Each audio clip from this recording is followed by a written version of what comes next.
7 years since the last Counter-Strike major on North American soil, but today, that all changes. 2,683 days the USA has been patiently waiting, and today, we welcome you to the Blast TV Austin Major 2025. By we, I mean myself, Rare Spears, joined by Pimp and Dupree for what is going to be a banger opening day for the first major in CS2 on North American soil. Dupree, how are you feeling to be here?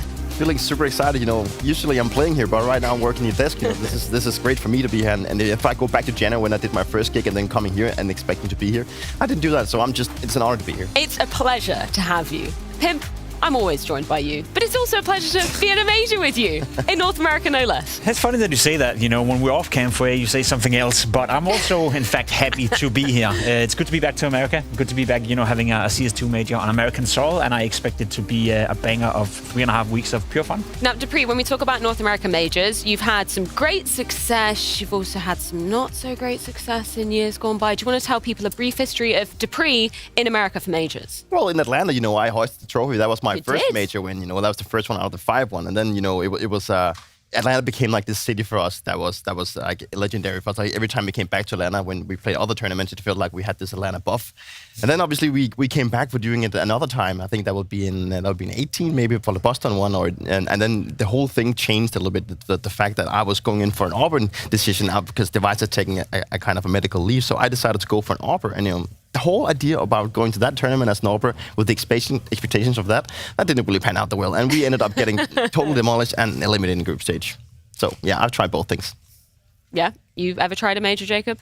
Yeah, I have, but you don't want to talk about that. So you can just swiftly move on. I've been there 6 times being eliminated in the group stage. Isn't it crazy to think the last time we were in the US for a major was back in 2018, right? And what happened there? There was a little bit of a Cinderella run, to say the least. Some may say that, a team called Cloud9 had a pretty good time there. I remember Tarek and the boys, really doing what no one thought would be possible. And then, of course, that also created all these memes about FaZe Clan, about Karrigan, about Niku having never won a major. You think back to that one as the big missed opportunity. So a lot of history when it comes to majors in America. A hell of a lot of history and a lot going to be written on the coming weeks because there's a couple of changes obviously coming into this new major cycle. First time we're going to be having 32 teams returning, which means there is going to be an extra stage on the cards as well, which is where we find ourselves today in stage 1 of the Austin Major. We can take a look at exactly how teams are going to be progressing through this as well. It is a Swiss format, Jacob. I'm sure that a lot of people at home are familiar, but for maybe some of the major newbies, do you want to explain exactly how you progress onto the next stage? Yeah, I mean, it can be a little bit complicated, but we can also simplify it to a point saying the following. If you win 3 games, you advance to the next stage. As simple as that. And if you lose 3 games, you are eliminated from the tournament.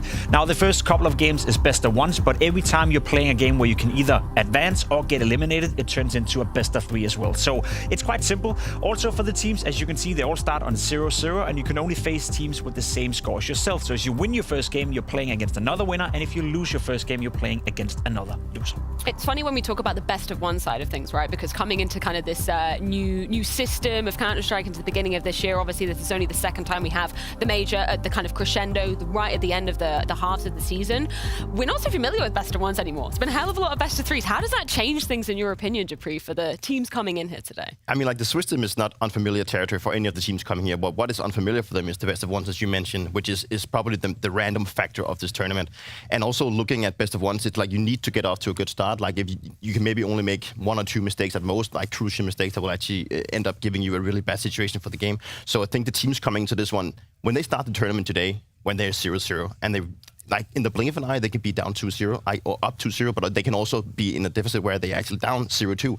So they can start the tournament off by being very confident, and they can go into the tournament feeling, okay, we got everything under control. But in the blink of an eye, they can see that everything is just fumbling in front of their eyes. Does it give more potential for upsets then, I'm guessing? Yeah, yes and no. Personally, I don't buy into it completely. I think it's a different skill. A best of 1 is obviously not as thorough as a best of 3. You need to show a little bit less skill, but it's also a skill to be there when it matters the most. So I don't really buy into it that much. I will also say in stage 1, a lot of the teams coming in, they're playing online tournaments, they're playing tier 3, tier 2 Counter-Strike, and they're more used to playing best of 1 games than some of the top dogs as well. So it does create a scenario where they're maybe more used to being there from the get-go, having to win those best of 1s, where if you're Falcons, if you're FaZe, if you're Na'Vi or one of the favorites, they've only played best of 3 so far. Vitality have never played a best of 1 with their lineup, right? So they are going to do something they never tried before. So in that regard, maybe that changes a little bit. Is the streak going to end here? That's the question we're going to be asking in, about 8 days' time? We've got plenty of time to be talking about that in the future. Let's talk about some of the teams that are waiting in the wings. So obviously we're going to be beginning in Stage 1, which means Stage 2 does await in 4 days' time. Once again, this is exactly how it's going to be panning out as we move on forwards to each of those 3 stages prior to playoffs. Then we have the 8 teams that are indeed waiting in Stage 2. I feel like Falcons...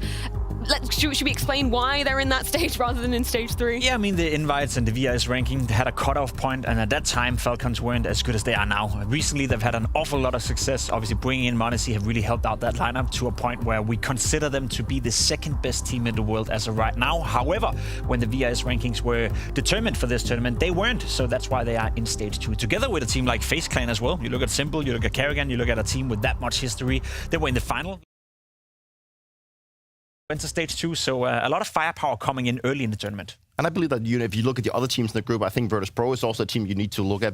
It's a team with a lot of good players on. It's a team that people have had a lot of expectations on. And also when they brought in Electronic, everyone was talking about that this is actually going to be a VP that's going to work really well. When they decided to get rid of Jane because they felt like things didn't work out the way they wanted to. And I don't think that ever since they've gotten Electronic into that in-game position that they have played worse than they have done in the last. I think it just looks like there's like a chemistry issue. He seems to be really frustrated with his players. He seems to expect too much of them, and it's still somewhat of a young team. It's a team that has a lot of players on with a lot of, I wouldn't say past history of great results, but it's actually players that people have expected a lot from. Yes. And then moving on to a team like Furia, it's also, it's kind of the same thing with VP. It's a team that has had a lot of success in the past, but then they have just seemed to not get into a position where they don't really seem to get the result that they want, and they decided to go for quite a crazy change in terms of putting Fallen back, putting him into like an anchor position and moving off the op, which is, that is kind of characteristic for him for so many years. Yeah, I wanted to pick your brain about another crazy scenario that Jacob already touched upon, the whole FaZe situation at the moment with Sinful coming in. Obviously, you've had quite a lot of past history playing against the Devil himself. What did you think when you saw that move happening, branded as kind of the Hail Mary move, where Karrigan still see this as an opportunity for them to be going all the way, making it to playoffs and being in contention for the trophy? The whole FaZe discussion is something we've touched on a lot, and FaZe is at a point where they just needed to make a change. Like, they've made so many poor results that now they needed to try and do something. And I think it reminds me a lot of the same situation we had in the Falcons when we had created really poor results and we just needed to get some kind of spark, and we decided to bring in Simple for the Shanghai major. And it kind of reminds me of the same thing here.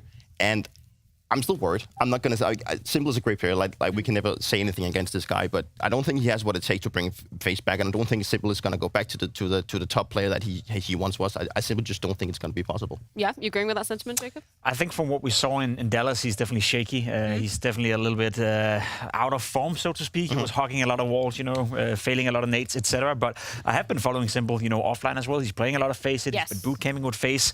I know it's maybe a little bit far-fetched to conclude anything from his FaZe games, but he is trending upwards. He has, better and better performances. He's playing more and more hours. So, I mean, if there's one thing I learned is to never count out Simple. Now, I do agree, I don't have FaZe winning the tournament. I don't have Simple coming back to being the best player in the world, but he can definitely contribute in a positive way. Whenever I was talking to him back at IM Dallas, he was saying, his biggest concern was actually the nade lineups. It's like there's so much to learn that in such a short space of time. But I've got to respect FaZe for making that decision, right? We always look at teams and go, they need to make a change, which we might be looking at a certain team called Na'Vi. Were you hoping that they might make a little bit of a shift up before coming into the major, or does it make sense that they're sticking with that lineup? I think it makes sense to give it one final go for Na'Vi, one final chance of proving they can still play Counter-Strike at a higher level. But it's fun to think about when we headed into the Shanghai major where they didn't do well. They were one of the favorites to win. They were arguably the best team of 2024. And nowadays, Peter, we're looking at a team that is not even in the conversation about being a top 5, top 4 team anymore. So they have to perform here, otherwise changes will happen. And I was looking at Na'Vi for maybe the last 3 or 4 months, and I was seeing the issues they had. There was this controversial clip that was shown that they had argues within the team, and they were saying like bad stuff with each other or arguing. And I remember that I defended Na'Vi saying that this is very characteristic for a team that has been winning. They won the major, and they've had a really good streak in Counter-Strike 2, and now they need to like kind of reinvent themselves. They need to go back and look at what actually worked for them and what they need to get back to. But I'm I'm starting to have my doubts if they're ever going to find it. Are they ever going to find back to that form that they know they can have? You remember what we observed at the very first tournament of the year, Freya? You know, the body language, all the whining, all the complaining, the desk slams. It feels like that trend, you know, that way they started off the season, the way they started off the year in Copenhagen, playing at the bouncy, they've just continued down that road. Whenever you see the body language, whenever you see clips from Navi as well, it's always frustrations, it's always uncontrolled emotions. And we saw that a little bit in 24, but you were winning a lot, so they were able to contain it. It feels like right now, whenever they're losing grasp of the game, everyone just starts to spin out of control. And something tells me that they haven't found a solution for that yet. And if you can't solve that, then you got to change or you got to find someone else to do the job for you. But isn't that the worrying sign, right? You are literally citing the first tournament of this season. Yeah. And they've done nothing. There has been no change since then. Obviously, I'm playing devil's advocate. I don't know what. I'm sure they've had a lot of talks, you know. Yeah, lots of talks that clearly haven't really been working too efficiently. What's that like, Peter, when you're in a team where, you know, maybe the mental isn't so stable? There are frustrations brewing. You can see it coming out outside of the server, right? Like, I mean, it's $1 million question. What is the best remedy for that situation? I think sometimes the best thing is that you just fake it till you make it. You try and limit your frustrations towards whatever is happening, and you try and just prove to be the best version of yourself all the time. I think if you can try and limit your frustrations, you will also try and get away from what is actually your inner problem. Because if, let's say that obviously there could be different issues to the Navi right now. Is it the way that they're leading troops? Is it because they're getting frustrated, or does some people feel like people are not contributing the way they should? There's so many unanswered questions to why Navi is struggling right now. But obviously the frustration part is what we can see from the outside, and that is what actually seems to be one of their core issues, that they get frustrated with each other. And I'm sure that Blade has been, we've seen what Blade can do and what Blade has done to this team, saying that we need to try and limit all these kind of things because it affects us in a way, and he is not satisfied with his players. And I think that if Navi do not make a really good result here, I am 100% sure that we're going to see changes after the major. Yeah, I think I would co-sign on that as well. Let's go back to the stage 3 graphic of the teams that are going to be waiting in that third stage, because there's some other big names that we do need to touch upon as well. Not least, Vitality, Dupree. The streak stays alive for now. Is it going to continue here? The one thing that I think Vitality is going to be afraid of, according to the streak, is the best of ones. I think that is the greatest danger to their streak. But I mean, Vitality is coming into the tournament by playing the best Counter-Strike that we've seen in many, many years. And I think that they are also aware of the pressure that is on them. They know that they can only go to this tournament and have, if they can go here and fail, that is like apart from winning, they can only fail. Like, if they go out in the semis, that will be a failed groups, an even bigger fail. Not going to happen, obviously. But Vitality is scaring me a little bit right now on a personal note, because, you know, we talked back in Astralis about that no one is going to recreate what we have done. And Vitality, sure, they're not there yet, but they're moving there, right? So for me to be in a position right now where I get to watch someone try and copy what we have done, maybe to a greater extent, that is kind of frightening. I love how candid you are with that. Like, I thought you were going to say, you know, I'm kind of scared for them because I've been in that Astralis situation and I've obviously seen it unravel, seen it come to an end. No, you're just scared of your history. Oh, yeah, being sure. erased, yeah. That's how it is, right? You know, you got to take care of yourself. Do you think the streak is going to end here at some point, Jacob? I don't think so, to be completely honest. Really? Yeah, no, not really. I mean, they came into IM Dallas a couple of weeks ago where they took a vacation leading into the tournament. It was clear to see they weren't in form, clear to see they played their B game, C game. No one was able to beat them. A couple of teams came close, you know, but that's the thing with Vitality right now. Even when they're playing close games, they always find a way to win. Now they have time to practice, they have time to boot camp, they have time to prepare for this tournament. They're entering in stage 3 as well, which means the preparation in terms of watching some of the teams from stage 1, stage 2, Falcons in particular. They can't hide anything if they want to make it. So I think Vitality have everything they need right now in order to perform at a high level. And we did see in Dallas that even when they're playing the second best brand of Counter-Strike, or even the third best brand of Counter-Strike, aka their C game, they're still the best team in the world. I strongly believe that Vitality is going to win it all. I mean, I think they're in a position right now where, like, they want to finish this season in style. Yeah. And I've been there with Astralis. I was there with Vitality as well. When you get to a major and you know that you are the favorite, sure, there can be a lot of expectations, the pressure, like, it mounts on you and it will be more difficult. But you've also learned by, like, dealing with this pressure throughout the entire season. And Vitality have done it multiple times. You know, they've had the Grand Slam pressure on them. They've had the streak, which is still going. And now they come to the majors. This is like the final hurdle for them to actually make the defining era that everyone is talking about. One final question, because I've been, you know, borderline berating the Vitality players with this question when we're talking about the streaks. Like, is it on your mind? How much do you care about it? And they've always got the answer of, you know, it's not on our mind. It's just a number at the end of the day. Is that true, though, Dupree? You played with some of those Vitality players. Do you think maybe that's in the back of their mind, you know, just ticking away that it could end? I think it's been on their mind, and I still think it is, but it's in a different way now. I think it was on their mind when they were about to beat the Liquid. the Liquid streak, when they got over that hurdle, I think they come to a point where, okay, the next one we need to beat is the 61, like the 1x60 that NIP has. And, that is like so far in the future that if they cannot focus on that, if they put the focus on that, that's not going to matter. I think by now, they're just going to see how far they can go. Like, they literally take one game at a time. So I think that the pressure of the streak has kind of faded back into the back of their minds. Now they don't think too much about it, but I'm sure they did think about it when they were going through. Already beaten that streak. NIP had a shit ton of online games, a shit ton of best of 1 games in that one as well, whereas Vitality have won all their games in best of 3 and online as well. So in that regard, I don't think it plays a factor at all. And, in reality, they're entering the stage 3 right here. So they have to play 3 games in that group stage in order to progress into the playoff. Then they have to play 3 games in the playoff. And by all you mean, you play 6 games and you win the major. So in that regard, there's still a long time for them to do. You make it sound so damn easy, Yeah, well, Jacob. it is for Vitality. Is it going to be easy for Team Liquid? What are you thinking about them waiting in the wings of stage 3? I'm worried. I'm very worried after what I saw at IEM Dallas. I think they came in as a bit of an underdog in a sense because they didn't play the tournament leading up to it. We didn't see them at the Blast Rivals. And, they made the change with Shuhei coming into the lineup. And we thought that was going to give them some guidance. It was going to give them a direction, so to speak. But I didn't see much in Dallas. And I'm a little bit worried that when you enter stage 3, well, you're joined by 8 teams who played well in stage 2. Falcons are going to join you. FaZe most likely are going to join you. And what I saw in Dallas was a team that still haven't figured it out. I've read some interviews with Nefla as well saying that, he doesn't feel comfortable anymore and he can't really find his footing within Liquid as well. So for me, I'm worried that there will be a bit of a no-show here. I totally agree with Jacob. Like, it seems like Liquid is just lacking direction, and it's been like that for a while. They come into this tournament without like an actual coach. They've decided to get rid of Mitha, and who's been the coach for a long time, and the confidence is not really there for Liquid. Like the interviews from NAF just showing like Liquid is going to like reconsider what's going to happen after the major in case of a bad result. So it's not like they go into the major believing in things. Maybe there is like this spark of hope that they are players from NA. They're an organization that has been thriving in NA for a long time. The whole idea of coming to play in NA is important for them. They have a huge player, like a fan base over here. So if they can use that energy that potentially going all the way to like a playoff thing, then anything can happen. But I don't think getting there is going to be easy for Liquid. Definitely not going to be an easy feat, of course, as we move on and upwards towards the playoffs. It's going to be 8 teams gracing the stage in the Moody Arena. Obviously, that best of 3 in that grand final as well.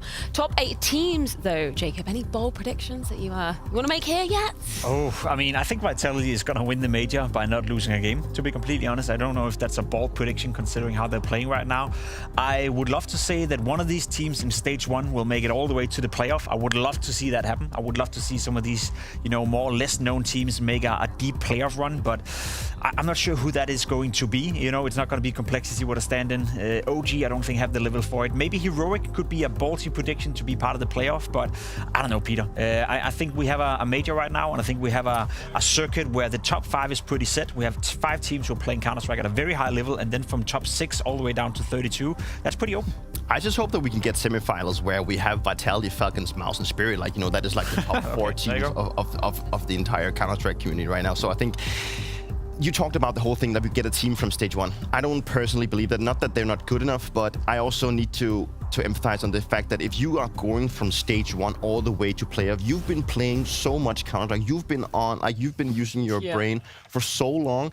It's actually something that is very underestimated in the fact that sure, Counter-Strike is just a video game, but you also get so exhausted from playing it. And if you play here, let's say that you go 3-2, you advance to the next stage, and you need to play the day after, you play another stage, and then eventually maybe you go to 3rd stage, and then the playoffs. And you've been playing non-stop Counter-Strike for like 2.5 weeks before you even reach playoffs. And that is not something to be taken lightly. Sure, they want to go there, but it's definitely going to be exhausting. The play is devil's advocate on that one. We also do hear teams, not complaining, but saying that it can be tough to enter a tournament late. Yeah. So you're coming in stage 3, your Team Liquid, you came from Dallas not playing well, and all of a sudden you're facing a stage 1 team who's been playing for a week and a half and are fully customized to this setup. Yep. They're comfortable, they've been here, no jet lag, no nothing. That can also be a tough task. So I agree with your point right here, but it goes both ways. Should we talk about how the teams are distributed coming into stage 1 as well? Because truly a global game in the essence of we have 6 teams coming in from Europe to be beginning off this stage 1. Makes sense in terms of the distribution of how, the tiers are kind of weighted in Counter-Strike traditionally. You can get very technical with it, but at the end of the day, it's a semblance and I guess an expression of where the best teams are located at the moment. So obviously Europe have most slots distributed to the region because European Counter-Strike right now is at its strongest. Now, if we were in a scenario where NA Counter-Strike were owning or Asian Counter-Strike were owning, which is not the case, then more slots could be distributed to their regions. But it's basically a picture-perfect, outlook on where the strongest teams are from right now, and that's also why most slots are allocated towards the European region. And I think it's been like that for a long time. I think throughout Counter-Strike history, Europe has always been like the strongest one. We've had a stint where the NA scene were also capable of making some really good results and creating some really good teams. I think that has kind of faded out a little, but so Europe has always been like the king of Counter-Strike in that sense compared to other titles in esports where it's more likely into Asia. So to see that Europe gets the majority of spots is also obviously very, very, very favorable in that situation. But I think what is great about the major is that you get the representative of all the regions. Like, it's not like you just leave regions out. You get to get teams from every region to actually compete. It's like a world championship in some sense. Like, everyone is actually inside the game. Yes. 3 spots in, I guess, the home soil of this major in Austin in North America. Tell me about some of these teams that we see coming from the North American region. I mean, Complexity is the big one. We see them in stage 1. We see them in the opening game. Unfortunately for them, they're playing with a stand-in. Junior coming in instead of Halsek because of some visa issues, which obviously is a bummer, to be completely honest, because Complexity have shown us they can play decent Counter-Strike. I know the new lineup without Elise got off to a very poor start. I think they lost 6, 7, 8 games in a row, but then they got it together. They started to play on a good level. So for them to lose Halsek heading into this major is a bummer, to be completely honest, because I had them as a clear-cut favorite to go 3-0 and a clear-cut favorite to make stage 2. I still think they will, but they probably have to struggle and fight a bit more for it. Yeah, it must be so tough to first of all be Halsek, but also be the rest of his team. Going into a major and then having these visa issues, that means you have to play with a stand-in. And the interview from Juna saying that they have actually been practicing for a couple of weeks. It's not like he just has been brought in from the streets then to play. So they have actually done some kind of practice. And he also mentioned what you mentioned with Simple, that the hardest part for him to get into the team was actually learning all the utility, which apparently is a difficult part of Counter-Strike right now, right? But on the other side, I think NRG is a team that I mean, I don't have much expectation to them. But for me, like on a personal level, looking at NRG being led by Nitro, it's a guy that I have been competing against for like so long. So to see him coming back to major, having his stint in Valorant, coming back and now playing a major in North America, and it also has some kind of, the whole Captain America history. I hope he brings out that jersey, but NRG version of it, obviously. Wildcard as well, obviously last major, they kind of made a real name for themselves, right? So it's great to see them returning again here. Kind of going a bit under the radar, I think it's a decent team, and every time they show up at a tournament, they may not get the results that they want, they may not get, a nice placement, but when you look at the games and when you look at how they conduct themselves on the server, they always remain somewhat competitive. They play decent Counter-Strike. I think Stanislaw as well is doing a good job as an in-game leader. Maybe he's stagnated a little bit in terms of developing the lineup, but there's only so much talent to work with within that one as well. And then they are a great mix of North American players, some Swedes in there as well. So they are interesting and also one of my favorites to make it to stage 2. 3 spots from South America as well. Any particular teams that you're keeping your eye out on here, Decree?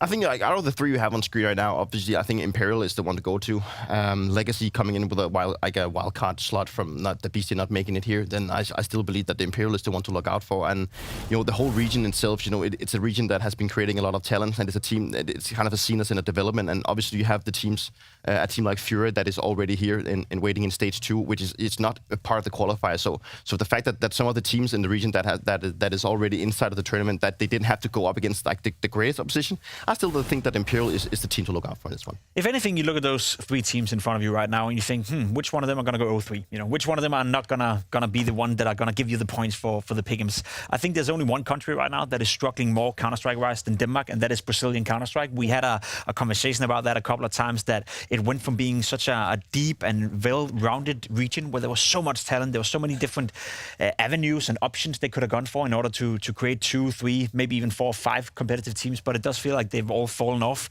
just like Danish Counter-Strike. And I gotta be completely honest, speaking of form, I had all 3 teams in consideration to go 0-3. Really? And that's why I find Brazilian Counter-Strike right now, it's not as strong as it used to be. Who did you put as your 0-3? I had Fluxo at the end of the day.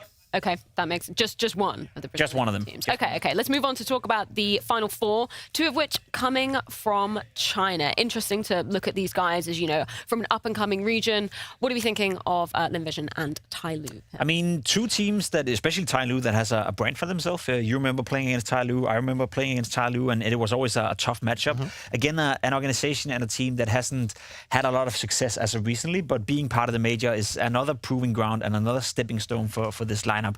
Do I expect any of these two teams to make it far at the major? Probably not. Do I think one of the two teams can make it to stage 2? Yeah, I have one of them in my pick'ems as well, but it's two teams that would have to fight for every single win they get here. And I feel like if you have to pick like a team coming out of that region that can do good outside of the Mongols, then I also believe that we need to go and go with TYLOO. I think it's a team that has developed, you know, from the eye test at least, they look better. They seem like they've actually gathered some information and playing a little bit more like a European team. But I also just gotta be completely honest, like I don't have much like reliability in the Chinese scene coming into this tournament. One spot for Oceania as well. What are you making for the team coming from this region, Pimp? I mean, it's always gonna be rough when you're the only team from that region. FlyQuest have shown us during the last major as well, and a couple of times that they can play good Counter-Strike. We saw them in Melbourne as well, you know, remain competitive despite not getting the results they wanted. Again, I think that's the cool thing about stage 1. We have a lot of these, you know, teams that don't get invited, that don't are high enough in the VRS section in order to be part of the tier 1 tournaments, now duking it out against each other. So we find out who is actually the most promising team out of all these, you know,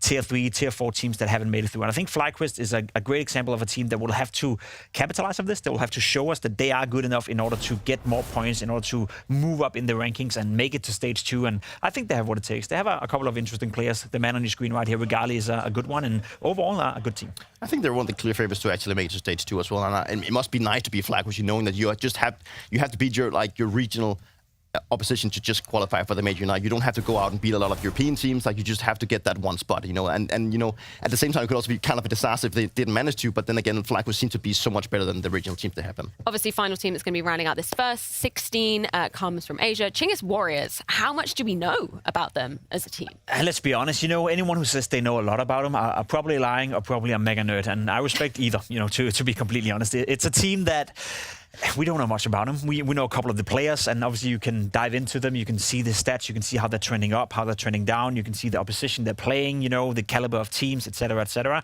It's going to be a proving ground, and it's going to be a learning experience. And I think that's also a very important mindset for not only us, but the viewers at home to have as well, that a lot of these teams, you don't see them play at the highest level. You don't see them play in pressured environments on land. So we got to learn, you know, we got to figure out who can withstand the pressure, who can elevate themselves, and who's not cut for it. Now, obviously, a couple of changes in terms of how teams are qualifying for this very major as well. No more RMRs. It was down to the MRQs, which means we got some live, authentic reactions coming out of a lot of boot camps for some of these teams, and we get to run a few of them now. We begin with Wildcard. I mean, you can see just how much it means to the guys to be making it to the most important tournament of the year. It means a lot, you know. It just shows that they know what it means to qualify a major. Like, one thing is the economical part, that they will actually be able to get stick-ups. Let's not lie. It's a big part for the players. But apart from that, you know, they want to go to a major and cement their name. You know, for all these players, they've probably been grinding the last maybe 5, 6, 10 years, depending on how old you are, getting and actually going to a major as a rookie.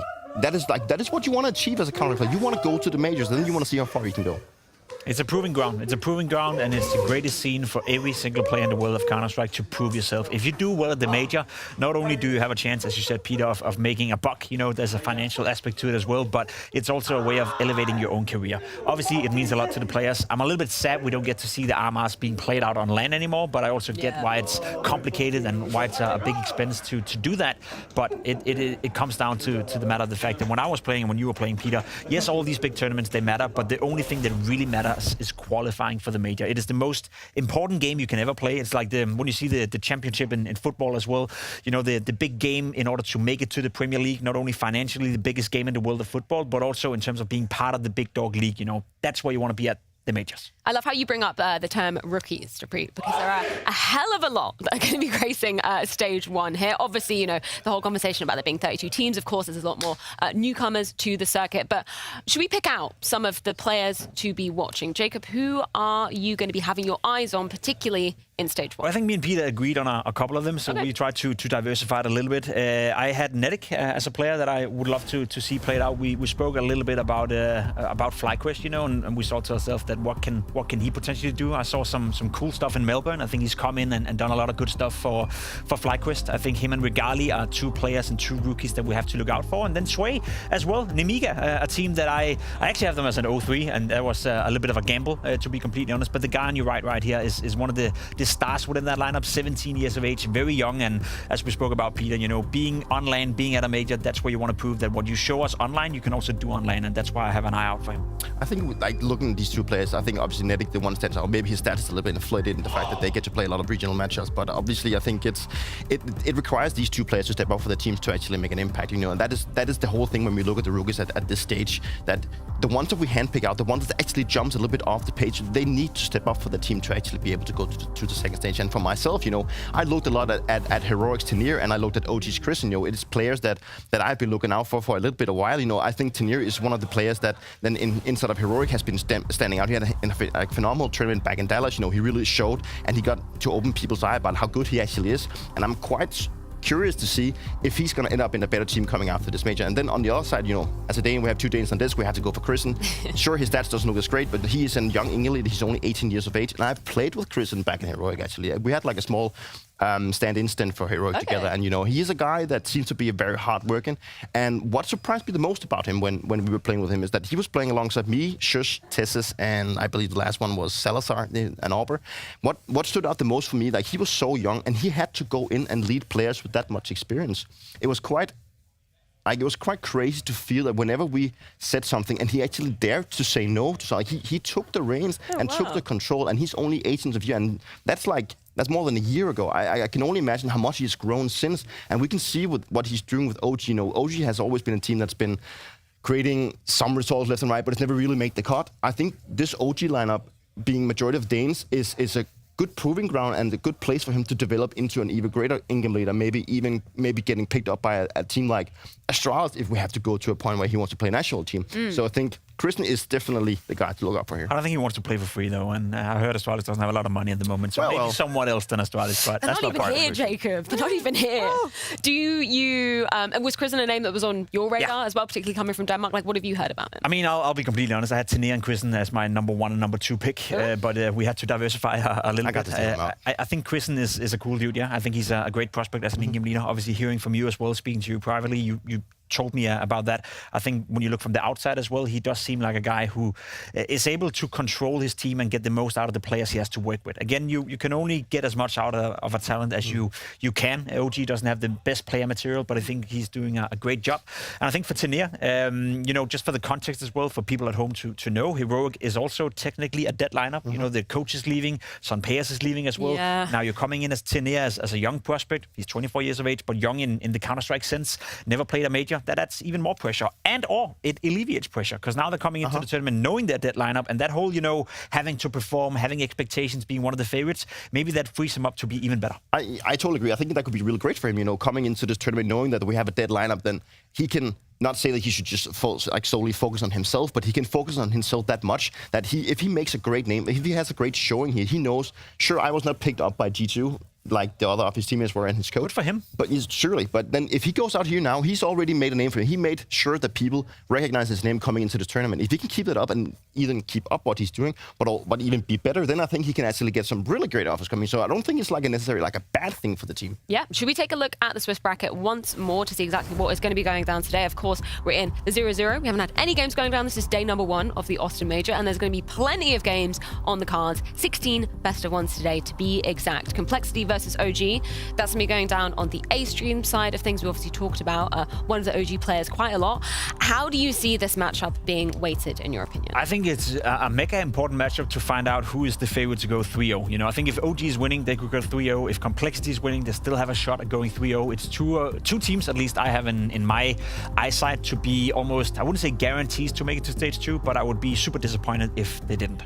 Surely, and I think OG is for me, OG is the one that stands out. You know, maybe I'm a little bit biased because I'm Dane, you know, but I actually believe that this OG line can take it away. You know, they win 3-0 in the MRQ in Europe. You know, that is great for them. You know, they come in with confidence, and going up against a team like Complexity, sure, they're playing with a stand-in. They will see that as an opportunity. Yeah, well, it's been a while since you've kind of seen OG put their name on the map. Let's bring up the vetoes. Obviously, this is going to be a best of 1, so only one map will remain at the end of the day. Is this more of an opportunity to kind of, you know, make some crazy plays, or is it leaning into your comfort ground more traditionally? I think Ancient is cool. Obviously, a comfort pick for complexity, but that could change with the whole Junior coming into it as well. We speak about what is the biggest challenges for Junior to come into complexity and be part of that lineup. Nates and utility being something that is being brought up a lot. I don't think Ancient is that hard in that department. I think there's a few set of utilities that you need to know, but once you have them, ironed out, then you're going to be just fine. It could mean the complexity are going to be a little less aggressive, because I think Halsek was involved in a lot of the mid openings. He was involved in a lot of opening duels with the AWP. Is Junior going to take the same, responsibility in that regard, or play it a bit more safe and rely more on the teammates around him? I think that's where it could change a little bit, and something OG most definitely will have to prepare for, at least keep in the back of their mind. And just to keep it short, what I think is really interesting about best of one videos is that you will always go and end up in a map that both teams feel quite comfortable. It's not a map where you don't feel comfortable. You'll end up in a map that everyone feels like we can chime in with something and we actually have a chance of beating each other. Yeah, no, very good point to be interjecting with. Heroic versus Chinggis Warriors, that's going to be going down on the B stream side of things as well. We can bring them up, bring up their veto too. I think this is obviously going to be a bit of a baptism by fire. I'm presuming for Chinggis Warriors, because I think Heroic has been the heavy favourite for a lot of people in those 3-0 pick'ems, right? It should be, to be completely honest. I know we speak about Heroic being a dead team. I personally agree with you, Pete, as well. I think it's an advantage. I think they're coming in with no pressure, and I think there's a skill disparity between the two teams where, regardless of Chinggis Warrior maybe coming in with perfect preparation, regardless of them maybe getting a map they feel comfortable on, Heroic have far superior skill on the server, and that should be showcased today. I would be very surprised if Chinggis Warriors actually managed to clinch this one. But then again, it's also a great opportunity for them to actually prove me wrong that I don't believe in the Asian team. So let's see how things spread. I was catching up with the players before this as well. We'll run some interviews at some point during the show as well. But Heroic have actually played them twice, right? So they've beaten them pretty handedly twice. Chinggis Warriors seem to be, of the ilk of you learn the most from a loss. They seemed pretty confident. Is that going to be the reality, though, Jacob? I mean, maybe they learned a little bit, but one thing is learning, and another thing is getting greater or getting better to a point where you can actually challenge Heroic. I don't think that's going to be the case, but I mean, in all reality, Heroic are most likely going to win, but there's also different ways you can lose. And if Chinggis Warriors makes the game competitive, that in itself could be a victory, and that's something that could install confidence when they're facing teams on their own level. I just hope that Heroic will live up to the expectation and not fall flat and actually not live up to what everyone has said, because they are the favorite going out of this group. Well, not to put the pressure on you guys at home, but you now have some decisions to make. Not one, not two, but actually 3 choices of streams. Of course, on stream number A, that is going to, well, stream letter A rather, that's going to be Complexity versus OG with the traditional commentary as well. Heroic versus Chinggis Warriors is going to be going down on the B stream, but you can see my face on the C stream. That is because we're going to be trying something a little bit new here. It's going to be more of a watch party vibe. So if you want to stick with us for a bit more casual, chill conversation, not so much of the commentary, then you can choose to be sticking on that C stream. We'll give you a couple of minutes as we move to a break to make that decision, and hopefully we'll see you on the other side.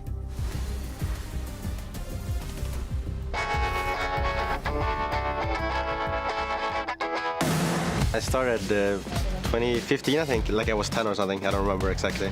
But I got anger issues, so my father took away my PC. I started back in 2021 again, and just started playing all day, all night. And I got an offer from a Norwegian team. I quit school and just pursued the dream.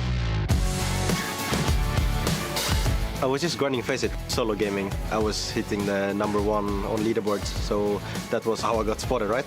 And I didn't have like expectations. I just joined, and the guys were a bit more experienced, so they basically guided me, like how to be a good teammate, how to play, and I just listened and took the next step, I guess. After that, I got scouted again because they saw potential in me, and I went to Metizport, and I got full-time offer then. We played 1 season, and then again the Face It leaderboard, right? I was on top of the Face It leaderboard and got spotted again in Sangal. There we just grinded from top 200 to top 30, and rest is history. I have 6K games, I think. Oh, wow, okay. I'm playing with Roland, and he's been in the scene for a long time, right? Yeah. And he said I even have more games than him, so we were on flare break, and we just got a call from Heroic, from the coach, saying they were interested, right? Because they sold to Falcons, obviously. But it was kind of quiet from the Sangal side, so it was more like a surprise. It wasn't planned at all. It just happened on 1-2 days, and it was done. Obviously, like since Jota went to Eternal Fire, and we had the core, we had some decent ranking, and of course Heroic, good management, good org, good staff behind it, so it was like an obvious choice. Sampayas, who's been experienced, is joking inside the team and like outside of the game, and Tenir is the same. Like we're just a bunch of guys having fun, joking around. So it's the chemistry is great. Like we're having fun every time. Obviously, you've made it to the major, just a milestone achievement for you individually. Yeah, of course. Like I had it as an achievement with the sticker, right? Like now I'm in the game. I'm excited. I'm not too nervous. I'm just taking game by game. Is there anybody you're particularly hoping that you get to play against here in Austin? FaZe. We demolished them, and they're calling us bots. Like I don't know how they can call us bots when we're demolishing them. So I need to do it again. Now when the season ending, like it's the last dance as well for us, like our roster. We just wanted to make it to playoff, and then yeah, we'll see from there.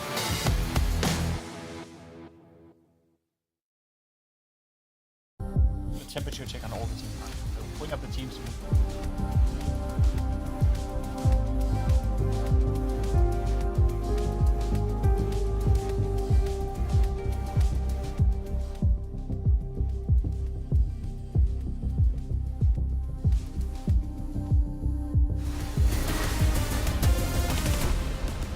Lied. I'm sorry. You get us for a little bit more time, but that's fine because we've got a hell of a lot of teams to be talking about. And I think we should start off by maybe doing a temperature check for some of these stage 1 teams. Should we talk about the teams that we have laying in wait in front of us? First of all, Complexity versus OG. Complexity with a stand-in. I think prior to that whole situation kind of unfolding, they were certainly in a lot of people's 3-0 pick'ems, right?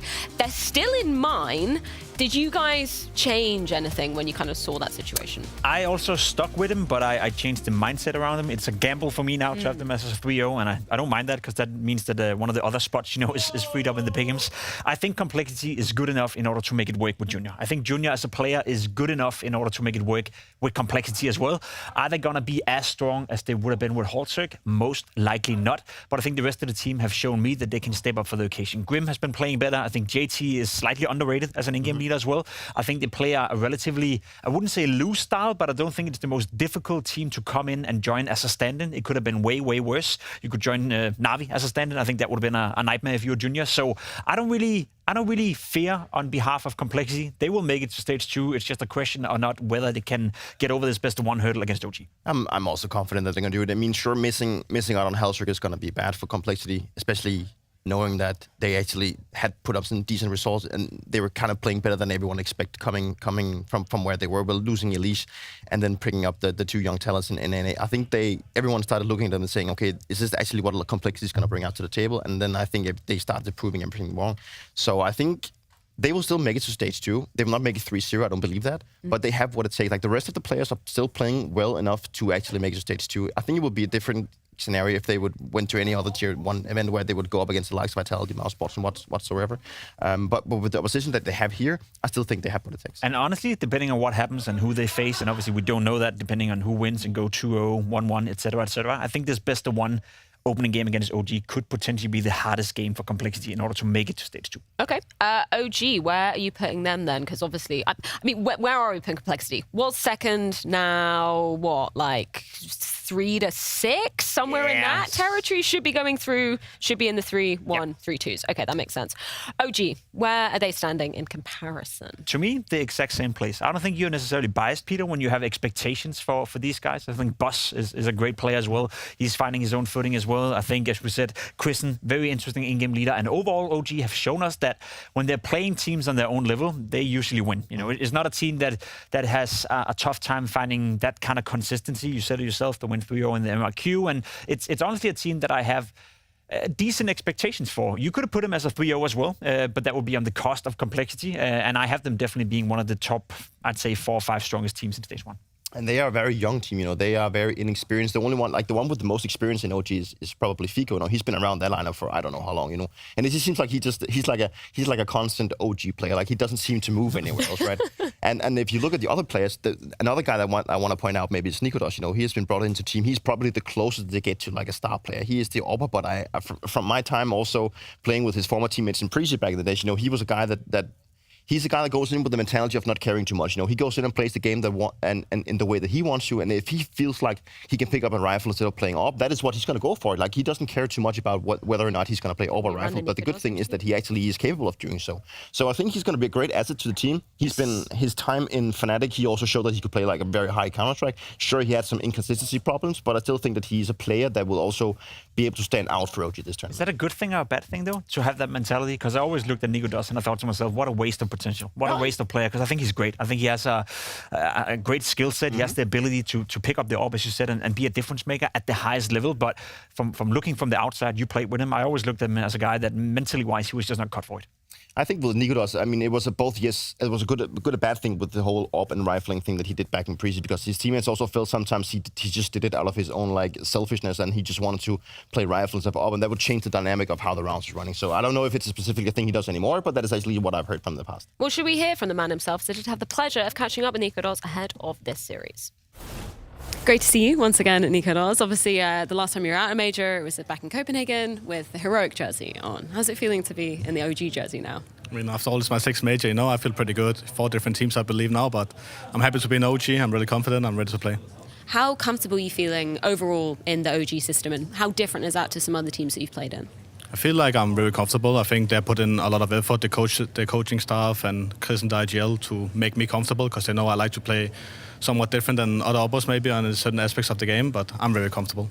Okay, so they're giving you a good amount of freedom, you feel like? Like, how much give and take is it from your play style versus what OG want to be creating? I think we found a good mix between what they want to do and what I want to do personally, and I think I have all the freedom in the world to do whatever I want. Sounds very good. It's a question that I pose a lot, is kind of identity of teams and how you would describe it. A lot of people like to say, we just want to play our own game. We want to show what we're capable of on the server. What is OG capable of, in your opinion? I think in general we're a pretty aggressive team. We have a lot of people who want to go out and take the early fights, and sometimes I think the hardest thing for us is to settle down a little bit, but we like to be aggressive. That's definitely our identity. First opponent, obviously going to be Complexity, best of 1 territory. How familiar do you feel with Complexity?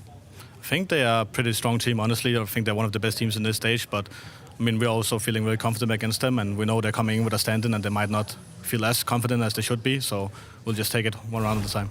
Just to pick up on what Nemiga was saying there, how difficult, in your opinion, Dupree, is it when you have a AWPer who's maybe a little bit more unconventional, right? Wants to take a bit more space, you kind of need to let him be free roaming, because it obviously sounds very promising that OG are allowing him to do that, but reality, is it as easy as he's making out? And it just seems like it's part of his identity as a player, and I think it could be both a strength but also a weakness, because if you put Nemiga in reins and you put him on a leash and he's not allowed to do what he wants to, or if you limit him too much, I think he will end up maybe overthinking too many of the situations, where I think if he gets the right amount of freedom but also plays within a system that actually works around him, I think he could be really good. And it worries me a little bit in that sense, because we've seen teams pick up Nemiga where he maybe doesn't get the same kind of freedom that maybe he gets in OG or in pre-season for that matter, where people rely on him to be the star player. If he can go out and play his own style, that is where he's going to bring all the numbers to the table. So I think this is a really great place for him to develop, and I think it's a really great place for him to play. And he also mentioned the whole thing that one of their struggles inside OG right now is that sometimes he gets spirals a little bit out of control, keeping it a little bit cool. And I think that is it's a reflection of a very young team. They don't know when to hold back. Maybe they don't know how to react. Maybe they don't know how to approach the round compared to some of the best teams in the world, who's really good at understanding the situation and playing the right percentages. I don't disagree with anything you're saying, but there's a key word in that whole sentence that I want to pick up on, and you say development. That's my issue with Nemiga. There is no development. There is no trying to get better at your weakness. There is no trying to buy into more of a system. There's no trying to refine yourself as a player. There's no trying to maybe balance out this, I wouldn't call it egotistical way of thinking that it's my way or no way, but that's again what it feels like. And don't get me wrong, the viewers may feel that I'm a little bit harsh on Nemiga right now, and I am, because I hold him up to a higher standard than anyone else within the OG lineup, because he is a better player. I gotta be honest though, Nemiga, to me, a wasted potential. I would love to see him come through here in OG. I would love to see him find consistency. I would love to see him prove me wrong, but a player with that skill set hasn't been able to get more out of his career than he has. To me, that's a little bit disappointing. Well, gentlemen, we are going to be having plenty more time to be talking, but server issues have been resolved. We do need to throw things to a quick break. If you want to stick with us on the Steve stream, we are first of all going to be covering Complexity versus OG, so potentially we'll see you on the other side.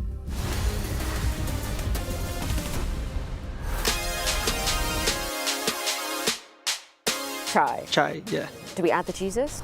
Yeah, Chai Jesus. Try Jesus. Yeah. Okay. The first time I played with my father, I was like 6 years old. He was teaching me how to play, and then the next years I was playing by myself.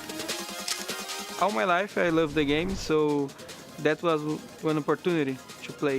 I think that was the point, the pandemic. I feel like in Imperial we are really free to do plays and do calls. Vinny likes to play like that. ST, I was lurker in Fluxo, and now I'm playing like playmaker every time I'm playing like in the block. Is that hard to like switch from those roles? Because they're quite different. Yeah, it's quite different. When you are a lurker, your POV is like more chilling. You are just holding, and when you are playing like in playmaker, something like that, it's a lot of actions in your POV.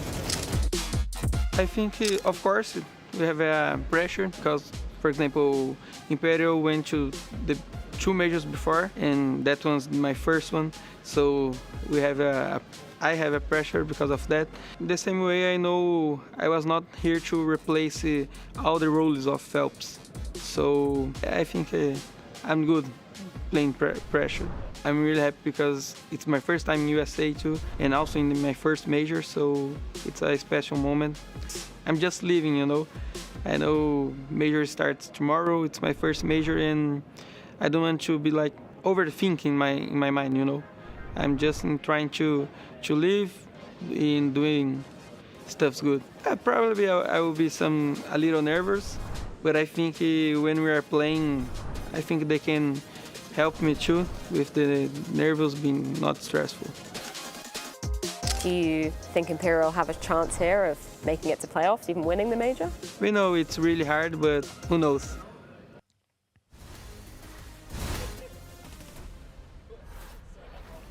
Day 1 of the Blast v Austin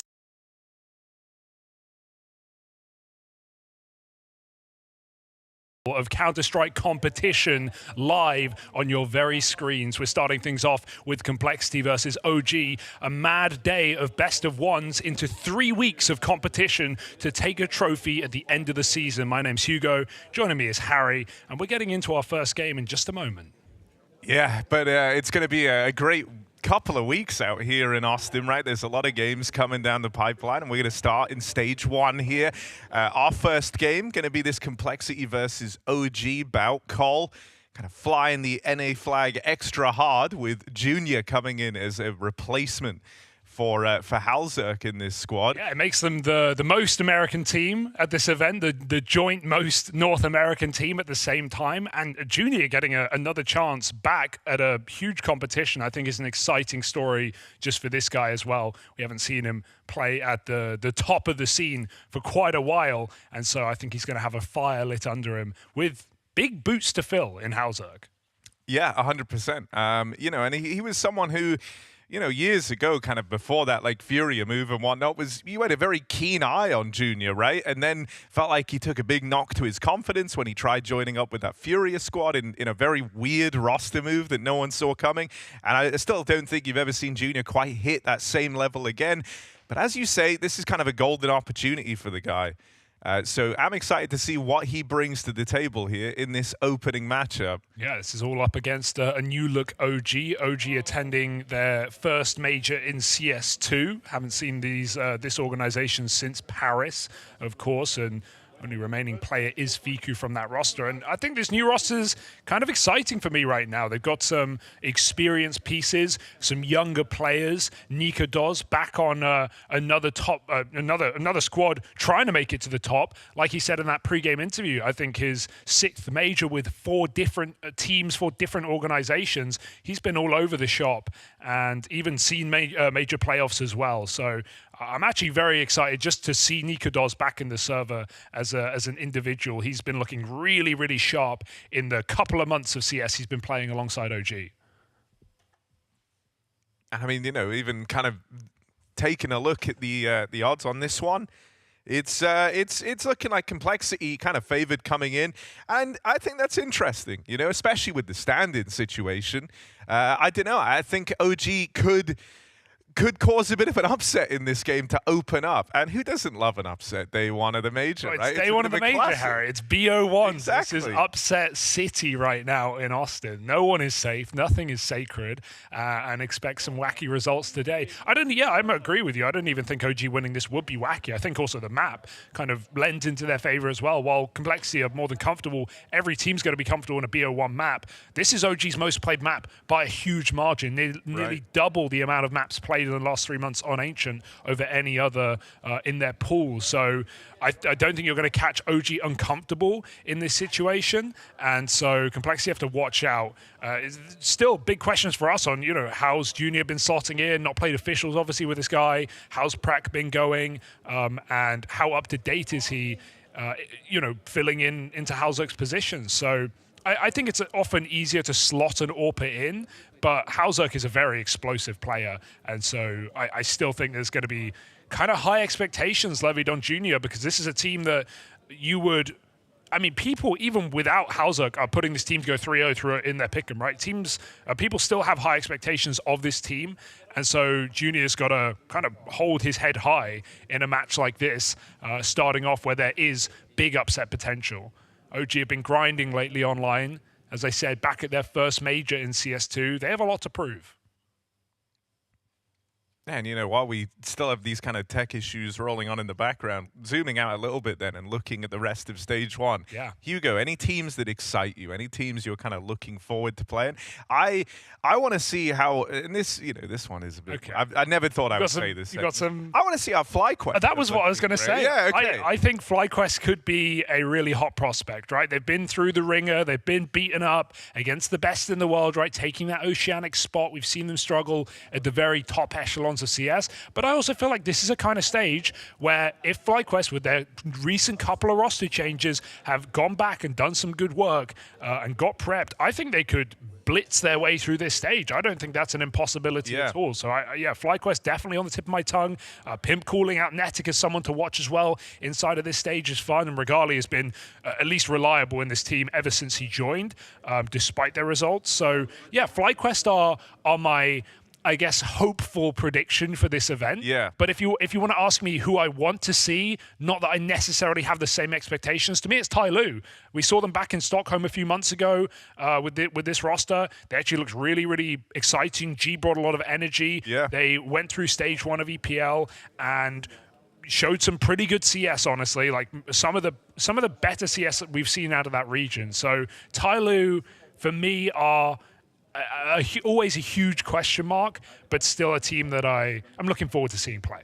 Yeah, thinking about them in Stockholm, like you talk about, right? Like G was very emotional at that event. He teared up when they made their run.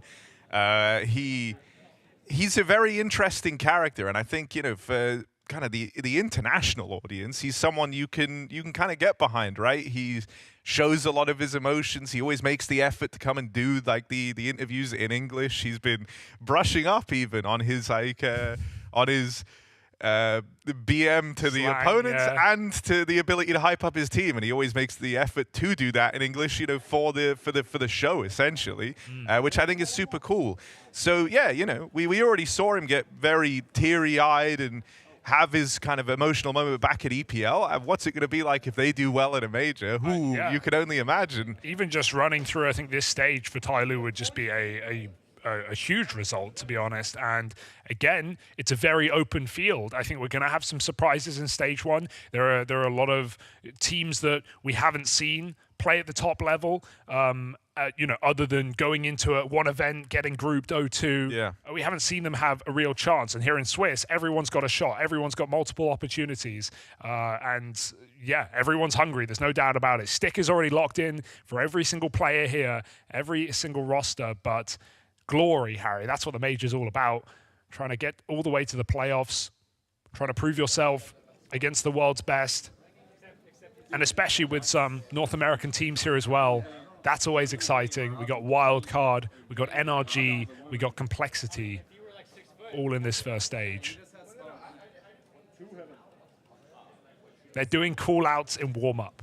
They're combing positions, Harry, in the warm-up.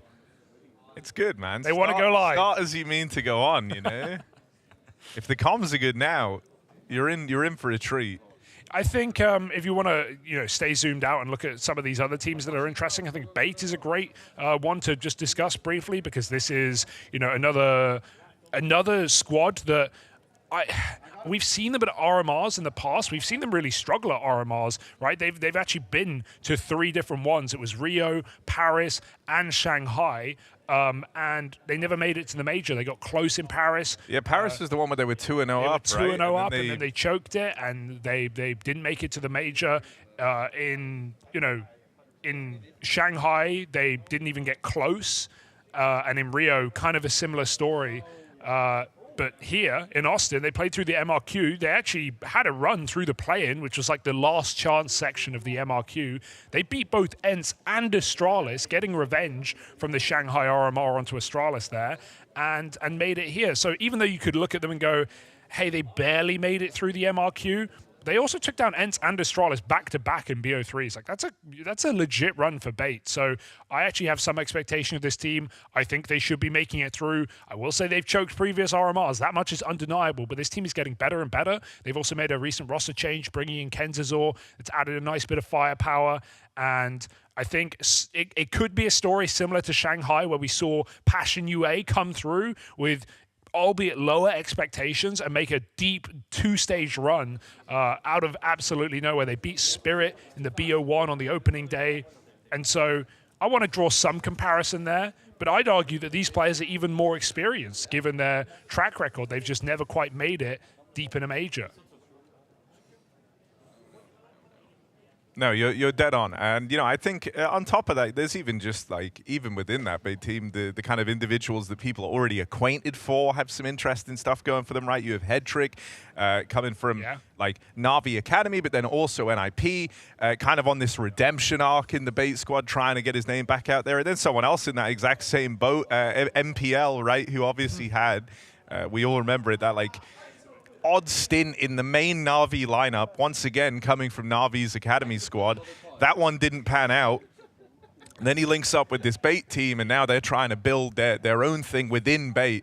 So 2, former Na'Vi prospects linking back up in Bait and building this young team around themselves. It's cool to see. And I do agree. I think they could do damage. I like the comparison to Passion UA. Yeah, without a doubt. And, you talk about NIP and Headtrick playing there. Obviously, Headtrick being the replacement for Wrinkle on this very lineup, who is now, signed on to a long-term deal inside of NIP as well. So lots of comparisons to draw there. Some underdogs, obviously, here in Stage 1. Some teams that we're not really sure what to expect from. Fluxo, Legacy, Chingus Warriors.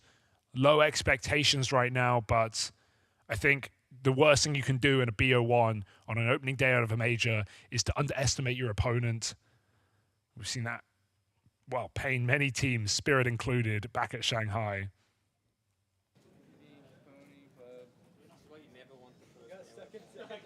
I mean, plus, these early upsets have a rippling effect, let's say, over the rest of the game. Sometimes, we all remember back at the Shanghai major, it was Spirit's shocking fall to Passion UA that made them have to grind their way through the major that they would then go on to lift the trophy at.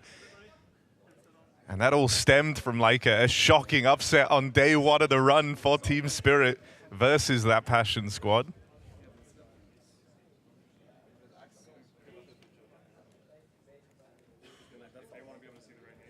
Perhaps zooming back in on this game, though, right? In Complexity OG at BO1 on Ancient. I think we talked about Nikados already. I want to go back to him because we always talked about this guy as a hybrid AWP, right? He's very strong with the rifle. Sometimes not as strong with the AWP, right? I'm going to make a comparison here, and I realize that it is quite out there, but I'm just going to stick to it. If you compare his numbers to ZywOo, he is equivalent in the sense of the definition of hybrid AWP, right? More AK kills in the past 3 months than AWP kills, same as ZywOo. If you look at any other top AWP on any team, that's not a stat. That's not true. Monacy, it's not true. Shiro, it's not true. Torshi is extreme. He doesn't even use the AK. He is pure AWPing, always set up to get it by his team. Whereas someone like ZywOo or Nikados, does show a lot of AK kills. Obviously for ZywOo, best AWPer in the world, but for Nikados, he has struggled on that AWP, so we need to see him step up here, as it looks like we are getting ready to go. Live on 3, Complexity OG, stage 1, day 1, game 1 here of the Blast TV Austin Major. It's very good, Red Bull. Bring in the big box. Let's go. I need to drop the duel. And so after a short hiatus, we're ready to get this major underway. Complexity taking on OG.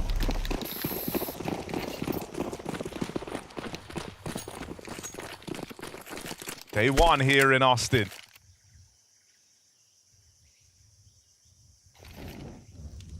So just looking like a flat-out B play from Complexity to open up.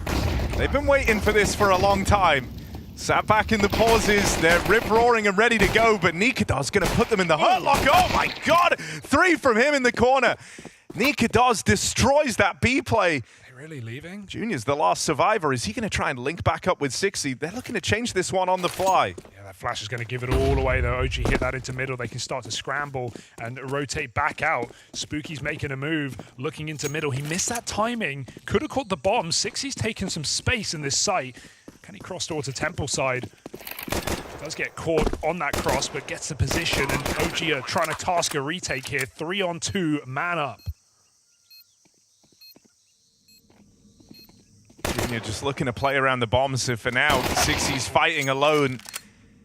And they're going to make it out with 1. And Junior retreats here as soon as he got that bomb planted. It is for him. Smoke down. That's going to bait some shots out of Junior. They try and swing him, and he can't hold on. Buzz gets past him. And the pistol picked up on the wings of Nikados' 3K over towards that B site. Closed out cleanly by Buzz on the dual Berettas. Yeah, great hype for OG as well, coming in loud and proud in this first round.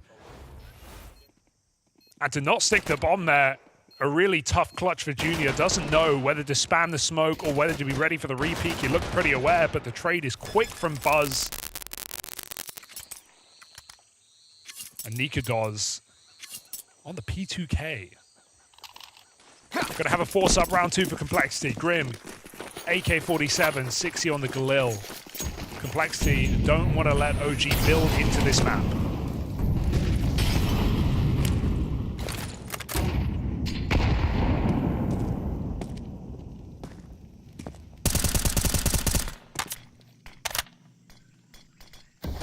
Quick A-split. OG is so prepared. Spooky's been spotted, but he's got support. Buzzing close. And AK firing off, caught in the crossfire. They will make it out through main. The cover from Nikados arriving just a second too late, but he's looking hot for the trades right now. Nikados makes up for it. And Junior once more left as that last man is run down. Nice, Nico. Let's fucking go. Nikados is starting this one off with a vengeance. That's back-to-back 3Ks from the guy. Love to see it. Cool setup in the donut as well, right? Just being able to play towards the back wall for Spooky. Doesn't have to overcommit to a kill. He knows he has his left side covered. And it's such a favorable fight with the MP9 there while Cole trying to scale. They realized they had a lot of A space, but it was already too late. Both mid players put down and OG converts. Complexity have to take a breather now. JT setting something up towards B. Seems like they just want to go, but OG, they're going to bring the fight. Finally, Nikados punished though, and it's going to go from bad to worse. OG try to bring the fight to the pistols. They get domed. Junior's revenge is swift. 3 kills from him. Right now, it's just triples for the AWPers on either side. And that is a full eco picked up cleanly by Complexity. A golden goose of a round given to them by OG on that push through the ramp. Before you even realize just how wrong that's going, if you're OG, the round is already over. All right, Junior. Stepping up early in this game. Couldn't get that 1v1 pistol clutch, but makes up for it more so with the Deagle triple entry into the B-bomb site. Complexity on the board. That's awkward for OG, right? Both getting caught pushing aggressively at the ramp. And it's Cole late smoking the Molotov that catches them completely off guard. Check these out. This last one, though. Ooh.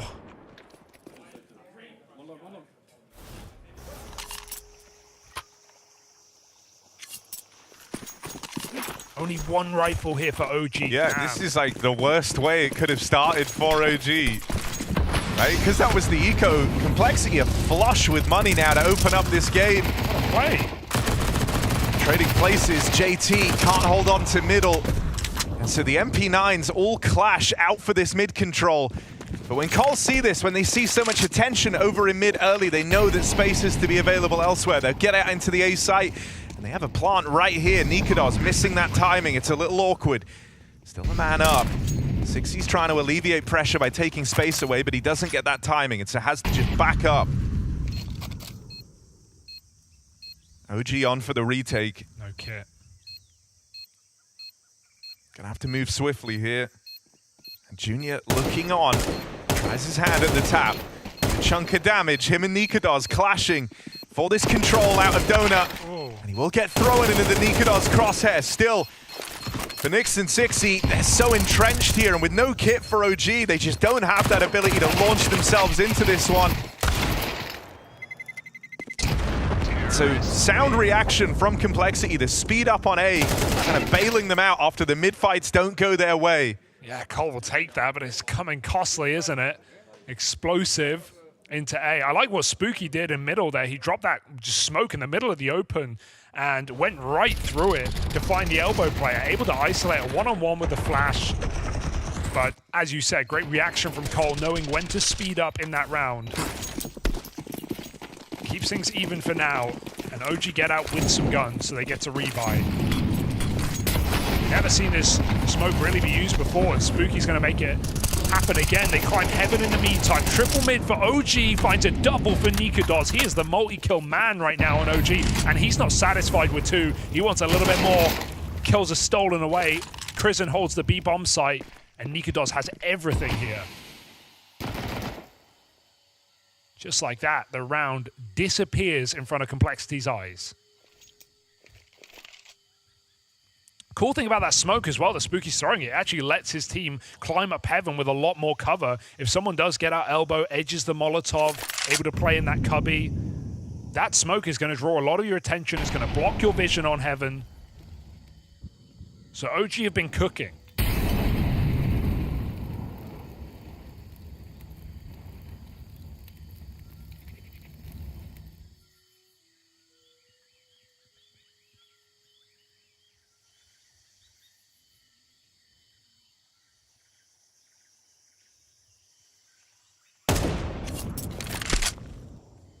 Giving nothing away. And Cole want to save, but they can't full save at a minute. They have to still hold some ground to not get boxed in. But that is the call. Keep these AKs, give them another go. No, I'm loving the sort of tempo that OG is setting, right? Like the way that they've gone so heavy for this lane control to open up this round. Nikados kind of leading the charge there.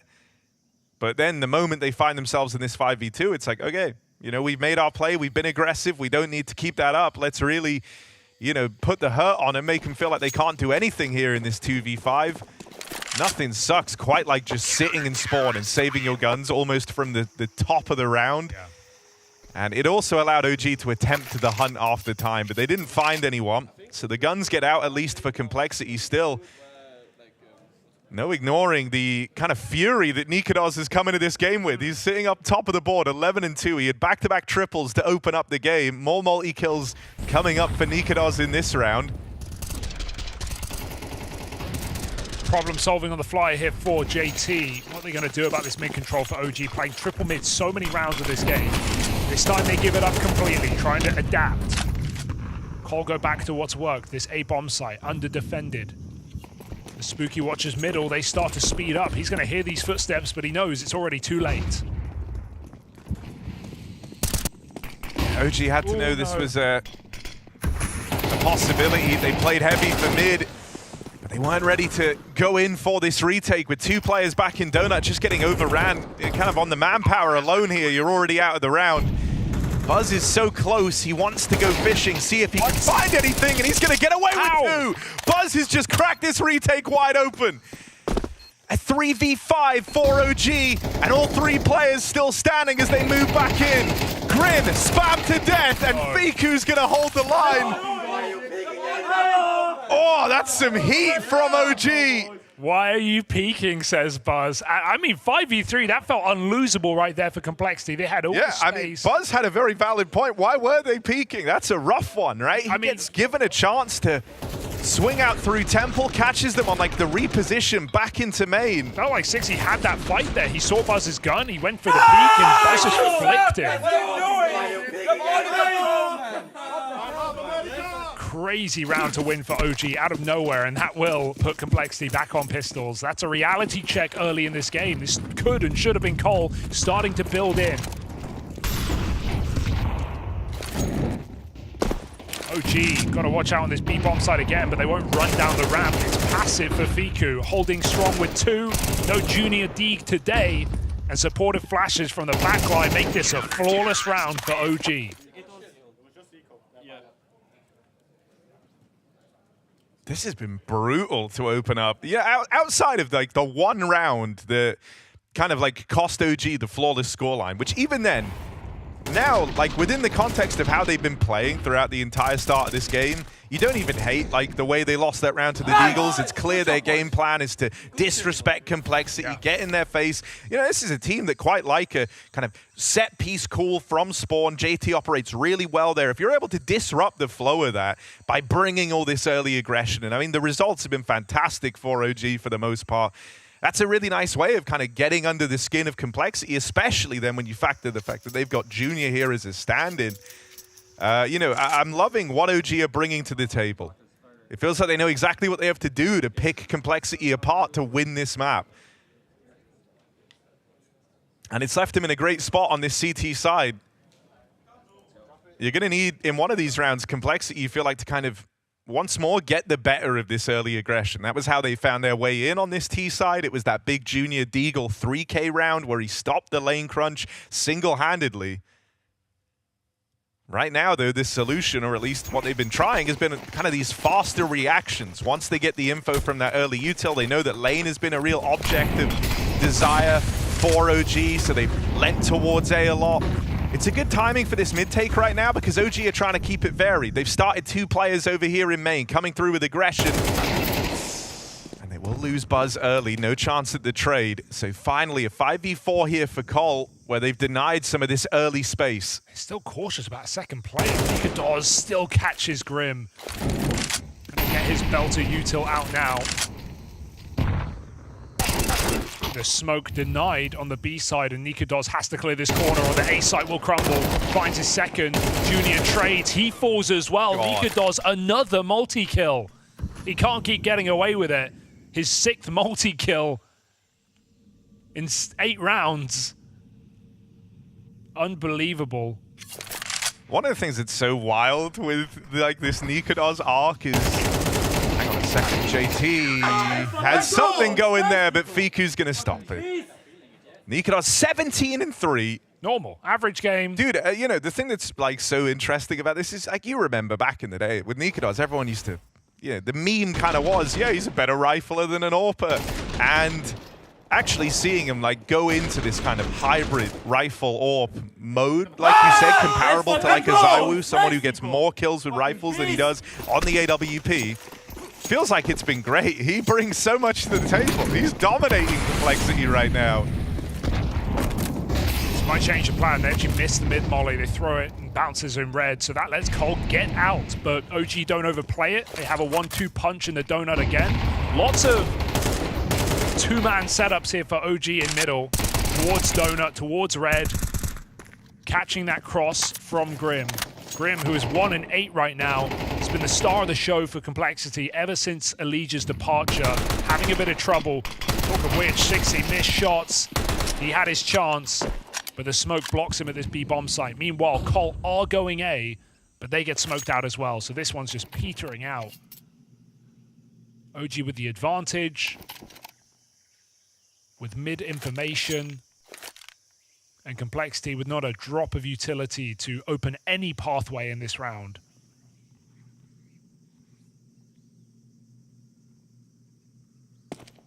Oh. Oh, dude, he's so confident right now. Get him. All throughout the start of this round, Nikados' prerogative had just been fight them in mid, take as many fights as I can. Like, this is not without risk for Nikados. Oh yeah, but you're feeling it right now. 18-3, keep fighting, keep the pressure on, and he's not overdoing it either. These are favorable fights. Oh, that's awkward. 6E gets his revenge, but he won't get much further. And this B site, 20 seconds, the bomb's not even close by. Junior's gonna run it in. I mean, one dig and this round suddenly gets weird. Oh, there it is. One dig. Junior provides it again. The stand-in for Complexity left in a very rough clutch, but he's at least got that bomb down. Something to play around here, something to play for Junior. The swing on the Deagle punished as he's put to rest. Does all he can to at least make that profitable for Complexity. Yeah. They'll appreciate the extra cash, but unable to cook in the clutch. It's still a runaway CT side for OG. We haven't seen an AWP in play in this game yet, and we've played 9 rounds. Do you think Nikados is even considering it with the game he's having? I kind of hope not. He's had that AK for a while, and he does not want to part ways with it. To be honest, it's ancient. You can definitely get away without an AWP on this map, right? Like, he's being very mobile right now. Playing that rotation role. Like, his whole team have 20 kills. He is 19. OG on fire. As his middle, 5 Molotovs? 4 Molotovs in middle? It's crazy. It's a blanket right now. Cole are going to get up through heaven, though. They've had trouble getting this position before. We've seen players die walking through this smoke. Prison won't let them get in. Keeps pressure on. Re-smokes as well. And Cole with that mid-control, what are they going to do with it? This is insane. Bang would go a long way. There's a lot of bodies there, right? Prison. Free bit of damage on the spam. As though Complexity needed anything else going against them, now they're a little wounded to open up this round. The fear in mid is there, but Cole just want to hit this B-bomb site. That's going to scare Prison back. They've pulled Nikados over into this B site. It's a 3-man stack here. Cole have been very noisy in their approach. So much damage in this round. Yeah, they just tagged Junior on the spam even to make matters worse. They're all just getting whittled down. Cole haven't seen a member of OG yet. Boost up for Nikados. Oh my god, there's no stopping this guy! He is on a tear, Nikados! He is on another level right now. What is happening? Anything like this? Welcome back. He has more kills than his whole team combined. He has more kills than all of Complexity combined. This is next level domination from Nikados. Another triple kill over the smoke, then the break comes in and he just fights through it. Gets 4 kills in the round. He would have had that ace if Kristen didn't spam Junior. What are you doing? He's owning you. What are you doing, man? Holy shit. If you buy an AWP, I'm going to be pissed off. Stay on this rifle. God, I haven't seen a scoreline quite like this one in a minute. 23-3. Just doing everything right now. And hey, Cole, I mean, OG, they're setting him up. Nikados might be the GOAT. It might be happening. It's up for debate, but definitely entering the conversation, Harry. This is mad. Okay, you know when I said, oh yeah, the Zywoo comparison? Yeah, exactly, crazy? right? I don't know if it is anymore. He's selling me on it right now. And I mean, you know, this is Complexity. This is NA's team. This is America's team. And they're getting destroyed right now by one guy. Got to keep it quick. Got to keep it simple, say Cole. Quick smokes into this B-bomb site, and it's under-defended, but we've seen these retake setups do perfectly fine, and Fiku thins the herd immediately. Flash is good from Nikados again. He's just doing everything right now. Don't get another triple kill, Nikados. I've had enough. Another double. 25 and 3. Get him out of here. You lost the plot, guys. Come on. Oh my The God. shit talk is intense right now for OG. And I mean, fair enough. You really want complexity in their heads. You want them feeling the full weight, the full burden of this absolute demolition that they are facing at the hands of Nikados.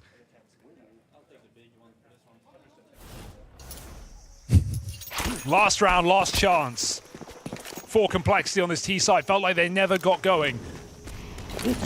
Ever since that 5v3, an absolute sweep from OG.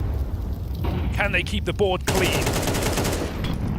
Finally, something for Grim, right? He's tried his hand getting up through ramp a couple of times now, but Grim's double turns the fate of Cole in this final round of the half. Hard round now for OG. 3v3 retake on the B-bomb site. The 3 players standing. Nikados, he sees that as a chance for another hat-trick. He's had plenty of them in the game so far. His teammate's going to be smoked off here on this lane rotate. They try to get the timing on this flash and nade pop to send Buzz through. And he has gained ground. They know about players at long. Nikados on a bit of a timer here as that bomb continues to tick away. Buzz makes his play, but caught at the hands of Nyx. It's Nikados or it's nothing here for OG. 26 kills deep. He will get cut down. Complexity scavenge a 3rd round on the back of a quick B hit from Grim. 3 is all they get.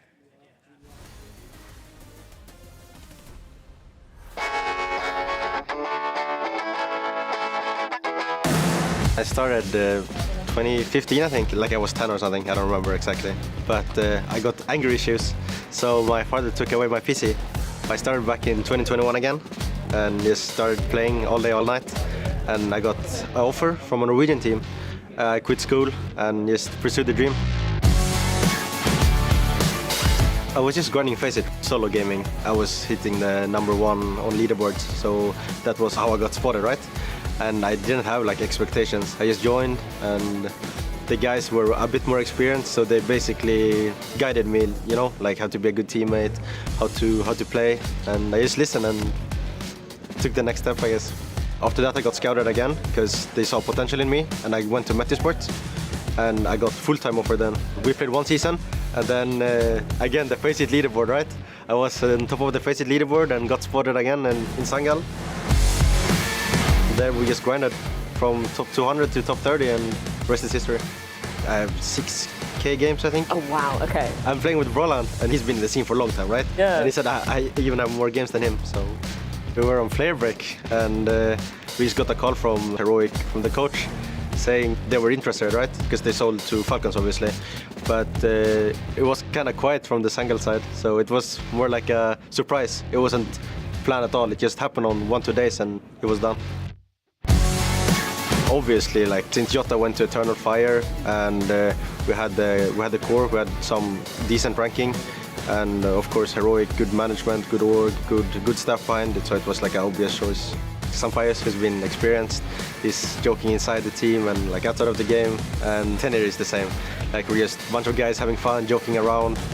So it's the chemistry is great. Like we're having fun every time. Obviously, you've made it to the major, just a milestone achievement for you individually. Yeah, of course. Like I had it as an achievement with the sticker, right? Like now I'm in the game. I'm excited. I'm not too nervous. I'm just taking game by game. Is there anybody you're particularly hoping that you get to play against here in Austin? Face. We demolished them, and they're calling us bots. Like I don't know how they can call us bots when we're demolishing them. So I need to do it again. Now when the season ending, like it's the last dance as well for us, like our roster. We just wanted to make it to playoff, and yeah, we'll see from there.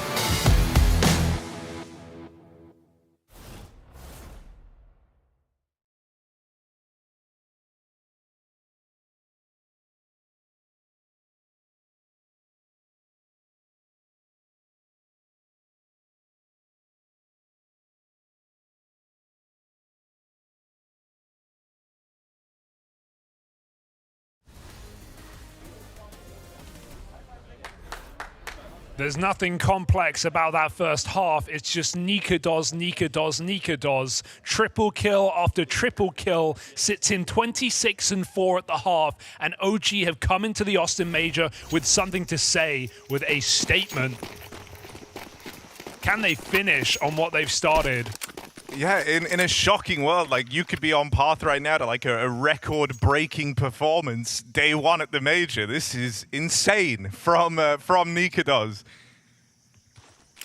You might have expected he was going to be good in this game. I don't know if you were expecting he's going to be this good. Nearly 180 ADR. He only deals in multi-kills, does Nemiga.CDT. So let's see if he can keep up appearances now, swapping over to this T-half. Pistol round. Sees OG spread themselves thin. He literally got a multi-kill in every round OG won. Every single one.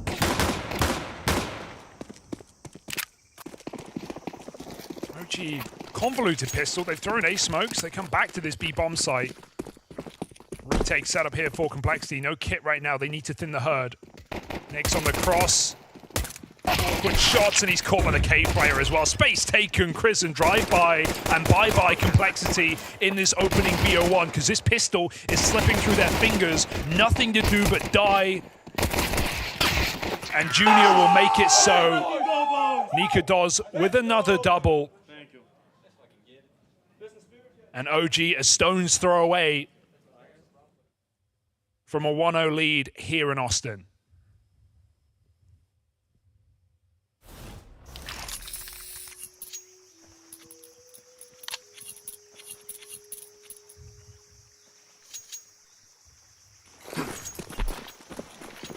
Someone's going to need to crunch some numbers after this game. I mean, this is not par for the course. Beyond the pale.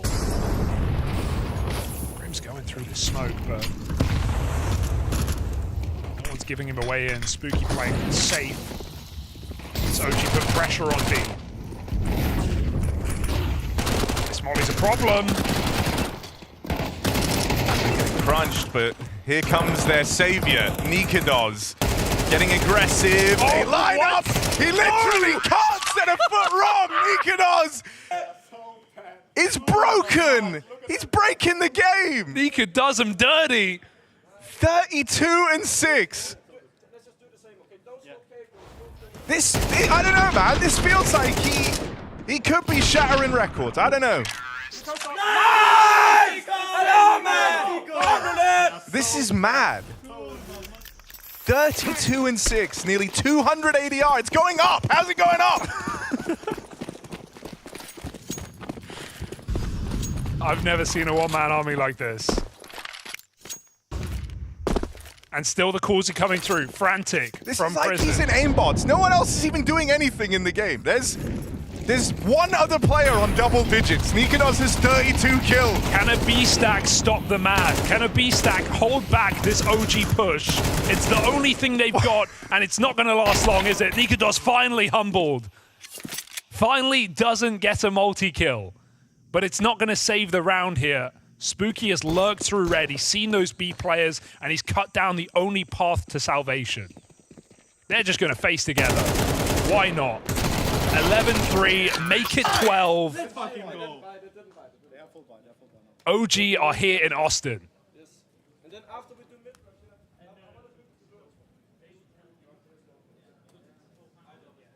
This is just so shocking in every conceivable way.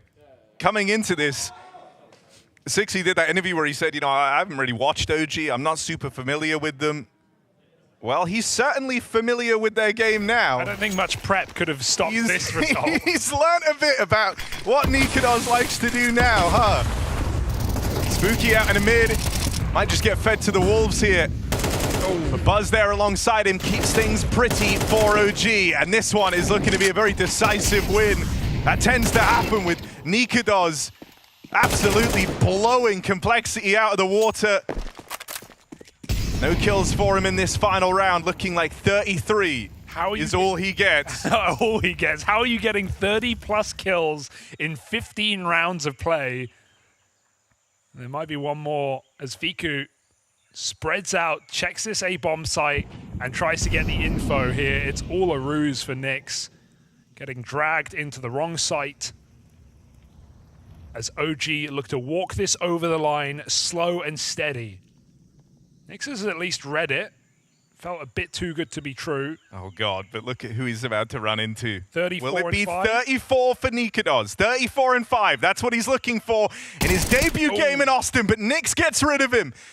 And now looks to embark on this 1v3. It's the space that Fiku's taken that's the big problem. Shouldn't be a way to save this round here. He's got a 1v1 on offer. Can he read this deep position from Fiku? He heard the util earlier on A, but it's a great angle, and it will work wonders for OG. 13-3, their first major in CS2, and a major debut from Nikodos. Yeah, one to remember as well. He absolutely wiped the floor with complexity. This was lights out from Nikodos, otherworldly in fact.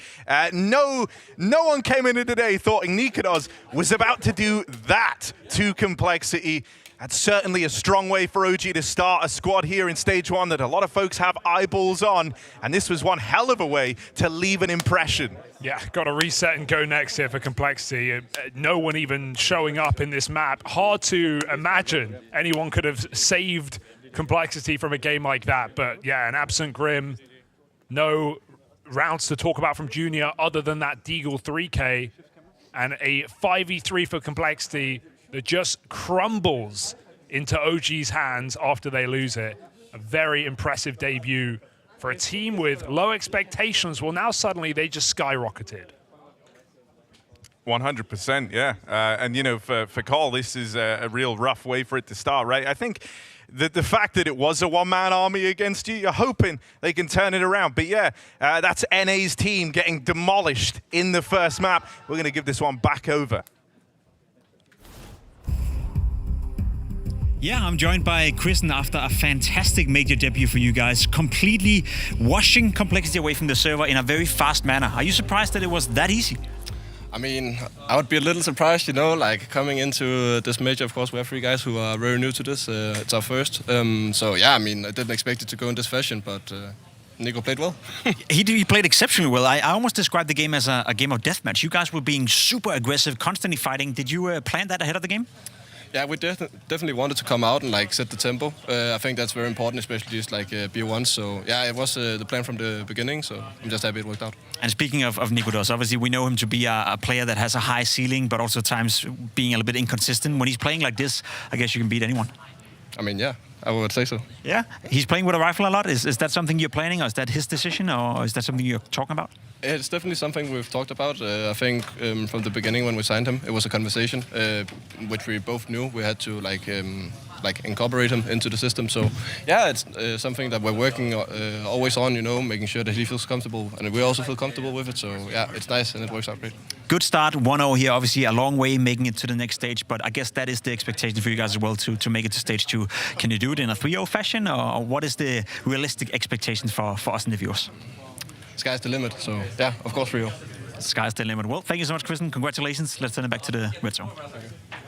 I feel like I would be sharing that same sentiment after absolutely slacking complexity in that fashion. The sky truly is the limit for OG. Like, just Nikodos, what the hell? Like, how'd you pull that off? I mean, like starting your major run off by getting 33 kills against complexity. That is the way to go. Not only for you as an individual, but also for the team. You know, Nikodos proved exactly what we talked about when we came into this game, that he is a guy that is not afraid of playing fights. He is playing with confidence and he wants to rifle. He is their AWPer, but look at how, like the majority, I think he got the majority of the kills by just playing rifles. That is exactly his strength, you know. And Kristen also mentioned inside of the interview that they have implemented Nikodos with the way that he likes to play inside their system, and it's something that they're still working on. But I mean, if this is the way that it's supposed to work, then damn, this was really well pulled off.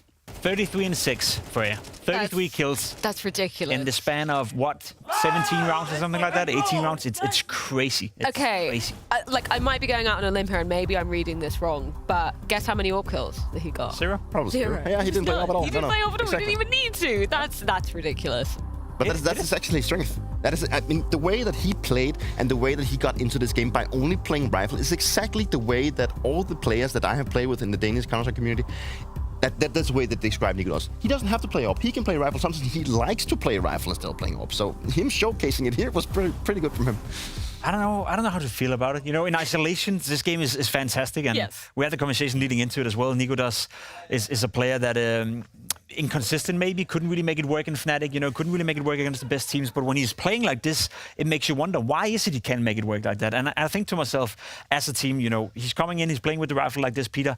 Yes, it looks nice when you're playing against a team like Complexity where they didn't show up whatsoever. But you do that against when you have to face, let's say, Falcons in the next stage, or you face in the next stage. Can you allow yourself not to have an AWP presence in Nicolas, despite him being good with the rifle? It's just, for me, it looks so good when it works, but it also put a cap on your ceiling, so to speak. And is that something they can work around, or what's the deal going to be? Sure, this was a show of his rifle capabilities, and I know that he's also a good AWPer, so I'm actually not too worried. You know, but that requires him I would rather have it this way around, that he goes off and show this rifle work instead of not being able to do it with. Let's say he had a really bad game playing AWP only, then you know then he would have picked up the rifle and not do what he did. I would rather have him go and do this than not doing it. And I'm not too worried about his rifle capabilities. But the problem is now you do this, you get 33 kills, you're the best player so far in the major. You know, haven't played that many games. But are you then incentivized to pick up the AWP when you go up against better teams? You're not, right? You're going to stick to what you know that's been working out for you throughout the major. And I think that puts a ceiling, or that puts a cap to I think you're treating this as a very small sample size, right? No, like his entire career. Well, but he's AWP'd during his career. Yeah, and also dropped the AWP mid-game, you know, in moments where he never should have dropped the AWP mid-game. So That's true. In the context of his career and where he's at right now, he is playing in OG. Let's not forget that. He's not playing in a good team. He's not playing in a team that has any expectations of making it to the playoff, etc., etc. No. And that's why it's so frustrating. Nicolas is such a great talent. He has so much skill. We saw that. You know, he can own Complexity single-handedly with a rifle. I want to see more of that, and I want to see more consistent. We're going to see plenty more Counter-Strike moving forward as well. If I take a quick look to my right, 7-8 is currently the scoreline going down on the other stream. We're going to take a very short break here on the C stream, so we'll see you on the other side of it for more Blast Austin Major.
All right, I know we're all still kind of mentally recovering from the Nikados game that just went down, but this is the major. We got to get the show on the road. There's more matches, Hugo. There's more good stuff coming up. Right now, we're getting ready for Bait taking on Imperial.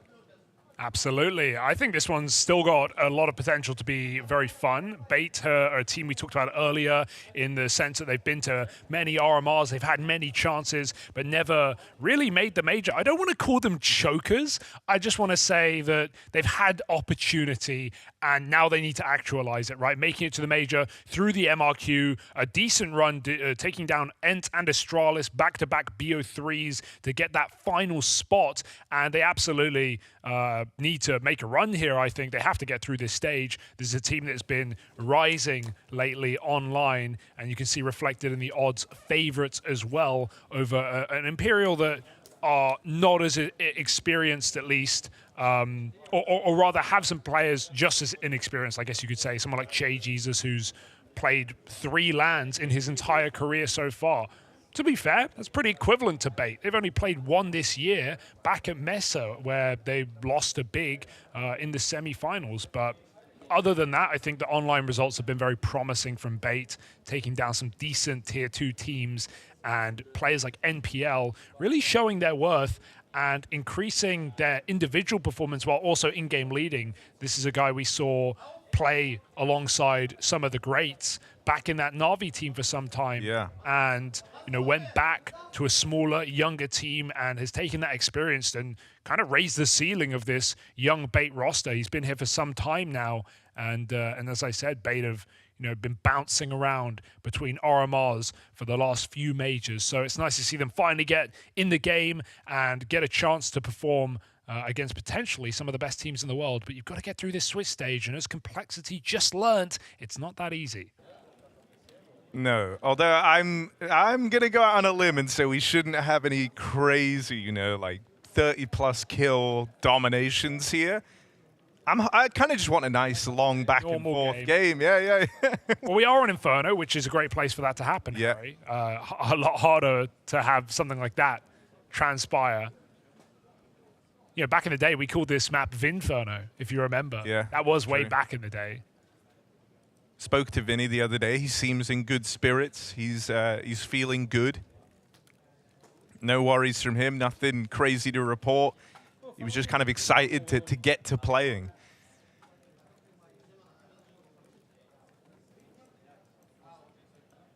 And, you know, for Bait on the other side, I'm hoping that, like, I want to see guys like Hedrick kind of explode into the game. Now, I think it's going to be hard with the map we've ended up on for him to be the one to step up and take control of it.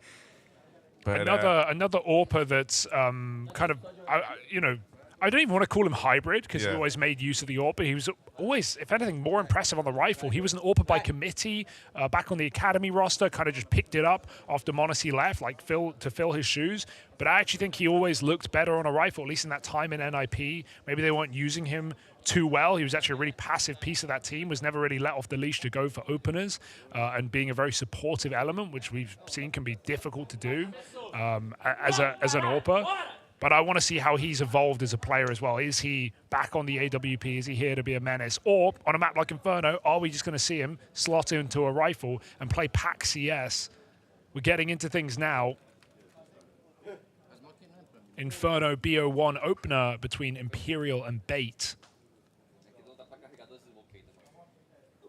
And don't underestimate this Imperial squad, because I think the firepower is the one thing this team does have, right? Try coming over, joining this team almost a year ago now, has looked like star of the show. And some of these younger guys in No Way and Descent have been outstanding, at least in their region. It's just whether they can take it up to that next level and do it on a major stage. Remains to be seen.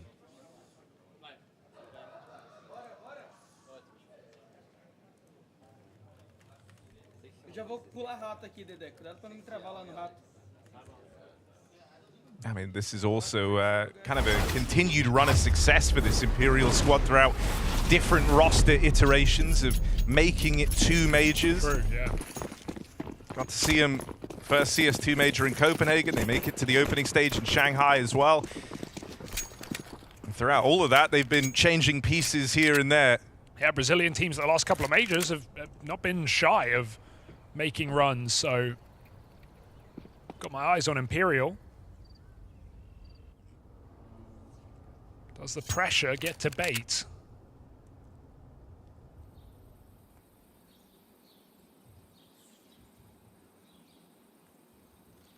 Block at the B site, quad mid. The latest piece of Che trying to uncover. Oof. Well, didn't like what he saw in the top of mid. He's sent to the grave, and now they get blocked over here at B. A mid creep in the downtime. Great move. They might get caught by the ramp, though. Yeah, essentially going to get the spot off at least. Knows he won't be able to link up with his teammates on Banana, but for now can cover their backs, make sure this flank doesn't come in. And that's wasting kind of this this golden opportunity that Bait earned themselves, the hot flank, but that three-man stack over at B dismantles the hit. Flank won't matter. Instead, they're going to meet Desenchi head-on, pushing through Banana. He's left up in this 1v4. They know where he is. Desenchi all tucked in close on these dual Berettas that should just be the insurance policy, not even required. They're loving it. Straight to land, straight to a wave over the glass. I do love, however, you know, I'm going to say like the last year, but maybe even a shorter time frame than that, the shit talk is so back. Oh, it's so back. It's never been more back. That's why we love this disappearing glass after the round, right? So players can look each other in the eye. Yeah. OG definitely took advantage of that. Weird call for Imperial to commit there after they spot the double mid flank. You know you're going into a stack, but maybe they felt like they threw their util. They just wanted to commit. And MPL getting late boosted, threw a spanner in the works there. So Imperial, I think better odds if they go back and clear out that flank. It was very much stuck in the middle. So a near full eco in the second round as they get the chance to settle in. And I think getting an eco like this is great to calm your nerves. You're not getting dealt instant rushes, high tempo game. Look at that last map we just saw. This is a lot slower of a start. So Bait get to warm up into this map. Take a nice free round in theory. In theory, that's a Glock kill. Oh dear. Burst, it felt so quick. Nice. It's all contained. So thankfully never spirals past that wild double Glock kill up through Banana. And it's time for Imperial to get going. They've done their damage, forced some rebuys, got some SMGs here for Bait. It's a perfect storm for Imperial to take their first gun round.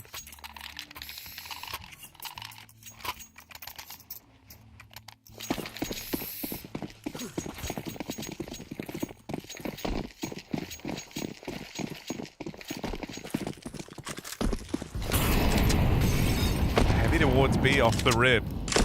They play a three-man stack here. Vinny is keeping their attention in a Banana, but can't clash with the MP9. It comes out ahead.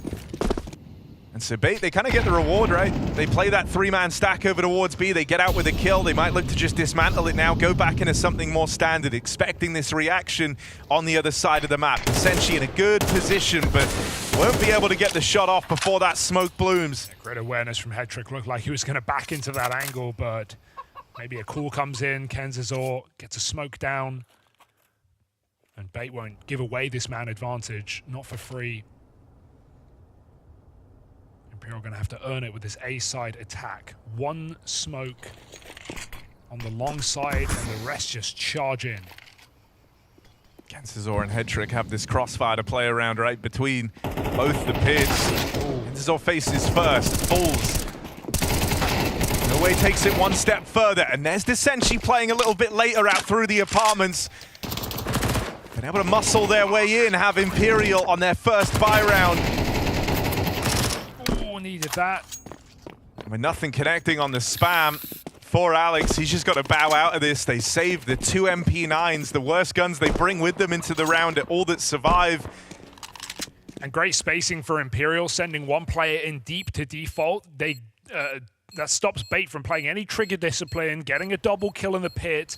Player gets given up, gets his free kill, and then Imperial swing into trade. So they keep it super clean. And don't overplay that porch push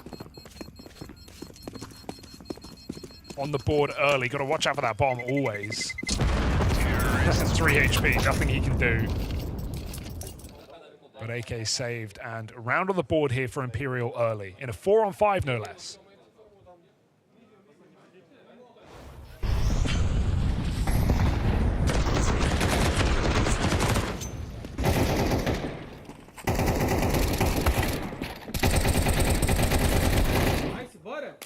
Bora, guys.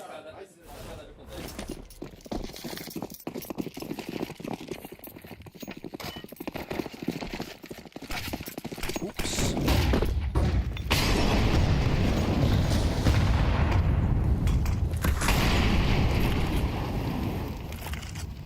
Something a little bit faster here by the looks. They were very keen to go and take this space up in top middle.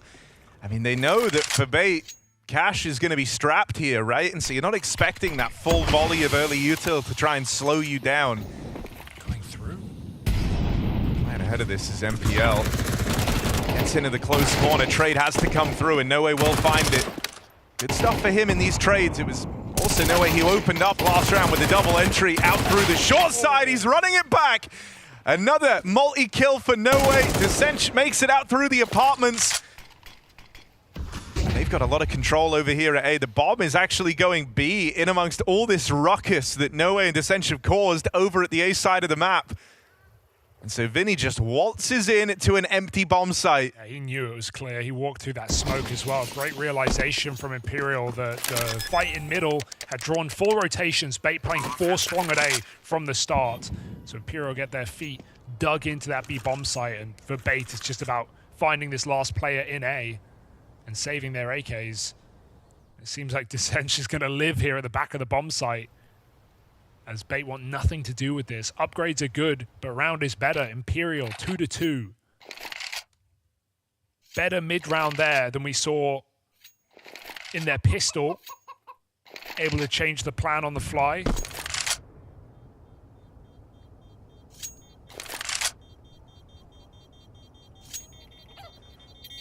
Yeah, I think it's a nice, you know, it's a feel-good call for Vinny because, you know, as the captain, he didn't like contribute to the round in terms of the kills or the space that his teammates took away in top mid, but he had the right read on his opponent. Yeah, this is Vinny a couple of years now into captaincy. And there's kind of no arguing with the results he's been able to field in terms of the consistency of making it to majors in the Imperial squad. Domestically strong, right? That's been the cause for Imperial. It's just about where's the ceiling, and it doesn't seem too high.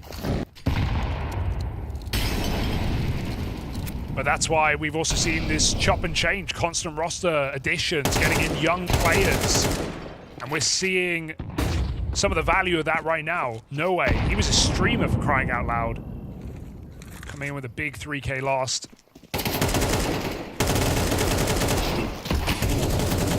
Speed will make this weird. It will stop Imperial in their tracks. Descent looking for this opener meanwhile. P2 up close. MPL thanks him for the AK drop. And now takes that gun further forward. MPL wants to keep on fighting here. Press the advantage, goes aggressive. Out towards short on a bit of an off angle. Kenzazor, was he spotted over and long? It looks like it. Che runs at him. And so now it is just MPL. They know that AK is here. They know it will be in play. Could have backed up into the apartments. Could be in the pit. There's a lot of angles here to worry about as they make their way in, but it's a clean execution from No Way. And that should seal the deal on this round. Sentiel definitely just wants to think about holding on to the AK into the next. Done a lot of saving here for Bait. And it might have to continue. Noe is looking really, really sharp in these first few rounds. Someone who can step up and dominate these games for the Imperial squad. And it's not just, you know, fact he's topping the charts right now. It's kind of the fashion in which he's got these kills. They've either been really important trades or clean entries out through short.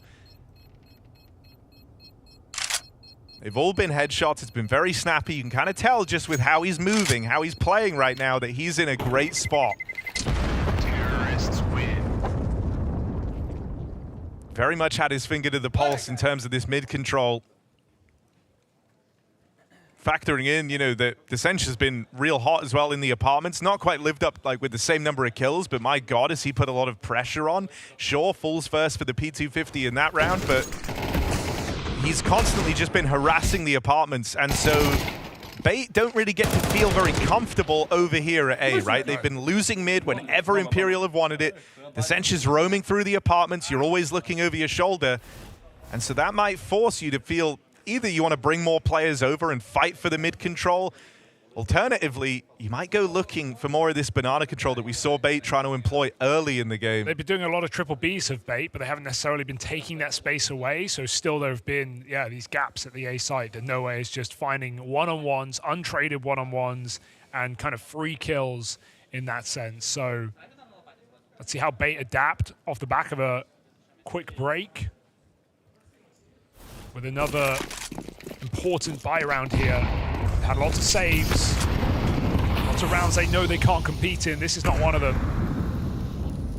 The already up top banana, ludicrous pace. And only one player here to really stop this move. It's Alex with the smoke block ready.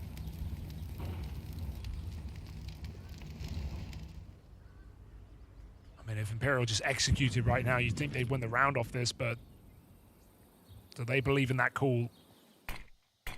Trying to set something up in middle, and Bait have not been respecting this long smoke. Head trick comes through again to fight with his crossfire. 4 strong on A. Perfect time for this B hit.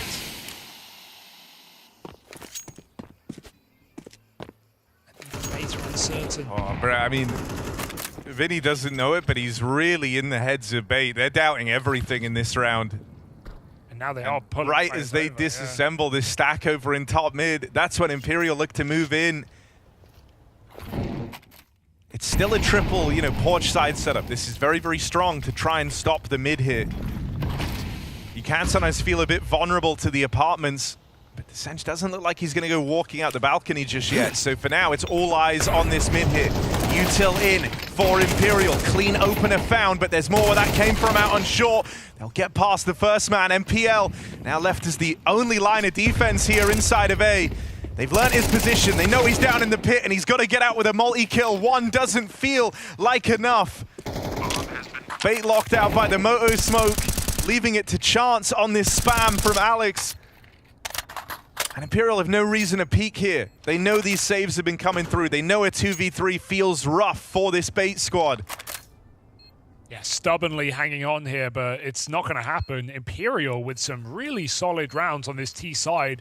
Che coming in with a double as well. Major rookie debut here in Austin. And Imperial showing good fundamental CS right now to break into this game, to catch Bait off guard. Exits being fought for. No way says no way. And they don't get anything out of this round. All of these saves for Bait finally denied.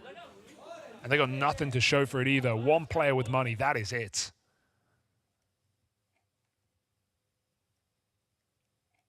This game's about to get a little bit harder here for Bait. I want to see some life, some fight maybe, to bring a set play, get aggressive off of spawn. Because they've had numerous stacks, numerous nice looking setups that Imperial just multi-kill entry like it's nothing.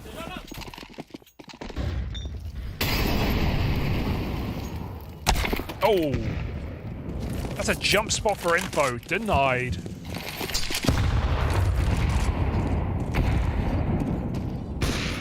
And I also think it's great, like Imperial might be feeling very confident right now, but they're not letting that confidence, you know, kind of lead to any slip in procedure, right? Like even in that last round where they go into the triple porch setup, they throw the full bounty of util to flush out that exact play. Also, as you know, this game starts to kind of spiral, keep your eyes on players like Descent, who's going to start varying his routes, right? Like on these lurks over towards A, he's been super active in the apartments. He knows that that's kind of what Bait are worried about right now. And so that's giving him more freedom in the long run. They're going into a B stack, but Che's leading the charge with all the openers, and he's got nowhere there to back him up.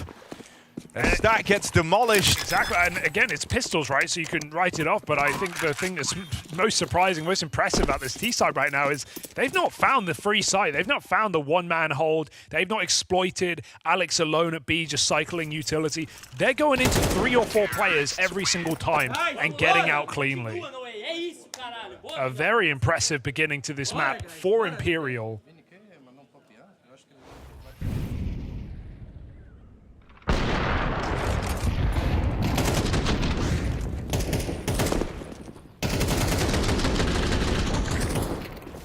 Che at the forefront of all these rounds, not looking nervous at all. Like I said, coming in, 4th LAN this guy's ever played. First time at a major.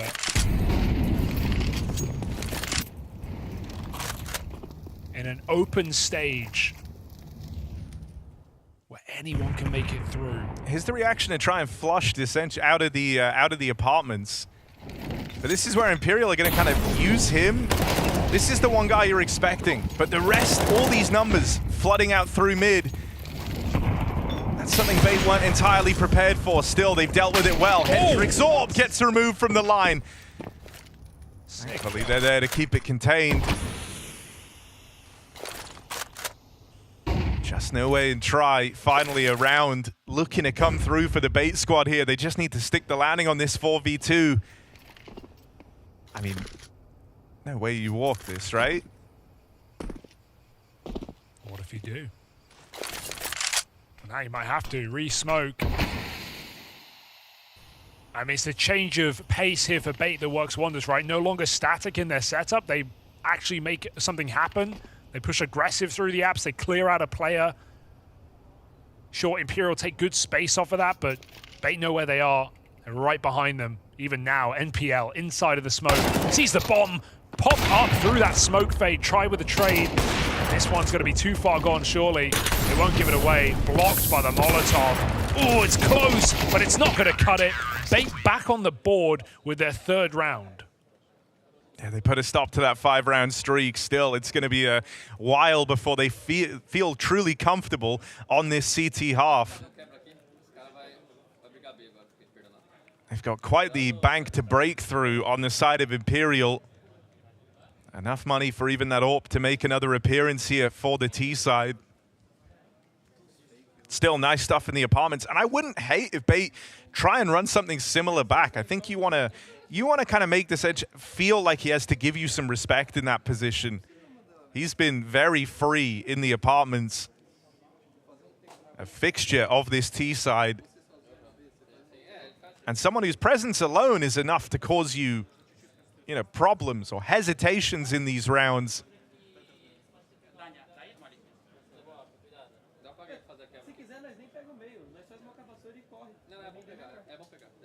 For Bait, this kind of feels like it has to be the start of a bit of a streak. Their first round since the pistol and its conversion.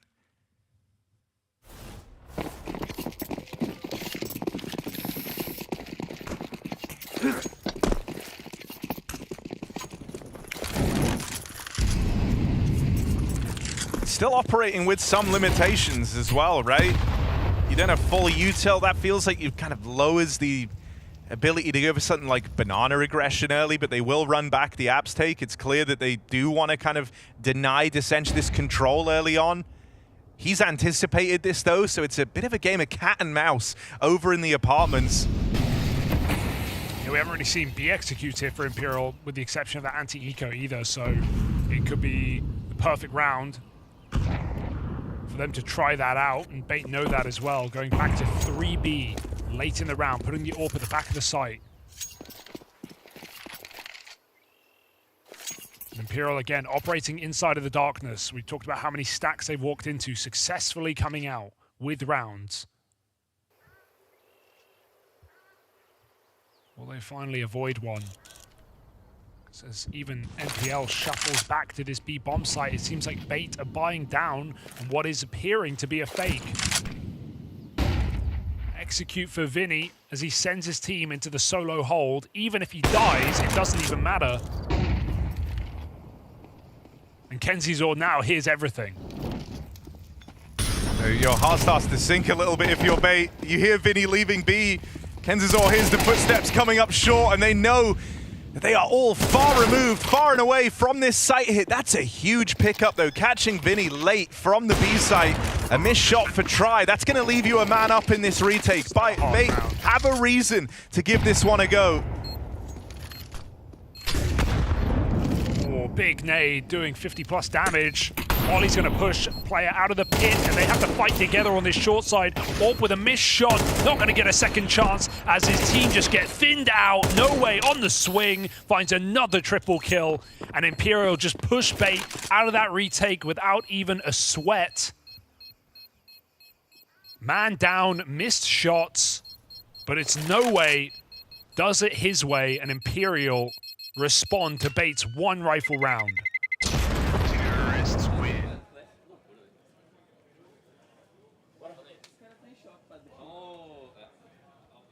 Getting a really good individual output from No Way right now. Che is just the hammer. Sometimes he's hitting, but he's going in first every single time, and No Way is the spring in this trap.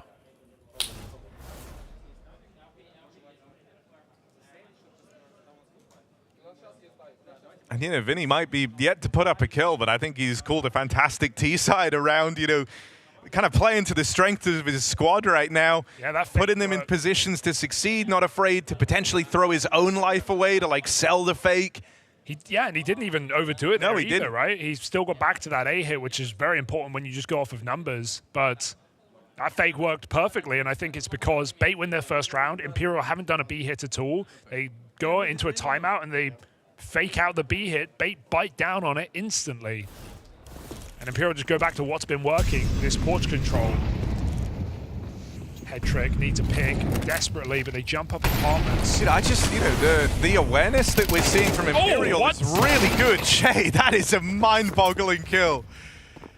If he slowed his roll a little bit there, his team would have been able to trade him. They still might, but Kenzizor from afar with the MP9 of all weapons.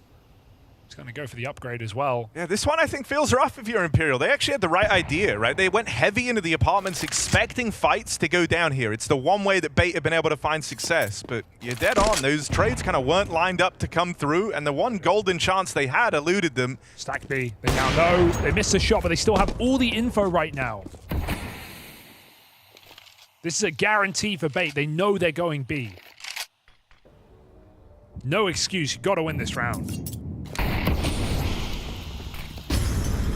There's an option to reblock as well on head trick, and so that's going to lend even more time to Kenzizor to come through on this flank. No Way makes it past. No Way's made it into the spawn. He's lost all of his teammates, but still they don't know that he made it this far. No Way's had some fantastic moments in this game, but at 1v4, the only thing he has is the element of surprise, and even now Bait are getting suspicious, getting a little shifty, twitchy, and they'll hold the line. They lock out No Way. They stop him from embarking on that clutch. And that's a nice convincing round for Bait. They're given the gift of info on the apps push, the AWP check for head trick, and they get that stack assembled in time. Yeah, Che jumps the gun. He's got hot hands. He gets that first kill, but a player right behind the Molotov meant his team couldn't trade that frag at all. Could have been a 5v3 for Imperial. But instead, Bait do what they have to and survive in this half. 4 rounds on the CT side. It's the bare minimum.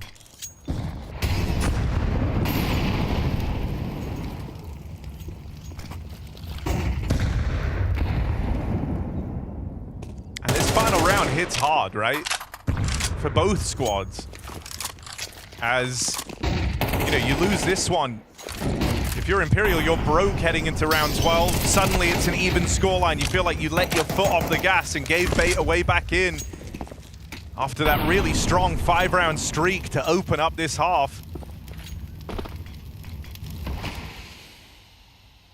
For bait, it would be a real rough, kind of sour note, right? Because you're once again burdened with a bunch of limitations in your buy in the next. So you hate that you've lost a man early. Forced to play a 4v5, that gives a lot of freedom to Imperial. They're going to group up over here for the A-hit. They don't leave a single player at Banana. As far as they're concerned, their mind is made up. Double smoker long, bit of an awkward moment for Imperial, and we're going to have bait. Believe it. Put 3 players on this bomb site again. And this is a very constricted attack in through the apartments. 4 players shifting out. There's one flash over the top, and it does do a good job. Kenzitor whips a spray while blind, and the AWP is in a hot position. They're coming from both sides. Headtrick hits his. Backed out of middle. Vinny's not giving this kill away. He says, come get me. 4v2 now, and Imperial push bait out of the bomb site again. Unbelievable reposition for Vinny to go all the way back there to cover that mid-cross, but it works wonders. And Kenzizor, who's been pretty reliable app side, pit side, and at least getting one, full blinded, and Imperial just fly out the apartments. It's a shame. I'd love to see Imperial try and hunt here, but it feels like so much time's elapsed they won't be able to. Also got low players as well, right? You'd have to like swap the AWP off, send someone else in instead. Just saving these guns will allow like a proper investment to come through for bait in this final round of the half. And so the save a requirement. They will get out with the guns intact. Imperial got to be feeling really good about this half, though. As you said, like, it's not like Vinny's coming through with his, other than that round, huge impact individually, but I'm really loving the simplistic style that Imperial are playing. Slow, steady, burning out the util and just going for short pops. I mean, also, I think, you know, he certainly feels the kind of nerves, the jitteriness that bait are in right now, how, you know, they're either reacting too fast to information or sometimes they're doubting themselves, right? Believing it's going to be this stack. He's been very, very good at kind of pressing the advantage here. You know, you can feel that Imperial are in pole position with kind of how they're playing this game. You throw into that the fact that they've been very, very good in these opening duels, and that only kind of digs the hole deeper for bait. It's why they've felt so twitchy. It's why they've had to lean on these gamble stacks at the start of rounds. It feels like they've been working with less throughout most of this first half. And now a final hurrah, a final chance for bait to feel like they got to play in the CT side after so many saves. Another full buy allowed.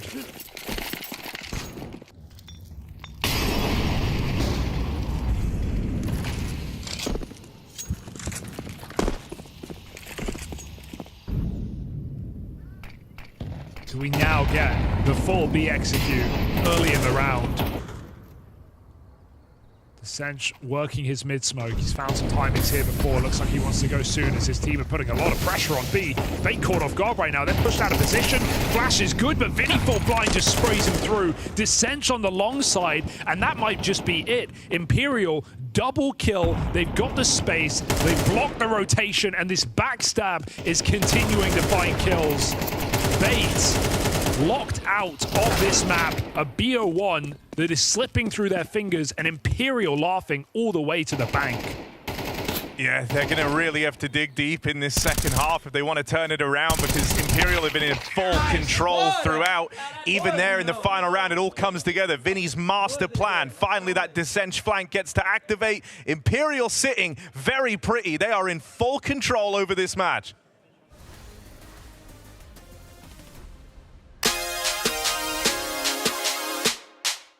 Chai. Chai, yeah. Do we add the Jesus?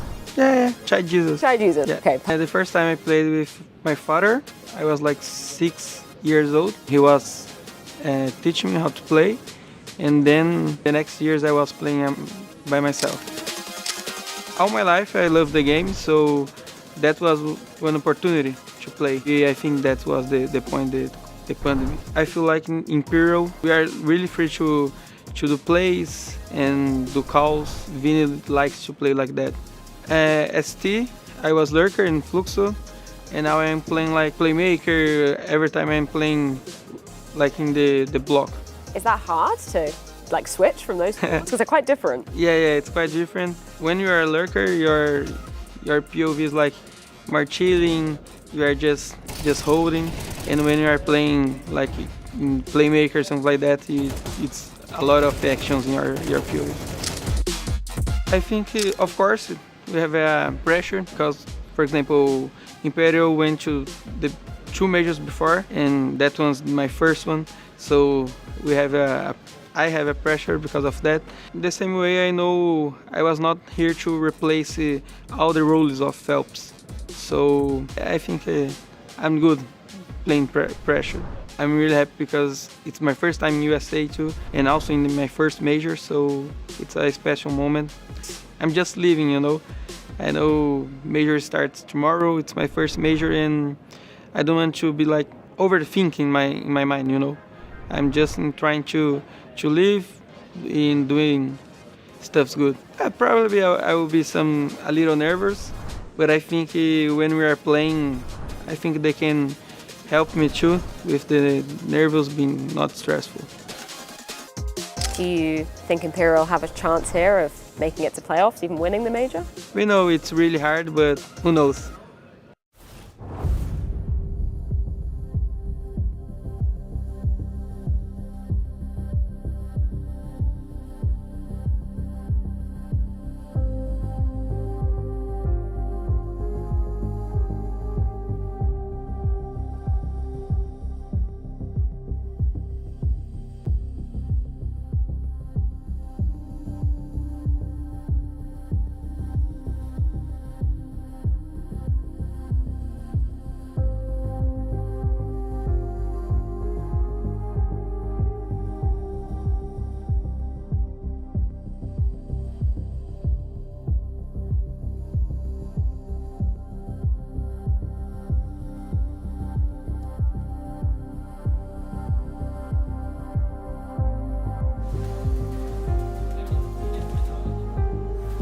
Nerves setting in for Bait as they trail behind with just 4 rounds. They found the pistol to open up that first half. Past that point, just 2 rifle rounds in it for this Bait squad. Imperial in pole position. It was No Way and Descench being a nuisance throughout that first half. Descench on the extremities, No Way as the entry/trade god. And Che in his debut game at the major, also making a good impression. Yeah, for an entry man, he's come up with a lot of openings here for Imperial. Have the Apps man back again. He's got a teammate by his side. Imperial 1-2 punch here in the apartments. Bait needs this pistol desperately, but the Julies come gunning. Double kill for Bait is a huge opener, and they don't jump the gun. Arguably should have. That's a weird call to stop there. Even if it was a stack, you'd be more than favored to jump out apartments there. But they want to go in mid-round, and while it should still be fine, this is like the only way you can lose the round. I think getting strung out. Bait is still kind of suffering from the knockout blow that Imperial dealt them in this first half. You can kind of feel them getting a bit more timid, a bit more bogged down. Always feeling like they want to have perfect info before they make this play, but this reroute now is going to throw them back in. It just feels obvious because for Imperial, if you go, hey, they're not out, I've just cleared A, they're not out A despite a double Apps kill, just stay B. And so Bait are now walking into the stack. Vinny is going to commit, so it's not a full stack, but in terms of Imperial having the best chances after that double entry, they've got a shot. No util for this either, so it's just going to be contact for Bait. Won't allow them to get in deep, and so they land the dink down range on a try. Do they think it's just the one-man hold? They're not ready for Che. Oh, no. Waiting in the corner, he bides his time, tries to find the perfect moment to strike, but they're all around him, they're whipping him down. Che refuses to go down without a fight.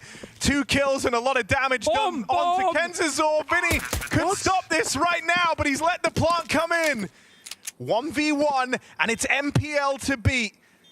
The captain finish what Che started. No, MPL knocks him out of it. Why did he hold the shot? Was he trying to time it like to perfection? Was he trying to stall out that few seconds on the clock? He could have denied the plant in the first place. A little bit awkward there for Vinny. A nice try. Che putting on a display in that B bomb site after initially whiffing as well. I don't know, it felt like Vinny was trying to like let that clock go to the last second, but he left it too late. Either way, Imperial, very close affair, and around there, no business in. And this one is the save, coming in aggressive, coming in with a statement. This is what I wanted out of Bait all first half. Play with a bit of life. It will come at a cost. 3v3 now as Bait find those trades, but it's made this round interesting.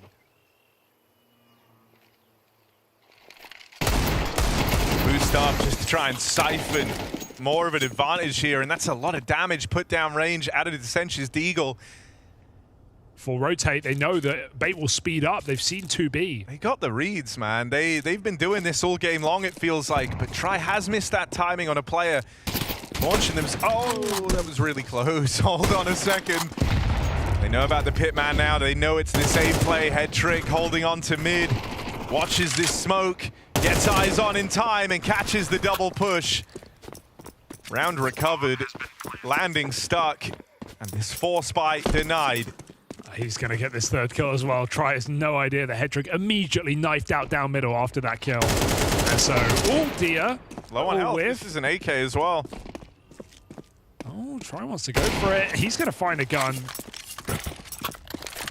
But Bait still survive after a 3-on-5 from Imperial's mid push.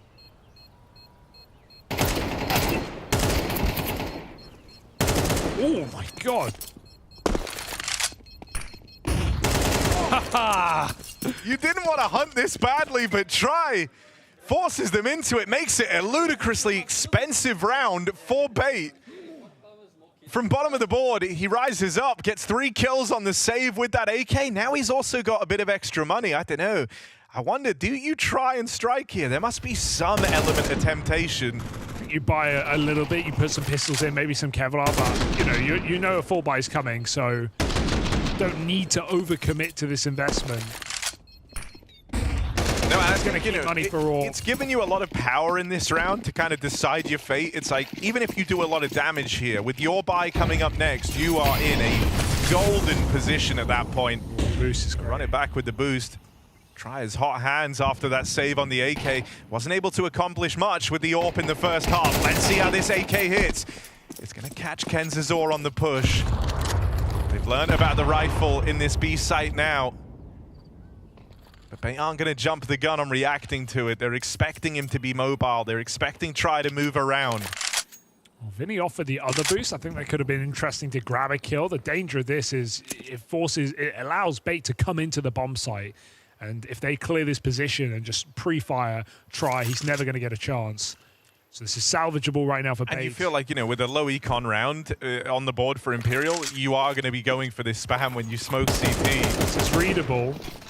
They have the manpower, 4 guys moving in. The grenade puts Try on 1. 1 HP. He's getting pre-fired. Can it be the difference, or does that pre-fire come in? The jump check, Try still survives. No. Vinny's just taken one out with a USP. No. Try guy, 1 health, holding on for Imperial. The numbers squandered for Bait. They're feeling a lot of pressure. Nothing feels safe, and the fake on that bomb. On the recommit, that's when the push comes through. Che with the backstab. Alex doesn't know where to look. It is a damn good try for Alex, but 5 players running at him. He takes 3 to the grave and no more. Oh, crumble for Bait right now. Just broken into little pieces. That's a near full eco. 1 saved AK, 1 MP9, and a bunch of USPs. And they come out like that in a 5-on-1. No pre-fire on the boost. The jump check instead. 1 bullet would have done it. And they flood that bomb site. No one bites down on that first fake plant. It's the second one that's a commit, and by that time, Imperial are already up banana on the flank. Dear, oh dear, that is a devastating way to lose the round for Bait. This Imperial right now I mean, yeah, very likely that's cost them like any chance of being able to come back in this game. Right now, they're scrambling together a force. That's already with the fact they lost everyone hunting the AK in the round prior to last. So you are like fully bottomed out on your money. Ooh, nice shot. But I still like the Imperial going for these kind of moves, right? Something that we were saying that we wish we were getting more from Bait in the first half. Playing with some balls, playing a little bit more active at times. However, in this round, it gives Bait the advantage. It gives them a third weapon. 3 strong on A for Imperial. Bait getting their ducks in a row. Aggression. Well, that's the bomb. Careful. He's going to catch him for free. Hangs around to try and fight this, though, and that is one fight too many. Spotted try now. Nade should find good damage. It softened them up. Makes life a little easier for this AK. Vinny back on his USP. Very ugly shots from both A players. This is huge for Bait. Yeah. Their goose was cooked, man. Like, if they lost this round, next thing you know, Imperial are just one rifle round away from winning the game. Instead, you've given yourself a fighting chance. It all comes from capitalizing on that opening pick, right? Get away with that one. Onto No Way getting aggressive, catching Dissension on his continued push out through mid, seizing every opportunity they were given. They get it done with less. I think, is he going to try and do something weird, or is this just exits here for Che? Bomb's ticked, pretty far gone. Oh my god. I want to say no. Oh my god. I want to say there's no way. Oh my god. He's giving it a go. Oh my god, they're not enough. here. They're not here. Che, major debut, tries to defuse, but just seconds short. Oh, that's respect for trying. Yeah, that was close. I mean, one more second and he wins that round on his own. No one's even there to stop him. My oh my. Even that for Bait is just a reminder of what you're up against right now. But a huge round to win, as you say, for Bait. Both Try and Vinny whiffing hard in this round. And the Tech-9s overwhelm. Try on the AWP, had 3 kills at the half, has definitely warmed in a little bit on this CT side. Can the AWP hit? Go on.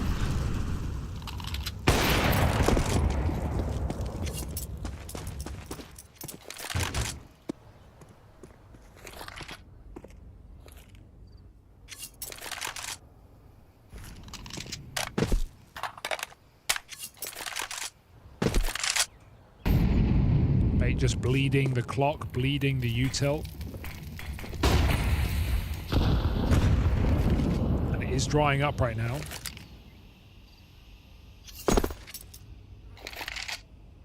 At the same time, a couple of smokes still left. But you have to be a bit cautious.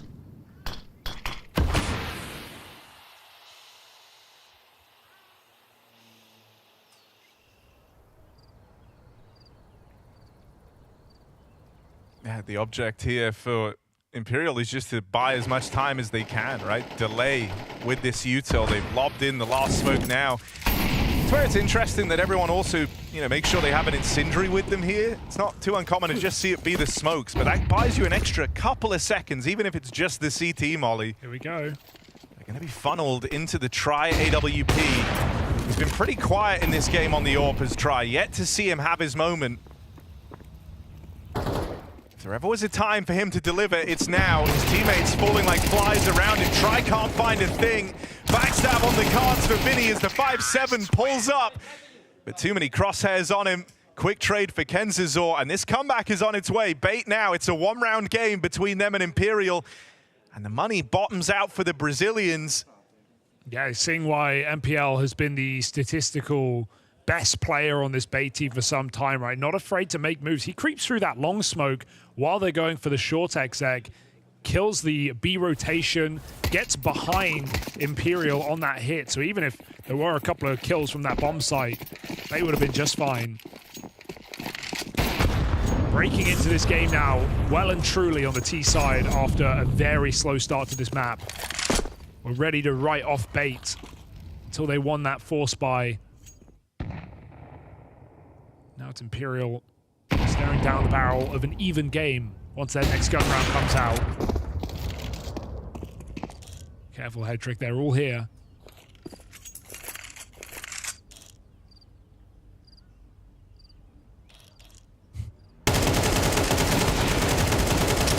And they know. No problem for head trick. 5 alive on the anti-eco. Even game.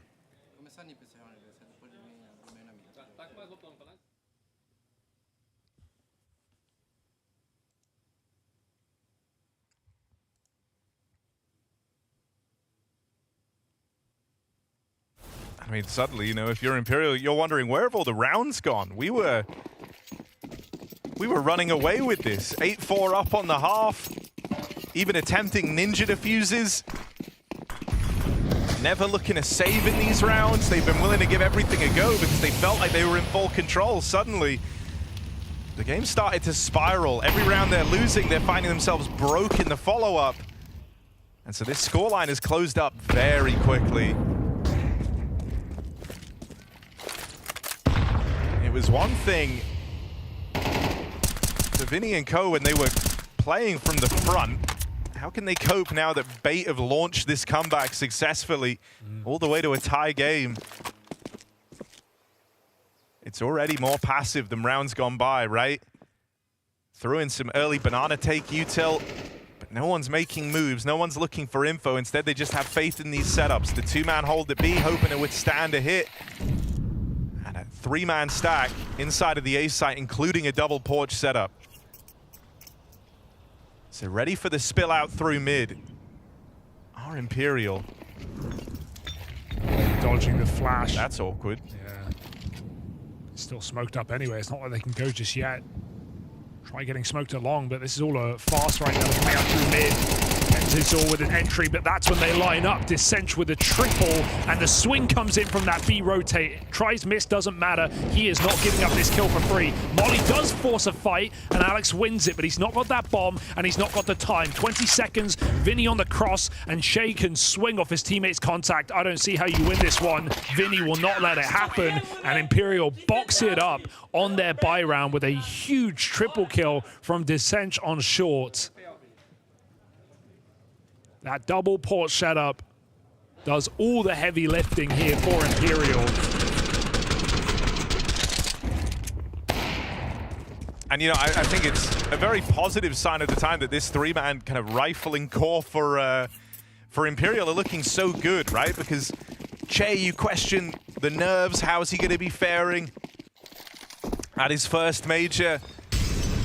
You know, the fresher face in the Imperial jersey.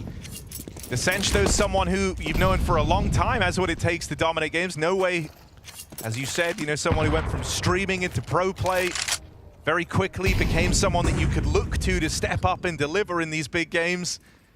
And so seeing the 3 of them, even Shay, who there was kind of more uncertainty around, rising to the occasion is very promising. And it makes this kind of rough performance from Tri way more forgivable. I think, you know, other teams would have been able to capitalize more on this AWP feeling so absent. That 3-man unit for Imperial have done a great job of making up for it. It's surprising to see Tri struggling so much. He's had some really good games in the Imperial jersey. Coming in a little bit cold here. But sometimes all it takes is one round. This time he's naded down to 22. They go back to middle. No setup to stop them here. It's down to the pit play here. Try ahead of the smoke, full blind. Can't stop them. They are running amok up into this A site. That molly is a big problem. Even if No Way dies, are they ready for the second man? First kill comes in. Dissench springs the trap, and they jump in and find him for free. Bait breaks back into the game. And every time we're ready to give up on them, they answer the call. 10-10, full save for Imperial. And Imperial's money, again, drawn into question. It's the second round they win in the half, and immediately Bait respond. So it's not like they're going to have a full buy around these 3 guns.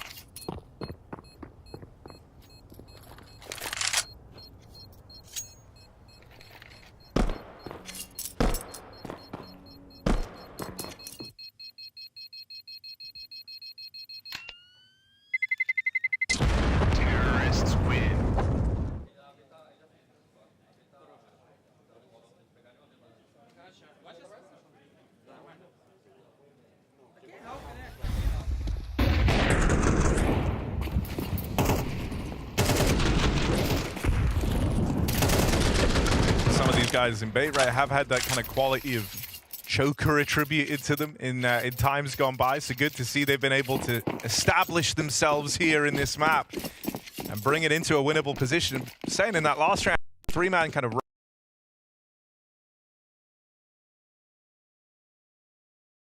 make up for Try's struggles. Well, in this round, Try is the biggest and best gun, and the rest of his team, outside of the guys who saved, relegated onto these pistols. So this is where Try has to hit hard. He has 2 kills on the AWP in the game so far, and that's in spite of him having it a hell of a lot. Most of his work, his best work, has been on the rifles. And so if there ever was a time for Try to deliver, it's now, especially as Bait look to try and take away some control at Banana. You know, you lose a game from this point, Imperial, Try is going to feel like he lost the game for his team. He's had ample opportunity. He's going to have more in this round, and he has to stick something to the wall right now for Imperial. Solo B with the AWP. Not an easy shot either. He's going to tunnel himself back to Dark, commit to this position. A harder spot to Molotov. Now look, last time we were in America at a major, I remember a sick play from an AWPer over here. Let's see if Try can channel his stew. Oh, he's cooking all right. Burning in the Molotov. Coming through, looking for a double. Dancing behind the pillar, but Bait break in. An opportunity for Imperial. Rest now on Che. No spam connecting. No chance opening up. And even the exit is blocked now. The smokes have faded. Bait are fighting for this round.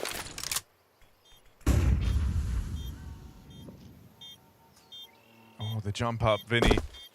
Hears them fall on down, knows about a player in at the back of Dark, and to try and close the distance now. They've spotted the pull man. They're ready for this swing, and they prepared for MPL. Trapped at the back, he's making it happen. MPL massacres Imperial, denies this retake, stopping it in its tracks. The one-man army of MPL puts Bait in pole position. They've been on the back foot all game long. But there's MPL with a stellar clutch to find that lead. Unbelievable. 1v4, the bait and switch setup.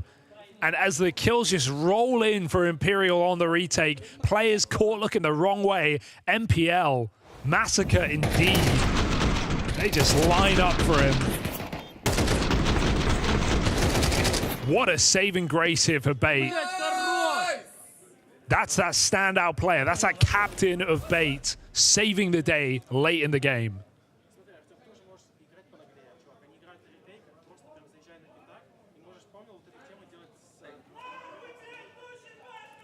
No timeouts left.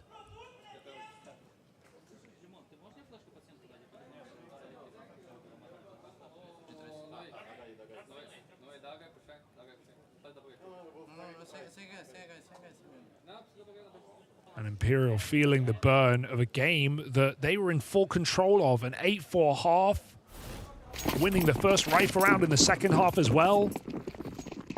And Bait have reset them both times on this CT side. Trick coming in confident as well. In terms of AWP impact, undeniably more so than Try. He sees that second player, but Try still swings out and finds a pick. Imperial bludgeoning in middle, going for every single fight they can. Yeah, I mean, look, whenever you sat back and let Bait come to you, they've had the edge. They've had the advantage. Imperial's key to success throughout that first half, at least when they were on the T side, was being very active, looking for these early fights. And so they go back to that in their final buy on this CT side. They've kept it even. Still far from perfect. They start to dismantle this lean over towards A, and in fact, they go heavy. They link up with Vinny over at the B site right as Bait get out into the top of mid. Oh my god, they think they're committing. Jay just running down Banana on his own. There's no one here to support him. He's caught in the open, completely caught off guard. Kenzizor, with a keen shot and a keen eye, has opened up the B site. Vinny's trying to scramble back around, but he's going to be hard-pressed to play in here. Go. Might just have to barrel through this smoke. Vinny's best plays. Traded places with them. Up and over, looking for it. Headtrick will get that trade. Try on the scene now. The AWP pulls up. Dissension's so far away. Try is essentially operating in a 1v3. He is in this all alone. Backstab is closing the net on this AWP. As the Try, his time to strike is swiftly eluding him. He's in a box, not even saving this AWP is guaranteed. With Alex here, he should fall as soon as he leaves the ruins. They know. And so the AWP gets collected. Bait move up onto match point.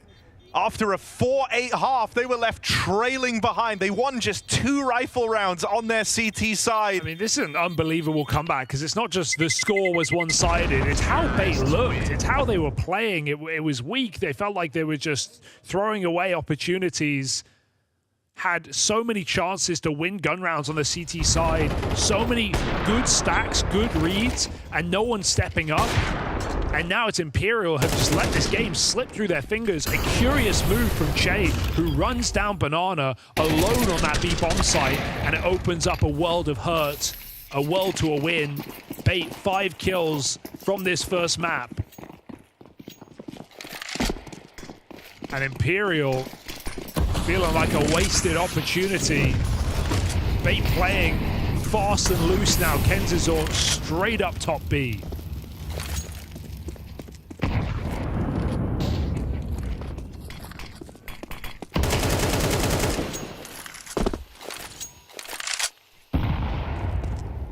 I mean, even this is just a lot of pressure applied early, right? Vinny had extra layers of util to drop in here to try and puff his chest out over towards B. He's already burnt through the first wave. This is a strong position for Bait to find themselves in. And again, so many of these rounds in both halves have come down to, you know, where is the stack? Where is that 3-4 man hold? And again, it's just in middle for Imperial. 4 players. Crossfire, not even apps info right now. This is a high-risk setup. Can Bait uncover the truth? Can they keep this stack static before they go for this B execute?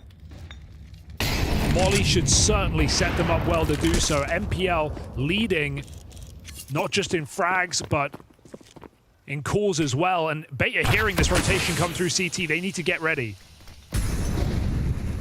Vinny's blocked the smoke, gives himself an angle. Nade on the smoke at CT, but they haven't been able to catch anyone crossing yet. Vinny found for free, and Imperial, this golden road that they laid out for themselves, is it really going to fall away before their very eyes? To open up Austin, they've launched this retake. Before that bomb's even planted, they strike 2 from the tally, but they've got to move quickly here, lacking the kits. Tag up from the Try AWP. It's left onto Alex, but you've already seen one big clutch from Bait in this position.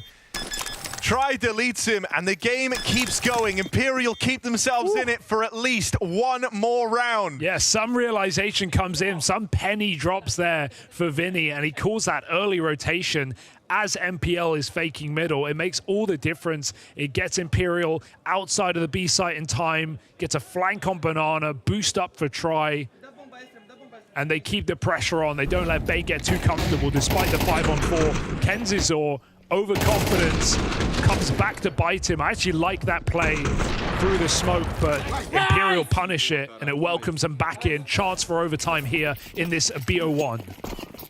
Great, that was also an impact round for Try, right? 2 kills on the AWP, 1 off the MP9, and a tag on his AWP. Like, finally, you get around where Try makes his presence known. Boom. And Imperial look all the better for it. Now, can he keep that up? He's waited till the 11th hour to get the ball rolling here. Double AWP even pulled out for Imperial in their hour of need. I like that Vinny fires it as well, right? Now you won't be ready for Try on this position. It might mean Bait walk dry into middle. That's what Try wants. A chance, an opportunity. He seizes it. Opening kill, can't follow up. Teammate on the long side, overwhelmed, and Bait are trying to close this out now. Vinny on the long line with the AWP at B has freed up an extra player to rotate over. Che gonna join the fray at this A site. Worlds apart, and Hedrick and the rest of the gang are sneaking in through the short side. Ready. No ways down here in the pit. He'll be the one-line of defense. Try does have this sight line available, but there's the smoke to knock him off of it. It's just no way. And he'll get out with 2. Shay plays through and ends up feeding the beast. Smoke spam connects on a try. Oh dear. This big advantage for Imperial squandered, whittled away before their very eyes. And they look on as their veteran captain looks to try and keep them in it. Vinny, 1v2. Closing the distance out through short. Alex going to struggle to play off of head trick here, so Vinny does have a chance at the 1v1, but he can't find it. Bait, the comeback lands all the way from 4-8 down. They turn this one on its head. Some must-win moments in their MPL with that massive clutch to make this comeback happen.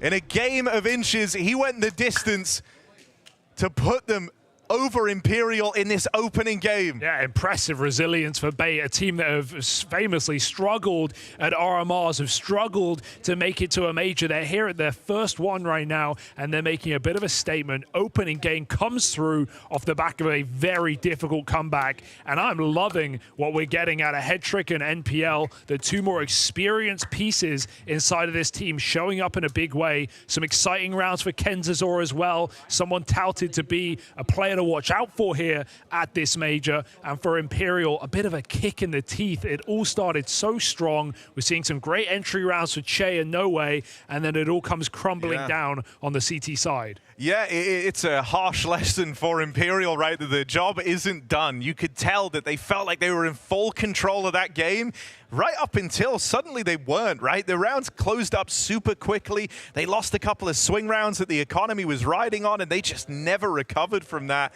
Awkward stuff for Try as well. Gonna have to keep an eye on him. They'll need him to recover throughout the rest of this major.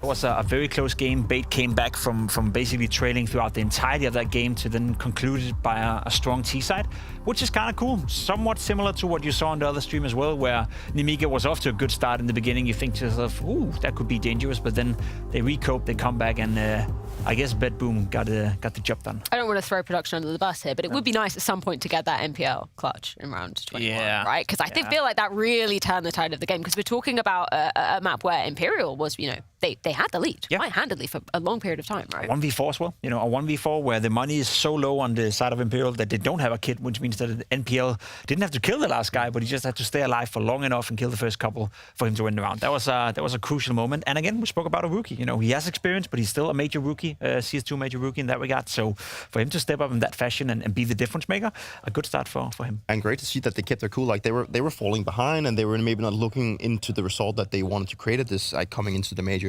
And the fact that they kept it cool and kept grinding it out. They didn't decide to just give up. They didn't decide to just not try like getting the rounds in that they know can play. I think they proved that this team can keep their heads cool.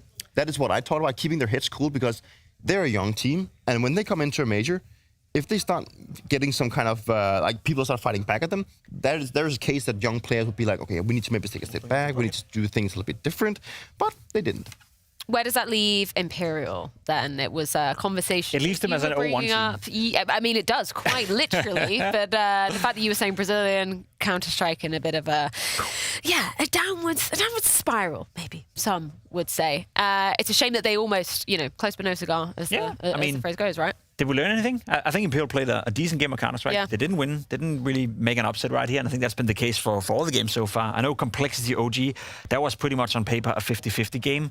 Didn't expect OG to beat him that handily, but outside of that, we have 3 favorites now having won the game, and everyone complains about, the best of ones, they're random. Well, so far, 4 out of 4 has kind of gone the way that we expected. One close 50-50 one went, funnily enough, to one team, and the other 3 favorites have won so far. So, in case for Imperial, not surprised, they did a good job, but they haven't won anything so far, and they placed themselves as an 0-1 team. And your wish is Productions. Come on, thank you so much for bringing this up. So good. Yeah, so fast. Yes, so that's what we're talking about with those 1-0 games and the 0-1 games. Those are also going to be best of ones, and that's going to be played later on today as well. So double headers for all teams across the board today, and it's not until you get to this qualification or potential elimination games that we move into the best of 3 territories. So Dupree, you're agreeing no big upsets, I guess we're using that word so far. Obviously the Complexity one, the fashion it happened is, I guess, the closest. That's probably the closest one that we get to an upset. I mean, I have really high hopes for OG. So for them winning was great.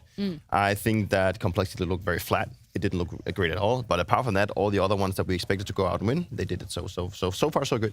Anything to take away from Nemiga on the other side of the equation when we're talking about that BetBoom series we just saw go down on Train? I mean, a little bit disappointed that when you get off to such a good start that you weren't able to capitalize on it. Same could be said for the Cengiz Warriors as well. Got off to a really good start versus Heroic, couldn't make anything out of it. So it's always going to feel bad when you're in a game in a best of one, you're leading 5-2, 6-2, and you don't have anything to show for from that point onwards. So I think Nemiga will be quite disappointed by their display. Cengiz Warriors the same when you consider that they were up 7-1 versus Heroic. Does it mean that they can play Counter-Strike at a high level because they got off to a good start, or did they just win the pistol convert? That's what we have to wait and see for the future. It is hard to conclude too much out of the best of one. We got some Siren highlights coming out of that first best of one. I guess he would be kind of the man of the match if we're going to brand him that. Great play to be obviously closing out the game as well, or that particular map.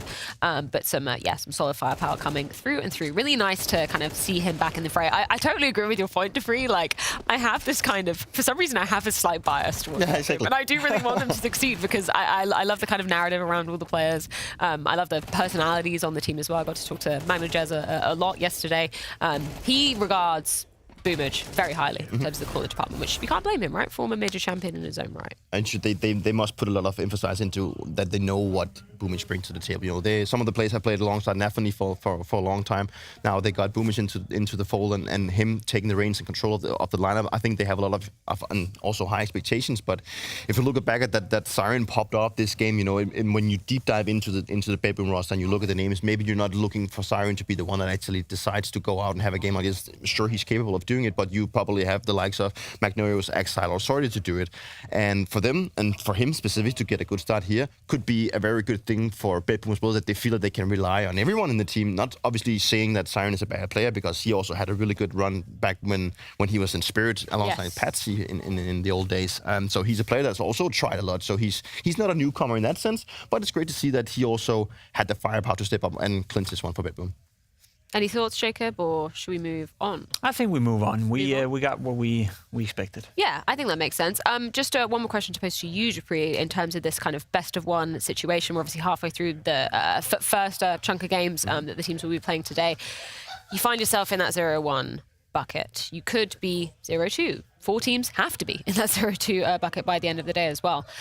How does that affect your mentality as a player? I can't recall. Have you ever been in that situation where you've had to run it back, like complete reverse sweep in terms of those situations? I don't think it probably have happened. I am not too sure if I've been in a situation where I've had like the backs against the wall in that sense, but sure, I've been down 0-1, and I think what goes through the mind of the players that have lost is that they probably think they could have did something different, and maybe they didn't play their best game. They know that they have another game coming up, and for everything in the world, they want to get that equalization. Like, they want to get back to 1-1, because there is no team here that is feeling good about going 0-2 in the beginning of a major on the first day. That is so hard, because you need to fight your way all the way back. Maybe, yeah, sure, you get into the best 3 bracket. Luckily, you don't have best of ones in that sense.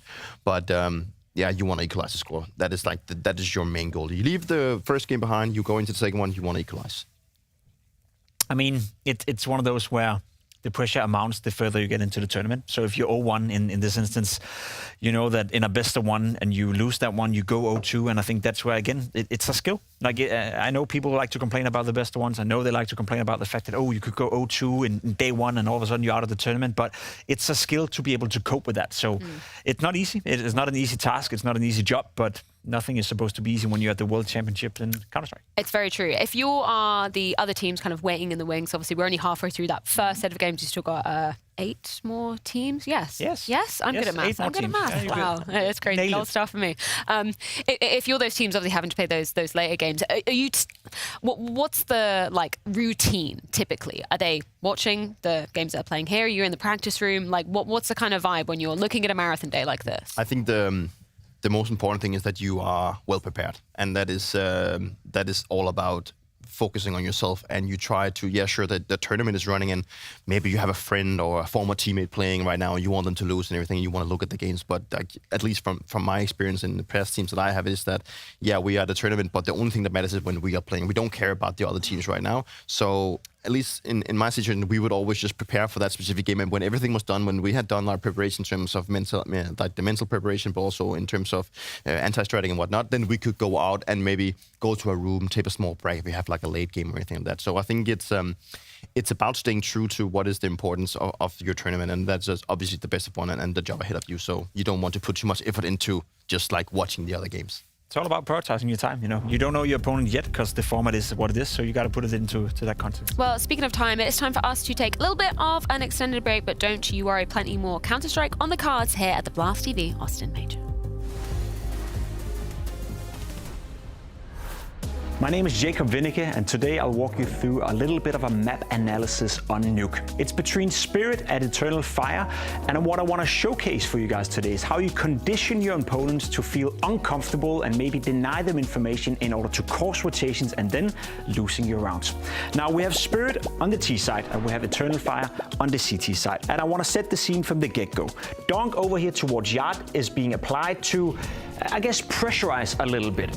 According with Donk right here, there's also two smokes being put down. One here and one here, which is going to deny the vision for the player up here in CT spawn, so he no longer knows whether or not anyone can cross down towards Secret. So with those two smokes, you're conditioning the opponent and forcing them to make a calculated guess whether or not someone is going down Secret, which is why they have placed a player down towards Secret already here, so the CT defense have now been spread thin from the get-go. Now what's going to happen now is that Spirit is going to stay inside the lobby, and what they're hoping for is some sort of reaction for Eternal Fire. However, they're playing very defensively. As you can see the way it's set up right now as well, you have a player very defensively out here, you have a player down towards Secret who's super defensive, you have two players inside who at this point haven't made a move or haven't pushed or haven't done anything, and you have a player boosted on ramp as well in a very isolated position where he cannot rotate away. When you're in this position right here, you're fighting till you're dying.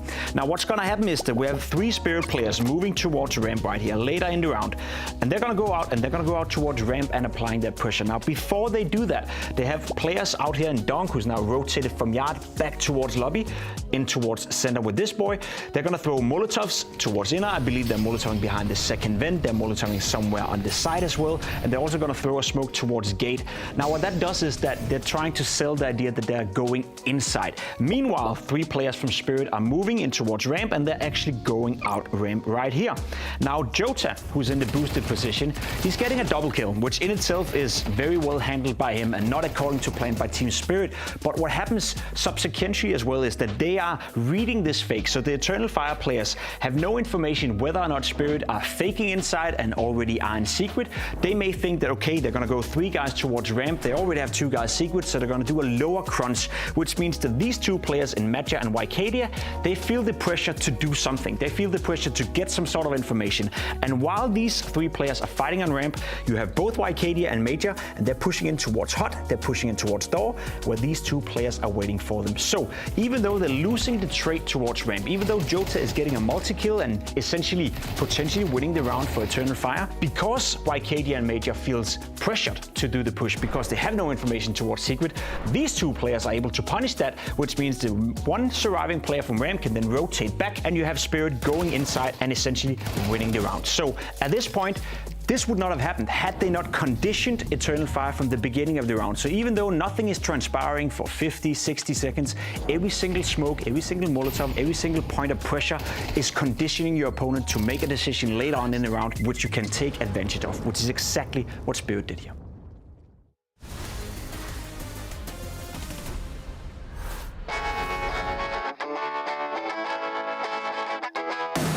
I started 2015, I think, like I was 10 or something, I don't remember exactly.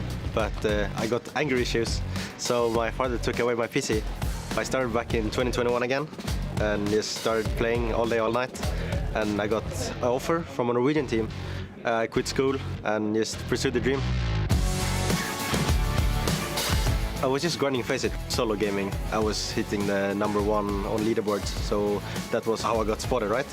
And I didn't have like expectations. I just joined, and the guys were a bit more experienced, so they basically guided me, you know, like how to be a good teammate, how to play, and I just listened and took the next step, I guess. After that, I got scouted again because they saw potential in me, and I went to Metizport, and I got full-time offer then. We played one season, And then again, the Face It leaderboard, right? I was on top of the Face It leaderboard and got spotted again in Sangal. There we just grinded from top 200 to top 30 and rest is history. I have 6K games, I think. Oh, wow, okay. I'm playing with Roland, and he's been in the scene for a long time, right? Yeah. And he said I even have more games than him, so we were on flare break, and we just got a call from Heroic, from the coach, saying they were interested, right? Because they sold to Falcons, obviously. But it was kind of quiet from the Sangal side, so it was more like a surprise. It wasn't planned at all. It just happened on 1-2 days, and it was done.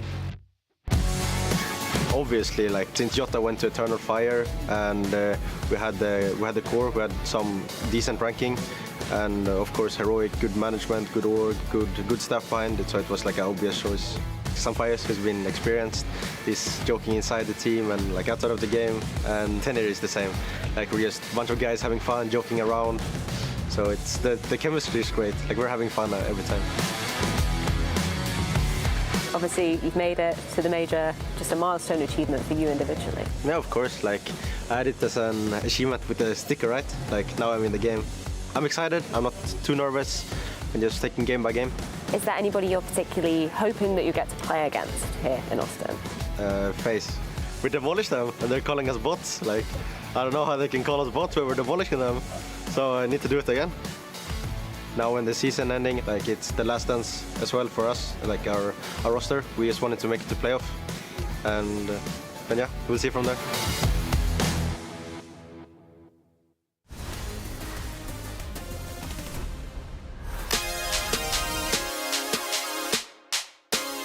Chai, yeah. Do we add the Jesus? Yeah, Chai Jesus. Chai Jesus, Yeah. okay. The first time I played with my father, I was like 6 years old. He was teaching me how to play, and then the next years I was playing by myself.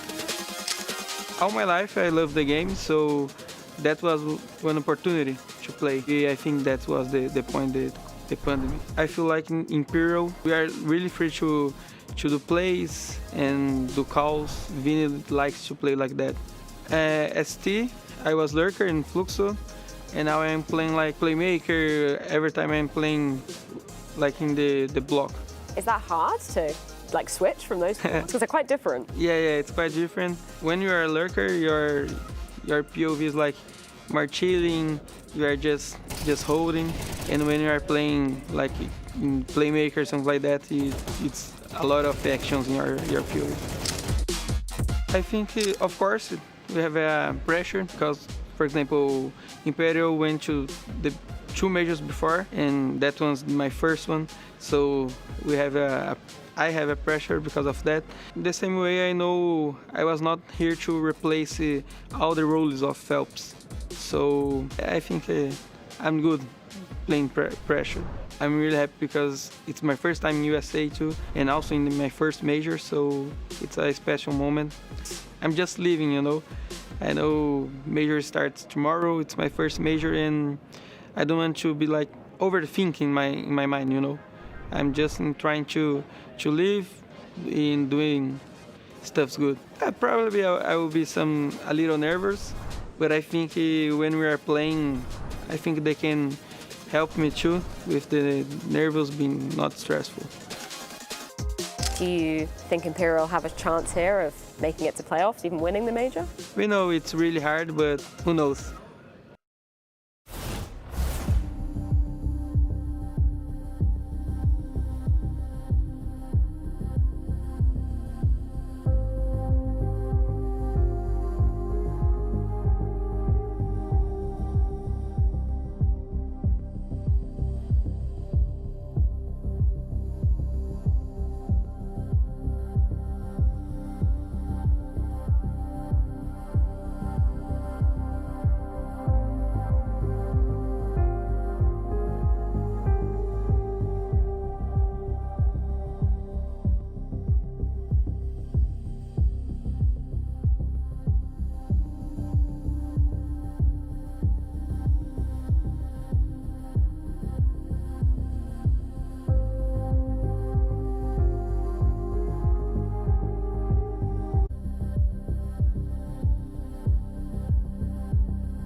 Day one here in Austin, stage one for the major, and we have another band of NA's hopefuls, this time in NRG, ready to take on the likes of TYLOO.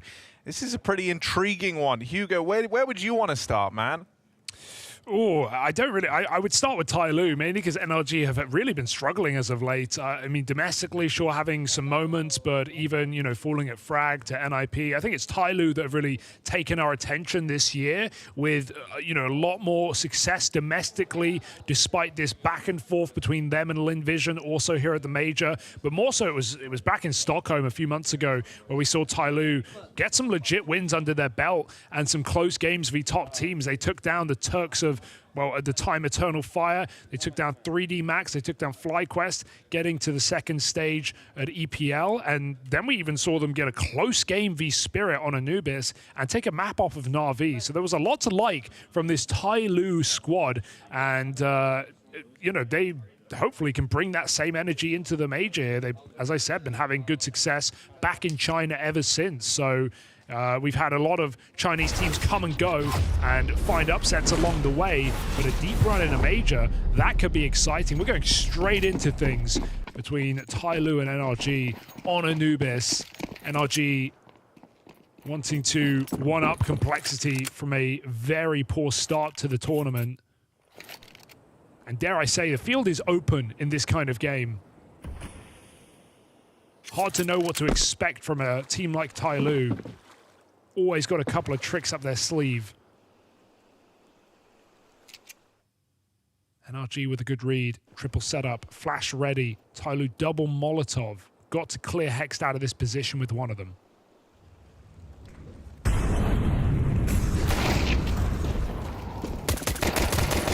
Hexed run through. It's there with the double entry. Nitro on the scene. Won't last long. Convincing pistol leveled against NRG as TYLOO run it through this A site. Yeah, aim's never been the problem with these Chinese teams, right? And we're definitely seeing that on display coming into the first round of the game. But great Molotovs as well, really flushing out powerful positions from NRG, stopping Nitro from assisting from the heaven with that flash. And Hex just overwhelmed. There's nothing to do but die for George. And there's G. If you don't know him, you're going to love him this week. Very high energy. A showman for this TYLOO squad.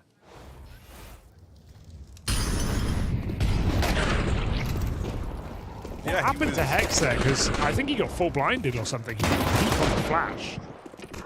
Strange.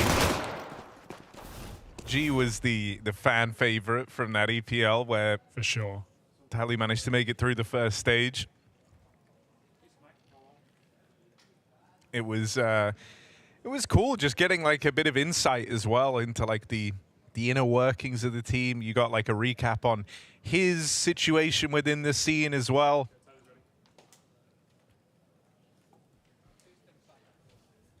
Just a cool looking to have. And as we say, someone who when we asked him how's he learned how to kind of do the hype up or yell at the opponents, he said just from watching the streams, he listens to other people doing it and he likes the way it sounds. He likes it. I'll jump on it. I don't think he ever flamed the other team. It was always kind of like it was hype up to his own squad more. Just trying to build his team up.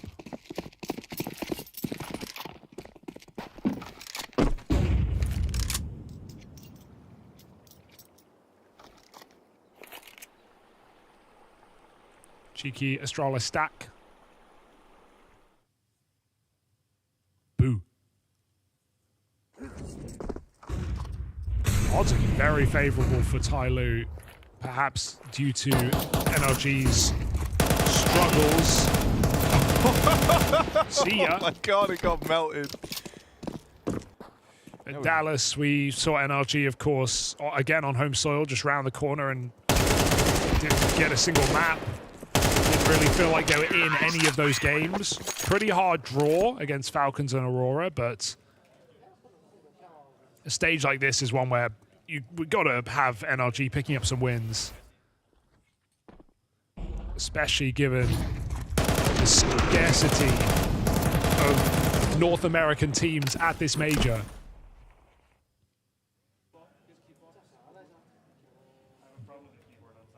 And Cole already coming in struggling in their opening game.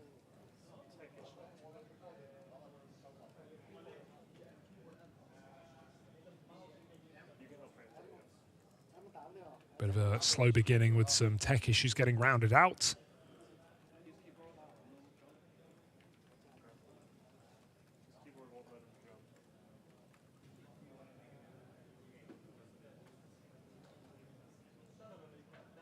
But this will be NRG's first full buy. The fear of a BO1 on Anubis, of course, is, you know, you start on this CT side and it is just a nightmare sometimes. And it's so common to see teams go down 0-5, well, you know, lose pistol 0-3, 0-5, 0-7, just off the back of a couple of gun rounds. You can be in quite a hole on this map. So what are NRG bringing into their first gun round? Are they going to try and set a pace?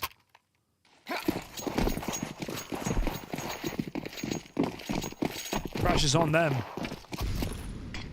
I mean, this is also a map that TYLOO are like very scary on, with some very legit wins back at that EPL that you mentioned, right? They take down Eternal Fire on this map, which is no small feat. They are perhaps the best Anubis team in the world, and they certainly were at that point in time, right?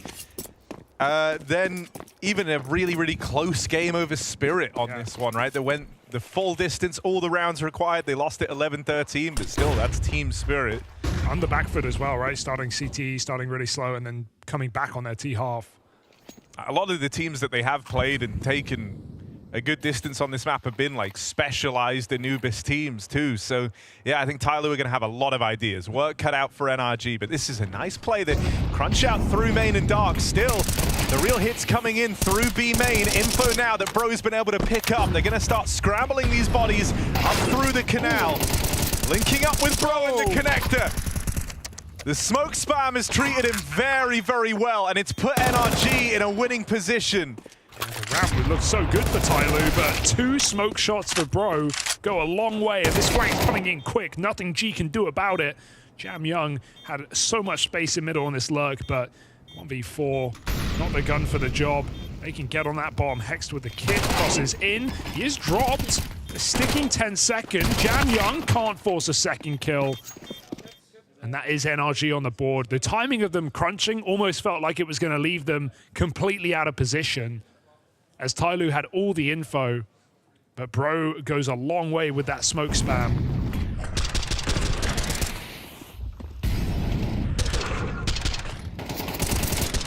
Blimey. Bro, the import, the Dane on this North American squad. It's added a good bit of firepower and experience as well, playing a long time in Europe on a myriad of squads. Yeah, and I think you also just get someone who's very like hungry to kind of prove his worth, right? You all remember how it ended for Bro and Astralis, and how kind of weird the departure was. I think, you know, he was in a kind of failing team, and so wants to show his own worth and what he's capable of. I think he looks like he fits into this squad very well. Very confident, self-assured guy. NRG playing active. Like to see it. Pushing through A main. 3 players here. Only 1 spotted though. Yeah, the fact they've done this now a couple of times, right? The triple A main push with players peeking dark as well to try and box in these fights over towards A. It's an interesting way of going about the aggression, because it's a lot of numbers, right, dedicated to this push. Not sure if TYLOO are used to seeing it so heavy in the control out towards A, but they're passive to start this round, so they haven't fallen down at the first hurdle. Running out of time, 30 seconds, and they don't have really any space, TYLOO. Luckily, the kills might come to G in middle. He's more patient, but doesn't hit the shot. And TYLOO now have to trap this B bomb site. Only Nitro here.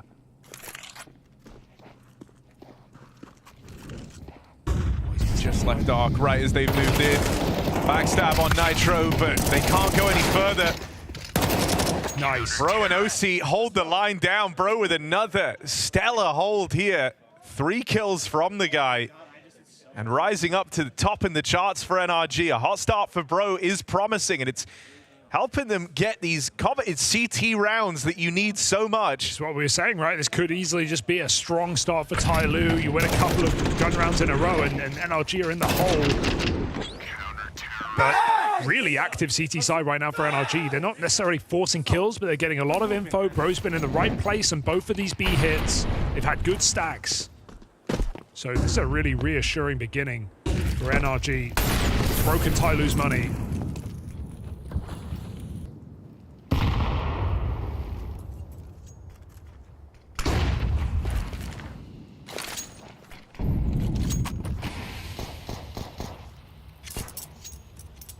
Just a Deagle and a P250 here.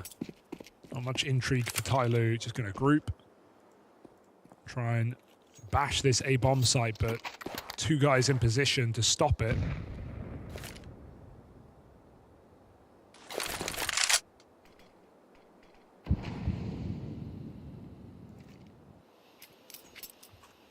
And range being the goal here for NRG, not giving any weapons to TYLOO, even if they get picked.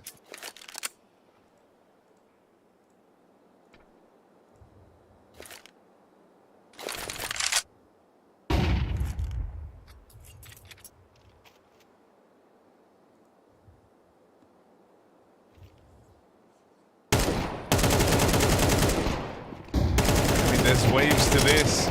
Should just be able to break through cleanly. Nice. No worries, no issues. A 5 alive round. Money starting to accrue for NRG. They're feeling like they're in a great spot in this game, right? 3 rounds chained together already, taking the lead early on this CT half. It's a very promising sign of things to come, right? You might have felt a little bit underwhelmed at the start of the day with Cole getting Nika-dozed. But NRG have got fight in them.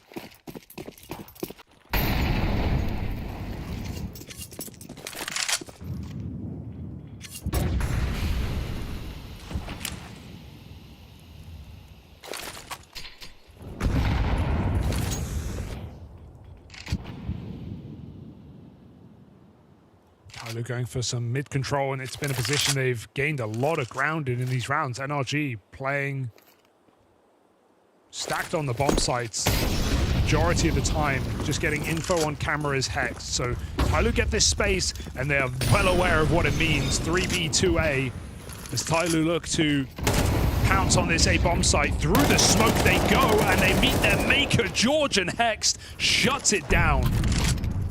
Door slammed on TYLOO's face.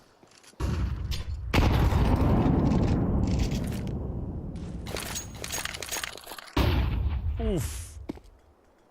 Oh, borrowed time and just a complete lockdown over this A site. NRG, these rounds have felt super convincing, right? That's another flawless round put up by this CT side in defense, and it's like one of the big problems on this CT half is, like, firstly, you already feel very limited in terms of the early plays you can make, but because you're kind of looking for like these one and done rounds more often than not, it feels like you're never that far away from a reset. Usually it's not till like later in the half you see teams really start to find their footing, but NRG have this super comfortable early lead now, money building up as well. Starting to get worried for TYLOO.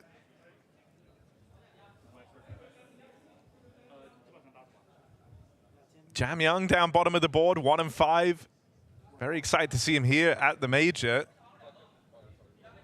Yeah, there's a lot of high firepower pieces on this team. Messiah, Jam Young, these are players that when TYLOO are succeeding, it's because of these guys. Extremely strong rifles on T sides. Young players with a lot to prove.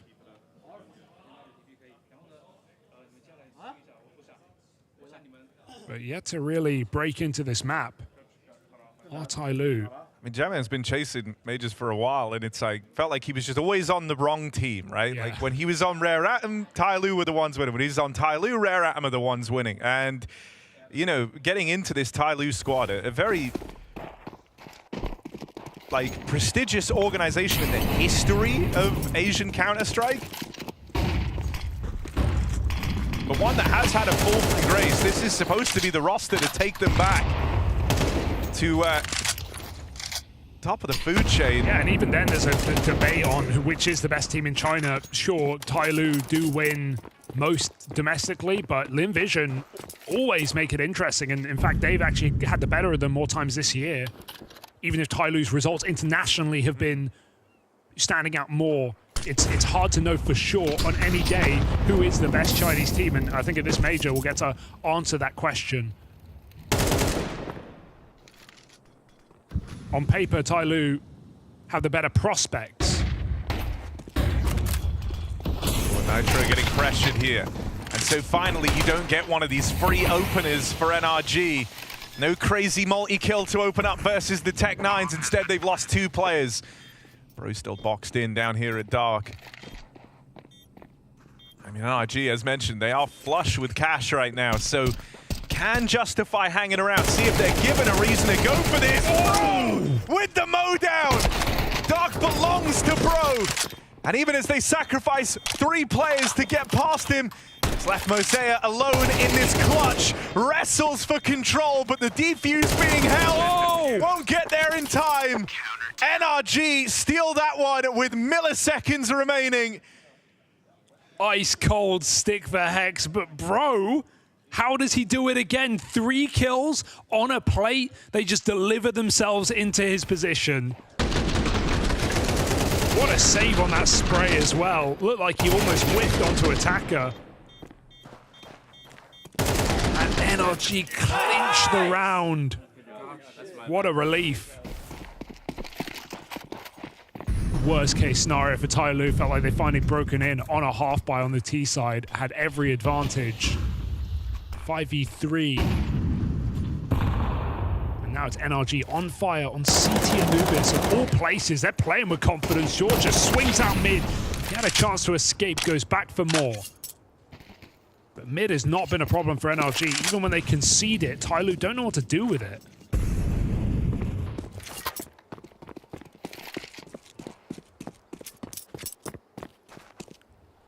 NRG 3 on A main is a lot of resources. They might just remain active and push into the water again. They will miss this timing, but it allows for a retake on the B bomb site, and we've already seen how that turns out. Nitro pulling back at the right time. And I think the penny is dropping here for NRG. They know where this one's going. Nitro on the line, we're going to struggle to catch anyone crossing. Got to leave it up to smoke spam again. Bomb has been planted. Attacker moves in, trying to take the connect to control. This is where Bro has been. This time Hexed in that position. Flashed in at the hands of OC. You're still trying to figure out your mind's racing. Where's Bro? Where's Nitro? You've spotted one of them now on the push out through the spawn side. Know about 2 players coming in from Dark, but G's feeling pressure. G's making a play. Tries to come through, but the no-scopes won't land. Hext feasts upon TYLOO. And this CT scoreline continues to swell out of control for NRG. Oh, desperate play for G there, feeling the pressure, going out A main or B main and going for no-scopes up close. Felt like one of them should have connected, sure, but nothing to do there. And Hex is having a ball right now. Guys! Get the fuck off me! I love you guys though! It's wholesome. It's nice. It's wholesome yelling at your opponent. A nice guy. TYLOO. It's a disappointing beginning. With ample opportunity to close rounds, NRG just keep picking up retakes on this B bomb site. A team many picked to go 0-3 off the back of recent struggles. Heights not being maybe as high as they would have wanted, but with it all to play for, with a major on the line, NRG looking good to start this series.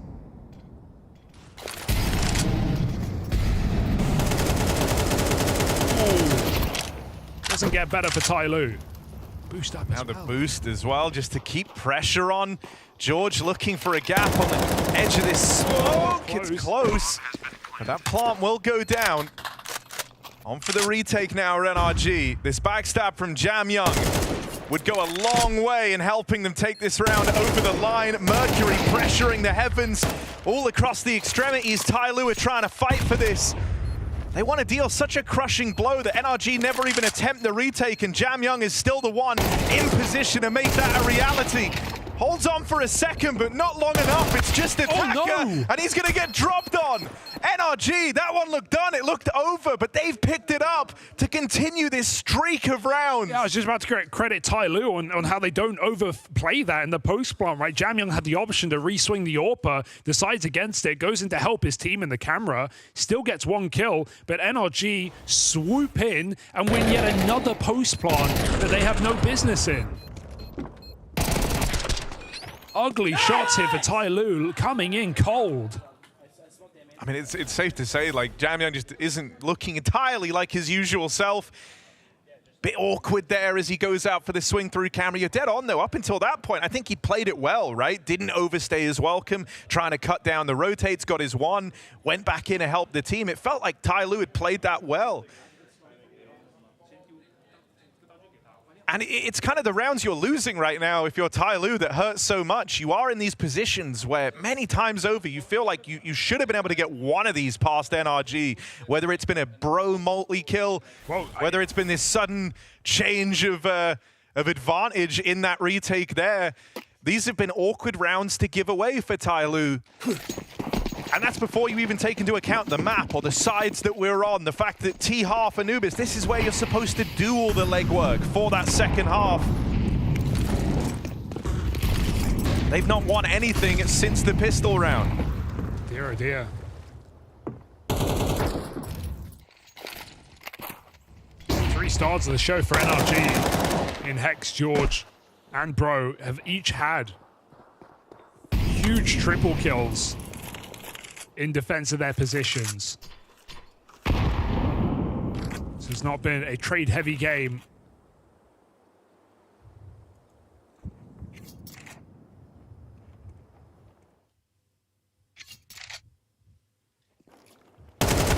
Ooh, how'd he get there is what Jam Young's wondering. And will Nitro get out? Could he really get out? 2 kills. Bro helps him. And the bomb gets dropped in the water. TYLOO just getting pinned to the wall. Another round where NRG don't take a dent.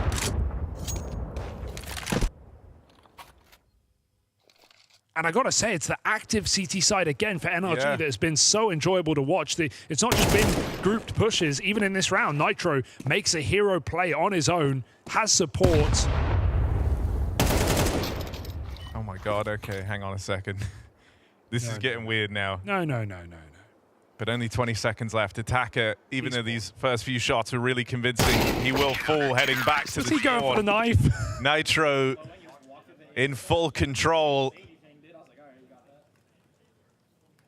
For NRG, this must feel amazing, right? You're coming in to the major in Austin, having some rough results on the run-up. Confidence maybe not at its best. You run into TYLOO on a map that they've had some really good, legit wins on over specialized Anubis teams, and you are destroying them right now.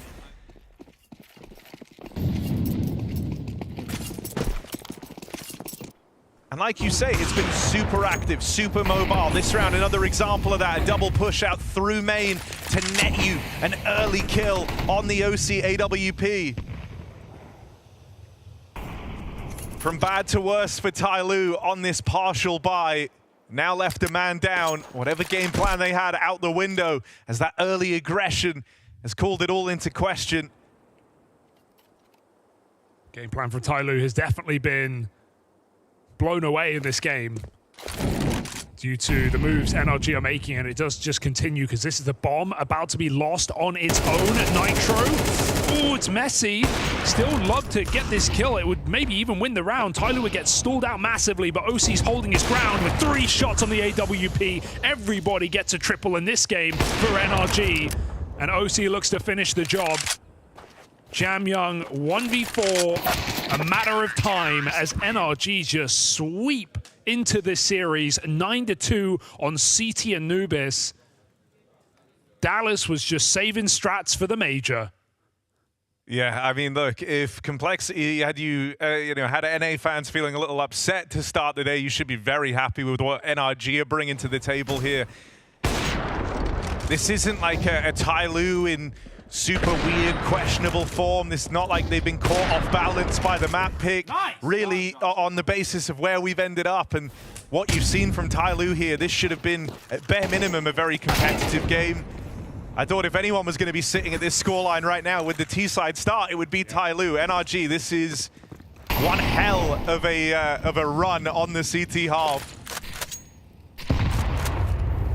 And I mean, everyone's held their own, right? OC getting involved on the AWP now, making these active plays at the start of rounds. Bro feels like he literally always gets a multi down in dark. This round he hasn't, so you wonder, is that a bit of purchase for TYLOO? They break through. Bro with just 1 kill to his name wasn't enough, and so it's Hext left up in this all alone. 1v3 for the flawless CT 10-round streak. Can he do it, or will TYLOO break through with a third? Hext plays his hand through the smoke, gonna catch that first man for free! Ball's rolling now! Hext wounded, Jamyoung goes fishing, looking for him, he's played out into the site. Does he know where Hext has gotten to? Disappeared through that smoke. One bullet would end this, one bullet either way. Hext posts up and Jamyoung swings. TYLOO break that 9-round streak to salvage 3 at the end of this T-half.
Day one of the Austin Major, and we've got a high-energy North American squad sweeping through this BO1 on Anubis. 9 rounds on the CT side and multi-kills galore from NRG. TYLOO didn't know what hit him. And time to find out if this pistol means it's too late. Coming into it with an idea, drop down through the window for a fast B split, and they're going to be the one feeling or Mercury rather, feeling all this pressure. And straight away, Mosea's backstab will come through. Dormorat is fine, a lot of success, but hold on, Nitro, low health, brings it down to the 1v1. Jamyoung the guy to beat. Planning open as Jamyoung roots through main, could seal Nitro's death. He won't slink out of there in time, and so pistol secured for TYLOO. Oh, those Julies are quick. Contender for fastest fingers, as I will be watching. TYLOO win a very important round just to keep them in this game. So surprising to see such a streak on the CT side of the hardest CT side in the game. Especially when NRG came into this map as underdogs. And so now they're really going to have to earn it as TYLOO are given the chance to build money early in this map. Full eco for NRG, no bomb plant. I like that. Trust in their rifle rounds, that of which they'll have many.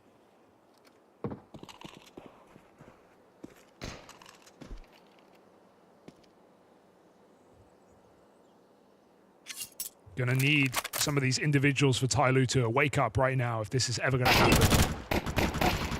G3 and 11. Jamyoung just coming up positive on this anti-eco.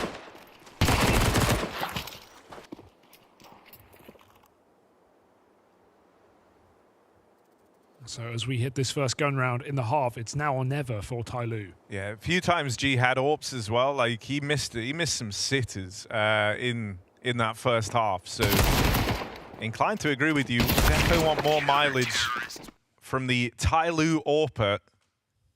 OC on the other side has had no trouble kind of finding himself in this game.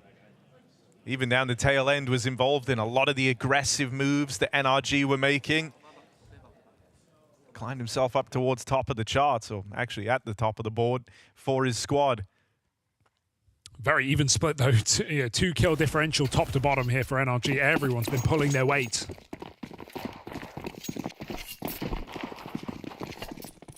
So not a weak link in sight for NRG. TYLOO, meanwhile, a couple of delayed starts here. You hope get going. Yeah, although we've seen a crazy comeback today already.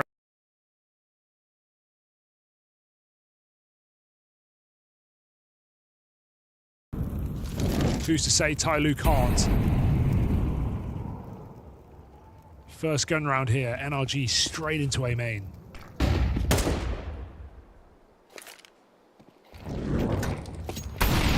Cool it off. Oh no, burning.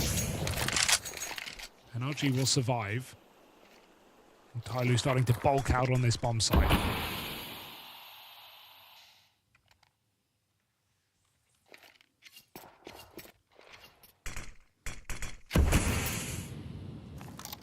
Realization is coming for TYLOO. They feel like they have to take some space. Bro's patience pays off.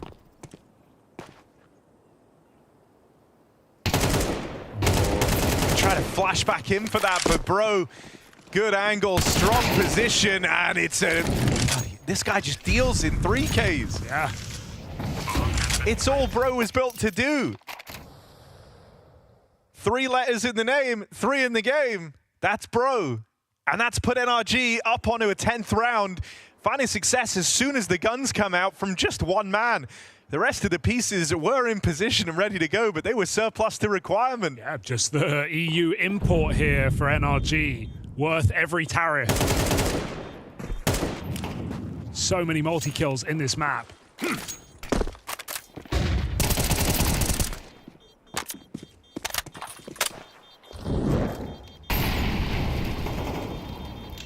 TYLOO saved their guns, but now they got to save the game. 10-5 down. And before their money even gets built, they are plunged back. Gonna have to drop some guns over. Won't be an AWP. Will be one rifle round.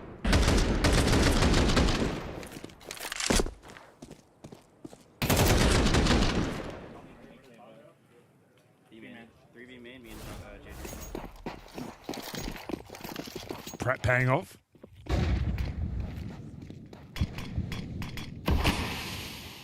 Oh, miss lurk smoke. Was it all by design? TYLOO block it instead.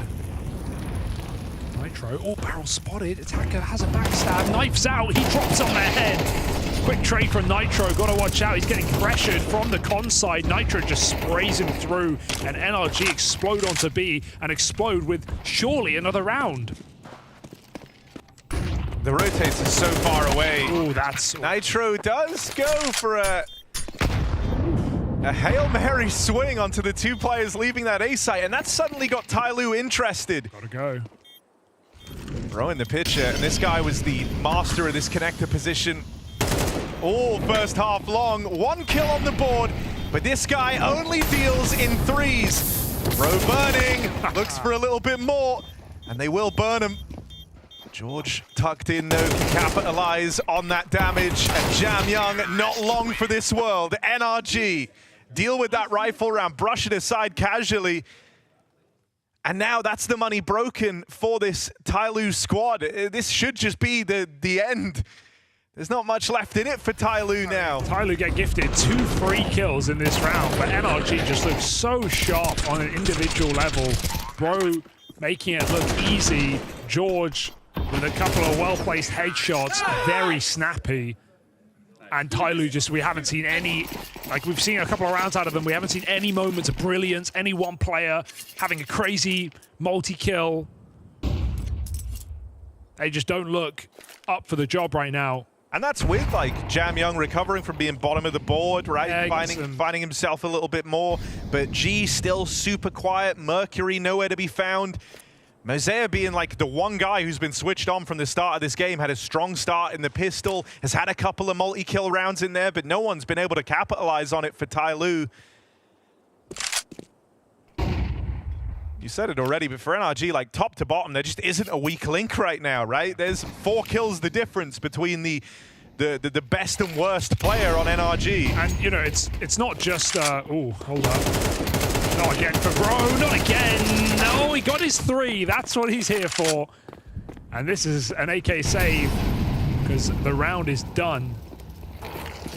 And I don't even want to just call it in-game leading, but just game plan-wise for NRG, it was really, really, you know, nice out of the gate, right? Just how active they were on the CT side, the constant AAA main pushes, not afraid to fight water. TYLOO pretty weak in that position in the first half.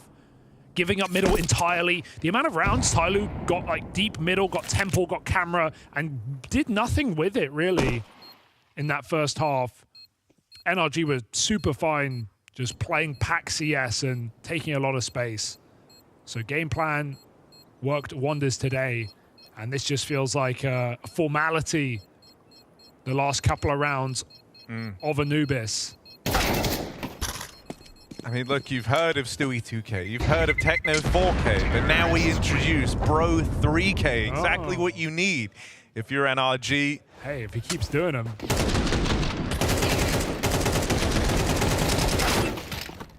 Another fucking 3K, dude. Even he's noticed it. Bro 3K. Bro 3K, pulling up and doing what it says on the tin right now. I think it's hard to just not feel super confident and smiles all around if you're NRG. There's not been a moment in this game where you've had to worry about anything coming back to haunt you. It's been a good day for Danes with a point to prove. Here we go. All right, here he goes. There's one. Any more for Bro? Has a bit of help from George, his teammates funneling out behind him, and it's a clean sweep of this A site. NRG, 1 kill in it, and they're taking their opening match in Austin. They run away over TYLOO. It's not even close. Anubis, a decisive victory for Nitro's boys. NRG, heads held high as they dominate TYLOO to open up their Austin Major run. Super impressive map victory in just the way they do it. Every player having their moments, bro, with more than enough. And NRG, the North American hopefuls on home soil, starting to draw some attention their way. Dallas may have not been pretty, but Austin starts a lot better for this squad. For TYLOO, got to brush yourselves off, pick yourself back up, because that is not the team we've been seeing in this year, whether it be domestically, whether it even be in Europe. At the very EPL we reference where TYLOO broke out this year, that was an EPL that NRG only found one series victory. So it's a stark difference for TYLOO as NRG steal their first win away. Only winning, but dominating their opponents in the first opening game right here. Bro, that was way easier than expected, wasn't it? I guess so. Also with the map. Not a map that we usually like to play, but yesterday I suggested a curveball. It worked out. Okay, so you're saying that Anubis wasn't necessarily a go-to pick for you guys. What made you say that yesterday? I think just in terms of what they could expect, I guess they would have the least prep on us, on Anubis, so we would have the upper hand in terms of that. So that was just the main thought behind it. All right, bro, so the main thought behind that was throwing a bit of a curveball. Now, in the game right here, you seem to be super, super comfortable. Did you underestimate your Anubis, you think so?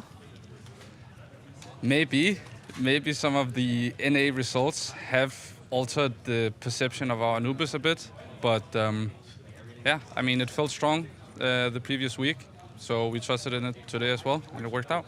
It worked out. You won your opening game right here. Obviously, a long way to go before you can make it to stage 2, but I guess the perfect start for you guys. Yeah, perfect start. Perfect start. And what are the expectations for you? I know a lot of people are having you as the 0-3 in the pick'ems. A lot of people don't necessarily believe in you. Within the camp, do you believe that a stage 2 is more than possible? Stage 2 is very possible, and it is what we are aiming for as well. Dallas was a blunder. 2 top 5 teams. What can you do? We didn't play our best game. It's not a secret, but what can you do? All right, fair enough, bro. Congratulations with the win, and best of luck for the rest of the tournament. Thanks for it. Love it when a curveball pick pays off, and I love it when players are honest about, like, yeah, yesterday kind of thought something, kind of just threw my hat in the ring and gave a suggestion. Definitely paid off for bro, and yeah, great insight from him. I mean, it was great to hear that they dare to go for the curveball as well. You know, Yeah. that is, as we've talked about before, that it's surely when it comes to Vito, it's about playing a map that both teams feel comfortable are playing, but the fact that he comes in and maybe influences the team to say, hey, I think we can play Anubis. I think we have a good, strong side. Maybe not because we're playing great, but the fact that we maybe limit what TYLOO knows about us on this map. That is a curveball, bro. And it actually played off. And the bro had a really great series. He had multiple kills where he definitely had a lot of impact. It looked like NRG were in the right path in terms of also their calling. They had a good understanding when to push and also reacting. So I think NRG in this series looked very sharp. Yeah, sure, they were only playing against TYLOO in that matter, but I think this was a great stepping stone for them to move on to stage 2. One thing is what he's saying, another one is what he's actually saying with that statement. Bro has quite a lot of impact when in that lineup. Yeah. The fact that a player of his stature coming into NRG as a European player can go to Nitro yesterday, can go to the team and suggest an idea like that and get backup, and actually convince them that was a great idea. That's kind of ballsy, first and foremost, Yeah. but it also is a reflection of his, I guess, status within the team. They must believe in Bro's abilities. They must believe in what he's saying. And, Nitro being the in-game leader, sure thing, but Bro does seem more and more like the secondary voice within his lineup. And if you have that kind of, responsibility and you can take that upon you to dictate what map to play at a major in your opening game, that's big words. And I love the honesty from the interview as well, and also from when hearing from Nitro. They see themselves as like a very solid tier 2 team. Like they're not trying to put too much pressure on themselves, but at the same time we also hear, bro, that they are aiming for stage 2. Like they feel like it's definitely doable, even though a lot of people have seen at them looking like they could actually go 0-3 here. But it seems like people have lost faith in them. But now they're trying to win, also because they had a poor result in Dallas. But you mentioned like they lost the 2 top 5 teams. What can you? And it's not a secret they played bad. Yes. For them to go here and get this start in a North American tournament, I mean, that must mean a lot to them. Does this count as an upset? We were obviously, hyping up TYLOO. Harry and Hugo were obviously talking about in the cast back at EPL. They really made waves, but, it's been a couple months since EPL. I haven't really seen too much since then, so upset or no? What do you think?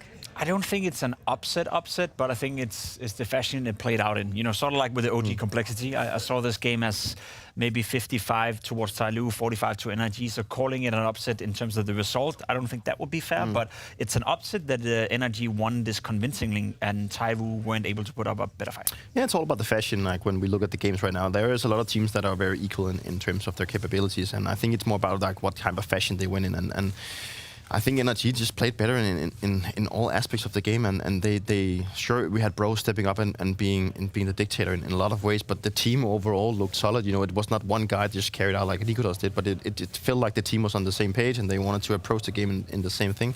So for them to get this going, it must be very important.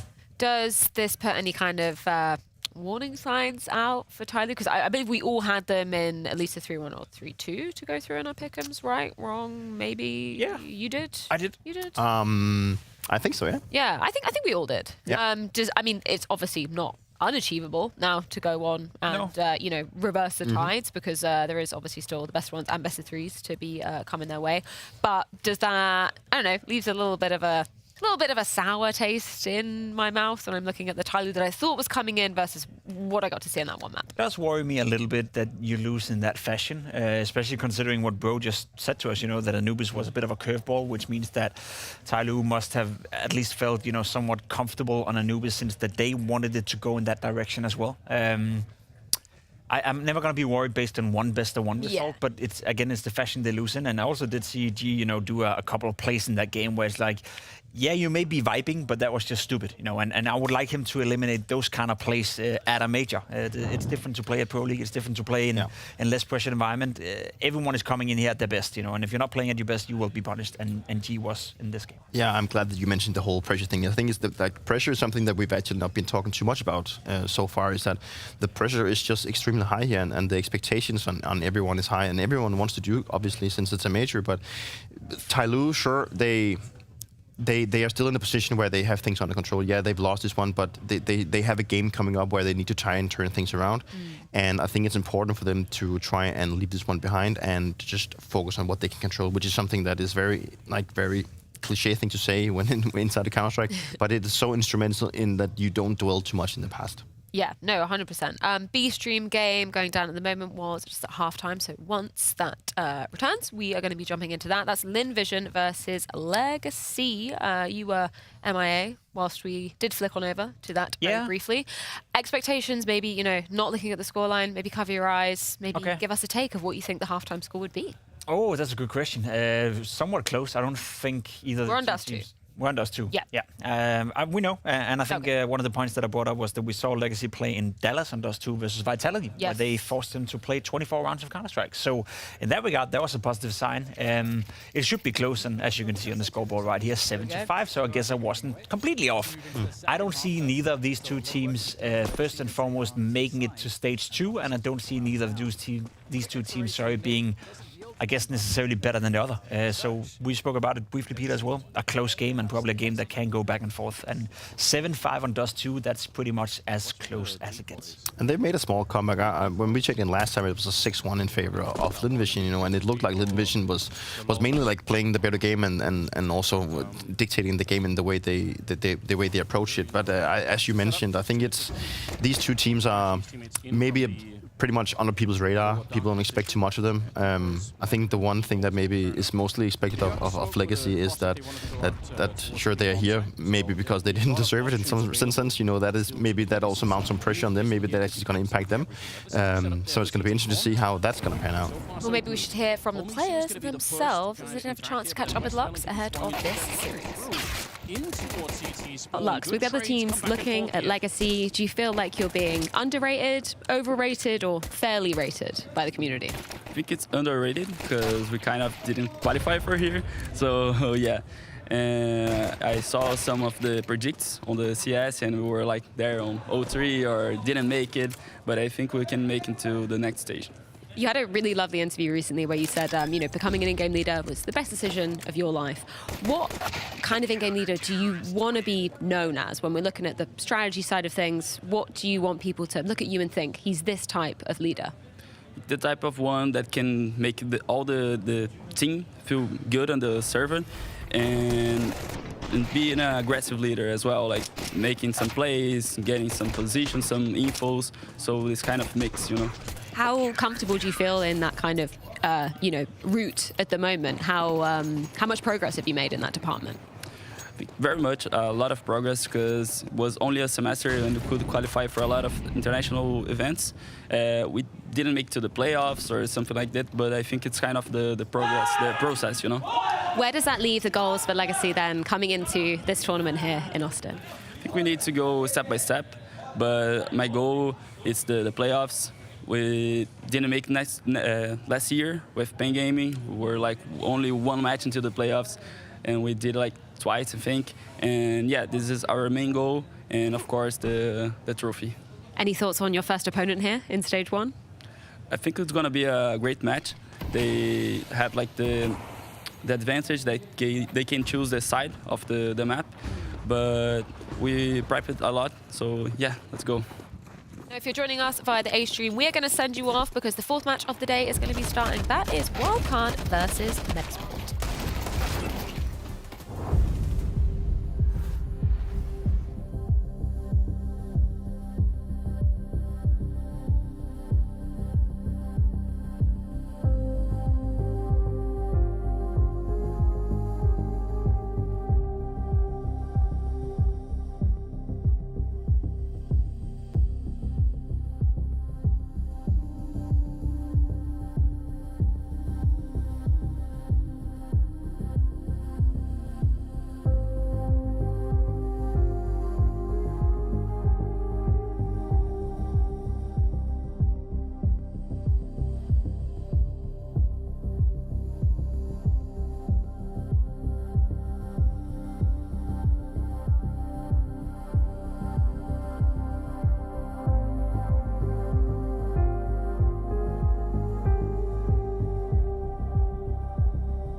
the Battle of Brothers, we'll see Wildcard versus Metizport. That's our final opening match here on the A stream. And man, you know, I think this one has the potential to be a bit of a banger. A lot of Swedes in the server today. And brothers battling on either side of the server, Hugo. Yeah. Susp versus Adam in brothers. This head-to-head. Twin brothers, Harry. Twin brothers. Wait, they're playing for two teams. Of course, once united under Metizport leadership, these guys now spread out. Susp joining the NA side of things. And Wildcard somewhat on home soil, more so just for one player, and Jaber looking to try and take down a hot prospect team, an upcoming squad that have had differing results online in Metizport, but made a run through the MRQ that was more than impressive. This is a team that have landed in Austin and have a lot to prove, with Hampus back in the saddle of leadership as well, with a prospect AWP, and with some experienced pieces in players like Plopsky and Isaac, who have made deep runs at majors before. I'm actually kind of enticed by what we're going to get from Metizport in this stage. I think they could be a dark horse. Can Wildcard buck them off?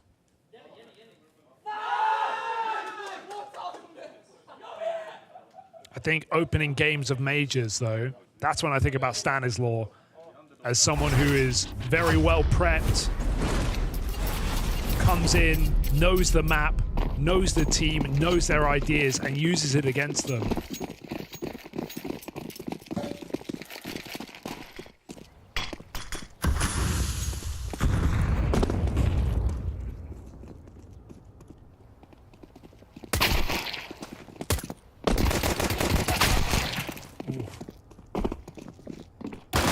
Dooley's on Fuzi. Good position, ready for this push-up through short side. And he's doing a lot of damage. That's only making these players in the site hit harder. They're so focused on Fuzi that they forget to check the site.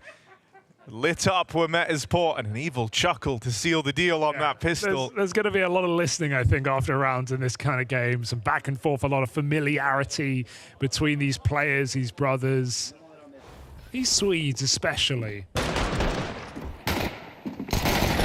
Even for Fuzi, back in the day, over those NIP squads, played with Plopsky, played with Hampus.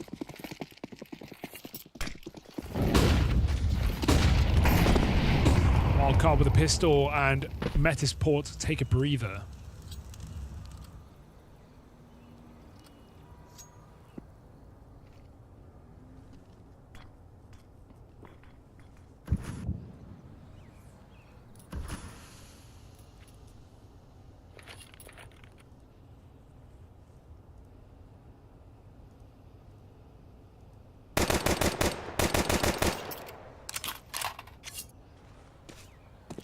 Hampus at majors, obviously pretty good history there under the NIP banner.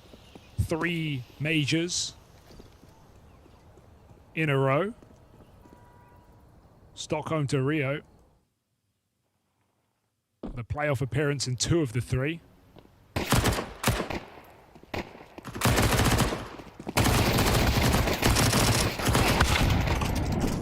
These Glocks won't go far.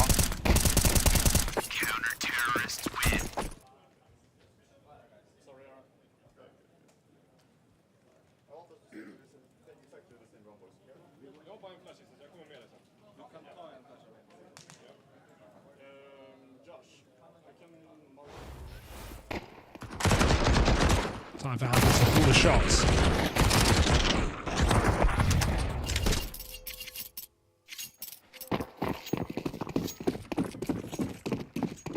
Yeah, running a bonus round of Wildcard, so a bunch of SMGs still in play. Might see a little bit of aggression to try and complement that, right? Close the distance on these SMGs. They start off with the triple B lean just to see if the rush comes through, and it hasn't, so they're going to start to dismantle that now, especially because Jaber can hear these footsteps out into mid. They've made it past him. He's got the element of surprise. No clue for Hampus. He's caught sleeping. The teammates get sacrificed over on long. That's the price they pay for this man in the back lines. Jaber tries to make his play now in tandem with Susp, and they both get away with murder. This one's been so back and forth. Isaac has been chasing ghosts the whole time. It's all Jaber in this round, causing more than enough chaos in the backline to open that up for Wildcard. Yeah, what a suffocating round. It's not just Jaber coming through smokes. Even on Library side, they're pushing through, and everyone keeps the pressure on. Works perfectly considering how many SMGs are in play. And even though Metizport get a lot of space, nice double for Fuzi. I mean, the thing that's cool about Jaber here, right, not just more NA representation at this major, but it was back in Shanghai, you kind of saw him have to face the demons very early on in the wildcard run. I think it was clear in the beginning, pressure was kind of getting to him a little bit, didn't look his usual self. Yeah. And then you had that moment of activation. Obviously, those games were in front of the crowd as well, so getting used to being on a stage, playing in front of people. And it felt like he kind of really came into his own and leveled up across that event. So now it's like, you know, a major cycle on, a major in his home country, no less. You want Jaber to hit hard here for Wildcard. Yeah, and how did that, you know, run in the opening stage start for Wildcard? It was a win over Fnatic, a win where we again credited like the prep of Stan and some of the ideas that Wildcard had. They played a map they never play in their permaban, and they completely caught Fnatic off guard, making a run, eventually going 3-2 in the stage. So kind of a high-risk baller move for Wildcard.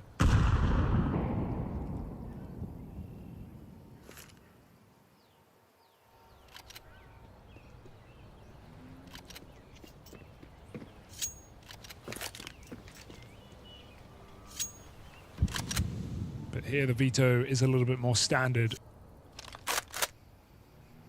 A little bit more even. Yet still Wildcard sit confidently in control of this game as Metizport wait out the util. Retaking the car side is dangerous because Metizport are about to pop with a flash around this corner, you'd think. Just go dry, easy double for Susp. Wildcard hold on.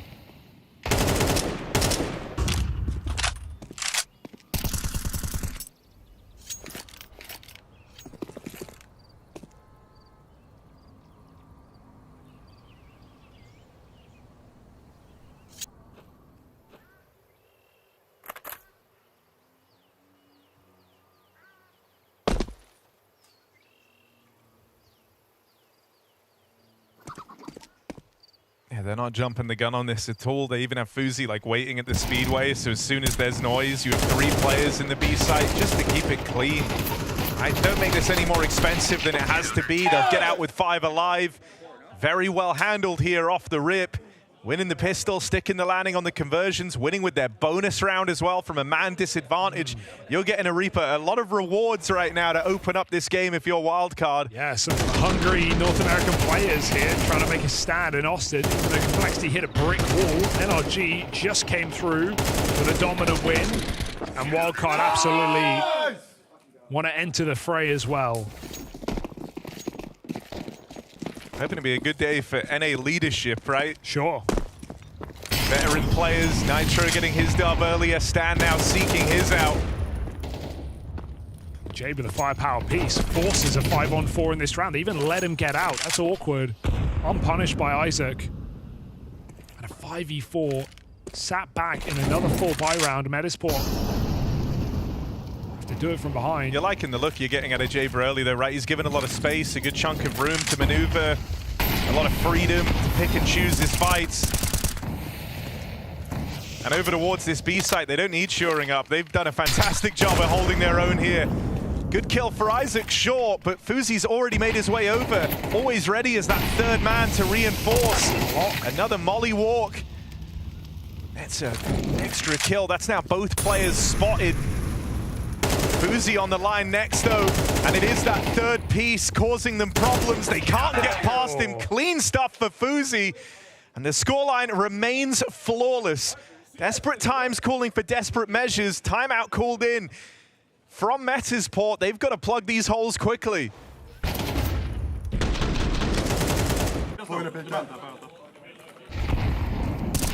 Yeah, Sonic, I think he's honorary North American at this point, been playing in this region so long as well. Him and Fuzi putting together a couple of dirty doubles. And it certainly is the day for AWPers who can rifle. That much is true.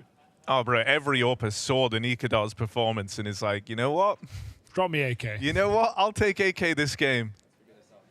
Trust me, I've seen ZywOo do it. Now I've seen Nikados do it. Even better than ZywOo, somehow.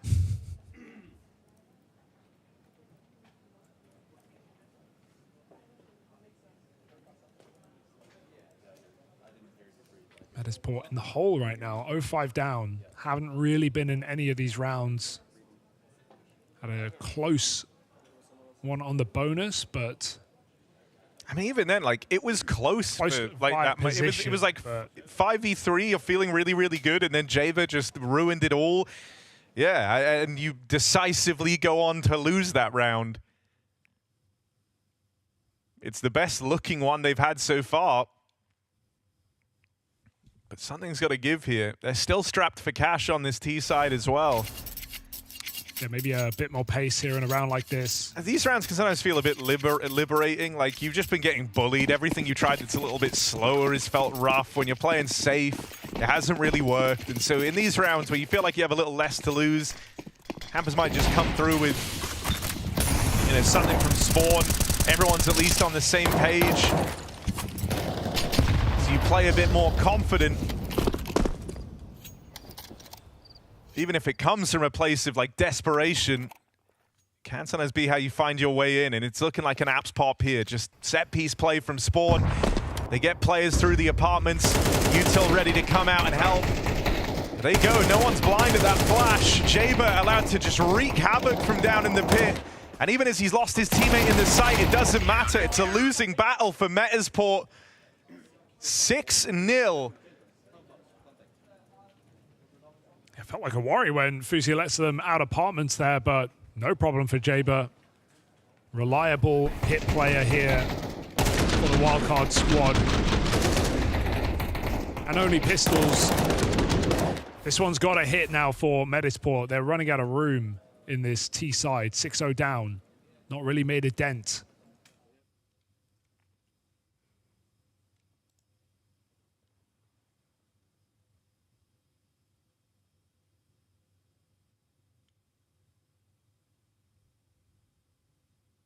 No, and I think that's the part that's so worrying, right? If you don't count the pistol round, they've had like 5 kills so far in the entire game, right? They've barely made a dent.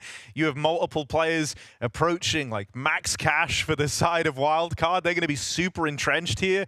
Hard to break that. Fuzi was nearly at 16K, but he's gone for his first alt purchase of the game now. Fair enough. It's not like he's got money issues, so he can bring that out whenever he wants.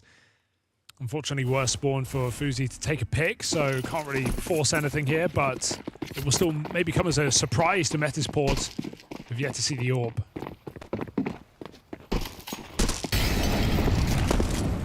Boost up, it's being held. Oh, it gets off it for a second, but... Oh, that's a missed shot. Lumiach gets tagged as well. So, awkward shot to miss.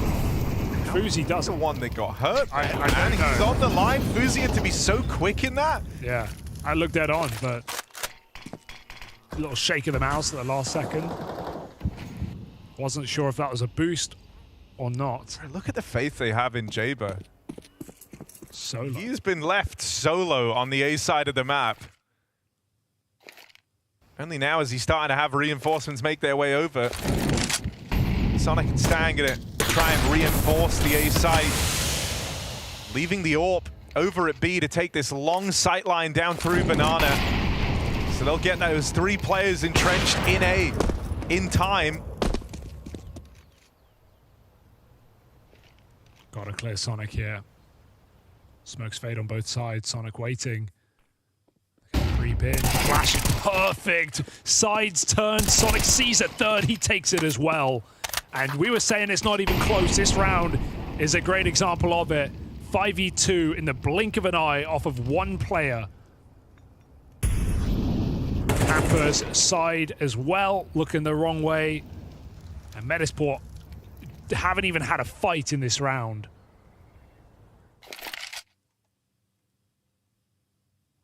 Wildcard cleaning house. 7-0. You were just saying the money's pretty good. Well, 5 alive at this scoreline doesn't make it worse. It's the fashion in which these rounds are coming up in favor of Wildcard. I don't know how Metizport make a dent. And they haven't. They don't know how to make a dent either. Like, the most they've been able to get away with is like 1 or 2 kills in these rounds. That is the best spot they've been in. They've had like 1 notable 5v3. Other than that, everything has just fallen decisively against them. No, so easy bait. I shot on purpose. And I mean, if you believe that twins are telepathically linked, imagine the onslaught of emotions that Susp is feeling right now. Are you really going to 13-0 your twin brother in the opening game at the Major? You said it, now it's not happening, especially because it's solo player on this bomb site. Rotation is scrambled for Stanislaw. Jaber on his own. This is the bomb swinging in, and Stan's going to drop it. Sonic by his side. Forget it, it's flawless again. 5v2, they had a huge gap, they didn't know it. And that gap ain't closing anytime soon, unless... But no. 8-0. Brutal for Wildcard. Doesn't get sharper than this. And again, that's a call from Spawn, but Metizport realized, hey, they're playing heavy B. I don't think they realized just how heavy B that was. 4 players cycling nades at the top of Banana. And they speed up. If they went short, they would have found 5-on-1 to Jaber. Instead, Stan calls the move in time. And with no smoke on Arch, Metizport pay the price. 8-1 in the hole. Or 8-0, rather.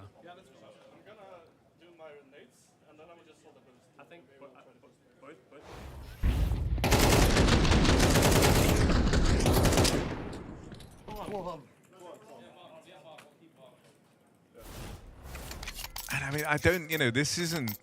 For Metizport, even like looking beyond this one game, you don't want to come in here and feel like you quite literally brought nothing to the table. Like, there was a world's difference between where you and Wildcard are at. You have to at least be making them nervous in some of these rounds. Imagine this is the best way to start off your major campaign. That's after sure, a good run to get here, but some waning results. Yeah, this wasn't the team at the tip of your tongue to say, hey, they're going to make the major.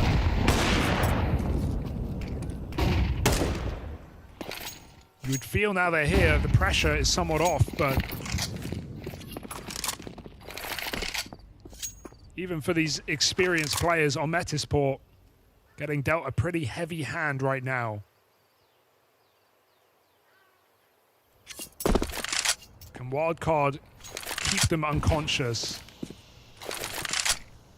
Trusting again in a weak A defense that has held strong time after time. Fate coming out for Adam as his team waltz into B, and Fuzi is here at the right time. I mean, Fuzi's just been all over the map, and he's constantly in the right place. Oh, line doesn't matter. Collateral. Fuzi has skewered them from bad to worse for Metizport. They just can't catch a break. Isaac in these rounds doing all he can, and Adam now in the fray with him. Finally, they're looking for their first round. That's after they're dealt a collateral to open this up. Can Isaac and Adam do it in a 2v5? They brought it down to a 2v2. Stuck the landing on the first couple. That nade just shy of finding Isaac. The one that gets away. Will that be the regret? Orp entrenched, powerful position, but one shot would end Isaac's round, and he's got to be the one to swing out and take contact on that AWP. Isaac making magic happen. Jaber, 1v1 left to find, but he simply doesn't have time for this. And so finally, it takes them 9 rounds of play in an unlikely spot. Adam and Isaac find the 2v5 to put that first round on the board for Metizport. Yeah, that's not the round you're expecting Metizport to come through, right? 5-on-2, and everyone in the B site swings at the same second. It looked perfect for Wildcard, and they just walk into crossfire. Great shots from Metizport, making something out of nothing in that round. I mean, I think Isaac is very much trying to make himself the hero. It was him who, in that round prior to last on the Tech-9, got like the sprinting double to even add the tiniest bit of intrigue. Now a big clutch up in a 2-on-5. But here we are, back to the beating. Oh God, through the smoke. Your regularly scheduled programming is back on TV as Wildcard beat up on Metizport after a brief moment of relief. And this is a 5v2 that Wildcard are calling. Let's not lose this. They back up, they play smart. They've got util ready, boosting the B-bomb site. No overstep available. They want this as clean as can be. You don't really get games this one-sided. This is wild. Had a couple of these today. Some teams definitely coming in cold to the major. Other teams, quite the opposite. Reassuring that 2 of the beatings today are coming through from the North American hopefuls in this very competitive first stage.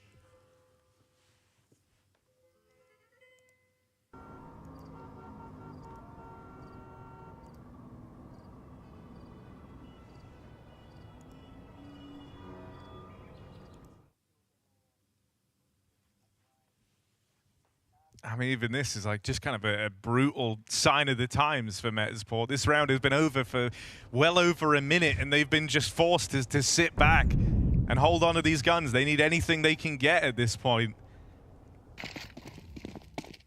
Painful call to make, but the right one.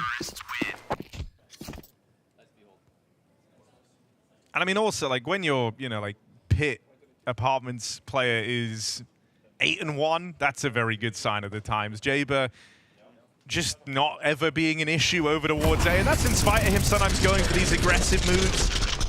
And now, like, that's spread all across the map. It started off with Jaber being the guy let off the leash to kind of push and prod through the apartments, but as time's gone on, Wildcard realized the difference in where these teams are at, and now everyone's coming through with the aggression. That's really awkward for Metizport, because this game doesn't even feel like it's playing like normal. Right, whatever game plan you have, whatever you thought you could exploit, Wildcard aren't necessarily bringing that to the field. It's very much in-your-face Counter-Strike, and they are fighting for control over this map every step of the way. Even that last round, Metizport send everyone up banana, and they just get turned to dust through smoke spam. Good utility for Wildcard. And we've seen, you know, on the mini-map how many rounds they've started 3, even 4B, just to get those HEs down banana. So Metizport don't feel like they can even take B quickly. Tried a couple of set plays for the most part, gone nowhere fast. And so you can't blame Metizport for wanting to wait out the util, that of which they've done in this round. A couple of mollies and an HE left here, this Wildcard squad. So going back to B is looking like the right call right now for Metizport. One final smoke that will make a hell of a difference on this timing, and Suf's gonna get it down and get out. A lot of damage on the smoke spam. It's been coming up all game long for Wildcard. This one's no exception. Oh, clean destruction of that B hit, and another flawless round. 4 kills for Sonic as well. He has been a demon on this CT side. 16-4 at the moment. Him and Susp not letting them into B. We can completely write off that 5-on-2 because it happened so quick, right? Too quick for Wildcard to even realize. And I'm not even going to call it a mistake. Like, no, they were fighting 2 and they all peaked. You're so confident in this game. It's like everyone's down a fight, everyone's down a clown. That one was like, like you say, an insanely quick sequence. You didn't even realize you were going to lose the round till you'd already lost it. But that's the one misstep. And even then, it feels like they've tightened up so much since then just to not repeat it. Making the most out of this opportunity to dominate their opening game. It's a feel-good game for Wildcard and a rough one for Metizport to swallow. Both teams aware of just how big the gap feels. Open apps. Fuzi's been very vocal all across this game as well. Whenever we've cut to him on the cams, he's letting Stan know exactly what his intentions are on the round, what his read is the AWP, how he wants to be involved. But a swing and a miss from his AWP. No advantage yet for Wildcard. Now 4A hold, and we've not seen that, but they know they've just locked Metizport out of B in this map. There's no way that Metizport want to go back to a B execute, surely, with how dominant the hold has been. So it's a perfect read here from Stan again. Plopsky goes up banana, 1 in 10, as is Hampus, but Metizport try and challenge this A-hold. Fuzi provides a bit of cover, a bit of relief. They look to go for the B split. The opportunity's opened up. They're going to seize it. No one here to stop him now. Yeah, that's a huge red flag right here for Wildcard, right? Losing Susp, he was the solo B defender. You catch him there over on the speedway, you might assume there's another player in the site here, so they're being very cautious, and this caution is costing them time. It's allowed the backstab to come in. Sonic fast on the approach. He's got backup here from the AWP. The Sonic's been hitting like a one-man army, just gonna brave the smoke, runs it through, will get bested, but there's layers to this for Wildcard. Jaber still only 1 death in this game, throwing into one of these retakes now. And will get bested, it's just Fuzi, but he knows where both players are, ices them out, only Plopsky left to beat, Fuzi collects! And a runaway train on this CT side. No love between these brothers as Wildcard beat up on Metizport 11-1.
NACS fans happy at the sight of this one as their squad Wildcard pull up and dominate Metizport. If you're a Metizport fan, yeah, just go for a walk or something. Like, come back later because this one's been pretty rough. They have one round. The one round they got was kind of cool. It was a 2v5. Outside of that, it's been pretty horrific. Yeah, odds tell the story. Yeah, they do. And Wildcard perhaps about to end this chapter for their opening game. Can they keep it as clean as it began? We got a nice flash setup of Plopsky on the Julies on the top. 1 and 2 kills between these B players. Good luck. Oh no. Okay, mollied out. Rough for Plopsky. Forced to reposition. Hampus tries to help him, but it is Plopsky fed to the wolves. Gotta give it up. Play this post plant, but there's no kit in this round for Metizport. Oh, yeah. Yeah, that's the confidence that comes with 11-1. Fuzi just wanting to take that fight straight up, and Lumi will best him in the head-to-head. An advantage taken for Metizport. If they do want to keep this game going any longer, they've got to convert on this, but Stan has immediately removed that man advantage. Jaber whittled down at the back of the site. They know where Sonic and Stanislaw both are. Back in the util. Plays made, Sonic closes the distance, and it's clean stuff from Wildcard. They are looking for as close to the most decisive victory you can get. Yeah, well, it doesn't hit the same. It doesn't ring quite the same, Harry, but it still counts. It still counts. 12-1 right now. In a way, this was a 13-0. In a way, yeah, I mean, it's not, but... Like, you lucked your way to a round. Sure. I don't think they're complaining. 12-1, a quick day in the office here for the Wildcard boys. And a last chance for Metizport to dangle in this game before their thread is cut.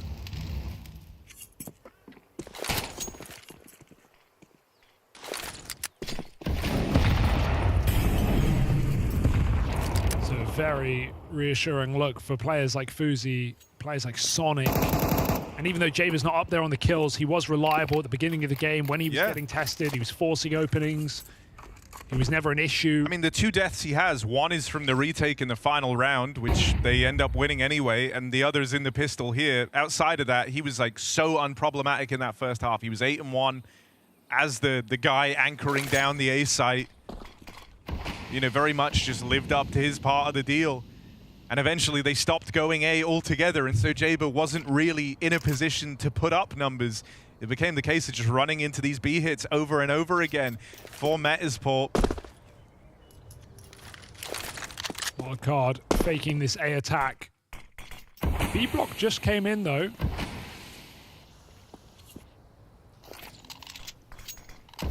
So they're going to have to go back to middle, 30 seconds. Stan testing this smoke. We've got 3 players in position here.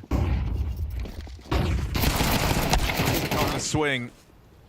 One guy who's at least been able to give something to Metizport in these rounds. Trapped. But he's dead after 1, as is Adam. Lumi boxed out over in the apartments, can play into this a little bit later at this point because he was smoked off. He's just going to wait for his teammates to build up on the extremities. But they've got to get through the guns. Wildcard have had time to get set up here. Sonic down in the pit is a big problem. He can watch the apartments. He can worry about short and play a crossfire with his team. This is a potent position, but they stuff him out straight away. Dealt with the point man. Jaber dead. Fuzi holding on.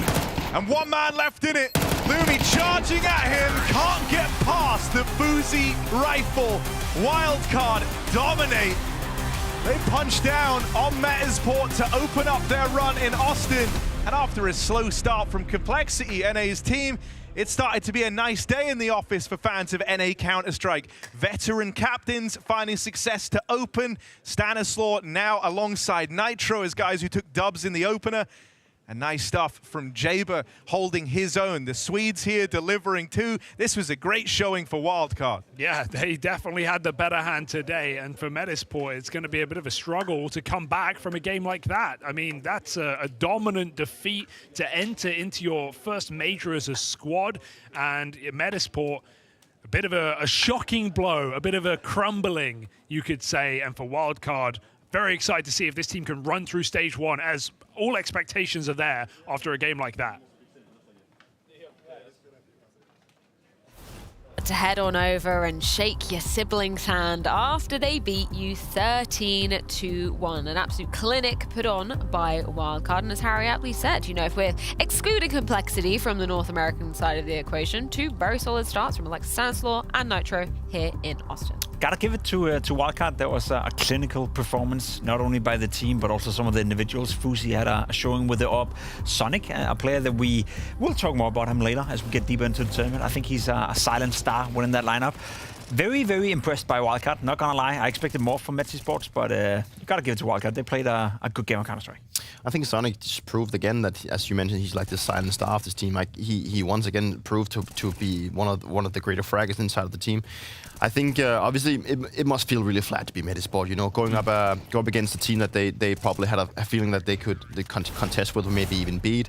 And then to lose 13-1 in that fashion, you know, it's not the start they were looking for. But then on the other hand, it's really good stuff for both of our NA teams so far. So I mean, in that situation, it's a good direction for the tournament and for the NA fans. So we gotta praise them. Yeah, we remember what happened last time we were in America for a major. Yeah. Who's gonna be the new Cloud9? You know, Nobody. Cloud9 went 0-2. Remember that? they did go. So you're saying complexity are the new Cloud9. That's what we pay you the big bucks for. Yeah, I mean, obviously takeaways for this game is Wildcard looking super dominant. Metizport. I can't wait to see Metizport having the debut at the major for the next one. You know, they never showed up here. It's going to be one of those where they forget it, they move on, and the next game is the one that counts for them. Talk about one-sided affairs going down. We can check in with the other stream because that is where Fluxo and FlyQuest is going down. And more of the same. FlyQuest trying Oh to my quite lord! quick. Well, what's going on with these games? I thought they were all supposed to be close. We should have picked Fluxo and Metizport as our 0-3. I have Fluxo. Yeah. You're still on for it, Jacob. Yeah, But I don't have FlyQuest FlyQuest. as a 3-0. FlyQuest won the pistol, converted. Fluxo won one round, and then it's just been FlyQuest ever since. It's a rough one. I think we all have FlyQuest making to the next stage now. I think it would be a blunder if you didn't. I mean, they are a team that has been playing multiple Tier 1 tournaments, and also for them coming here, sure, they have that one spot out the Oceania region, so of course they are here. It would be a huge mistake, a huge blunder if they were not. So they are also a team that has tried to play against the best teams in the world on multiple occasions. So it's not like they only go up against like national teams. They have tried, and sometimes they put up a fight against better teams. Yes. In this case, they've been playing against Fluxo. We've talked about Brazilian Counter-Strike being not being on his peak as of right now. So for them, it looks like job's pretty straightforward. Right? I just wanted to remind the viewers at home of what happened in Melbourne, right? Because we talked about, you know, the extra added weight of FlyQuest. They obviously wanted to make it to the arena. That's a tall task, but only 6 teams out of the 16 teams actually make it through to the playoffs there at IM.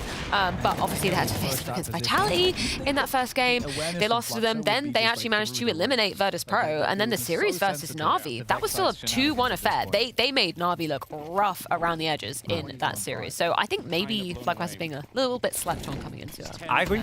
I think that's definitely it's a team that I'm almost guarantee you will make it to stage 2, and it's also me and Peter had the conversation, right? Whoever goes 3-0 here in stage 1 is not necessarily the biggest favorite out of the teams coming from stage 1 into stage 2 of making it to stage 3. I think regardless of FlyQuest going 3-0 or 3-1 or 3-2, they would be my go-to pick, you know, depending on how they play obviously and how they lose the games. They're probably the team that has the highest chance together with Heroic of making it to stage 3. In that regard, because I think, as you said, Fred, they've already shown us they can play against some of the best teams in the world. They can make them sweat. They beat Virtus Pro. They almost beat Na'Vi, and those are 2 teams coming into stage 2 as well. So in that regard, Virtus Pro is Na'Vi is joining in stage 3, but in that regard, I think FlyQuest is being slept up in the sense that they are probably the most competitive teams out of all these teams, together with Heroic, when it comes to facing better opposition. Yeah, I mean they've tried it multiple times, and I think the reason why people maybe look at FlyQuest and maybe, I wouldn't say forget them, but it's the whole fact that they're from Australia. I mean, I think just that the whole region, the Oceanic region down there is just like easily overlooked because like the competition coming out of that region is just so small, so they're always just going to make it. And And I've addressed the whole thing. You know, they're practicing against the regional teams, and you know, how do they develop? You know, they're not like they've decided to move to Europe or North America to try and improve, but they're still going up against some of the greatest teams in the world when they play the Tier 1 tournaments, and they give them a fight. And it's at a point where I feel like they can play really high tier Counter-Strike and they can put up some really good numbers, but it just feels like they will never win anything. Like, that's the thing, you know, they will never win anything. That's why you overlook them. That's at least why I overlooked them. They will never get to a point where they win like a Tier 1 tournament. I'm sorry, but that's not going to happen. I think it's always an interesting conversation, right? Because we have those like gatekeeper teams, and I don't even think I would class FlyQuest as like a gatekeeper of like the top 10. They're knocking on the door. 15. But that's the thing; they have the potential to do it, and every so often they kind of make an upset. I don't know whether the Virtus Pro game was like such an upset or such a massive upset in Melbourne, but it was still something that I thought VP would ultimately beat them. So it's like I want to see them have that more consistent form where they can make those lower brackets kind of interesting at times, right? I think that's a fair ask, you know, and as Peter said, you know, they're never going to win anything, and they don't have the player material to win anything. They don't have the circumstances to win anything. They can't practice within their region or get quality practice. And if they ever got to a point where they were good enough to be a gatekeeper, you know, good enough to be a top 10 team, then that would require them to move away from Oceania. That would require them to move into Europe in order to get, you know, more good qualified practice, because otherwise you're just going to stagnate. So it's very hard to imagine FlyQuest being a world beater. It's very hard to imagine them even being a gatekeeper in that sense. But as you said, you know, a fair ask is being an upset team in the lower bracket that can sometimes beat some of the better teams. I hear there is a superstar in the building somewhere in the production room. I hear we have a certain Prius ready to miss some more clutches. Sorry, Prius. Dude. You know, who let that guy in? Do you know the story of you know the lore I know behind the story. Prius, right? Yeah, you know yeah. that it's not true. I'm just going to put it out there. No. I think I've missed something here. So you know the simple fooling no scope. Yeah. And you know how that, obviously, if you're an observer, is he going to hit that? Probably not. You go to the other person's POV, oh shit, he's hit it. There was a meme that was Prius observing that. It wasn't actually true, allegedly, according to him. So actually, I'm not sure. I'm not sure what the truth is. Who was Let us then? know on Blast TV Red Zone hashtag if you know the truth. I'm not sure. Sorry, Prius, we had to do it to you. We did him dirty. What is he doing here, though? Who let that guy in the building? I don't know. I think he lives here. Oh. In this actual That's true. building. Yeah, that's what I heard as well. In this building? In this actual building. This is his home. No, he lives in Texas, right? I don't know. I don't- Maybe let us know. I don't know, Hashtag Fred. Blast Bring him in. TV. Let him explain it himself. Should we go through some of the questions? Yeah, check it out. See if there's something we're good only in on there. a break because the stream game is also Yeah. on their halftime break as well. So let me have a look at the hashtag. Okay. Hashtag Blast TV Red Zone. Red Zone. Okay, y'all think Cobble and Cash are actually good maps, or is it just nostalgia bait? Oh, I'm such a sucker for nostalgia. We already talked about this one. And, Oh, okay, let's no, it's fine. We can just briefly go over it again. I've never liked Cobblestone. It's never a map that I found fun. Yeah, I never liked it. Same thing for Cash. I mean, I think it's like a community. Like a lot of the community players, they like it. Maybe it's just because I'm biased that we never really were good on them in my team, so we just didn't put the effort in to become good at them. So maybe that's just why I'm thinking. So. That's fair. I miss Cobble because it's so different. You know, it's not necessarily a good map, but it's so different. The new Cobble though. Oh yeah, no, we're talking about old Cobble. Old Cobble. Right? Yeah, Old yeah, Cobble yeah. good. No, new Old Cobble Cobble's good. not New even, Cobble, nah. Not even in the consideration. Nah. Maybe you should.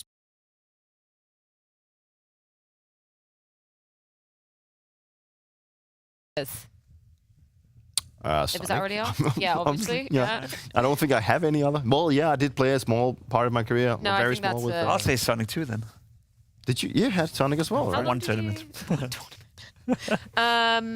Oh, Zipnix to take over head coaching? Question mark. I don't. It's gonna happen. Do you think? Yeah, at some point maybe. I don't know. Like he'd No? move away from. Oh. No. Never say never, Peter. I'm not going to spoil anything.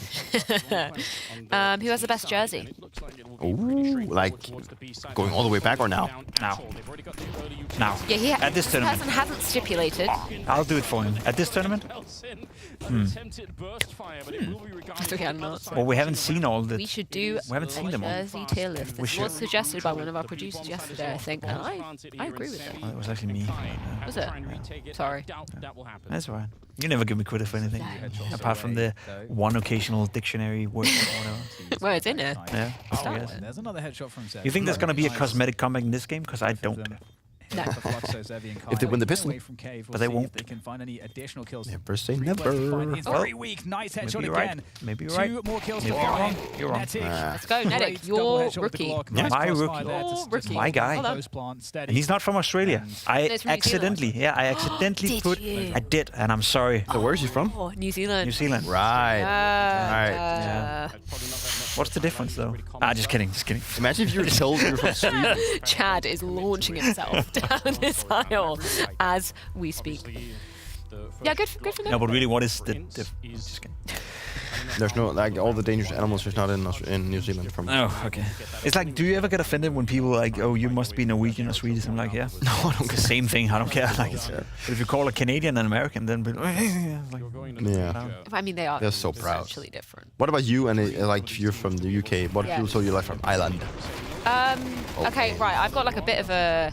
I've noticed my accent has changed. Okay. I kind of have my more traditional broadcast voice, which is very British, and then even there I would have said British. I'm going British. Right. Because I'm surrounded by more not like Southern English speakers, so I've noticed my accent has. So we ruined your accent, yeah. Yeah, thanks. I'm gonna start sounding like Jake. Oh, hey guys. God. Hello guys, I'm here. So people mistake me for Australian sometimes. Australian? Really? Yeah. You don't sound... No. I don't think I sound Australian. No, you don't? Interesting. But do you care? No, I don't care. At all. Not caring is good. Nedic, 21 years of age, yes, officially from New Zealand. Yeah. Oh my Real god. name? Oh no. Ooh, well, that's the cosmetic comeback coming in now. This is the round that we talked about earlier, Jacob. Yeah. Losing this one. Oh, wait, what? Elias? Wait, bro. You will be able to get 1 kill there. No way. Yeah, true. You know what we've got to speak about? And I'm only doing it because he's down 11-2. Let's not forget the fact that Art is playing right now. Yeah, no, that is That's true. crazy. I don't know whether we ran the interview I did with him. Did we do that? I haven't heard it, so I don't think so. You think they can extend the game? Oh no. Never mind. That's going to open up the They're Mac 10. gonna throw this? Well, I was going to suggest if the cosmetic combat does happen. If they win this round, we can run it. Yeah, well, let's let's wait for There's a guy out there. Matt to tell me that that's the case. Expect this. Sevi I takes could the give you a kill. summary as well. And don't have time. Fluxo, hold on, another round. Imagine Okay. if they clustered 2 versus 5. Pretty much lose the round. What did he say? Well, actually, wait. I'm gonna ask him. Yeah, I think you could tell that that was it. Like, I've got him. So I just asked. Yeah, But you don't like Art? Excellent. You don't like Art? Totally. I'm shocked he didn't get the kill there. Should we hear? You want to hear it? Let's hear it. Okay. Producer Martin says it's ready. Let's listen. why not? Great to get to catch up with you, as always, Art. Coming into this major, obviously, you're not a major rookie yourself, but you've got a couple on your team. Is there a way in which you can kind of help players who maybe aren't familiar with the major circuit get a bit more comfortable, or is that something that just ultimately comes with experience? I would say both. I think experience is play a huge part on that, but at the same time, we can help them by making their lives easier. Like if you go strategy-wise, you go more clean. You go set strategies before the game, and during the game, you try to talk up as much as you can, so they don't get lost or get pressure. If they're not thinking, it's no pressure. So if they just play, it's better. In terms of the kind of South American and Brazilian scene at the moment, it's a conversation that we've been having on the desk is, who's going to become that consistent force from within that region? What's your take on it? Because obviously we saw a time period, now a reasonable amount of time ago, where kind of Brazil was on top, right? What's it going to take for a team to kind of return to that former glory? It's hard to say. It's a lot of things, and we have a lot of Brazilian players that are very good. You can see in the major they have a majority nationalities. The majority is Brazilian, but they're very spread out, and we are lacking some new talents. So you don't have like new donks rising up, new Monezes. So you don't have like that 16 years old, 17, 18 years old players rising up as of right now. So hopefully in the near future we can have some players like that, and even mix up some good teams in Brazil. So we have new forces coming on. And in terms of how people are looking at Fluxo this tournament, do you feel like you guys are being underrated, overrated, or rated fairly? Yeah, it's always gonna be the dark horse since you are like a new team rising up and you don't know the names. So it's just a matter of time. If you get some tournaments and you win some things or playoffs, if you do a very good run in major, it all changes so fast. So it's about timing. As of for now, we are really the underdogs. And just looking at your first opponent, considering this is a best of one, how do you feel about best of ones? Do you feel like there's more pressure because you have less opportunity to kind of correct those mistakes? Personally, I don't really feel that the BO1s are strongest. I think it's okay for us, but I do prefer BO3s just because we trust on our map pool. We worked so hard on the 5 maps, so we have a very strong map pool. So BO1s don't really favor us. If you're underdog, maybe it does, but as of for now, it's okay. Yeah, Art and Fluxo trying their best to pull off a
Chai. Chai, yeah. Do we add the Jesus?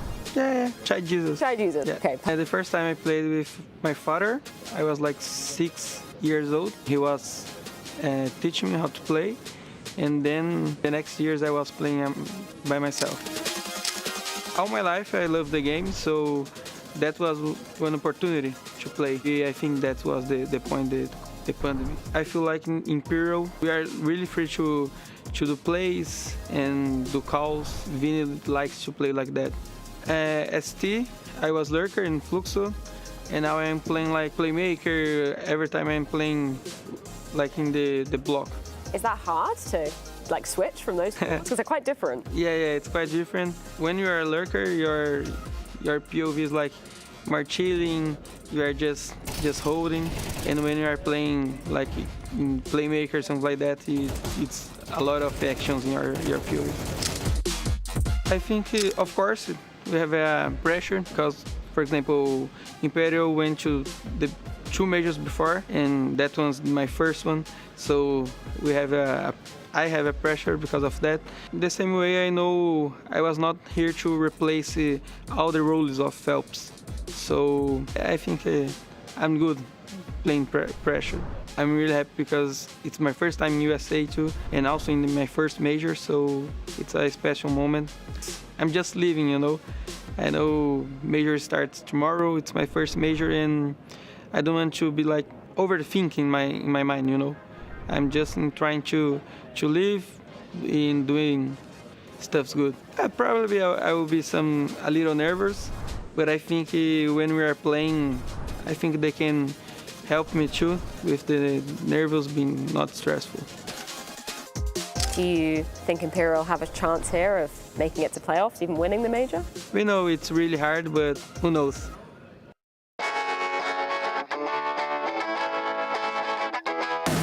I started 2015, I think, like I was 10 or something, I don't remember exactly. But I got anger issues, so my father took away my PC. I started back in 2021 again, and just started playing all day, all night. And I got an offer from a Norwegian team. I quit school and just pursued the dream. I was just grinding FaceIt, solo gaming. I was hitting the #1 on leaderboards, so that was how I got spotted, right? And I didn't have like expectations. I just joined, and the guys were a bit more experienced, so they basically guided me, you know, like how to be a good teammate, how to play, and I just listened and took the next step, I guess. After that, I got scouted again because they saw potential in me, and I went to Metizport, and I got full-time offer then. We played 1 season, and then again the FaceIt leaderboard, right? I was on top of the FaceIt leaderboard and got spotted again in Sangal. Then we just grinded from top 200 to top 30, and the rest is history. I have 6K games, I think. Oh, wow, okay. I'm playing with Broland, and he's been in the scene for a long time, right? Yeah. And he said I even have more games than him, so we were on flare break, and we just got a call from Heroic, from the coach, saying they were interested, right? Because they sold to Falcons, obviously. But it was kind of quiet from the Sangal side, so it was more like a surprise. It wasn't planned at all. It just happened on 1-2 days, and it was done. Obviously, like since Jota went to Eternal Fire, and we had the core, we had some decent ranking, and of course Heroic, good management, good org, good stuff behind it. So it was like an obvious choice. Sampayas, who's been experienced, is joking inside the team and like outside of the game, and Tenir is the same. Like we're just a bunch of guys having fun, joking around. So it's the chemistry is great. Like we're having fun every time. Obviously, you've made it to the major, just a milestone achievement for you individually. Yeah, of course. Like I had it as an achievement with the sticker, right? Like now I'm in the game. I'm excited. I'm not too nervous. I'm just taking game by game. Is there anybody you're particularly hoping that you get to play against here in Austin? FaZe. We demolished them, and they're calling us bots. Like I don't know how they can call us bots when we're demolishing them. So I need to do it again. Now when the season ending, like it's the last dance as well for us, like our roster. We just wanted to make it to playoff, and yeah, we'll see from there.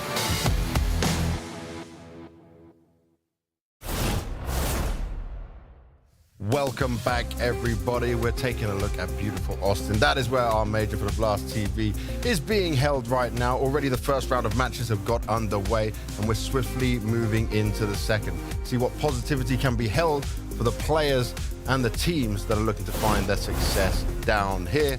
I'm one of your hosts across all of this. We're here across all streams right now. And then we've got Maui, Moses joining me to talk through it all, see what's going to happen. How you boys doing? I guess we just call this like Central Command from now on? Yeah. This feels like the central hub of everything. Yeah, you got to say that. I mean, we're right in the middle of the city, too. Yeah, true. Everything revolves around this singular desk. Yeah. That's how we're going to put it. Right. Center of the universe. Center of the universe. That's exactly what you guys want to be throughout all of this. I'll make you my center of the universe. You ready for that kind of love? That's a big commitment, actually, James. You're throwing me away already? I mean, I have a girlfriend. He also He's got couldn't a wife, throw you away. He just straight up rejected you if it makes you feel any better. Just worse. It's just right out of the gate. It is Pride Month. Yeah, so you should accept me even more. All right, let's have a look through all the teams that are here and how we're playing things out. We're going to take a look initially at stage 1 where we're at, because already some of the games have gone down. Any real surprises out there that you guys looked at and went like, oh, okay, wow, what was that? The only one that I would raise question with, it was more of a 50-50, is LinVision versus Legacy. I saw more this season from the Legacy squad. LinVision more of an unknown quantity for me. I know they got a little bit of talent, but if anything, they're going to do well in the BO1s because they definitely have firepower. No crazy like in terms of results, but I mean, like I think the quality of NRG's win was surprising to a degree, and obviously OG with Nikados, like look. He broke records. Yeah, that was a surprising one for me. I thought Complexity would be able to at least keep that close, but what are you going to do? Homeboy just dropped 33 kills on you. Yeah, there's not much. Game over. There's not much you can do when you go against that. I was always saying to Mao when we were doing some of his other games that Nikados was a bit of a fraud AWPer. Well, he just proved it even further. I mean, it's all with the rifle, is it not? Yeah. I mean, he's barely AWPing at this point. He didn't AWP. He said, this is it, right? This is great. This is his new trajectory, being a rifler. Maybe Wonderful should take note. Ooh. Well, we do like Wonderful's AWP, but we like his rifle more. That's true. Yeah, I mean, I think I like his rifle has been clean lately. Okay, but we'll talk about Navi. Right? Yeah, I'm sure we will. And swiftly on to the teams who are coming in a week or two. Yes. Not these. So let's have a look at stage 2. Navi's not quite there just yet. When we're looking at our stage 2 teams, though, there's some names in there, right? Obviously, with how this works out of where you qualify, like Falcons. This is before Falcons started to rise up a little bit, hence why they are stuck in stage 2. Falcons this season has been on a huge upward trajectory, but yes, it came in the second half of the season. That's why they're in stage 2, not getting all the points necessary to immediately birth that stage 3. And on the other side, I mean, you got some teams with some pretty wildly, I would almost say, like low expectations. I have really no reason to have too much faith in a few of the teams that was in that bottom row. Yeah, there's a couple of teams, and even in stage 3 as well, where you kind of see like some of the teams that have skipped to stage 3, you look at and they're the performance this year, and you're like, what? Like how? How are they there? But like, I mean, whatever, they're here. But in stage 2, it is going to be a huge battle. Now we have stage 3. Just the team right out of the gate that I would point at. I mean, a team like Navi, who's had a really tough start to the year. A team like Liquid, and you're kind of looking at this, and Liquid got that #1 seed in the Americas, so they get to come here. But you're also like, eye test wise at the moment. That's an odd placing. G2 as well, another team where I don't think that they know how they want to play with this 5-man lineup that is ever evolving, ever changing, and we're not even going to see the same 5-man lineup after this event. No, it's kind of tough for them for sure when it comes to look at that. Now, let's have a look at what will come into looking at the playoffs bracket, because obviously that will come later on when we go throughout all of it as well. Still, when we look at this playoffs bracket, we get a bunch of quarters in there, which is great. It's a good format until we get to the grand final, which, I don't know. I probably might be the only one on this desk that says I only want a best of 5. Do you guys like best of 5s or not? Oh, we're getting into that. Yeah, you want to get into that? On a Valve major. Okay. I mean, I'm all for best of 5s these days. Okay. But I also, I mean, I don't think that's really that wild of an opinion these days. Good. Pretty much everyone's on the BO5 train, but you know, until we get to a point where Valve see the value in it, we're just gonna have best of 3s, and that's fine too. You know, I'm still gonna be happy. Still gonna be happy, James. Can't stop me. Your chair, I almost fell. If you're gonna fall off straight from I was thinking the back would be out here. Yeah, it's not that long. Not quite, yeah. I'm basically, my feet are just planted at this point, so I'm kind of half sitting, half standing on it. Yeah. We needed to do this just for Maui's height. That was it. That's the only reason we have the chairs. Hey, I mean, Vu's not here, okay? Like, we don't even need to bring that up anymore, all right? You sure? We can stand up right now. You sure or you short? Like, come on, man. Both of them at the same time. Both of them, we're hitting you with it. From here, we've got to start talking about some of the rookies because there's a lot of rookies in play, obviously, as the major format has started to open up in it. I will say when it comes to looking at rookies, though, they're still so happy, right, in terms of being here. But we've even heard on some of the interviews, some of them are saying, okay, we understand that we're kind of a little bit lucky in some of the starts to be in this position, to get ourselves into here. I mean, I think anytime you are going into your first major as a player, you're probably kind of in awe that you've kind of made that dream happen. So yeah, there's a very cool feeling that goes along with that over the years, talking to players at their first major. And we've heard so many of them being like, oh, I was watching, Fnatic in 2015, all of Meister, shout out to my boy. And like, it's cool seeing players have those those goals set up by the players that came before them. So yeah, tons of rookies here, and it's time to shine. Let's see what you got. Like, you can't be complacent now that you're here. I love one of the, I forgot who it was now, but one of the rookies said one of the first games he watched was like the Stockholm finals, and then I realized, we're all really old here. Yeah, that's really recent, by the way. Yeah, that's kind of wild when you think of it like that. I think for some of these rookies as well, though, it's like them making their major now in CS2 and seeing the development of the game. We're going to get a lot more players who maybe were starting to not be born when the first major happened. How does that work in maths? 2013 to now? I think we have a few more years before that's happening, James. Okay. Four you've more done years. some math on live broadcasts. It's yeah. fine. You've really swung for the fences early on in the show. I always try. Have to put it out there for a while. We have to see how it goes down. Maui, you had some rookie picks for us. What are your thoughts on ones that could do well here? I'm really interested in Jamyoung and George. I went for the double J. I wanted to see if Jamyoung could keep up that performance that I saw from him at ESL Pro League, where I was just spellbound. The aim on this guy is just so absurd. Mechanics are on another level. So typical of Chinese players over the years as well. It's like keeping up the trend. That's true. But on top of that, they play a better brand of CS than TYLOO did 4, 5, 6 years ago. There's a little bit more structure. And on the other side, had to give some love to an American here, given that we're in Austin. And George has been touted for some time as such a great late round player. I call him the American Rops, and also that's a high praise. Wow. I may be jumping the gun just a little bit on that one, but that one's still in workshop. We're gonna test it. It'll slowly prove itself as he just defeated Jamyoung in his opening match. True, fair. You went for the head-to-head. That's nice. And what have you got for us, Jason, over looking at your rookies? Who have you highlighted here for us? Well, I too went with it's a pseudo-American. I went with Bro as one of my rookies. We love him. He's come in. Not many European players are taking this kind of a switch over to come over to North America. We're seeing more of it, but obviously Bro coming into this team, this NRG lineup, they had that great win earlier. Can bring experience from Astralis, can bring some structure and some ideas from a European philosophy. I think he's a really good resource for that NRG team. Let's see how far they can go. Tanir, I think, is one guy who's just popping off lately. Like for heroic, he's incredible. But you could see Bro, he's just like a solid, smart player. He's not always going to blow up the scoreboard, but he's reliable. He's dependable. I feel like Astralis could use more guys like that. Yeah, they could have. A little bit late, but yeah, I think this might be one of those players that kind of slipped away where they're like, it could have been better. I love the energy that Bro's just bringing to this team, too. If you the clips of him? The comms videos on NRG when they're winning these qualifiers, even though it's through TeamSpeak, this guy is just yelling into the mic at a decibel level that is definitely rupturing some eardrums. He did the Halzerk thing. He just completely bought in when he came over here. Yeah, he's like, okay, I'm North American now. Let's go crazy. Exactly. Let's just scream. Let's do crazy stuff. My second one, as I mentioned, was Tanir over at Heroic, and he just looks like a really, really sharp player. He's best performer for this Heroic team, who's on this little bit of an improvement and a rise. Yet another point where they kind of rebuild a lineup that they've sent away. It's going to happen again after the major, unfortunately. But at the moment, Tanir's looking like he carved himself out of place in professional Counter-Strike. He looks really good. He's been sharp, man. He's been very good. Yeah. Now, we do have some of my rookies in there as well, but my picks are maybe not as special as this. Mine's a bit more biased. What you got, James. Mine's going to be a bit more biased. Okay. I went for Kenzazor from Bait because I met him a little while ago when he was on the IKLA Ukrainian lineup, and this guy out here was actually, razor sharp as individual, but he had this, everyone said about him was, if he puts as much hard work into the game as what's needed, then he can deliver. And there was a moment where he went off, he was just taking it more as a pug, and I'm chilling, and he wasn't so serious about it. The good thing about him coming to this Bait lineup is they all work incredibly hard, and he's kind of come into that system where he can actually see his potential be realized.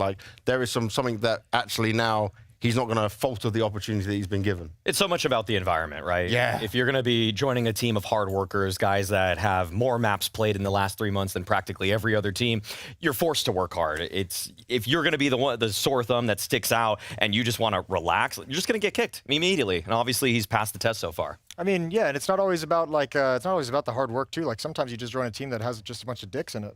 And, that environment just sucks. Yeah. And then, like, no matter what you do, no matter how hard you work, that kind of an environment trying to compete in that is like, nope, you can't do it.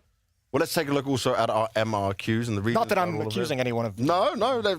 Yeah, it felt like there was some shade being thrown there. It felt like that to me when I concluded my sentence. That's why I wanted to bring it up at the end, There's no allusion to anything. Let the audience wonder. Yes. They can all just ponder what's going on. We're going to ponder what happened in the MRQs and start with looking at Europe on that side of things. Because for the Europe MRQs, right, we saw some very good teams come through, like an OG who'd been floundering previously, but they rebuilt themselves into a roster. Okay, it's a bit biased. You can see it after what they played in the first game. But there's a lot of potential being used here in the right way, finally. The OG lineup is curious to me because they made a couple swaps. I feel like they weren't on too many people's radar. No. But really the first map of them playing here only showed me one thing, that Nemiga is comfortable in the role of relinquishing the AWP. For the other components, I'm not completely sold yet. I had them as the team that's going to make it through the stage, though. But that's mostly just because there was so much uncertainty around the teams from, say, Asia and from the Americas regions. Yeah, it's cool seeing OG finally put together a lineup that seems like it has some potential to do something. Yeah. I think that's been the big struggle for that org, is finding the path that they want to take. But obviously, like, I'm with you. That first map they played, like, you can't tell anything from that. They could have done anything, and Nemiga drops 33 and 6. Like, no matter what you do on the map, someone playing like that just wins you the game. It's just how it works. For Heroic, though, who come from the MRQ, right? Obviously, some very good pieces. Saw, again, managing to work with these players and find success with them. But this game they first had did start off a little bit like maybe you'd be worried about the form they were going to have. Obviously, also the news that they will lose Sunpius and Saw after this event. That's why Chinggis Warriors were just scary, though, okay? Because they made Heroic work for that first map, okay? Like, that was a barn burner through the first 18 rounds. I was actually thinking that Chinggis were going to win that. All the 0-3 pick'ems and the 3-0 pick'ems simultaneously were going to be ruined. But Heroic have shown, in terms of overall structure, that there's a reason they are almost on everybody's 3-0 to make it through the stage, because the firepower from people like Tanir, who Jason has already highlighted, from Sunpius, who is one of the only top 20 players that is in this stage one. Like, there's so much of a foundation that's already there, and I would just say flat out, they got the best coach in this stage for sure. Yeah, I mean, I think Heroic is maybe the team that I would point at, and, you never go completely 100%, but like 99% sure that Heroic is going to go through. That's like the one team in this stage where I'm just like, you're going through for sure. Like, you're fine, no matter what happens. Yeah, they're super cool. I don't know how it's going to affect. We obviously went through it with G2 a couple of times of like knowing the roster changes coming right after the major. Yeah. And I guess it all depends on how the team sort of takes it, because you can obviously be like, well, this team's kind of blowing up, so there's no pressure. Like, we have no expectations. Last run, let's just have a good time with it, see how deep we can go. Or then you also have the situation where maybe you're just like, well, these guys are leaving. This might be our best chance to go deep. Like, we have to go hardcore. Like, we have to be hardcore. So I don't know. Like the philosophy of that team would be really interesting to figure out how exactly the players are handling that situation. We'll have to wait and see. First game went very well for them. Let's see if they can continue that going forward. Next up, we're going to look at the Americas, though. Over to here with the Americans and the Brazilian teams mixed in. Looking at North America to start off with. Complexity, Wildcard, and NRG coming in there. Complexity, obviously, it's a bit tough for them because you lose Halzerk, you get Junior coming in. Do we have still high expectations, even with that change? The first match Did you have him as a 3-0? many people lose all hope. Did you have? No. I didn't put a Complexity 3-0. I knew that the driving force behind Complexity's recent rise in form was the tandem of Halzerk and Grim. Both of them showing that, freed from the fact that they are now actually they are the star players now. Yeah, that's really where they've emboldened themselves. I think JT's system is actually structured enough that it can help out some of the younger guys. I like JT a lot, but they're just a little random for me. I think the way they want to get back on CT rounds, it's just too puggy for me. Well, I mean, also you just mentioned it, two of your star players are Grim and Halzerk. They've also been two of the most inconsistent players, in this Complexity roster, between Elige being in the team and coming out of the team. So it felt like they found some groove, and then this is a little bit depressing. But I think that's not the best way to look at Complexity when you think about losing Elige at the start of the year, when you think about the struggles that they had, like a slow start to the year for them as well. The fact that they were able to, find a way to get through the MRQ and actually get to the major, I find that to be a complete success for the organization. Like, just from that point of view, I think they've had a very good season of just qualifying to the major. And who knows, without Halzerk, Junior's played with a bunch of the guys in the past. He's coming in, I don't know. Let's find out. That's what it's going to be. Let's find out. Tuned next. That's all we can hope for with this. Looking over at NRG, a lot of people had them as 0-3, but they started off well. I thought, there's no way they can go 0-3 when you're in America, surely. You would hope that the hometown buff gives them something. I had them as 0-3 for a while, but I changed. Flip-flopped? Yeah, I flip-flopped. I flip-flopped. Last night I flip-flopped. I saw Daps in the elevator. He said some choice words against me. Well, Do you need a bodyguard? No, he said F you. Oh, okay. I don't know what we can get away with on this kind of broadcast, but he said that, and then he called out my 0-3. And then I was like, okay, I'll take a closer look at Chinggis Warriors. And then I watched some of their Mesa run, and I was like, okay, NRG is a lot better than this. So, and also, at ESL Pro League, they look like a specialist on a couple of maps, like Train, for example. If they can ever get that, they can beat practically anybody in the first 2 stages of this event. They played some really close games at Pro League as well, against some of the top teams in the world as well. They took GL to 3 maps. Yeah, even though Gamer Legion aren't here, they're still a formidable opponent. Yeah, I think NRG is going to catch some people off guard in this stage for sure. If you've had them in your 0-3. If you'd assume they wouldn't be able to do anything. They're not there I'll anymore. tell you what, though, the biggest thing with NRG with me is I'm always going to root for Nitro. Like, I don't care what team he's on, what jersey he's wearing. I'm rooting for Nitro. So I don't know. This team is cool, but it's a bunch of players. Again, if you go back and think about the history of like younger North American players, OC went through this himself, where you have so much potential, so much good stuff. You show good things, and then there's a plummet at the tier 1 level. It's hard. And then you got to step back and kind of redo things all over again. And that's what concerns me when people ask me like, "What do you think of these new North American stars? What do you think guys like George?" And I'm just like, I don't know, man. It looks good, but every time we've had this kind of a situation, like 9 out of 10 times, a North American player just doesn't meet the expectations that it seems like we set for them. Why do you think that is? It's because when they're tested against North American opposition, you can get away with a lot of bad habits. You can just impose your mechanics on them. But in Europe, and against tier 1 opposition, they will punish you for those mistakes, and their mechanics match, if not exceed yours. But is that like a factor of the fact that like where you see European talent come up, they're playing against those people a lot, so they don't have these same problems that get ironed out quicker? Yeah, the thing is that it's so rare in Counter-Strike history for a team to just be, I would say LGSK is the only example, like in history practically, where you're able to just through philosophy alone of play and thinking about fundamentals that you're going to always play good CS. But NRG and other American players or Canadians at that, they develop bad habits because they're in this sort of environment. Mostly the Canadians. Yeah, of course. Mostly them, the rare Mexican players we have too. Yeah, all of those guys, we develop bad habits because the things that we do just don't get punished as quickly. We can run through a smoke, and if you have better aim and it works 4 out of 5 times here in North America, it actually probably works 1 out of 5 times in Europe. I think that's actually probably like the best encapsulation of like inside the server, because there's plenty of things outside the server I think that hold North American players and teams back, but I think in terms of the actual game itself, I think you're spot on there. I have the same idea where it's just like, you guys don't learn that this doesn't work. I think also there's another element to it where in North America, like we still have to play with like 60, 70 ping sometimes. Over in Europe, it's like 5 ping everywhere, and like it feels like it shouldn't be that much of an issue. Well, yeah, but I'm exaggerating as the American. As we do. As we sensationalize things here. Absolutely. Trying to make it sound worse for yourself. So we're so hard done by. 70 ping everywhere. This is awful. But there is a big difference, like when you are like practicing and coming up and you're playing on 60 to 80 ping, and then you go to a LAN and you're like, oh, this angle doesn't work anymore. Yeah. Or, oh, this guy actually... This push doesn't work. Right. Yeah. It's mostly this push. Yeah. And I think that's why, too, when you see North American teams go over their first events, they usually just get destroyed and bodied. Because those things, they're like figuring out, oh, this worked back there, not here. Our last team to look at from the North American side of things is Wildcard. Obviously, Stanislaw leading these boys. Jaber is still someone who I am very excited about. What are your thoughts on him, Mary? Another North American Rops. No, he's just another great late round player. I feel like JB. Which one's better?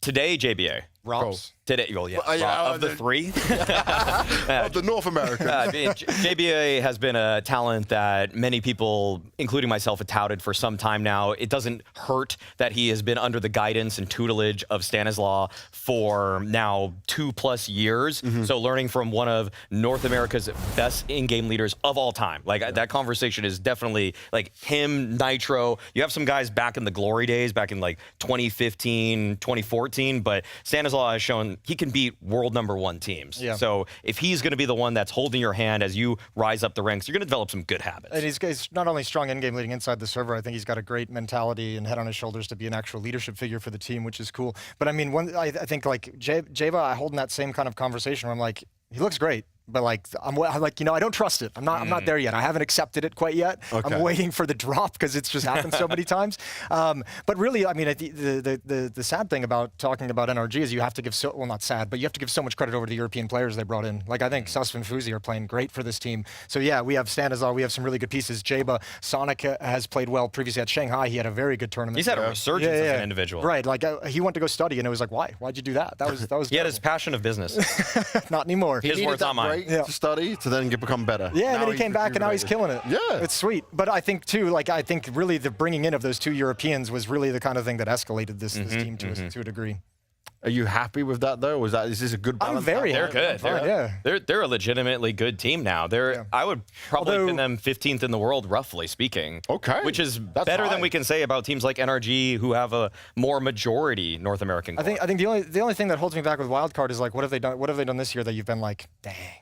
It's almost close. You know, like, 'cause yeah. after Shanghai, starting this year was slow, and now if I look back, I'm like, when's the last time Wildcard had like a big win or a big tournament run where I was like, nice. It was Shanghai. Yeah, unfortunately, the seeding for them in VRS has been really bad, and so they're almost always playing one of the best 2 or 3 teams to start every single tournament. Like at the Rivals, they just got battered at the beginning, but then they take it down a team like Pain that's supposed to be on a similar level to them. So the way that they can defeat the tier 1.5, tier 2 opposition is where I'm excited about them. It's just that like their floor is actually pretty good in my eyes. It's just that their ceiling is kind of where where they've shown themselves. It's also the question is, where is the ceiling? Like, is it? Have we found it, or is there a little bit more? And I don't know. Like, this might be a good major to like have the stamp and be like, okay, this is the ceiling now. Now onto the last region for this side of the world. Sure. South America. It's not. Ask the question, James. We all know you're going to ask it. What's wrong with Brazilian Counter-Strike? Lots of things. They're screwed. Everything is looking bad for these guys. Even their main team, Brazil X now, right? Furia brought in replacements not from Brazil. What is their main team? Is it Furia? I guess it has to be Furia. But it's just 3 guys now. You know, they've actually. But that's still the quota. You only need 3. That's true. So you still hit it as a Brazilian team, and you brought in your Kindred and Molodoi. I mean, really, you only need 2. Shout out to Wildcard. I suppose so. Yeah. There are ways around these things. There are exploits we can use. But like looking at these teams, right? Imperial, Flux.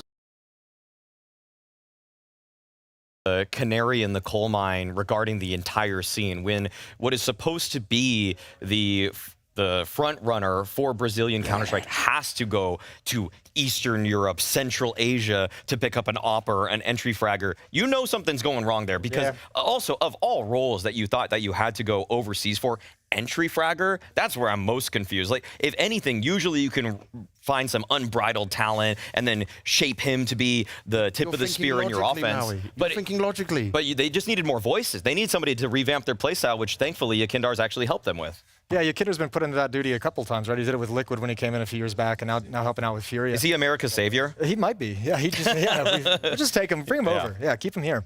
Yeah, I don't know. Like, I don't know. The conversation around Brazilian teams just kind of bores me at this point, because it is just like, Fallen gave that great interview where he basically said everything. He's like, one, we don't develop oppers. He's like, it's insane that I'm still considered the best opper. Like, he said that about himself. Yeah. And that's why he's taken himself off of it. He's like, you need to have more op power. So I think that was cool from Fallen. And then obviously, as we've all known for years, the contractual stuff, the buyouts are just so insane that there's no chance for mobility. And we've been saying this for like, it's felt this way for like a year, where we've had 2 or 3 more Brazilian teams that can knock on the door, never get there. And you're like, but we can build a cool lineup with the players on these 3 teams, but nobody can go anywhere. This is the problem, right? We've heard about so many good players coming out from Brazil, and by the eye test, they are good as well, but we'll never see them go to the right team, so we're never going to see that potential unlocked. You could have a world top 10 all Brazilian lineup pretty easily.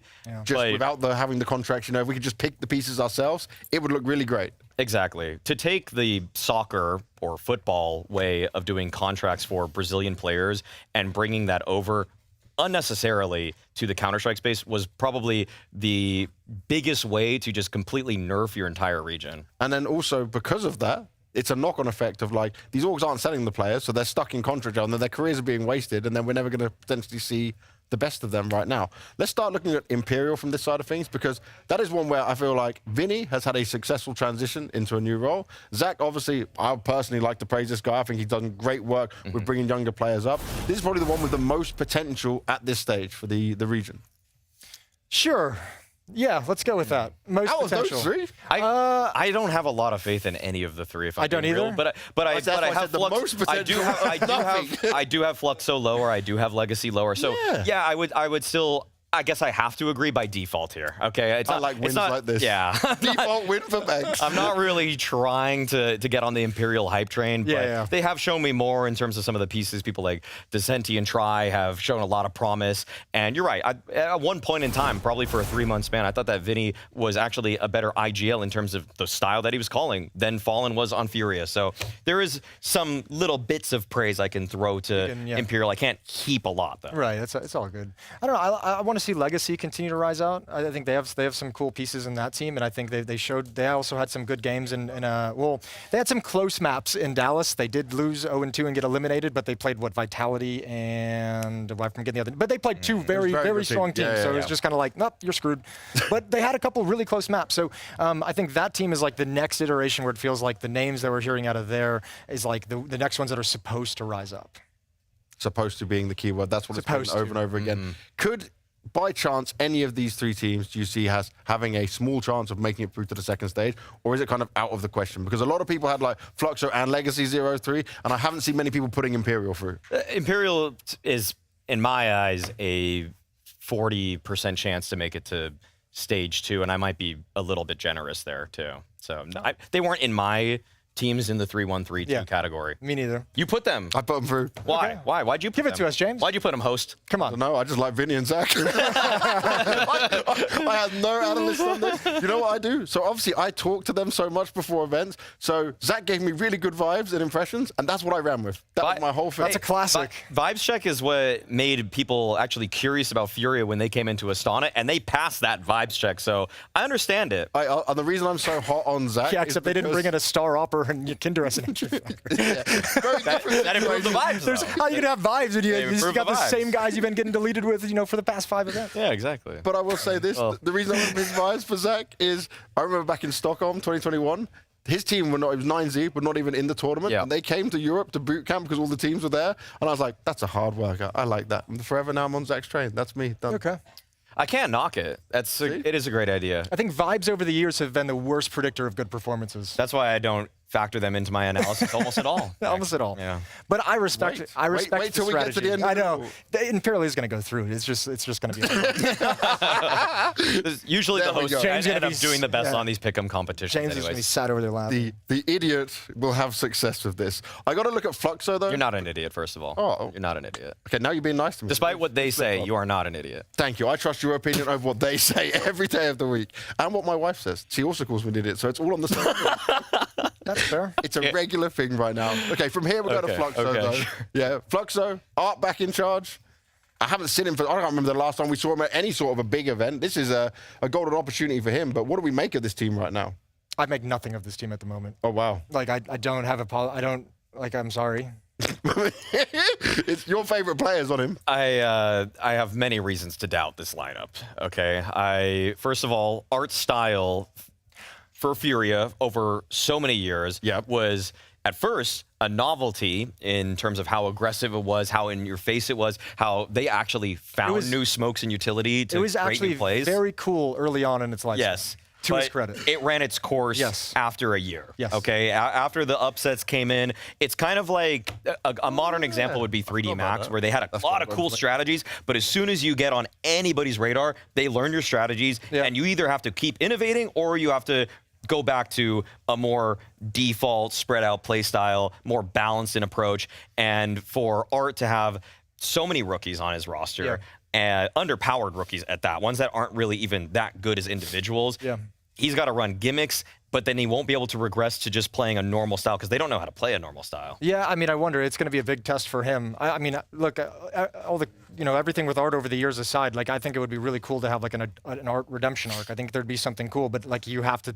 It's like you hoping he like stepped away and reassessed how he wants to play the game as an individual and as a team. And I don't know if that's been done. We'll find out throughout this event. But still, even if it all goes according to plan, I think they're still going to have like a really, really rough stretch. I would say he's stubborn.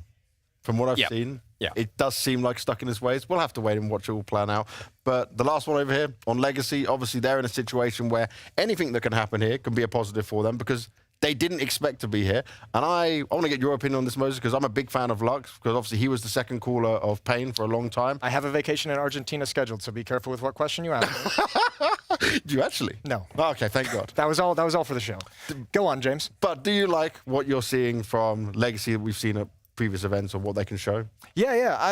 I think it's Lado and Dumao is like those two guys on this team have for a long time. Like they have some it's like buzz around them again, like all the other players in Brazil, where you hear this, but they're just not on the same team. Don't have to go down that road. Yeah, I think those two guys are just going to be the key. But more than anything, it's like there should be an element for these guys where it's come in and just like not be too pressured. Like you don't have to feel it. Like you've made the major, no matter how it happened, you're here.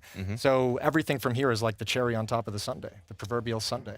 Yeah, despite the fact that they are the replacement team for Bestia, I've always thought they were better than Fluxo all season. So for them to lose in the MRQ to Fluxo, that to me felt like an anomaly. And now we're going to see more of Legacy's actual level, which at times in one of the more recent, I think it was the PGL Bucharest event, they impressed us. They actually showed that they were able to play some teams close, win some maps against European opposition. So if I'm looking at Dumao and Lado, I'm not going to still hold the same hype that I did for them 2-3 years ago. Like, they're not rookies anymore, okay? We kind of know what they are. But one thing that has me interested in Legacy, if anybody wants to watch their matches, is that Dumao's not a baiter anymore. He actually just runs in a little bit earlier, and that's the one thing where I'm like, okay, that's growth. That's growth right there. Growth and development. Yeah, we love those words. That's a good positive sign. Yeah. Now, is there any positivity, though, within the Brazilian scene overall, in terms of when would you say was the last time, and if it really was the SKLG days, I'm gonna cry probably, or the Brazilians will definitely cry. Was that the last time that they had a championship winning side, like with potential? No. When was it then? When was the last moment? I mean, Rio, they made it to the semifinals and they almost took it. I mean, you had K Serrato playing at his peak. Like there was a real opportunity there for them to win that major. Like that was a huge one for them, and obviously fell short. So I'd say, I mean, realistically, that's the last time we saw a team from Brazil like get to a position where you could win, a tier 1 event against some of the best teams. So, yeah, that's for me. That's the one that comes to mind. I don't know if there's one earlier that you can think of. Well, Furia have, at the more recent Rio, they also were able to just birth themselves into the semifinals, but then they just got deleted by embarrassed. Yeah. So they have the buff for a little bit and then it wears off. They actually do seem to gear up for events in Brazil. They actually want to change the narrative about home crowds. And they've always struggled with that. They've always struggled with until I feel like 2022 and 2024 for whatever reason. Sure. The stats show that there was no hometown buff at all. No. And I still don't even know if there really is, but they try harder at those kinds of events. It's been a long time, obviously, James. We haven't really seen a Brazilian team with any serious chance to win consistently. Maybe you get the one-off event where they go deep in the playoffs, but to actually expect them to take down the elite, generally European teams, unlikely.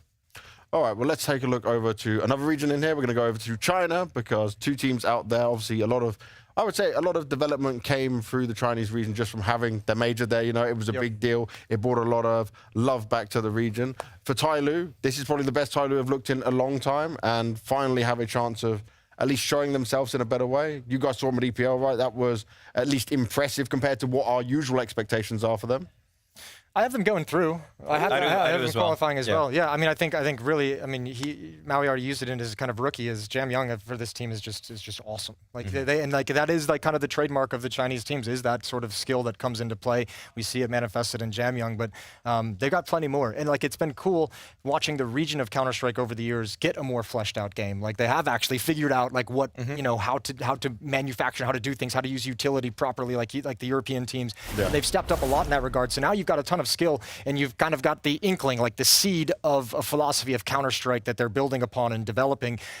And let's see, I mean, sky's the limit, especially because we've been waiting forever for China to have some teams to come online and get to these events and be so dangerous. It's been like the enduring story from CSGO now into CS2 is bring me the Chinese team, bring me a dominant, Asian team out of that region. We got the Mongols, but it'd be great to see an organization like TYLOO, who's been in Counter-Strike for so long, have some success here. The primary concept that I feel like has been introduced into Asian CS in general is just trading. I know that sounds simple and almost condescending, but watching TYLOO play at, what was it, DreamHack Masters? Malmo. After LG won Columbus? That was basic, when they were able to win that game, that was basically 5 individuals just hitting shots almost agnostic of each other. But now I'm watching the TYLOO team, and they group a bit better. There's a bit more semblance in terms of teamwork. There's a semblance of it now. It's still off meta, but they actually at least are playing crossfires a little bit more, and they're definitely studying European opposition more. And being off meta isn't necessarily always a bad thing. Like it's not the worst thing in the world if you find a new way to kind of accomplish the goal with a new idea that no one else is running. Like there's a difference of being like off meta and being like they really don't understand how the game's supposed to be played, and then there's off meta where it's like they're really kind of trying something a little bit crazy, but if it works, cool. So let's see what TYLOO can do with it. I was just laughing because I remember talking to a bunch of the pros back in the day, like when at Malmo when like the LG lost against them, and even more teams would get upset by them in the best of ones, and all the players would just be like, what are they doing? Like, there's always another player coming, and they hit you in the face so fast. And that was like it. Like, they were like, we know everything that's happening on the map. They just destroy us. Like, it's just insane the way they attack bomb sites. We'll keep things moving forward, though, as we're getting quickly closer to our opening games for it. We're going over to Oceania. We're going to have a look at FlyQuest in here as well. And FlyQuest have been through a lot of changes. Obviously, Regali is the one we're very positive about. Another major rookie? Yeah, another major rookie in there. Is this a FlyQuest where we can believe they can go further, do some more damage? Are we still maybe questioning what it is? They should get through stage 3. Yeah. Or stage 1. Whoa. I know. Stage 2. Stage 1 2 to stage 2. We're still learning. You're saying? No, we're chilling. Just stage 2. Okay. Right there. From the challengers to the legend stage. Yeah, exactly.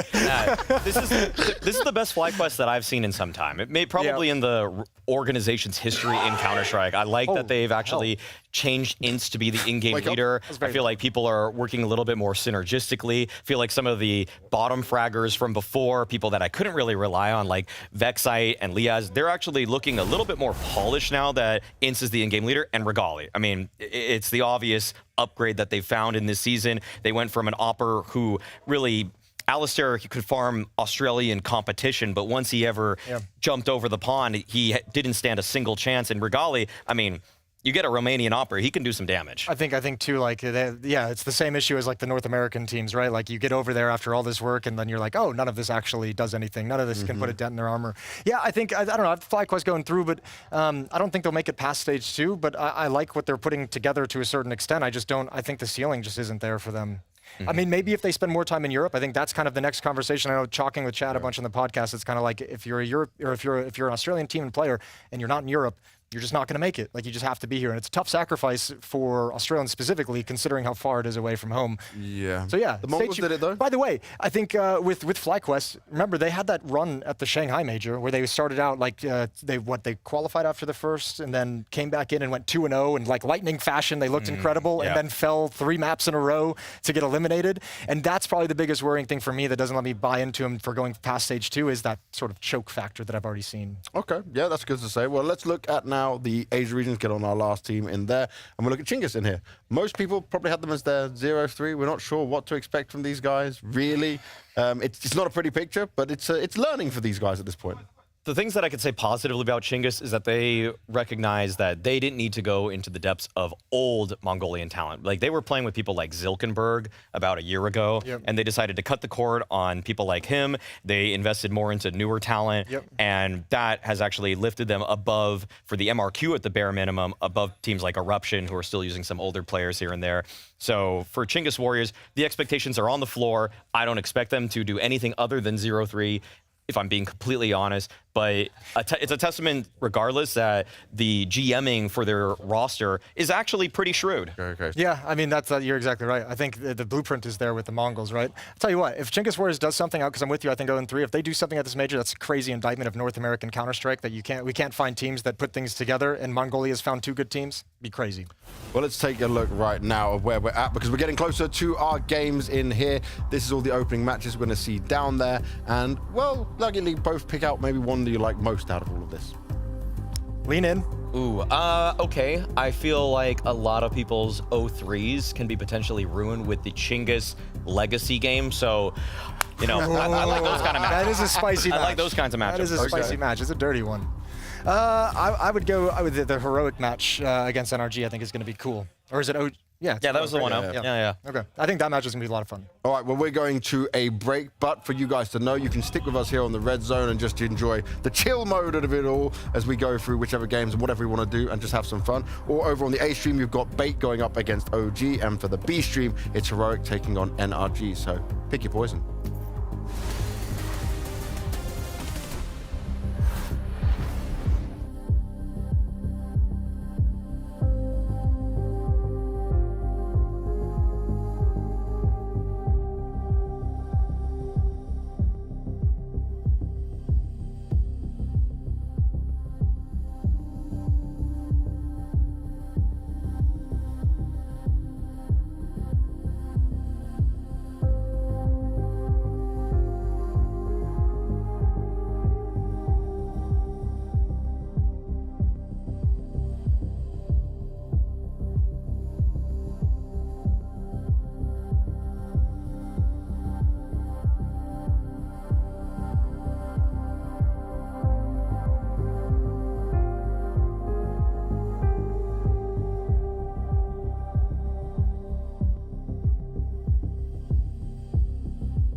Well, welcome back, ladies and gentlemen. The Blast Major in Austin, Texas. Believe your eyes, it is very real. I know that what you've seen so far today feels unbelievable, as we have Nemiga blessing us with his presence in the server yet again. Scrawny and Launders to take you guys through the second half of the day here on A-Stream. And, well, Mo, what do you make of that? A plus 3.0 somewhat rating.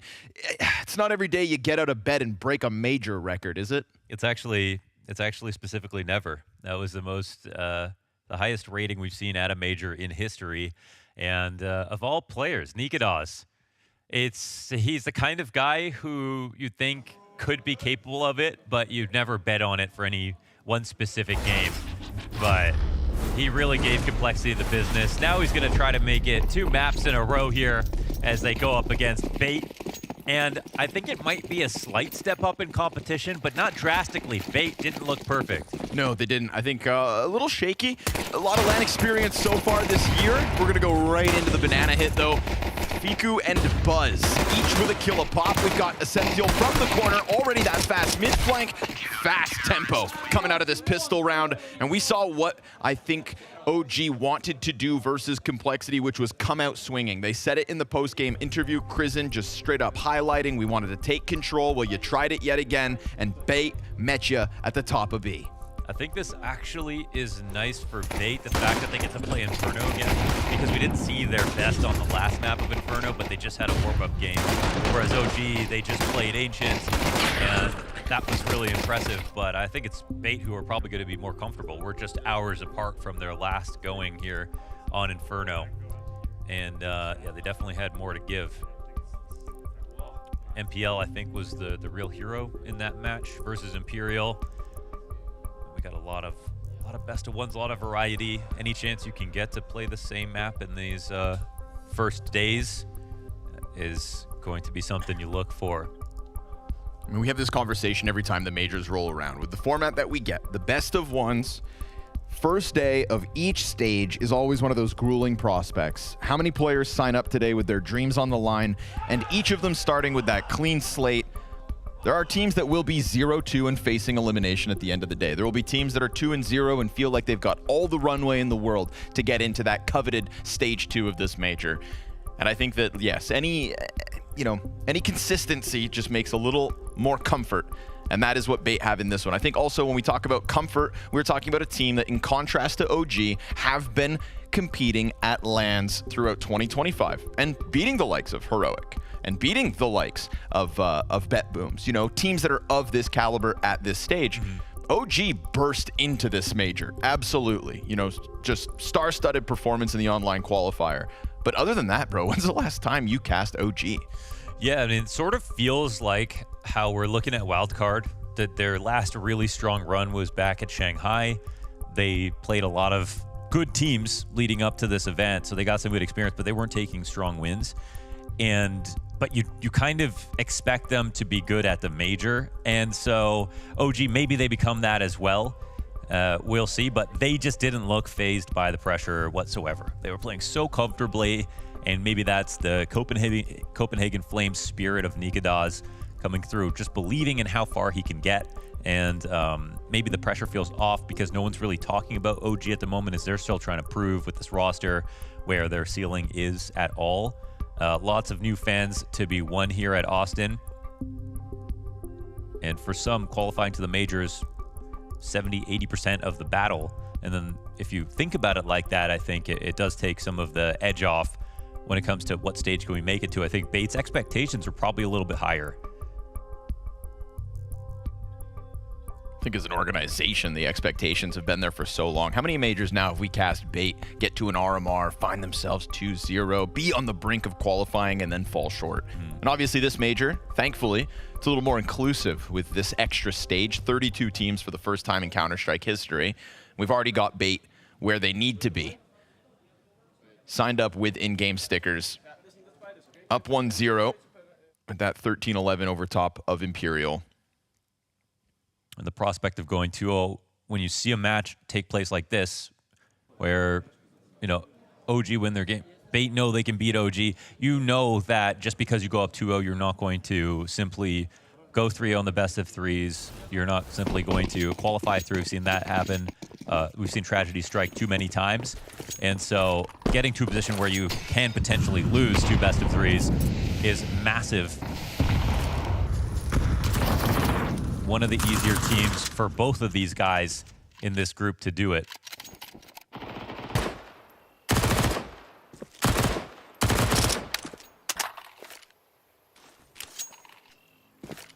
Odds slightly to the favor of Bait as we come into this best of 1. CT side on a map they've already played. Again, we make the case for comfort, but we'll also reiterate pressure. Major counter-strike. MP9 in the corner, all's good. Easy lock-in from Alex. We're gonna get that fast push down middle as well, so really not giving them space to breathe whatsoever. We get a single Tech 9 frag back the other direction out of OG, but not even given a chance to play their hand. Yeah, they instantly make it suffocating inside of middle. I think that's exactly what you want to try to do on Inferno. It's really punishing if you can establish to banana control early on, or if you are on low guns, how much space you have to respect from the CT side. It's the unique thing about the map. No other map really plays like that. I don't think OG are going to think about that too much just yet.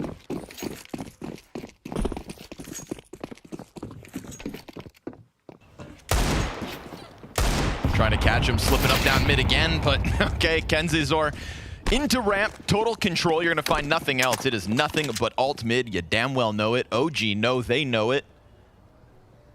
Nowhere to go. So you sit here and hope that one of these SMGs steps forward into still what is a few more Desert Eagles. And you can see how comfortable they are still roaming. They know banana secure since they've taken middle control. The hard part is figuring out spots to stand in where you can stay there. If you're in middle, you do have to roam a little bit, so it can be harder to stay coordinated. But they also understand there aren't great guns on the other side of this. So I like that they're not just falling back to sites because they do have weapons they want to keep a close range with.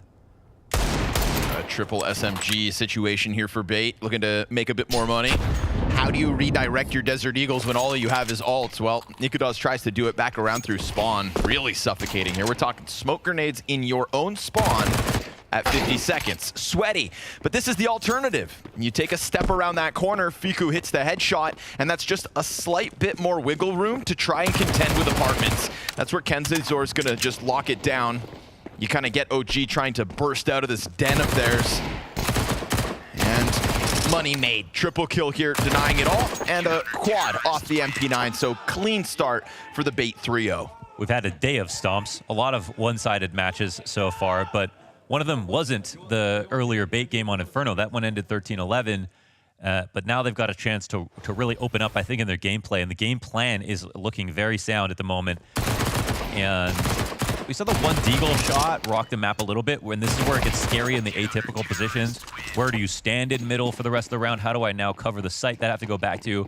But Kenzizor makes the exact right adjustment and then just starts pushing aggressively, because there's a certain point at which there's no more time to even get to a site. I'm trying to get these kills. I have an MP9 I don't even really want.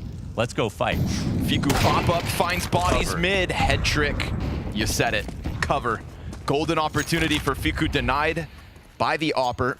If he misses that shot, they might both die. So a critical find here for head trick. Good on him to get that man advantage early again for Bait. How long can this CT side run flawless? We'll find out. 4. Looking like a real possibility here. That smoke's gonna fizzle out top B. Single player just left in the cubbies of Banana. And there's an expedition force here for OG up into the apartments. But it's a more passive op angle out of head trick. He could have afforded this one here, which very well could have given them the info they want. And you can see him kind of thinking about it, but he'll stay outside this doorway. Fight's coming his direction. Missed chance on that one. Smoke goes down. There's support nearby. And if I'm OG, I don't rush this. It was a great shoulder peek there in the halls. It does slow things down at 45. That's not what you want to see for OG. But they've got still top mid control to work with. And there is no search over on the B site. So fair play if they still want to come here. We've got that incendiary on NPL.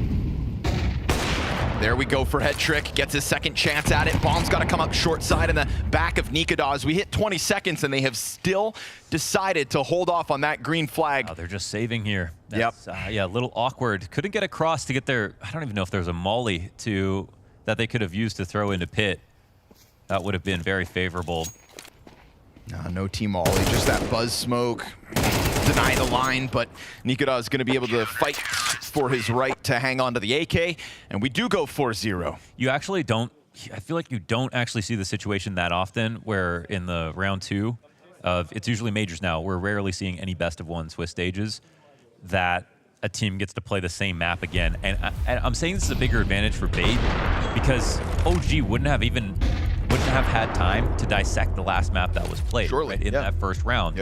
So I think this heavily favors Bait in terms of them getting a warm-up round on a map they won. Just the nature of the scoreline. They went all 24 rounds against Imperial. Like, you know, you play a scrim, you're practicing. That's what you're looking for. You want all the reps. All that chance to kind of shake it off. Bro, if you're anybody other than Nemiga on OG, you barely got to play Counter-Strike today. You know what I mean? Yeah. Honestly, 4 players on OG didn't really play They still haven't really played much at all.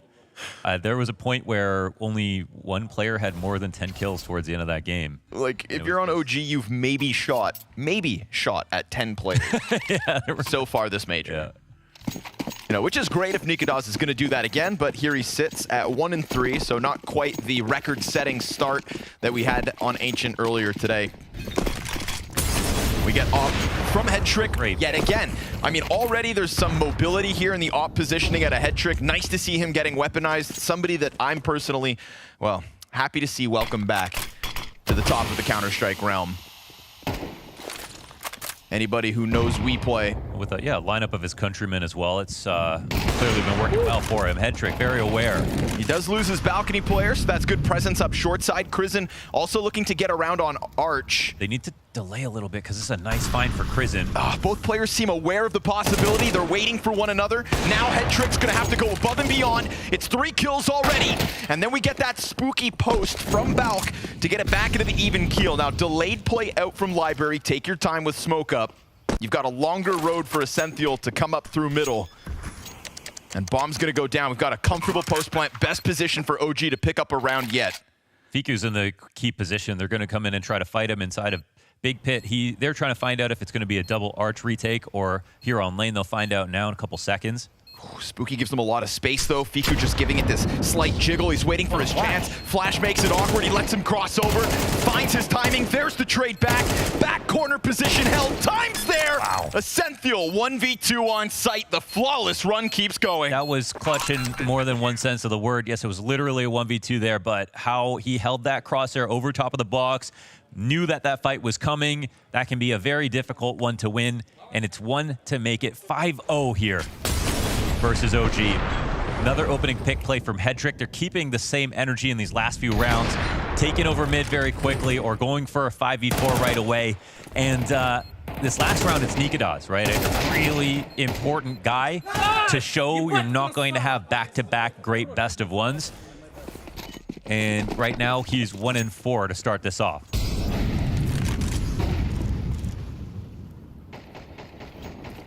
Head Trick continuing to keep this fresh. Looking for that alt mid walk up.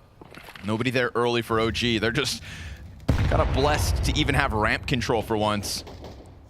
These constant pokes and prods out of Bait have really set a tempo early. OG wait for that fight. Doesn't come at them here in the 6th. It's such a heavy advantage to get the 5v4. You can, on Inferno, see rounds start out in passive setups and still be viable for the CT side. But so far, Head Trick have had Bait have had their cake in 8-2 with getting the kills and then falling back really early on. Disruptive utility. It's well timed, I'd say, from Bait. Just as OG started to take a sniff towards top banana, utility that just boxes them out. Essential's not being shy about it, though. On the reload, teammate dropping nades. That's awkward. You have given them this invitation into the B site. Spooky and Fiku will pounce on both, and maybe Bait finding a little too much comfort in their strong start. Yeah, this was a very screamy move from OG, but it was a moment that called for it. spamming through that smoke is fine, but using your entire mag when your teammate is behind you, but still in the support, you're really not thinking that they're going to push. This is exactly what OG preyed on for this small chance to scare bait, and it worked out very well. So sometimes you want a real structured game plan coming into a round. Sometimes you have to be ready to throw the game plan out the window for a pristine opportunity. That was one of them for OG. It's not something that's going to work every round, but it's the perfect way to get into the game.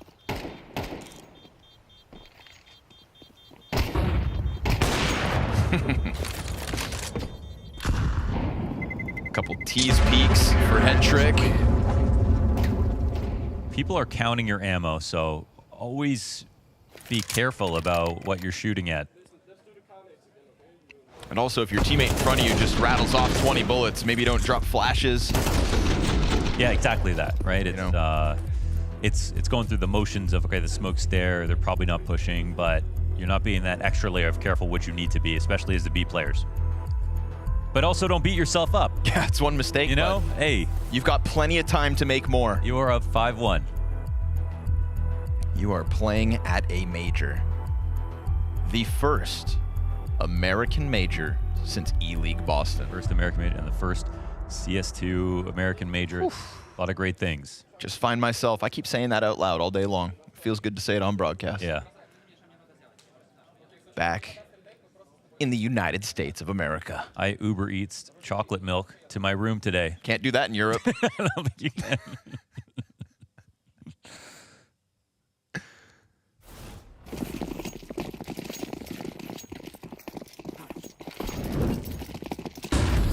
So OG find that great opportunity to throw one on the board. Can they do it again? Or do they wind up finding head tricks, slamming them with the op once more? Because that was really a key piece to early success throughout the majority of those 5 first rounds from bait.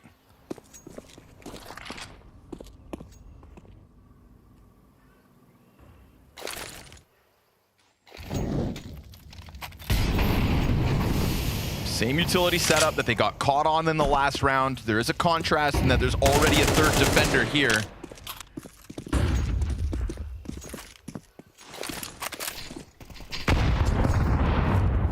That's good too. Add the double grenades right behind the smoke that got walked through 1 round prior. Looks to me like bait are trying to adapt very quickly. It's just that we're like zooming in right now on OG's banana control as time is ticking down. And the reason why they've run out of time a couple of moments in this game so far is because they aren't working the map while they're focusing, you know, working 2 parts of the map at the same time, I should say. So, I mean, we're already at 45 seconds. This is too slow paced. Meanwhile, bait continue to keep that pressure up. You're going to find him just standing in the open there. Krizen gets slammed. Buzz is going to try to come down Boiler. Short side player in Kenzizor's got a lot of responsibility. They've suddenly gone into this solo A defense, and Fiku is smoked off as we hit 20. Whoa. They're going to probably try to fight him. They've been, again, getting really screamy opportunities. The MPL comes to the jump. Oh, great spam. Buzz predicts it. You get Kenzizor from the corner. You know they're going to come swinging into you at 10 left on that clock. No challenge out through Moto. It's a missed time reposition here from bait that opens up the door for this post plant. We do get a smoke grenade, gets body blocked as he jumps over. Luckily, Nikadaz will dunk it. But this smoke we see right here, this was given over by the T's themselves. And Alex is looking to capitalize on this moment. A mistake that could come back to haunt them. He's making a ton of sound. Player in the site keeps his head down. Alex is just going to try to cause panic, but there's that back corner player confirmed, and a second round with it. OG find the right timing yet again. I would have said that this is, you know, more lucky than good if it wasn't for that amazing spam through default box. That was a, you know, very targeted attack that was beautifully executed, and that box is extremely spammable in CS2. You're seeing that happen. It's just a consistent part of execs now, so just well played. Straight up, because I think if MPL stays alive, they have the 2 on site. They've got more than enough to defend, especially after getting another kill to open up a round. So it's another moment of micro that wins the round here for OG, but it's one back-to-back now, which is huge. Last bullet on it as well, right? Just takes the chance. Why not?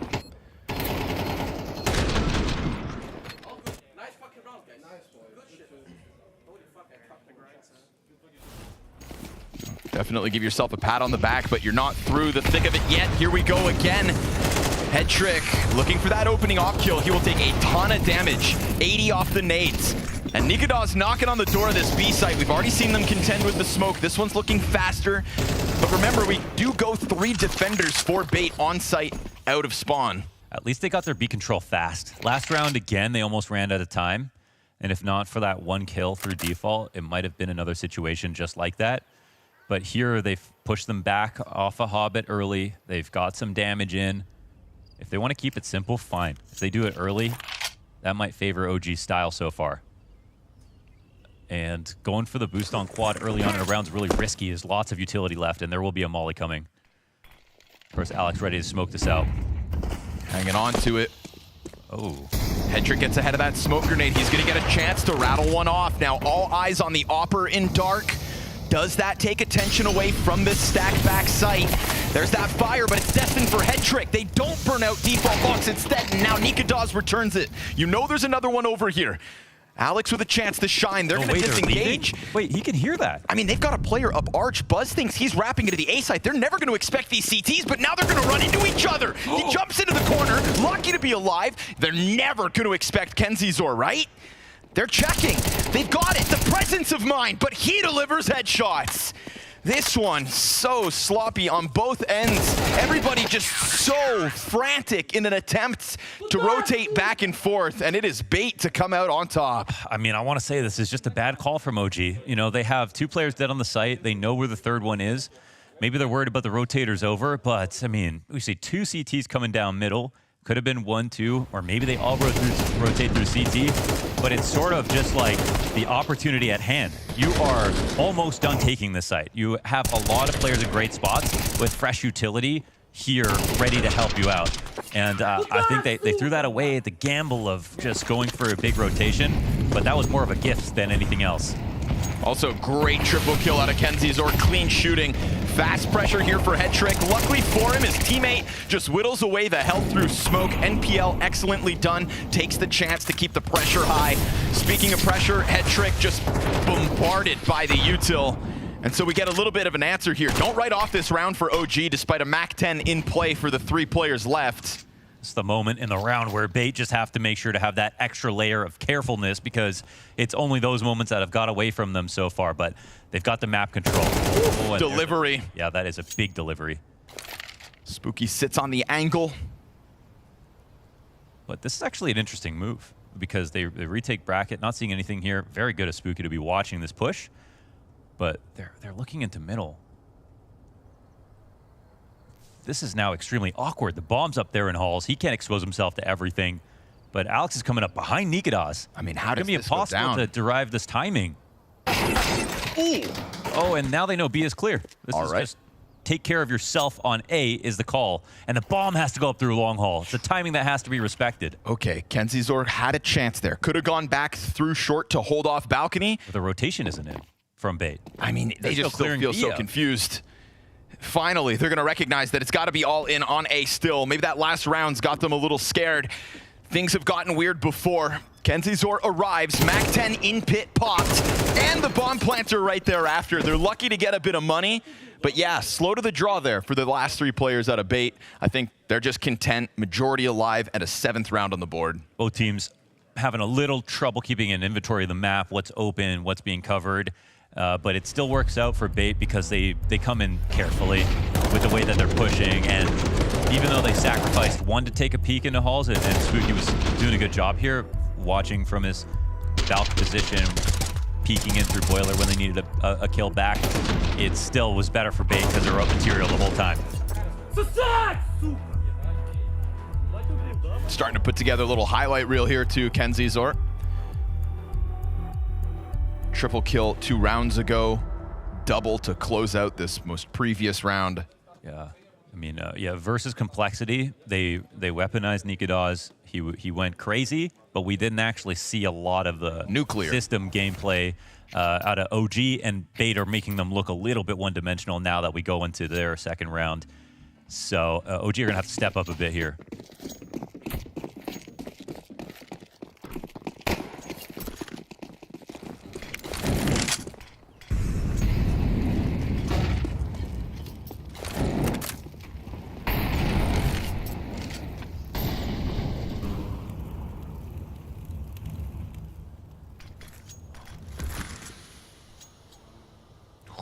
right there, Buzz. He can smell it. Yeah, this might be a great call from Buzz, man. I feel like this should work. It's a very awkward angle to clear. Let's see how they approach it. He's got buddies right behind him. NPL just playing with composure, man. He's just fixated on that doorway, and now Buzz is going to put his head right there, but that's all he needs. An extra stepping stone in the form of Crizzen gives man advantage over to OG, something they haven't been able to work with all too often. Yeah, in terms of opening kill game plan, it's been bait all day, so nice response. We see that bait are keeping 3B, hoping that OG overthink this one. Mackenzie Zora has been amazing. I mean, he's proven he can do a lot on his own. He was looking for that, tries to elicit a reaction. Oh, they're overthinking it, man. I don't even think they're going to search A. They're actually going to commit to this. Now it's just about if bait believe it. Oh, wow. And if you're really bait, I mean, you're going to go for the save anyways, so you might as well sit here and see what you can hold back. 30 seconds. Do they get to eject again? Do they need to? All that's left, Essential back bomb site. Insta headshot there for Buzz. Challenge coming at him in the form of Spooky. That Opper just wants him to step. And it's a jumping Glock to close. Very scary situation, tiptoeing your way into that 3-player hold, but the fact they clear it out, good on them. 3 rounds for OG's T side so far. It's unfortunately not the first time that OG have overthought it. We saw that big rotation back to A in the previous round. They had a good spot on the B attack. So I think that they're building up a position, but then they're like, okay, let's stop thinking, and then let's do something that they wouldn't expect at all. But I feel like they should be playing more chess than anything else. Hold on to the information you have, play off of it, improve your position slowly. OG missing that a little bit, but still works here for a 3rd round. Oof, bombarded! Wow, look at that util damage, 200 across the board. And so OG say, to hell with it, we'll swing. Into that Opper goes Spooky, the first to drop. It is a cleanup delay, as suddenly everything falls apart at the top of Banana. Nikados, hate to break it to you. This one looking unwinnable, but he does find the back of one head. Surprisingly, Essential up on the boost. They throw caution to the wind as they get pelted by those grenades. Oh. Nice attempt there, got some damage, but still 1v4. He has to pull off. Done. That won't happen. That's an 8th. Man, we have seen all half long bait playing with economic advantage. This is finally one of those rounds where they're lower on grenades, but what do? They use them all out of the gate. They come at it with a plan. They nail the timing for 200 damage. Yeah, Bait have just outright found a lot more better positions, but OG have managed to find some spots where the individuals can shine through, but I think that's reflective of the scoreline. Teamwork is king. One final try for OG. Spooky's found timing ahead of this smoke. Oh. Steps into the fire, though. Lets him know he's close. We had seen this consistency from Bait to play 3B. This round wasn't the case. They're going to try to play with the timing again. OG just jump into this. A frantic defense from Essential, cooled off slightly. His reinforcements just on the other side of that CT smoke. They push through. Alex throws himself into the fray. We get that backside challenge denied. And Essential, cool as ice, just puts them down for the most part. Little bit of an answer. It's a Nikados 1v4 queued up. 2 players to go. Duels right there. And it is clean with the last player deep over towards spawn. NPL health advantage. But Nikados record-setting day at this major. And a 1v4 clutch at hand. Now he's evened out the health. Down to half. NPL right there on the corner. Ammo's low. And he gets denied. Final hurdle. Just can't clear it.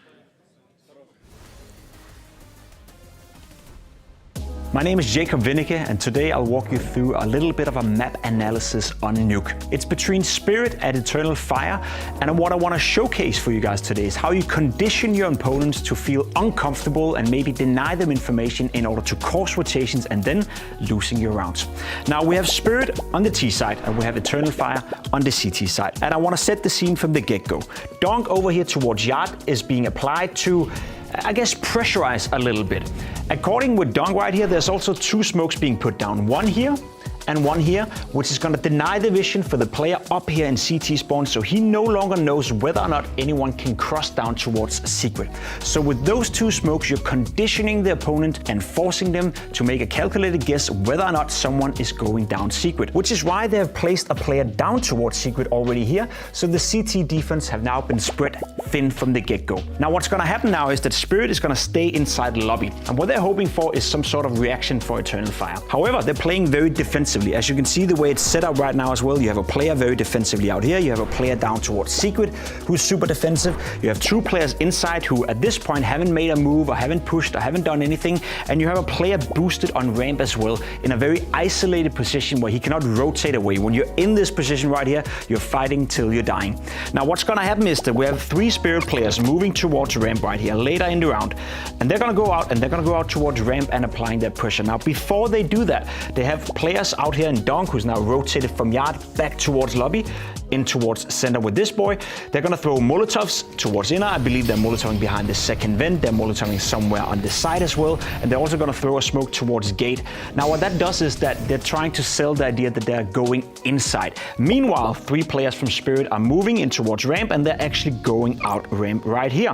Now Jota, who's in the boosted position, he's getting a double kill, which in itself is very well handled by him and not according to plan by Team Spirit. But what happens subsequently as well is that they are reading this fake. So the Eternal Fire players have no information whether or not Spirit are faking inside and already are in secret. They may think that, okay, they're gonna go 3 guys towards ramp. They already have 2 guys secret, so they're gonna do a lower crunch, which means that these 2 players in Matcha and Wycadia, they feel the pressure to do something. They feel the pressure to get some sort of information. And while these 3 players are fighting on ramp, you have both Wycadia and Major, and they're pushing in towards hot, they're pushing in towards door, where these 2 players are waiting for them. So even though they're losing the trade towards ramp, even though Jota is getting a multi-kill and essentially potentially winning the round for Eternal Fire, because Wycadia and Major feels pressured to do the push because they have no information towards secret, these 2 players are able to punish that, which means the one surviving player from ramp can then rotate back, and you have Spirit going inside and essentially winning the round. So at this point, this would not have happened had they not conditioned Eternal Fire from the beginning of the round. So even though nothing is transpiring for 50, 60 seconds, every single smoke, every single Molotov, every single point of pressure is conditioning your opponent to make a decision later on in the round, which you can take advantage of, which is exactly what Spirit did here. 24 reps on Inferno is what Bait had prior to this match going live, and that practice against Imperial seems to have paid off. A CT side that keeps a hot-handed Nemiga at bay. We get a flash of his brilliance here in the final round of the half in an attempted 1v4. Beautiful third shot as he just dodges that op, but couldn't close it. NPL gets the better of him, and we end that half 9-3. It's okay, boys. There's frustration there, just like numerically they didn't do that much this half, but I think more than that, they need to prove they're a better Inferno team, which they didn't in any of those rounds, I think. So it's a very honest day's work here for Bait. Up 9 rounds, I think they're feeling pretty confident right now. Just got to putt this one in. Pull out a pistol. And maybe your job made a little easier, but a clean P2000 headshot out of Nemiga with the peek down mid. Split screen. No screen watching. Man advantage. But still, you know, a bit of a lack of a prod maybe over from that banana setup. Play a retake if you have to, but this is going to have to be Nemiga and Buzz to defend site accordingly. The rotations are slowly going to push down feed. Awkward for Buzz, but he's still got safety. I mean, that Molotov's a little bit awkward. They're looking for him to go into the peak. Nemiga just keeps his head down, really making Buzz have to go above and beyond. Now both your defenders are dead, but you get that fast flank around from middle already. They wasted no time trying to challenge the back line. Spooky with the D, dual Berettas looks, but they dodge him for just a while. The wall bang again. So good. With a pistol. Fiku waits. Anticipates the pit peak. It's coming. Kenzie Zor down. That's the site player removed. And you've got that bomb on the back wall of it all. Spooky looking to close this out. Head trick. Where's he at? Where's he tucked? Into that deep corner. And he gets popped. Spooky's going to run this down. Going to get on top of it. And that should be pistol for OG. 10-second defuse, though. Gonna come down to the wire. A long defuse. He Yeah. doesn't have it. Yeah, he's got to get away from this. Tucking and covering. That's all that was needed to win that clutch. Really well done here for Bait overall. I want to say, I don't know if that molly missed slightly. That landed in Big Pit, but it worked out almost even better. It was a place where you're never going to run through it because they gave you a spot to stand. Yeah. But when they come in to clear it, you've got nowhere to go. I think it made for a very effective site take as they came in for it. So whether it was a bad balance or it was on purpose, I think it worked out extremely well for Bait. Nice comeback after that Nemiga.CDT kill as well. It's one of OG's only 5v4 starts this game.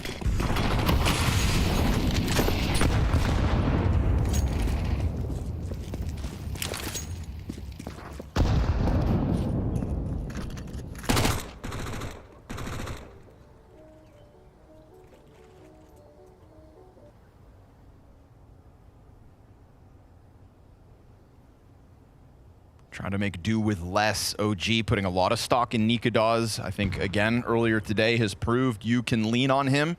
They did it for an entire map of Counter-Strike. That M4 with utility out there on the field. Supported, of course, by Buzz. We saw that 5-7 POV in the front of apartments. That's that first line of contact. Nemiga.CDT's right behind him. And the best thing with that position from Nemiga.CDT is if they come at his bomb site, he can catch him from the doorway. Now, you know about the gun. FlyQuest's dead, but at least he got his. Spooky's gonna tuck into the corner. We get this fast wrap around, and then Kenzie's from down beneath will get the kill. Oh, we get spotted! It's the Moto push. Doesn't take a shot. Catches vision. And now Crizzen, P250 versus 3, insta-pop from NPL, really alleviating the pressure there as he finds out those last two players and puts his team on 11. That was a little awkward. It's obvious a position where you're supposed to lose, but Spooky on that side, I think, needed to take something a bit early to alleviate pressure from his teammate who was fighting alone. They didn't go in and clear him because they thought if someone was, helping Nemiga.CDT, that would have been more active in that spot. But neither of them come up with a frag. So a quick 11. Faith had a little bit of trouble closing versus Imperial. I mean, it wasn't a disaster. They ended up winning, but it took a few extra minutes that I think they'd like.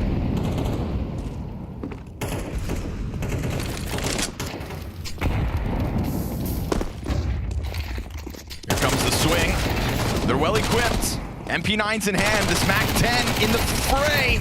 Gets a good amount of damage, but it's OG to come out with man advantage and no bomb possession here for Bait either. So back against the wall. So I'll tell you right now, I mean, they think that this bomb is walking up towards A. They don't know they have to go down the stairs to get it. MPL takes so much damage on the way.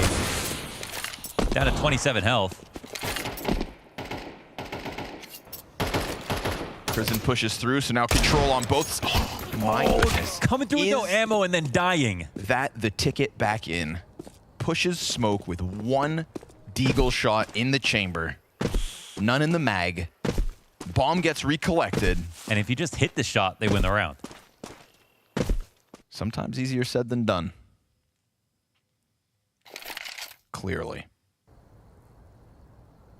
You still got just the right amount of utility here as well if you want to try to section off positions. But what's the move at 30 seconds? Options open.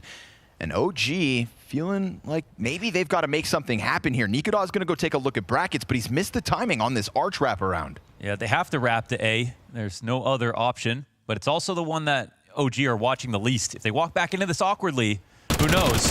Ooh, he lines him up. Nice. There we go. Nemiga.CDT's Famas with 3 on the round. Kicks it off on Banana. You got little to lose here if you're OG, so swing for the fences.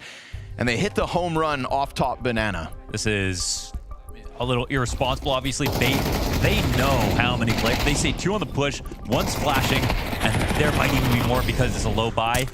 They really just wanted the kills here. They wanted to end the round early. The second player also could have started to get escorted back out with supporting utility. Instead, they really wanted to come at it raw. Unfortunately, this was what OG were looking for, as many close-range fights as they could find. Taking over Banana control, they were in no position to rotate back to A if it was going to go there.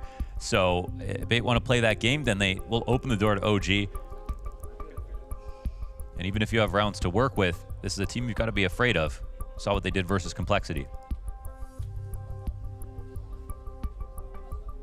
I think there's still that key word, though. You said this is a team you need to be afraid of because of what they did against Complexity, but that was a single player. one man and one man alone. Now it's time to see what the team can bring to the table. It's a chance to upend the economy early. And I like that you brought it up right as we went into that round. We saw Bait kind of struggle to close out. Well, there's that first chance. That one offering given back over to OG in the form of a 4th round win.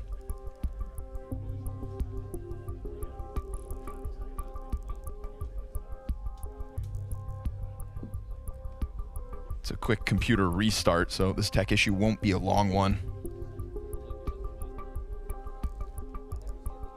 We'll get right back into seeing whether or not Bait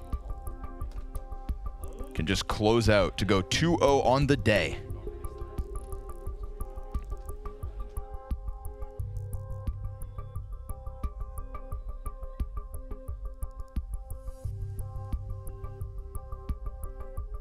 Meanwhile, simultaneous matchup. Heroic have now officially finished versus NRG. That one's a stomp, essentially as lopsided as what you're watching. 13-5, Heroic secure 2-0.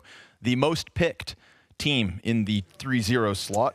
The most anticipated success story of Stage 1 here in Austin. And it looks like that one's starting to come true. Who was the number 2 most picked, considering the sub for complexity? Do you know? I forget. Could it have been BetBoom? Yeah, I was just thinking maybe. Yeah. I think it was like BetBoom. Bait was up there in the top 4, most picked as well. I think their success on land so far in 2025 is a good. If I was Chinese, I would pick Lin Vision. Yeah. Well, you're not. Hate to break it to you. It's your opinion.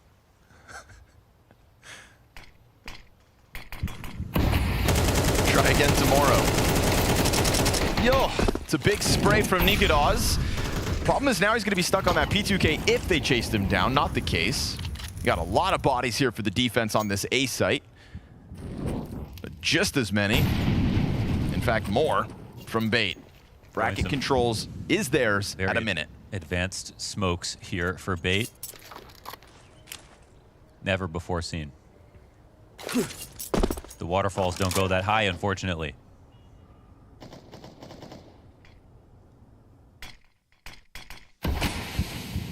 Ooh. That is going to section Krizen off entirely. Smoke in front of him and beside him.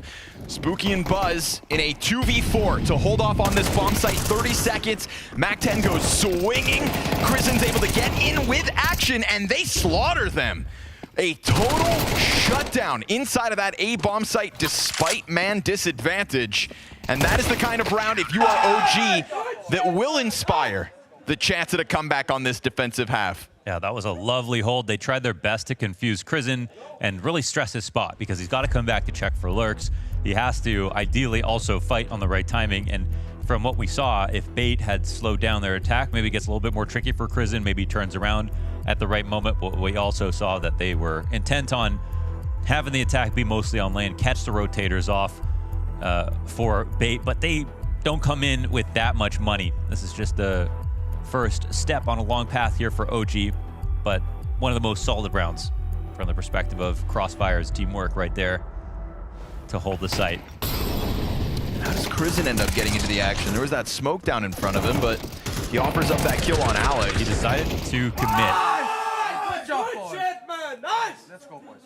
He wasn't on the outside of the. He didn't spam through library smoke, right? I think he was just just in front of it, and then it counted as a spam. Maybe he came through. Well, that was a wall bang actually, not even a smoke spam. Oh, okay. So I don't know what he's shooting through, Mohan, but he's hitting targets and hitting them hard enough to send them back down to pistols.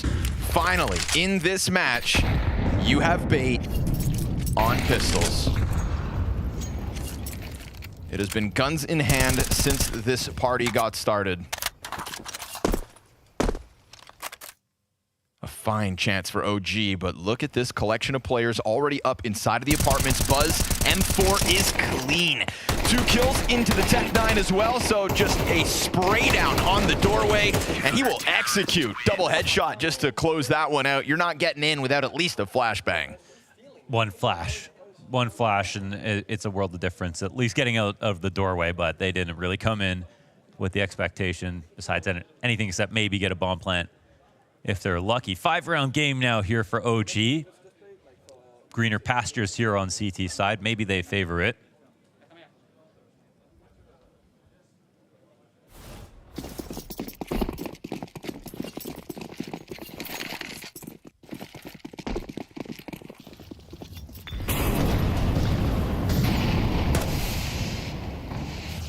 This is where it can get very interesting. So far, no bad moves in terms of setups here from OG.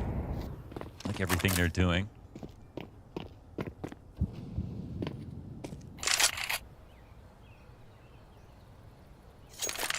But remember, the recipe for bait on their CT side was those early 5v4s. OG are skipping the 5v4 step, going into a very pushed back position. And versus some callers, this can be a recipe for them to defeat themselves. We'll see if bait take too much time to work a map that's relatively open.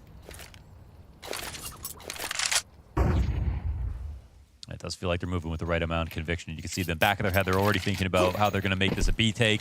There's no bracket control, so they're punishing the lack of vision over on A.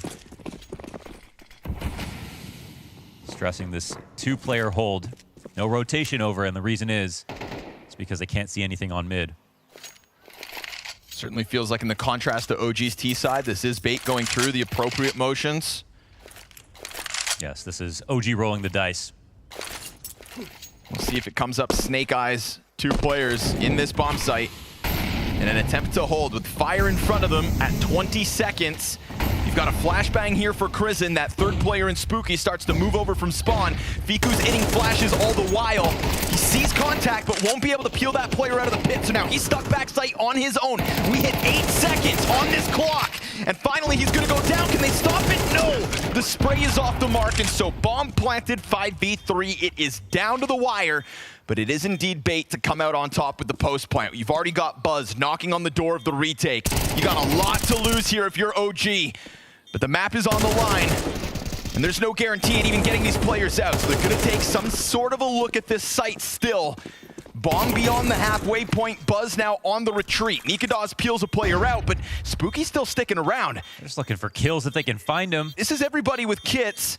They're down to that, like, barely 5 seconds, and they don't find any sort of an opening, but they will find a chance to leave. And that's the silver lining on this one. OG disengaging from that site with still 3 players alive. You could see it from the jump. We saw a very vanilla position. I think if we looked at the first half, that was a spot where OG maybe overthought a good spot and ran to the other side of the map. Bait aren't doing that.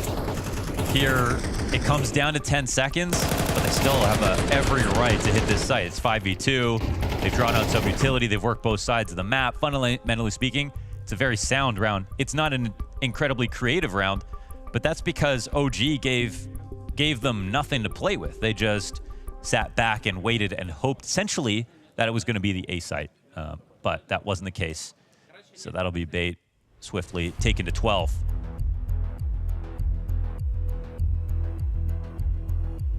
And this is where someone like Nikados, who is weaponized a lot as an opener, an attempt on openers in the first half, should be used more here on the CT side. When we saw the effectiveness of it in Head Trick on the defense, really set the tempo in those first 5 rounds. That strong start we got from bait had his name plastered all over it. It's your turn, Nikados. Turn it up. And opening kills are not about hard shots. It's actually all about the utility to support the pushes. We saw how well Head Trick was pushed into positions with smokes to take care of mollies, flashes to cover his peaks, and to give him ways out as well. No kills that he got were just incredibly difficult. He was holding, underpass on one round as his teammate pushed down mid. He was swinging car with a defensive smoke in place by his teammate again. No flicks involved. That will be heard. Uh-oh, this is a 3B start and a lot of movement over on A. I think they know that Arch is actually walkable. Force by may have slowed bait down. Oh, this is Yeah. Round 14 kind of sent a message that OG were going to put up a fight, but now this time Bait right back into the game plan. And the approach is near perfect, but the headshot all the better. Well done by Buzz. Time to go above and beyond here, Spooky. You've got the cover. You've sectioned off the fight. And he gets the first two. Well done. Had to do something special and has. Now already we start to see that scramble of his teammates back over. We do get an answer though. Bait are going to clear out the pit. And that bomb inevitably will be planted. Smoke grenade up on Moto's side. Sections off Crizin for the time being. Fiku's approach out from the apartments though. Will that one get checked? Oh, already Alex able to find his. It's instant trade back out. Headtrick's gonna get pinched from both sides, but it's all about the timing. The timing is where it's all key, and he gets found out by the Opper. Nemiga walks in, takes the kill, finds the site, and will keep OG's hopes alive. Real excellent play here from Spooky inside the pit. Once they find him, he's already got a kill. Second frag, he telegraphs perfectly up into Graveyard, and that's an excellent use of a position that needs to get 2 kills. It's like a lot you can do with it here. Also throws a smoke on himself. They try to molly it out. This draws out time as they have to hunt him down. He damn near gets a 3rd kill when his opponent runs out of ammo trying to find him in that smoke. And that's pretty much all about him because Bait, they got up mid, they got through Arch on a really early timing. They were right, it was only 2 players over on A, so it was a scary position that OG found themselves quickly. Crizin's coming right through it, so bolstered by that last success, but Crizin, remember, you weren't the star of that show. 6 and 13, runs this chance all the way down Banana, will have a smoke down in front of him, and now it's a chance for him to pull back.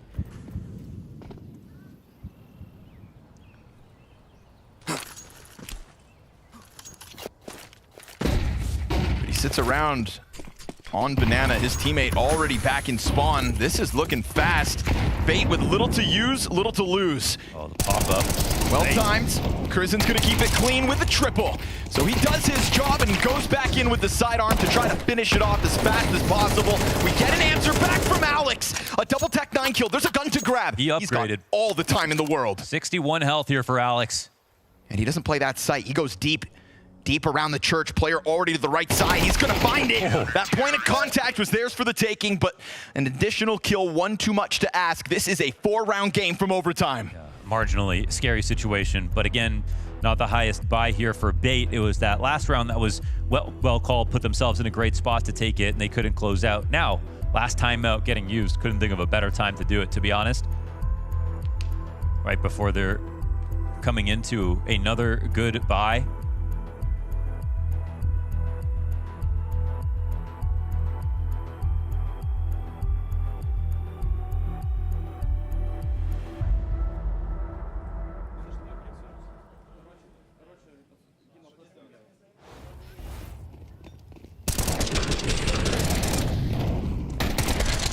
And to be honest, man, Crizin alone here for a second, even versus Tech 9s. It's the kind of game where when you only have 5 kills, that can be a little too much. So getting the 3K, even though it's versus pistols, is very clutch by him.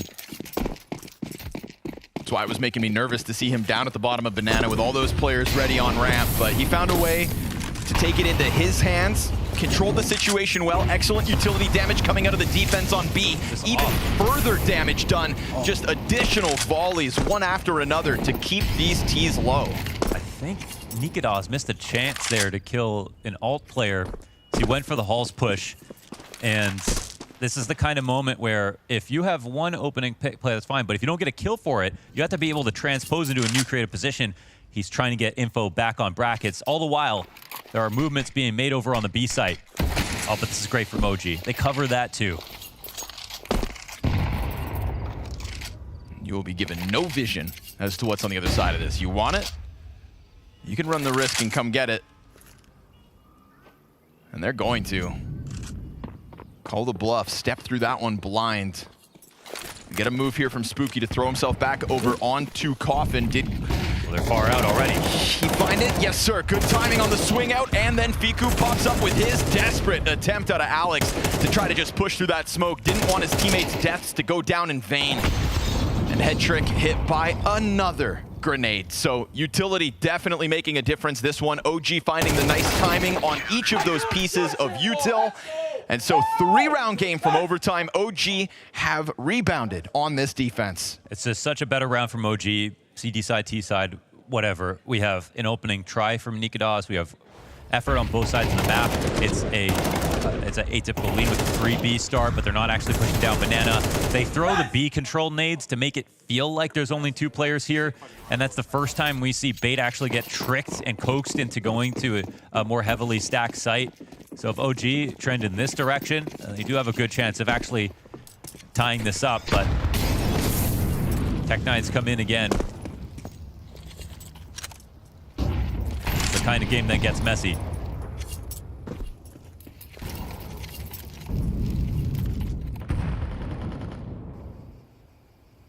We saw that close apartment approach when they didn't have a flash. Sometimes. They've been trying to sprinkle this in at the right moment. This could be one.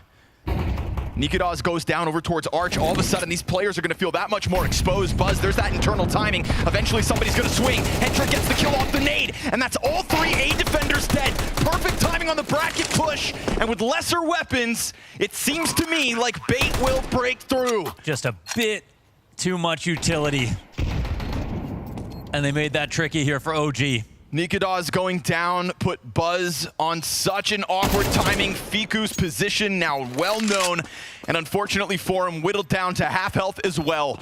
Bait's T side had found success. We get an uptick in success from OG's defense. 3 players left, and you can see the desperation here for Fiku. 2 games of Inferno for Bait will put them in that coveted 2-0 pool. An excellent first day in Austin.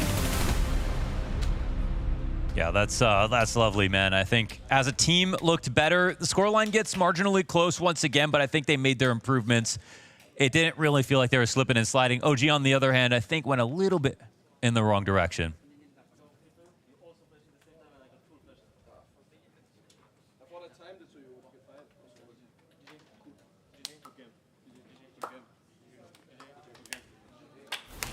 I like that the closing round had a really solid idea, that it wasn't just 5 deagles spread out across the map. We had a nade stack and pit. I don't know even how they got the entry in bracket, but that was clean. Yeah. For our A-Stream viewers as well, they've just come here at the same time. Okay. So just reminding them that Bait came through. What's up, A-Stream viewers? Yeah. How's everyone doing today? Welcome to the Red Zone. Yeah, great. We're doing great. Yo, that last strat they round though is so legit. The double nade instead of a flash to activate that is such a really cool change-up, but they're so lucky. We didn't see it. Maybe lucky's not the right word, but fortunate, I guess, to get the kill on Nemiga on rap side, because you have to, if you don't have that utility to smoke flash, you have to just kind of risk the nades, right? You just have to walk up mid and hope you don't get killed. But it worked out perfectly, so we're all good.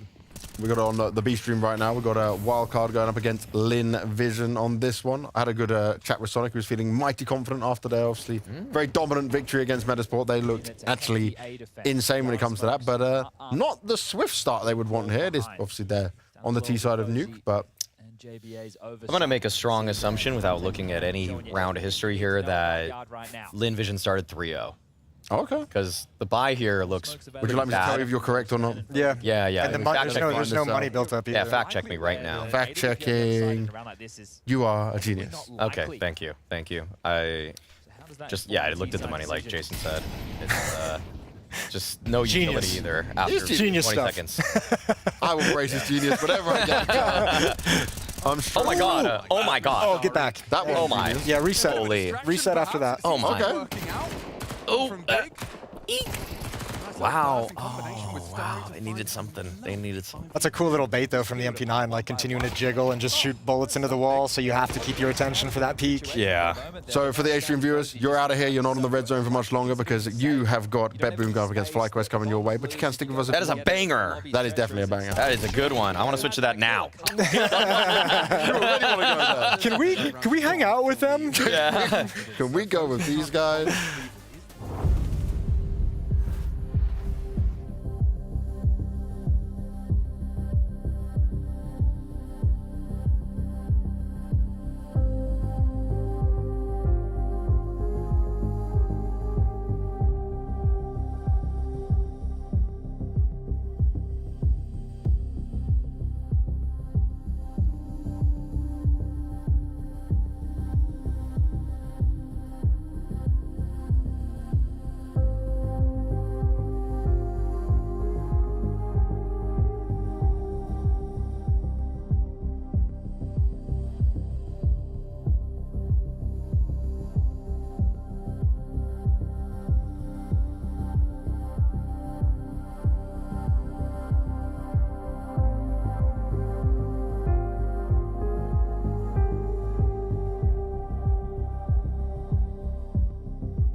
back into the action with a little bit of BetBoom and FlyQuest. How about that? 2 more teams who have kicked off their day with a win.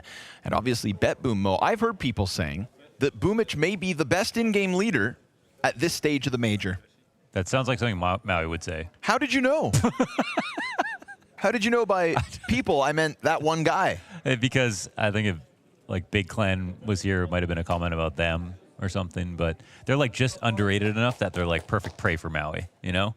But I kind of vibe with it a lot, actually. I'm a fan of this roster for sure, and I think we haven't seen enough of them. They sort of fall into the bucket of them and Wildcard, and I want to see them play versus more good competition. And this also FlyQuest in a very interesting spot because I think they're just not the joke that they used to be at some majors. I really am looking forward to seeing them play well, and I don't know who's going to win this game. No, I mean, Vexite had a phenomenal start to the event. You know, not quite Nikadaw's levels, but still lights out, as did Siren, in fact, for the other side. So consistency will be the name of the game. We'll see who does what tonight. But right now, Magno.Jez has to allow the cross, as it's a FlyQuest man advantage. We'll get into the nitty-gritty of the roster. I think Netic is someone we need to talk about. He's got a chance right here, right now. Okay, we'll talk about him sooner than you thought. Triple Glock headshot. He knows how hot-handed that was. And this is a hot prospect out of Australia that has had to wait quite some time to get a chance at international Counter-Strike. He wasn't talked about as much as like Vexite was before he joined the roster, and I think that's because people were wondering, you know, I think, you know, as Sponge said it, it's too nice in Australia. That's why we're never going to be that good. People maybe were, I think, drinking that Kool-Aid and wondering, well, is the next top prospect really that hot? But we see these moments from Netic. Perfect time to do it. And this is where it matters the most, no matter what you've done before. We're here at the major, baby, so very nice round and very nice hold. Quick move here from Ince. You'll see how quick it is in the way it catches Zorte off guard entirely. Siren, 5-7 with a head turned in front of him. Good single kill, but not going to find anything more. It's up to Magno.Jez with the Deagle. There's been a lot of hype about Magno.Jez in BetBoom for 2025. The evolution of this player has been talked about. A whole new level, so they say. But his Deagle disengages. That is, when you talk about IGL, sort of an interesting conversation with these two. Because Boom is not a new IGL, but he's trying to rebuild. Trying to rebuild, new roster, new play style. I feel like new everything. And with FlyQuest at the moment, In's calling, nothing's changed there, right? He's still like sort of newly calling again for this team. And I'm wondering how much better he can get. I think we're going to see a lot of that progress happen very quickly here for FlyQuest. And that, I think, presents an interesting challenge for BetBoom. I don't think this will be dead simple. But we know what Boomich can do. As a caller, and honestly, even sometimes as a player, can have his pop-off maps here and there. Oh, we know what he can do. Yeah. He, you know, kind of won a major once. Not even that long ago. So, if you need in a harder to be game. reminded, yeah, sure. With toxic teammates. With toxic. Hey, maybe they're still toxic. We don't really know. That's true.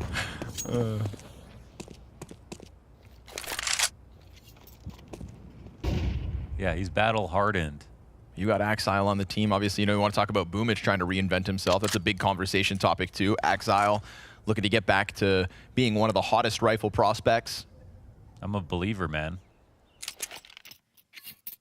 You know, Zorte, once upon a time, at the last Blast Major in Paris, was the highest-rated player at one of the opening stages. So this is supposed to be where he thrives. Let's put it this way for people who might just be watching, like, because we tell a lot of jokes. But with Axile back in 2021, at that moment, he was, you know, Donk for that sort of last iteration of riflers. For us, we thought that was going to be Donk, essentially. That's the level that Axile hit, and it wasn't too long ago, and he's not too old now.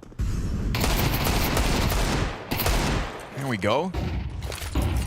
You know what they say, 5th time's the charm. Deagle hits the head. Man advantage. Shouldn't be getting too much out of this, so we see the recovery from FlyQuest. They could let their guard down. As for this player beneath wood, but they still seem cautious enough, and they will indeed follow through. Netic and Vexite just farming up these easy bodies. Get it while it's hot. 3-0 start for the Aussies. Looking super good. Not doubting themselves. Can be a little tricky when your one lurker dies that early. I think that was an unnerving moment, but FlyQuest holding it together. And I think something that's special about Regali, who's also a new pickup for this team, is such a good closer. So good playing by himself. I think if there's one thing that he needs to buff out as a player, it's just being a bit more active, but at the same time, he's the kind of Shiro where you just want to have him in late. He can be very creative in 1vx situations. Sortie, another major demon.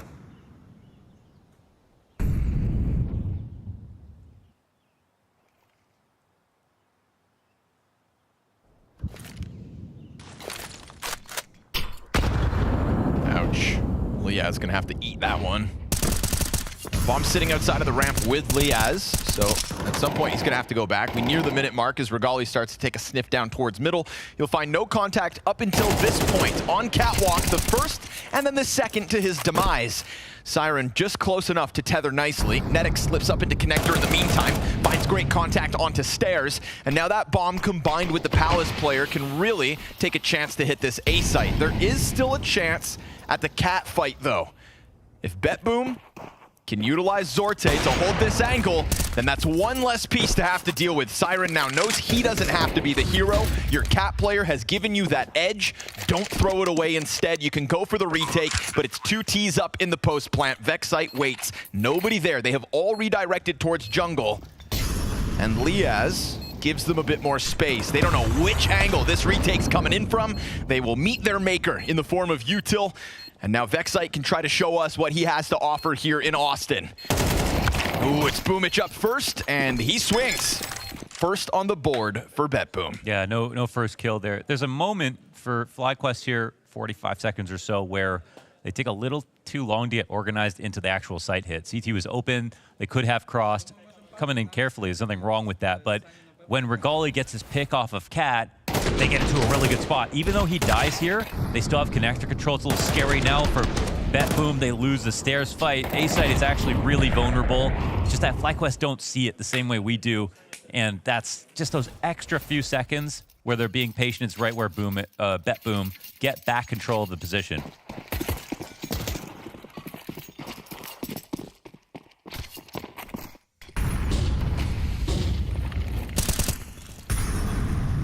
I'm going to call him Boom Boom eventually, I think. It's going to slip up. Yeah.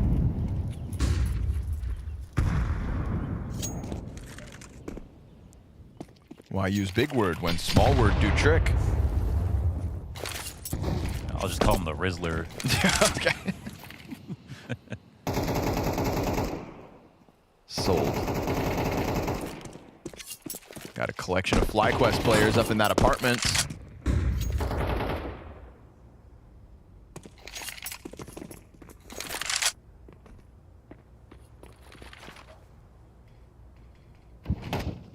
The strong start from Netic could bode well for FlyQuest, 6-2 at the moment, but Boomich, never one to wait around too long.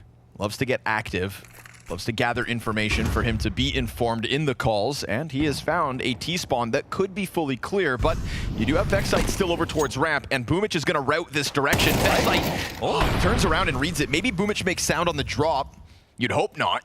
But regardless, that's good control here for BetBoom. Regali's going to recover it. Now, you've got a lot of bodies to try to barrel up connector at 30 seconds, and in contrast to the last round, there's no interruption to be offered here from Catwalk. BetBoom instead are going to have to bank on Boomich going big. And so he sits in sandwich, and he finds the right timing, but he doesn't get his kills, and it is 3 between Netic and Regali in an instant, and that is a 4th to the board because they just tiptoed their way to another round win. They are teeming with confidence. This is a spot where I actually thought, even though there were 2 players on the backside of B, that Cat was a little scarier for FlyQuest than the A site was, considering their positions. If there was a split going on and they had someone at A ramp or Boomich had died and they had someone in Palace, I'd say for sure you slowly try to constrict the A site. but they did that without any other split in place. They took that up connector. They were just very careful about clearing all their angles. Obviously, a lot of that had to do with perfect aim and crosshair placement, but that's why I say they're teaming with confidence, man. FlyQuest, they knew what they wanted there, and they knew that was an imperfect game plan, not having a split on either site, but they had conviction, and I just love to see that from this roster.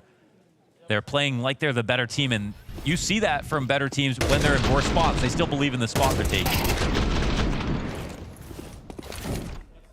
Another massive round here for Netic. Yeah, he just keeps sprinkling in these headshots from the Glock to the AK.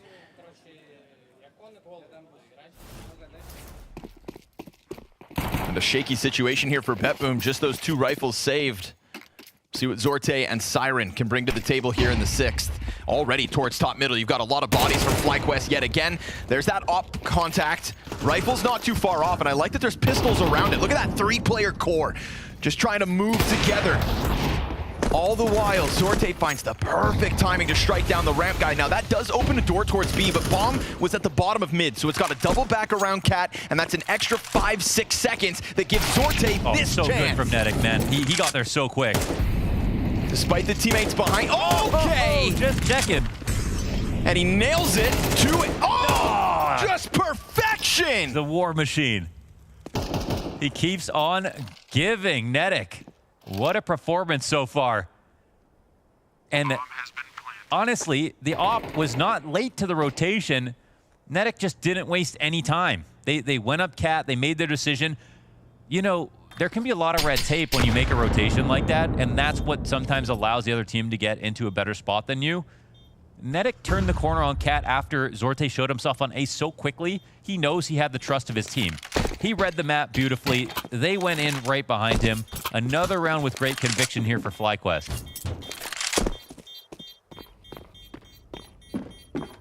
The reason that shot's awkward for the op is because he crosses to get right before Zorte can believe it. And good on him too, because we talk about the praise deserved for his timing, but there was a bit of missed timing behind him, right? Liaz bottom middle has to bring the bomb back around. Like, if he has that thought to hesitate a second to make sure they're not coming in alone so that he's got a trade, well, so be it, but he goes in on this. One-man army. Okay. And we don't get to see it again, but also that nice reaction to the bench player that could have maybe put up some sort of a problem inside sight. But all is good for FlyQuest. A comfortable 5-1 start to this one.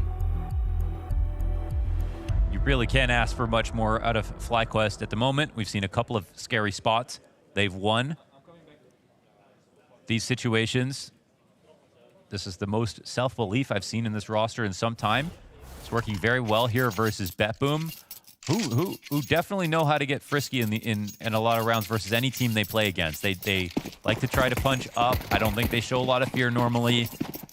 And if FlyQuest do give them too much respect, they'll pay for it.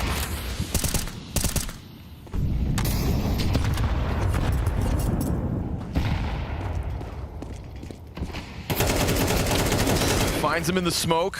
Excellent spray. That is Netic effectively muting Axile in this game. He is 0-5. Netic and chill. Just something about the font looks like Netflix a little bit.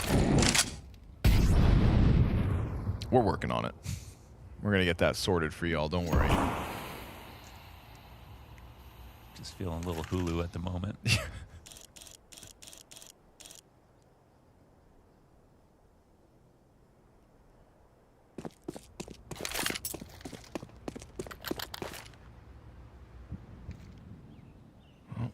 I bet this A commitment's about to hit, and we'll see if Boomich's MP9 can do much about it.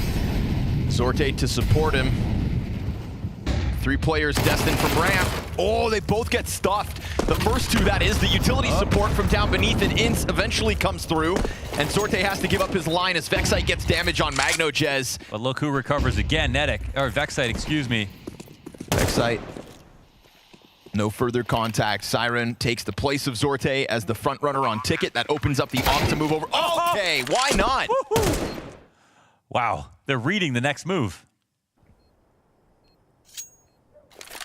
Wow. Vexite, who dominated out of the gate in their opening match earlier today. Netic has picked up those reins, but Vexite reminding us of the individual level he has already put on display here at the Major. Yeah, he said, I'm the up-and-coming Australian talent, okay?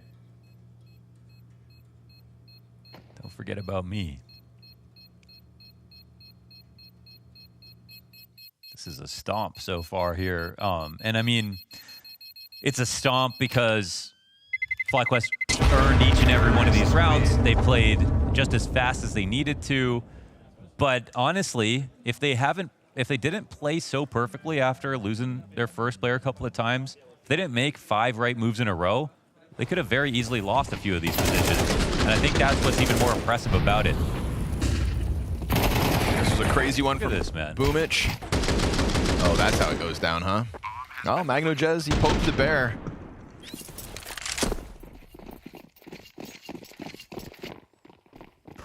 BetBoom weren't able to hold back FlyQuest on a similar round when there was a rifle alongside Zorte's op. Now just the cannon in position. Concerned about top middle. Utility causing a bit of a frantic retreat, so he'll peel back to the A site. We've already got FlyQuest looking to sink their teeth into B. Siren's Deed from down beneath misses its chance to strike, and Netic will not. He won't stop, he won't slow down. Opens the door for Liaz to just go forward, clear out what was left of that defense, and all the while, Inns could take his sweet time to make sure that op at some point hits the dirt. It feels inevitable here because Zorte is going to get caught jumping onto the top of Ticket, and so BetBoom with the single rifle find nothing here in the 8th. They're very clearly reverent of the aim, and the fact that the individual level for FlyQuest is just like this extra problem I don't know if they thought they'd have today. But that's why you start missing deagle shots like that, because you start getting scared. Well, maybe I don't have that much time to win these fights. I'm getting shot in the head every other round within frames. This is excellent stuff from FlyQuest once again. Netic once again.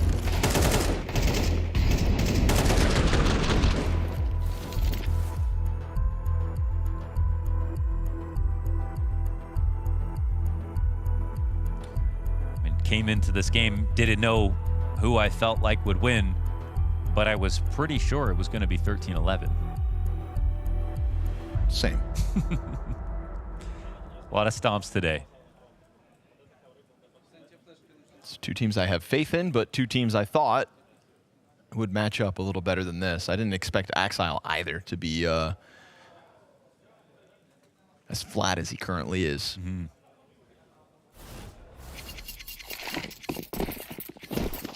We've got Bait and we've got Heroic waiting in that 2-0 pool. Stage 2 on the line.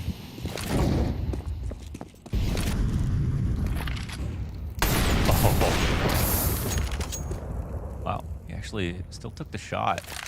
Looking for the reposition.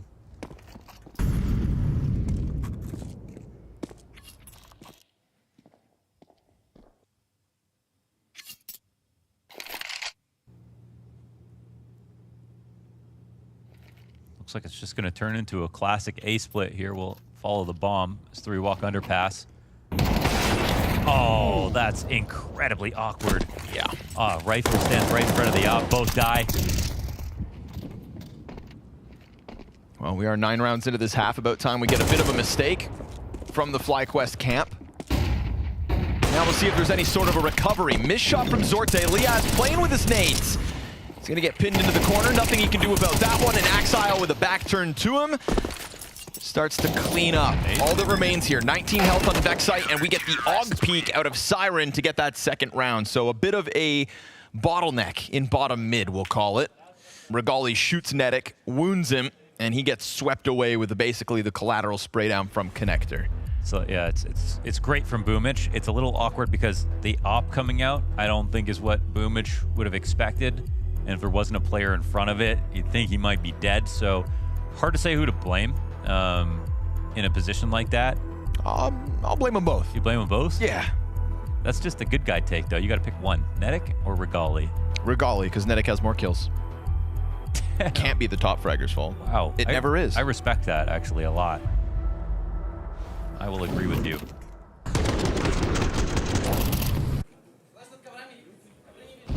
I guess also Boomich, though, he had someone ready to peek underneath him.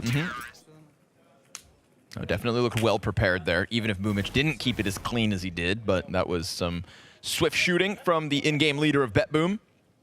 You can peek, but you can't see him anymore. It's too skinny. The question is it all for naught? 5 rounds, the deficit.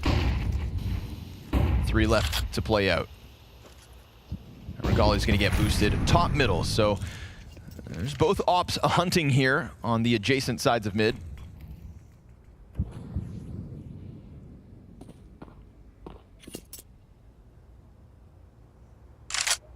And by adjacent, I meant opposite.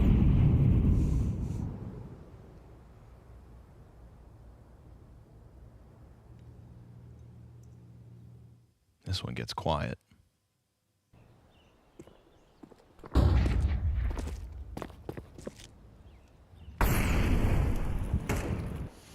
That's because you're not talking. Well, Sorte's starting to speak my language. Goes for more aggressive of a peek. I mean, he's got the right idea. They are indeed floating out there top middle. He just doesn't find the timing as they crossed over, and he didn't find the wall bang either. Ambitious. Nice pop-up here from Axile. Hard to read that. Right, it's nice that Boomich has that ramp control. Oh, the flash does nothing. He can walk through it. MagnaJez worried about the wrong thing. Luckily for him, Axile continues to tear up sight, and they still don't know that Boomich is standing here on Tetris. Regali's gonna find the MagnaJez frag. Obviously, Netic concerned about sight, but Liaz gets in, back turn to him, and now Axile has effectively repositioned. Everybody starts to die. BetBoom had this bomb site with numbers advantage, and it still comes up FlyQuest. Incredible. Netic just existing there in Sandwich was enough to ruin that position for BetBoom. You had Boomich who had to try to babysit it. You had Axile who had to wonder, when's my time to fight?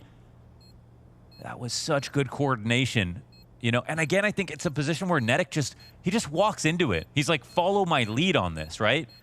You have to protect me now that I'm dropping into Sandwich. And that's what brings it together. I feel like it's his proactivity and the liberties that he's taking in some of these moments where he has a good read that's really making the team look good.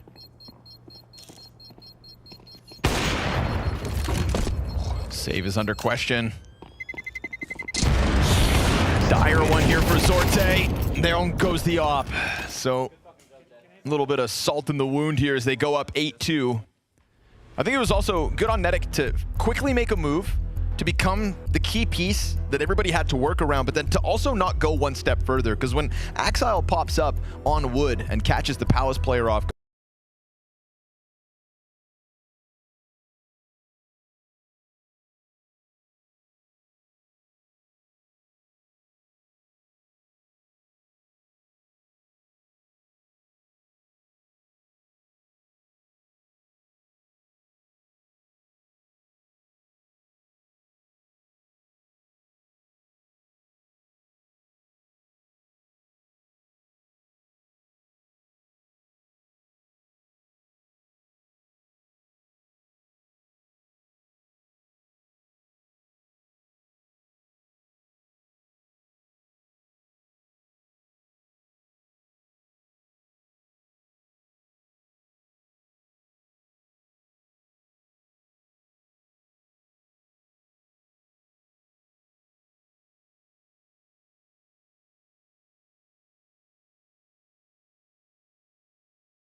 over.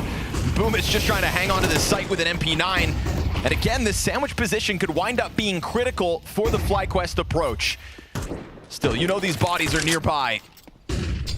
Liaz has an inkling to the close proximity. It is all in here from BetBoom. Everybody ready to try to stop it. They'll expose Boomich on site, frag with his name on it. That's going to get the job done. Now it's all the others, the additionals, the rotators that aren't far away. 2 towards Ticket, 2 towards Stairs. And a looming op on the prowl finds it through the boxes into the head of Liaz. Simultaneous MagnaJez frag. He'll find a multi-kill here in the 11th. And now we'll get the rebuttal. Netic with a chance to shine. His 15th kill collected, 3 to go. Hard to scale here from Tetris, but there's no one in CT to slow him down. Over the stairs, he'll jump. Op decides not to peek. He tries to go off that flashbang instead. Regali's still cautious. To any kind of ticket presence, it would make sense. BetBoom instead have allocated everybody to this side instead. He will step forward into the Yopper, be struck down, and BetBoom at the very least collect a third. It's a good try. It's another spot, though, FlyQuest find themselves in where they don't have the lurk in place. They don't have the second choke point to really put... They've been... I don't want to say brute forcing because they've actually been quite careful when they've only had one choke point to scale properly. But in this spot where you see that lurk kill doesn't come down, they just slowly lose steam. They don't have any other outs. So finally it catches up with them a little bit. Still only ends up being a third round here for BetBoom, but they don't look too pressed about it. They'll take it. Oof. Nice shot, Zorte. Zorte's definitely starting to get that off online for the defense. Goes back in for Middle's second serving, but doesn't land. There it is. Nice one from Axile. Only his 4th kill of this map, though. It is swift and with conviction that we seem to end out this half. BetBoom looking to collect that 4th defensive round win, and they've got confirmation to the body top middle, so Regali's job made none the easier. Down to his own. A clear uptick in performance here from BetBoom to close out the half. Feels like they started to find a little bit of comfort, and I like that you highlight it. Boomich just kind of laughing his way through it. It's kind of incredible to see that, right? I mean, how many... If you don't have experience, I don't think you're actually laughing from a 3-8 position like we just saw from Boomich. But he's been around the block and then some. He's been to the top and back down to the BetBoom. Regali gonna find the one, but the perfect crossfire setup to close this. So a quick resurgence in the final 2 rounds of this half leaves a question. Can BetBoom bring it back on the T side?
A cheeky little resurgence there from BetBoom at the end of the half. 3 of the last 4 rounds all end up going their way.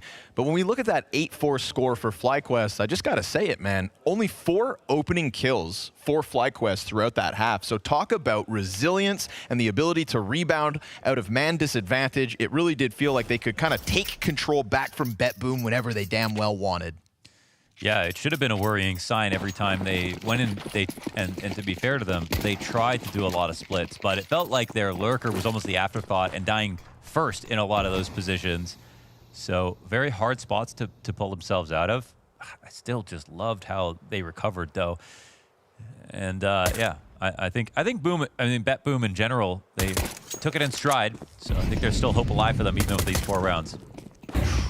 Diaz just wants to get away from that fight. Would rather stay alive and give them the plant, it seems. It's a bunch of bodies inside. I like that they open the smoke, but they don't actually get a kill for it. Exile a little desperate. It allows for BetBoom to press up against this wall, and that's going to make this retake all the more difficult. But you do have a lot of bodies to try to swing this doorway. Oh, that helps. Insta-kill out of Inst. Here comes the flood. 3 players still remain, and they have already exited. Just tiptoeing their way closer to the site. Siren tries to stop them now, but he jumps in between the two. A distraction all he's able to offer. Okay. And it's Regali with the headshot to close out. A second pistol makes this endeavor all the easier for FlyQuest. They are talking, man. When I saw that in swing, I was like, oh, they're going to pull this off. That was just beautiful. Everybody behind as well. They were not shy about showing presence with lots of players there in the market, but they had a game plan behind it. That's what we're seeing from FlyQuest, right? We see a great position created by BetBoom, and it just gets totally upended by the fact that FlyQuest do not lose hope. Nice!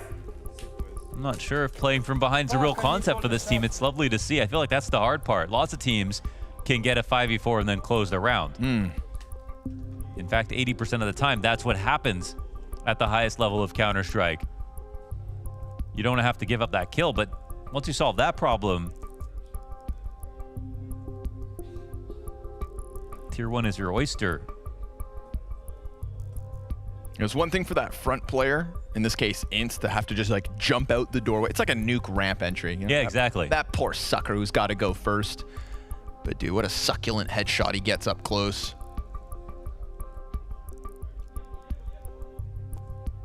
And with it comes a pistol round win. And jumping out of the window, looking the other way, you know, that's the ramp entry where you're not going to even get a kill. You're just trying to get shot at. That does the job. Just a meat sack. Yeah. That's why not too many people try it. They get called meat sacks. Who you calling meat sack?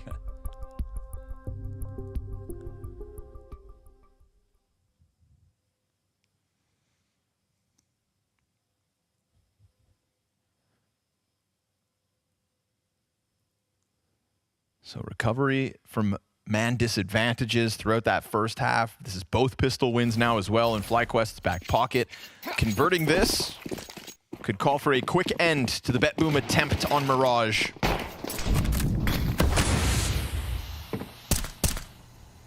But there is a looming threat in that. Siren's AK on the field. Phenomenal first map from him earlier today, and he's not the only rifle here in round 14, but do they need rifles even? Because you've got 3 bodies up catwalk already. There was no challenge out from middle to stop that. From Siren's entry to a round win in a matter of 15 seconds. And yeah, individual brilliance here for more than one player as they go for the B split. There's nothing fancy about this round at all. They put the rifle out in front. They say, find the easiest duel that you can for yourself. We're going to run in right behind you. And if that split gets stopped on either side, whether it's up in B halls or on cat, then it's just a kill, maybe a couple, maybe a bomb plant. But when you get both, you get a situation like this. 5 alive, bomb plant, round win, and only 2 guns saved for FlyQuest. It's a massive tempo to give over to the other team. Siren, go kill.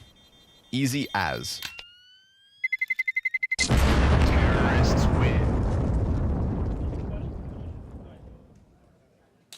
And that B defender really didn't see the timing coming either, because you had 3 players already around the corner.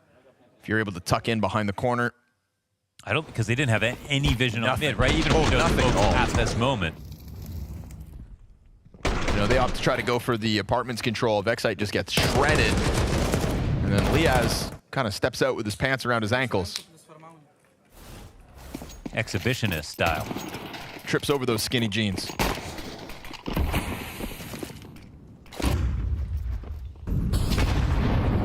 Dodges the frag to bottom mid, though. This is an investment from the FlyQuest camp. Ooh, he stepped. Axile makes a loud step. MP9 on full alert. Is going to jump for it. How dare you? Oh, man. Axile, you meat sack. Now Nedic's going to have this cover from the top of connector. And Inns can actually find an M4 upgrade. Hell, he could leave for B-site. That was a moment for Axile where the confidence wavered a bit, man. You go and finish that kill. Look what happens now. All of B gets taken over, gun upgrade, map control, time gets burned off the clock, nothing. It's a disaster because of that one frag. Little jack in the box here. Vexite pops up, gets confirmation. Good move, man. Beautiful reroute. The timing here, that's so clean. If he keeps up the timing, but he does go for the aggressive peaks. Even with that, they have to delay time coming back to clear it out. Or even second guess going towards the A site in the first place. Either way, rock in a hard place here for BetBoom. Oh, and then a smoke in front of the ramp as well as you just go all in on ramp. You've given up Palace. You've heard a player potentially try to chase you. Look how long the split is getting. Boomich is going back to middle. There's a player still holding the B cross. It is 30 seconds. He's been getting better at speed walking. Cardio at an all-time high, but he's gonna have to at some point sprint this one down to assist the ramp a hit. Vexite just eating flashbangs, can't see Jack. Still swings out, and the cover's fantastic. Liaz gets his line of sight, and unfortunately for the other half of that split, they are met by a wall of smokes, one of which that they put up themselves. They did. It was supposed to be a fake, but that's why you can't pull off a round like that with that little time left over. That was a great idea 15 seconds ago. Unfortunately, they didn't have that time to work with because the map got re-cleared, because Axel died in underpass, because they had a man disadvantage. They couldn't play from a position of power, and FlyQuest, another great round. I think the power was taken in that round by Vexite specifically. I mean, getting spotted on the ladder into the climb up into the instant Palace follow. Axel's mad at himself, all right? He had damage on the first peak. Yep. He knows it's an MP9, so it's scary, but it's the MP9 who's really afraid of him, right? That MP9's wondering, how do I escape back to mid? I know I have to fight forward. Whoa! Hold on. Fast timing out middle. Regali's not going to shy away from the follow-up. That is a quick swing that catches the catwalk jump off guard. Frag grenade in front of Axile. He's whittled down to 70. Boomich barely alive at this point, so that first clash kind of comes to an end for a moment.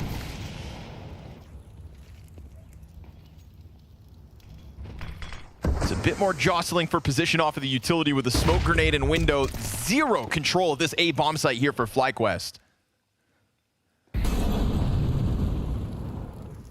But at least you've got that set of eyes in jungle to hold back this Palace peak. Boomich gonna step forward, and nobody keeps him honest, so he will take as much as he can. And it's a bit of a late rotate here from Nedic, but he's gonna get a chance from Ticket to take a glance onto site. Oh, Boomich gets found out, just a spray through the jungle smoke. And Boomich was trying to play default hidden. All of a sudden, Nedic becomes a thorn in the side of BetBoom. They're gonna go for the plant and get away with it. Molly does nothing here, but Nedic can't peek just yet. Inns has got to wait with man advantage in his hands. We get this eventual ramp flank coming out, and a kill onto Axile makes this flank all the more powerful.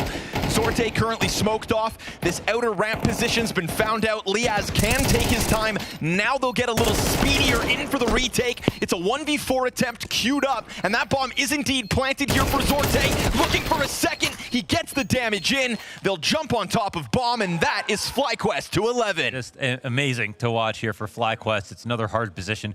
They've had to play chess in so many rounds here, and they've had to do it while losing a few pawns in the process early on. I have been so impressed by the gameplay that we've witnessed. Of course, you might watch this from the perspective of BetBoom and go, oh, how do you lose these rounds? I'll say they've made it as hard as possible. And yeah, BetBoom are not playing their best game right now, but I don't think that takes away from the FlyQuest recoveries. This is so solid. they all kept themselves safe. There was a missed molly slightly in CT spawn, a moment of timing. They let them stay alive in jungle. So they weren't fully aware of the amount of spots that FlyQuest had dug into in this round.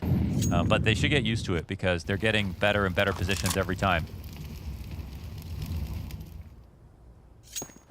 It goes from bad to worse as well when we get that jungle spam through smoke on Boomich, who did a good job of finding the timing to exit Palace unnoticed. Much like this round, he will just crank it up a notch. Sprints through the window, blasts Nemiga out of the round. Oh, it's so big he makes that cat jump. They turn this into a B play right off of it. Very swift. Boomich looking real nimble, but Vexite finds the timing to get the kill back. That's a rifle down. Clean spray. Vexite triple is the recovery inside this B site that they call on. And unfortunately here for BetBoom, the recovery's on, but it's a clean Tech 9 finish from Magnajez with an M4 reward right there for the taking. And ooh, he spots it. Vexite is not the guy to get that kill. It's Liaz, actually. It was his spirit, though, inside of Liaz, inside of B site. I blame the font. The peak was so good, you thought it was Vexite. It could have only been him. It's like after all of this that you've put through BetBoom through, you're going to try to ace to end, but a triple kill will do the trick, I think. Vexite watches from the grave. And there's nothing Siren can do to win this round. So that is indeed 7 map points for FlyQuest in an attempt to move through a perfect day 1 in Austin. Wow. The stats looking back on this map are going to be very interesting, right? The number of hard rounds won here for FlyQuest. I think you had to watch the whole map to really understand exactly how good it was. But that does also mean that they need to make improvements because you can't do 4v5 versus Vitality every round. That's a much grander goal, obviously, for this team. But that is just to say, I guess, also BetBoom have created good openings many, many times in this game. They just have not been able to convert. And yeah, what a spray here for Vexite. That round's life rested on his ability. Oh, broken op. Regali gives him that wiggle room, and Zorte's Tech 9's gonna find one. We may not be done just yet. A 3v5 recovery demanded of FlyQuest now. And you've already got Boomich up into the corners of window. Oh, he'll be found out. Nemiga looking like he wants to be the guy to save this round, to hammer the final nail into the coffin of Mirage. They're in a lot of good spots. Yeah, exposed. Nemiga gonna keep that spray going. He knows he's got him locked in. Siren's actually able to fight from the same corner, kills Liaz just behind him. Nemiga gets smashed inside connector, so Regali 1v3 denied, and there's a little left in the chamber here from BetBoom. It's like, yeah, I mean, I've never praised FlyQuest this much in my life, honestly. But the fact is, they actually had a way to win that round. They really had everyone in the best spot possible for 2 players in connector. They made good use of the op in that position. I think 1 or 2 more good interactions, and that's just absolute disaster here for BetBoom. But good to see them able to convert at the very least. They also don't have a lot to work with on this round. And so finally, like, BetBoom get to 5v4 enough times that it's actually a problem here for FlyQuest. So the Aussies try to close it out with SMGs, majority on the MP9s. But again, Nemiga, he'll be given chances to shine, and he almost gets that second kill towards Boomich, but the top mid player bests him.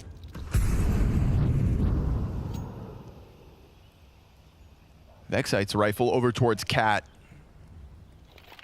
For the rest, these SMGs. And only one of them in front of this majority play towards A ramp from BetBoom.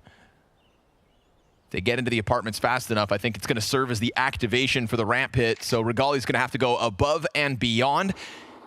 If he's lucky, he can slam the Opper. They lose one. He drops bomb and does a bunch of damage here for Siren. Looks like the plant is theirs for the taking.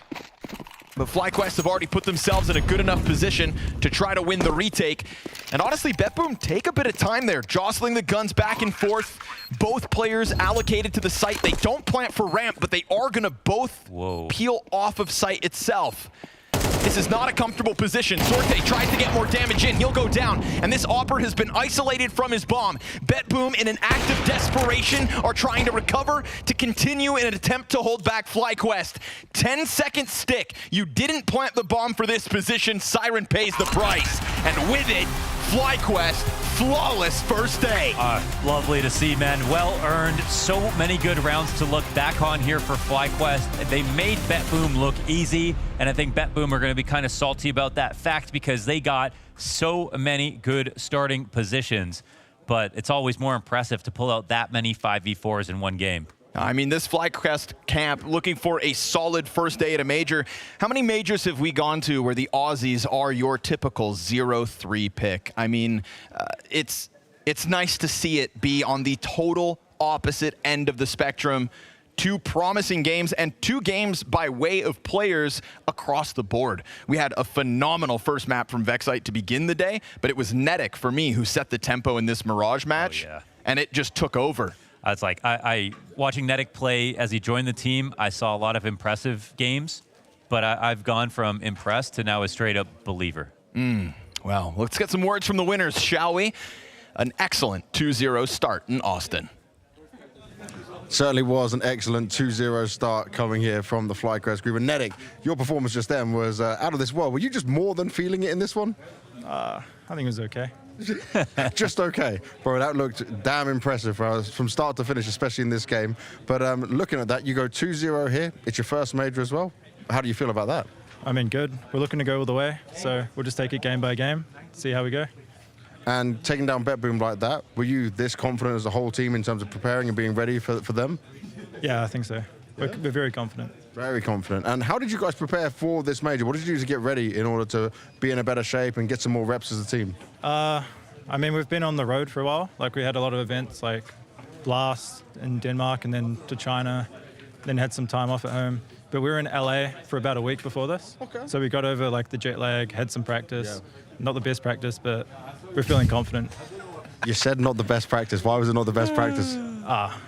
Sometimes we struggled to get some good teams to prac, and our internet had some problems. But, But no, it was good. We're prepared. We're prepared. Do you feel like you can be strong contenders to go through? Do you feel like you've got enough of a leg up here that you're confident you'll make it through to stage 2 now? Yeah, might as well. Anything you want to say to all the people at home? Thank you for all the support, guys. Hell yeah. There we go. A little bit too verbose for my liking in that winner's interview. 13-6 for FlyQuest. That ain't bad at all, and obviously we saw plenty out of Netic. We're doing a new segment. We're going to call it the Moses Power Hour, I guess. I'm alone at the desk right now, so we're just going to be chilling. Beautiful game from FlyQuest. Stone cold little interview after that. I like those answers. I like seeing that out of someone who just had a big game. Although, I mean, he's kind of like, all right, I guess it was okay. Yeah, I guess it was nice. Your mic is not activated, James.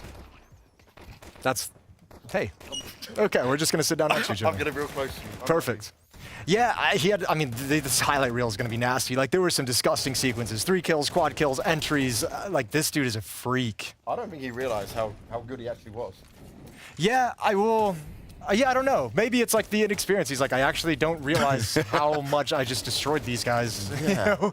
But I mean, someone should tell him. Someone should let him be like, dude, just do that all the time. Yeah, just play like that, man. Play out your mind, hit all these crazy shots. And the thing is, right, doing it against BetBoom, when I remember BetBoom first coming up with this team, it was like Mirage was their home ground. It was like, if you gave them Mirage, that's where they could do the damage. This does not look like they have shown the improvement. I was expecting a Boomage boot camp before the major to come in and see an improvement of results. But this is always like my issue. I talk about this Maui during some of the game, and it's like this BetBoom team is like, you can have all the boot camp and all the tactics you want, but your star players aren't there. Like he's not Exile, so you're not getting the kills. This guy is though. And look at the difference. Like you have this kind of a performance, 20 and 11, 117 ADR, new kid on the block. Yeah, that's really nice. You had FlyQuest going through, right? I do. Oof. Not 3-0. That's fine. But I do have them going through. Who will they get matched up potentially by? They'll play. I have no idea. I have not looked at the simulator in some time. Oh, see you later, Mo. You go in your seat. Yeah. But yeah, I have them going through, just not 3-0. So I guess in some sad way, I kind of have to root for their loss tomorrow for my pick. And we know that is the most important thing. Okay, so above all else. So Bait and Heroic have gone through into 2-0s. Heroic will play FlyQuest. So if they hopefully, in your eyes, for your pick'ems, lose tomorrow. That does. That'll be good for you. Does fill me with a little bit of confidence because I have Heroic as a 3-0 as well. So that's a double whammy. Wait, double what do you win. say? Do you know? Do we know? This is just a simulator. Okay. Yeah, so I'm just going with the simulator as of now. And the other games are up in the air. So the simulator only has like half the games to work with. Right? Yeah. So it's only playing off so what then it has. It's James's vibe check for the other game. Okay. Yeah. Okay. Do you trust my vibe checks? So what do you think the matchup's going to be? Heroic FlyQuest. Ooh. I'm simulating. It's not a true. Okay. Yeah. I mean, if that does happen, definitely going to favor Heroic. Can we get a simulation lower third on the screen so that everyone knows? Definitely. Yeah. Don't take anything we say seriously for the next 5 minutes. In the supposed simulation. No way. Yeah, in the supposed simulation, I like Heroic's odds on that one. Yeah, I can play with it, right? So what happened on the Wildcard game in the end? That's a great question. Oh my God! What? Yeah. Why are we not doing that? We don't. No one spoil it. I'm gonna look it up. I'm gonna guess they won 16-14. Who? Lin Vision. Nah, I don't know. I don't know what's happening. I don't have it live. I know what the I don't score know. is. It's 15-14 for Lin Vision at the moment. But that's delayed, I think, isn't it? No, because we're on land. It wouldn't be delayed, right? Would it be a little bit delayed? Wouldn't but not- HLTV be delayed? The camera people. Camera people are right there over there. They're looking at it. For everyone on the A stream, you're going back over to the A stream, but you can stick with us. You've got Complexity taking on Fluxo over there. We will be doing our things here on the Red Zone, but go enjoy some A action with the amazing commentators. You almost did like a whole super sound.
back in the action. Complexity returned to the server in a hope to recover what was a record-breaking loss this morning. That's right.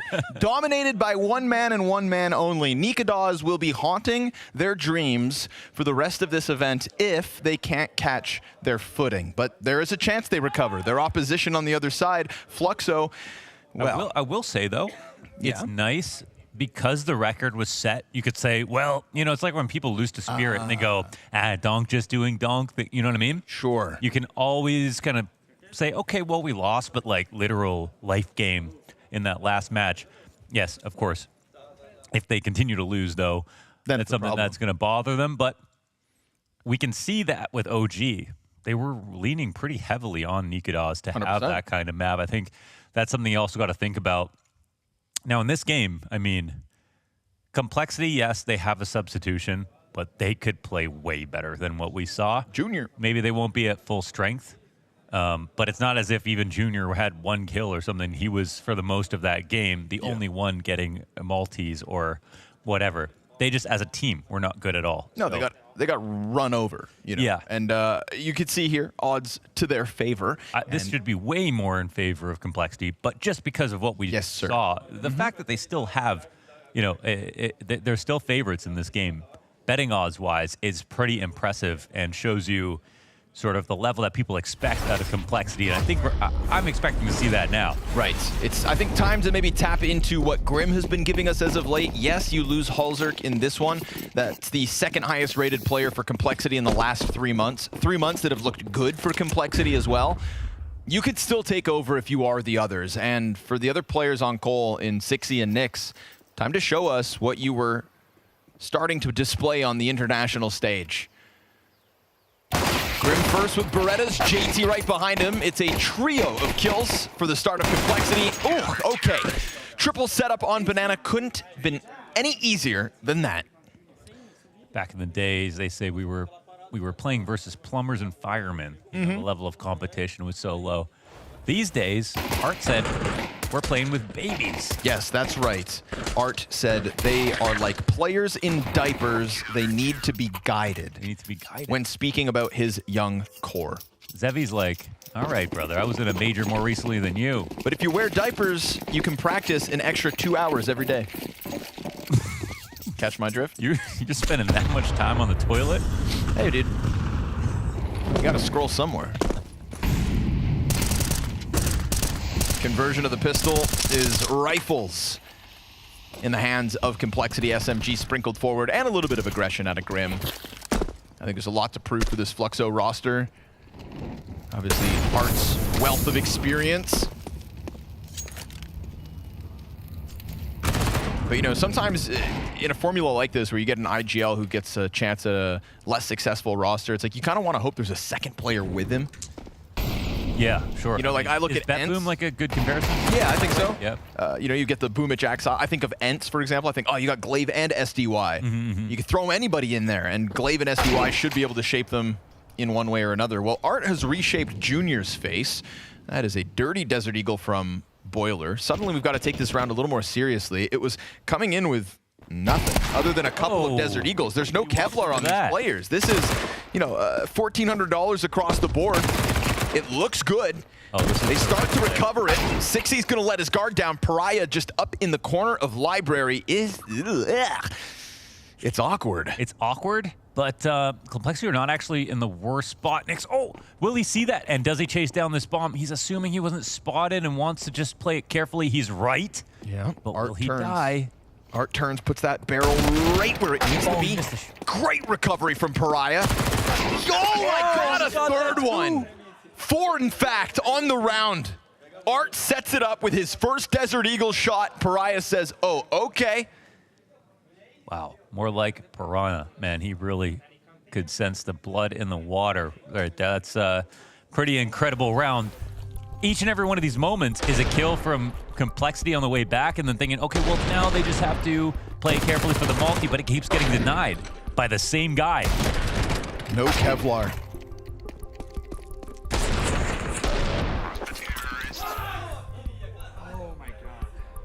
Yeah. Yeah. That is a tough pill to swallow. Nikadas 2.0. And I think in the moment, coming up, when you already know you have a wounded Complexity in front of you as Fluxo, and you pull that round out of the hat, round 2, ooh, hoo, hoo, hoo. Junior, the former teammate of Art. That sounds impossible, but it is in fact true. Yeah. It's a very rare circumstance. That's right. Junior turned Furia International for the first time ever. Oof. Frag grenades back and forth down Banana, and well, it's Art at the helm of this, folks. He's not going to stop. Around that corner they go. All in from the Brazilian side, and Grim is ready to receive it. You've got still this boost position from Nyx. Yeesh, they're starting to kind of cut corners. 60 in with a response off the 5-7. Zevi in a much-needed 1v3 gets the first kill, and he awaits that deep rotate from Spawn, but just missed it and doesn't know whether there's a flank. He's got 10 bullets in the magazine. Whether or not Complexity swarm him, we'll find out. He's got so much time, it's going to be hard to say he should just go and plant right away. Believing in the stick, the flash is there, and even though the flash doesn't do anything, Nyx is in a good spot to get that kill. That's easily done here for Complexity, and not what you want to see if you're Fluxo. They just got the chance after that 4K on the Deagle. This was the gimme. Well, change those diapers and go again. Nice! Good fucking round, Nick. True. I'll never forget seeing Zevi after the Paris major when they got eliminated. Crushed outside. That version of Pain was so promising, and Zevi just had such a bad map, unfortunately. And I know that just haunted him so much because he was just, at that moment, I mean, before that map, his stock was super high, you know, and I think he was feeling great. There's that really great photo as well of OC consoling him outside in that moment. I think op to op, they know what you're going through. He's like, man, it can get worse. Stay up. Hey, Zevi, you thought that was bad? Watch this. You thought you were promising? No, I'm just kidding. Here we are, OC. And Zevi. And Both at the Zevi first at stage this major.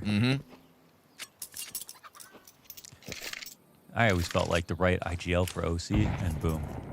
You could see the raw skill. I mean, same thing with Zevi. You could see the raw skill.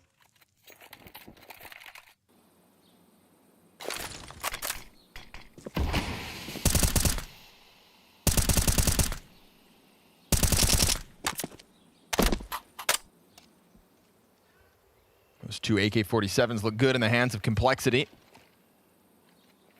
May have lost to a force buy, but you rebound with some freebies. And they seem to be sensing this inevitable follow-through from the Fluxo camp. Grim's going to throw himself through the coffin challenge, and JT finds team kill. The follow-up. Not ideal, clearly, here from Fluxo.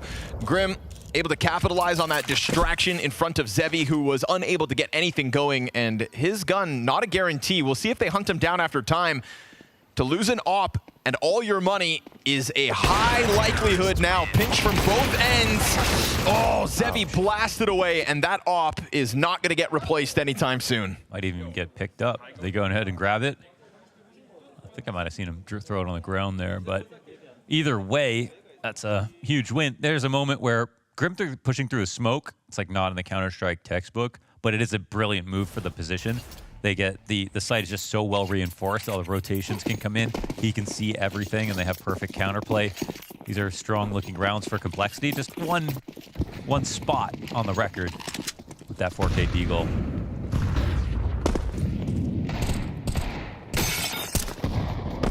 One small stain. They could tie it to go it though. A fun little push Nyx has managed to pull off. Player right behind him, but he won't see it. No idea. Oh, he's thinking about it, though. Is Nyx going to... Oh, he's coming back. Works out. What? What? He jumped down onto that? Yeah, the dropping Glock strategy. I guess because the CTs have taken over mid fully.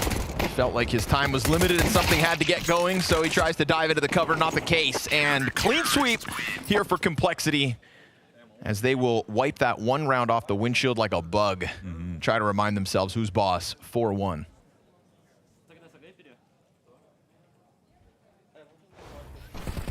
Fluxo, unfortunately, I think one of the teams that were the least impressive so far in their first round. In terms of surprisingly good, Lin Vision was there. Did they finish their game versus Wildcard? No, they're still playing. What's the score on that guy? Oh, never mind. It's over. 19-17 Wildcard. I just want to say that's very impressive from Lin Vision. Yes, sir. For a team that we don't get to see on international stages all too often, feels like their stock has increased after day one of Austin. But none of it matters unless you get to stage 2. Let's be real. It's true. And we see 2-0 teams choke, and we see 0-2 teams clutch.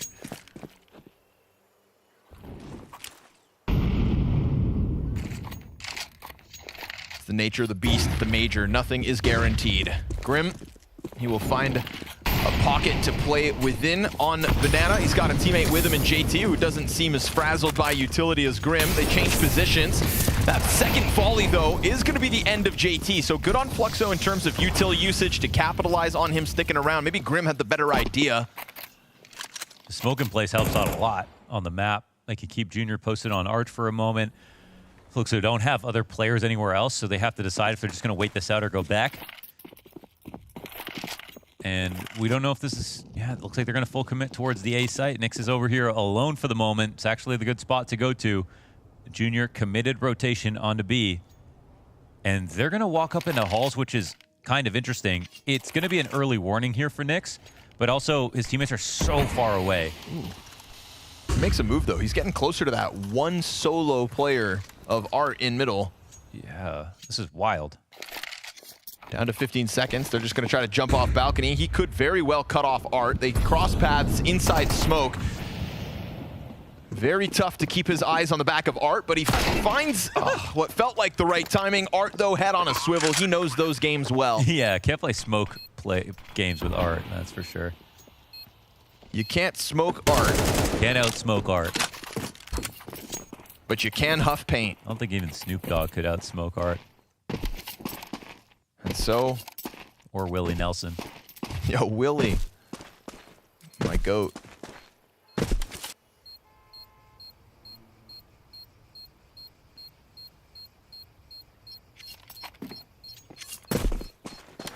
Took their sweet time with the apartments wraparound. 4 players up in there, but they found the right site. One defender dies empty-handed. Fluxo, a second round win. Nyx definitely looked a little fragile back on Ancient versus OG. I think he was one of the players that could have stopped the tremendous performance that we got out of... so very tremendous. We're in America. So it was... I think he had a moment where he just wasn't getting his 50-50s. You know, he didn't really show off how good his aim can be. Better start now. Good to see.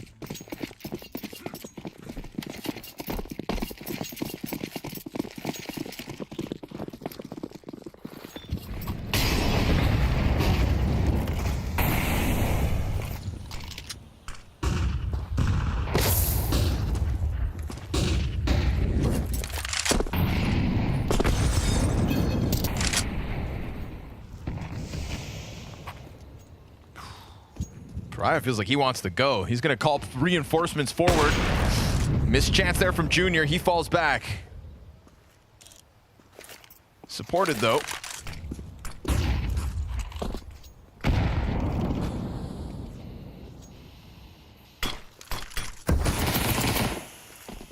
Lexi been doing a good job of disrespecting these spots, actually. Getting in front of that smoke is really annoying here for Fluxo. That was a Junior team nade, though, that opened a smoke that could have killed Sixy, and also team damage Sixy down to 20. Just a touch of... is it indecision here for Fluxo? I think they're bringing the bomb back to A, so at least I think that makes the most sense. But, yeah, out of no man's land a little bit inside a bracket. They'll get scouted by Junior. It's that fast-moving MP9 from the corner to get off the angle. Junior looking to come back at it. You can still see Art jiggling in the same place. He sticks around a little too long. I mean, they've been floating here for 20, 30 seconds. Yeah. MLH will go take a look at the B site, gets clipped quickly by JT. We get this emphasis instead from the balcony push, and Junior has effectively cut off 2 players from middle. Sure, smoke over on Arch side, but there's no entry here for Fluxo. It felt like they could have gone for 30 seconds, didn't, and then this round fizzles out. I think what they could have done with even the time remaining was get out of mid after they cleared it, then just come back when they were ready to hit. But instead, they didn't have the right to defend bracket with just standing there the way that they did. So it's good on Junior, and it's good on Complexity to go and search and understand that they need to be disrespected right there. And they've been doing a great job across the map in doing so. But this is, what it comes down to essentially. Junior has a safe search. I think the real testament here is the fact that Junior tried that twice. Yeah. Right?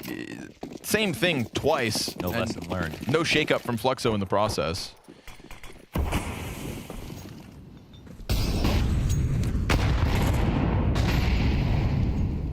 Chance for Junior to kind of build up the confidence ever so slightly. I'm sure there's no confidence on Complexity after the first map here in Austin.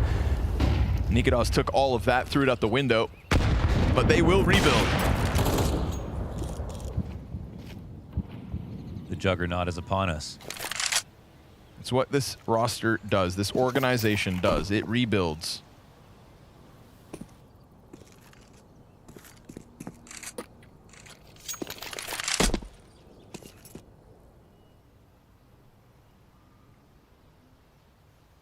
The Zevi man advantage, thanks to that op. Puts a bit of a question over on Grim, who sits in the back of B alone. But when indecision cost them 1 round to go, we have to watch these rounds closely to see if Fluxo can fix that. Big time. They can't hold on to their spot, so... And Complexity, I think they have them scared about when's the next time they're going to come back and take space back. But it looks a lot like last round, Connor. It does. It's just lacking that layer of shine, that layer of confidence. 30 seconds. They've got a good bracket challenge to come out. At least the grenades are starting to fall in place. Still, nobody coming actually towards this arch side. Art just keeping eyes on it. Junior's going to be removed from the equation unless... And that off shot, not quite on the mark. Too much coverage. Nyx gets 1. We've got 60 back sight, unable to stop it all. But damn well did it off a man disadvantage. And Junior's AWP never had an angle. We saw him try to do what he could. Very little to offer. Smoked out a library like that. And so Fluxo play it down to the wire, but this time follow through. Yeah, this was a moment for Junior where if he was playing within smokes on that site hit, that would have been a bit easier. We did have the right utility coming out, though, to dissuade him from being able to push in through Arch in the first place. So ended up behind a library smoke that wasn't actually part of an Arch wrap out of Fluxo. So at least they did a good job of making it seem like they were coming in from 3 different choke points, even though the hit ends up being relatively simplistic. Terrorists win. So I guess it's a improvement in some sense from the last round, but Complexity definitely could have handled that maybe a bit better.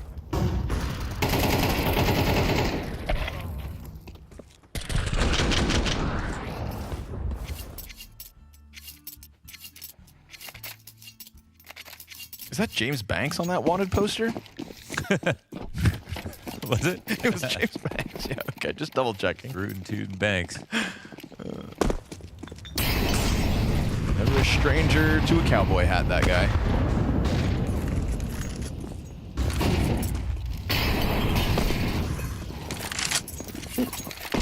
They should have had him in the Astana getup. That would have been good.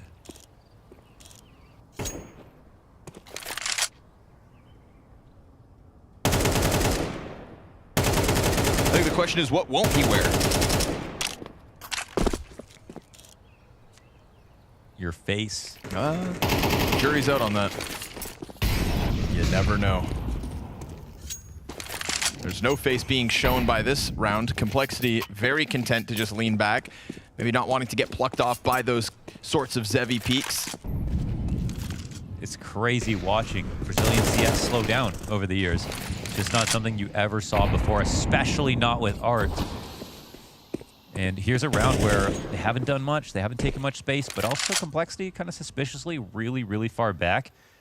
So maybe it's fair to be a little confused here if you're Fluxo, but decisions will be made in just these next coming seconds.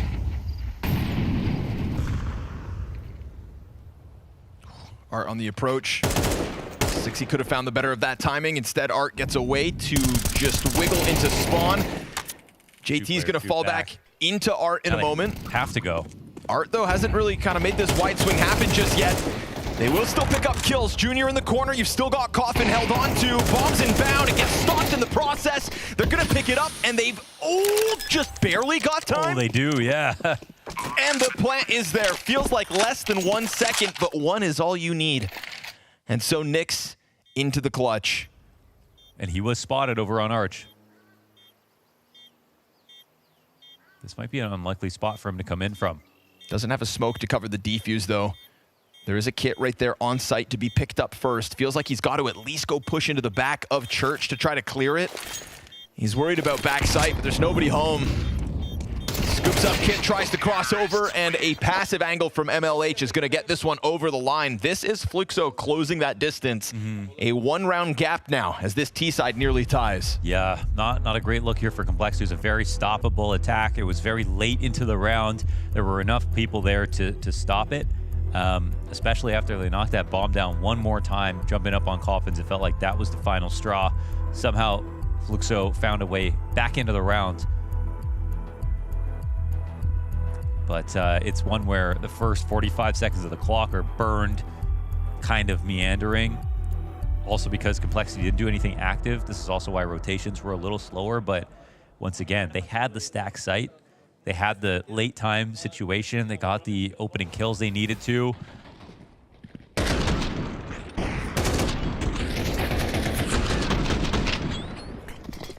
No time, I don't think. Yeah, I mean, 1 second off of no time. Nice! That's crushing. Because you know he held on to hope that there was no time. Yeah. And there was indeed less than a second.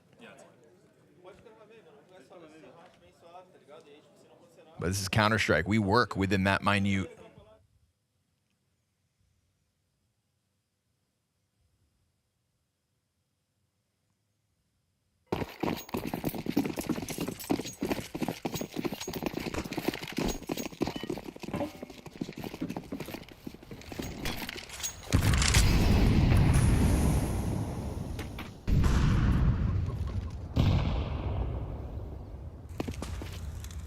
I would say it's the most inspiring start for Fluxo in this game, but it now is close. If they win this, they're in a great spot to actually just overtake the lead, leave the economy crushed here for Complexity. There's a lot of emphasis on this T round.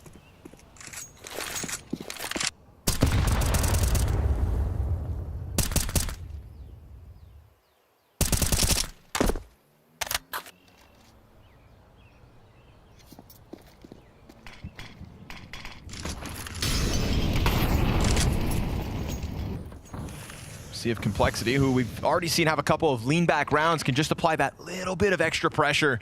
Feels like if you can disrupt Fluxo, then you can rob these rounds away in anticipation of that balcony peek, but you know the apartments player's coming. He turns his back. At least 6's able to capitalize, trying to retreat. He'll be the second victim of Pariah, and so we are going to get evened out at 3v3.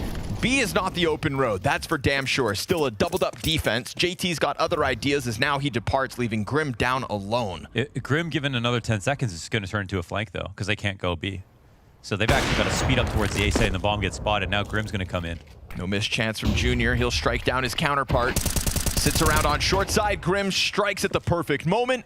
And you've effectively scooped it up. Piece by piece, Complexity just meticulously pull apart Fluxo after a couple of rounds of really letting the Brazilians do as they please. This one, they just kind of throw a wrench in the works. Yeah, I mean, see how quickly it stops them. Yeah, I mean, Complexity, again, they have one sub in, but that doesn't mean that their playbook should completely change.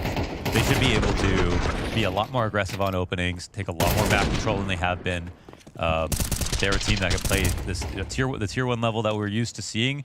They can still play close to that. I really don't think. I mean, obviously, it's not that Halzerk wasn't. Halzerk has become incredible, especially in the last 6 to 8 months. But again, no excuse for the team play. You want to see what they did last round, every round. Careful. JT will, okay. Finds it out. Triple kill here for JT. shoot enough bullets, something's gonna stick.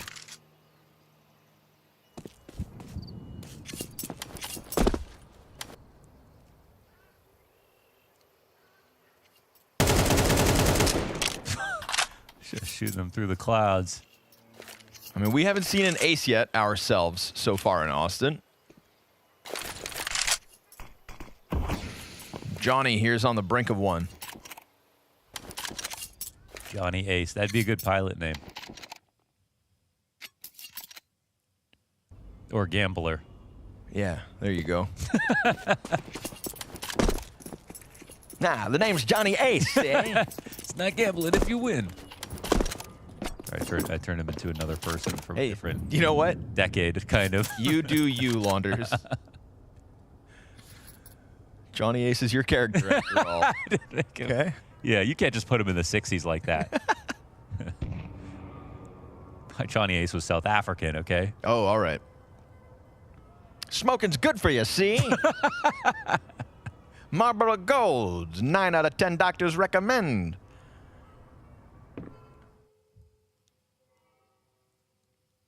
Perfect camouflage. Counter-terrorists win. I'm gonna get you. You're gonna try again next round, buddy. This JT mowed him down as they just had those pistols up banana.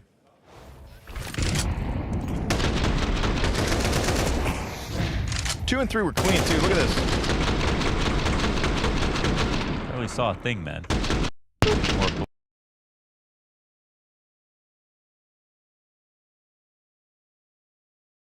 By 3. Nice little 7-4 lead here for Complexity. Love to see it. Feels like they reminded themselves that they are the favorites, got a little more active, and haven't stopped that tempo since. JT reminding them that they should be in control of the situation. How is this going to work again? It's exactly what Fluxo are going to try to do, is run up this right side. JT makes him pay for it. So much damage across the board and a kill. And a flashbang here for Grim to go for a swing. Yeesh, he kind of eats it. Does confirm they're right there, brother. Better get your gun out.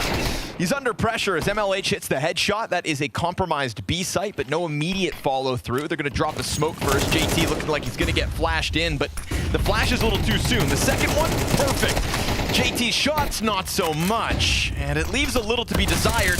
An A1S swing out from 60 finds further damage short, but you've got a bit of positioning on site. Bombs dropped. Yes, sir. Front sight. MLH scoops that up. Op shot misses. He's going to wait for you to go for the repeat. He knows he's got you pinned, but he's also got to punch in the digits. But that smoke's going to fade. MLH on full display, still able to plant. Zevi 1v3 from the back of sight denied. 60 comes up big with the multi-kill, and it's a Complexity recovery that reminds us what they can do, Halzerk or not. 8-4 over top of the Fluxo challenge. They'll take to the defense and see what they can swing with next.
Nice recovery from Complexity to remind them who is the favorites. Despite not having Halzerk in the server, they were still the betting odds favorites coming into this one. And the inexperience of Fluxo maybe, I think, on display in some of those scrambly moments. It was very scrambled, Launders, like a free-range egg.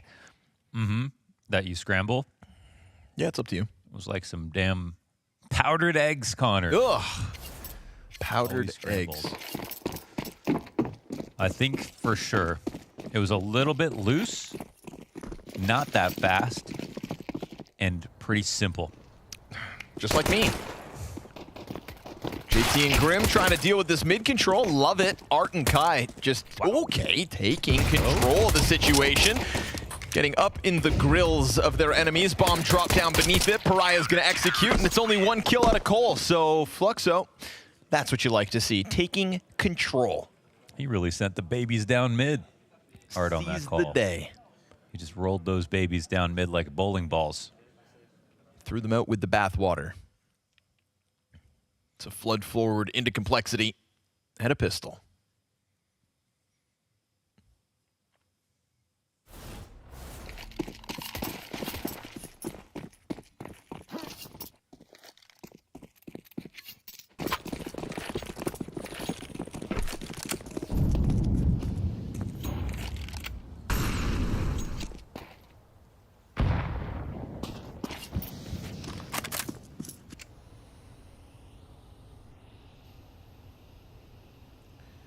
Furia is the only player touching positive, or getting there. 1 away for Fluxo here.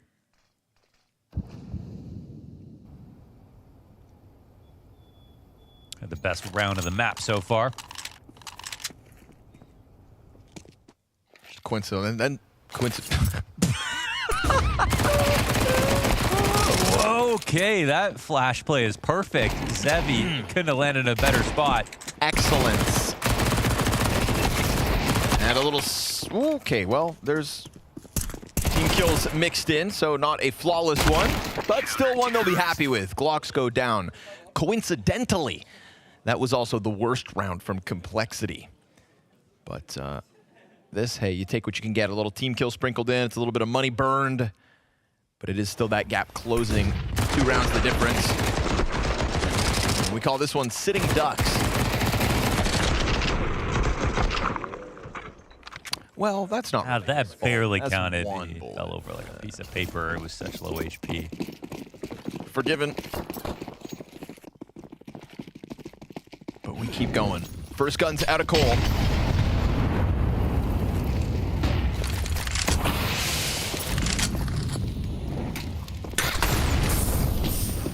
JT really being weaponized here. He's got Grim right behind him. Junior not too far off with Bomb. We get Pariah already through CT spawn to come rotate. JT looking adamant about securing this opening kill. Him and Grim could have just lined up for that CT peek, so you gotta be cautious.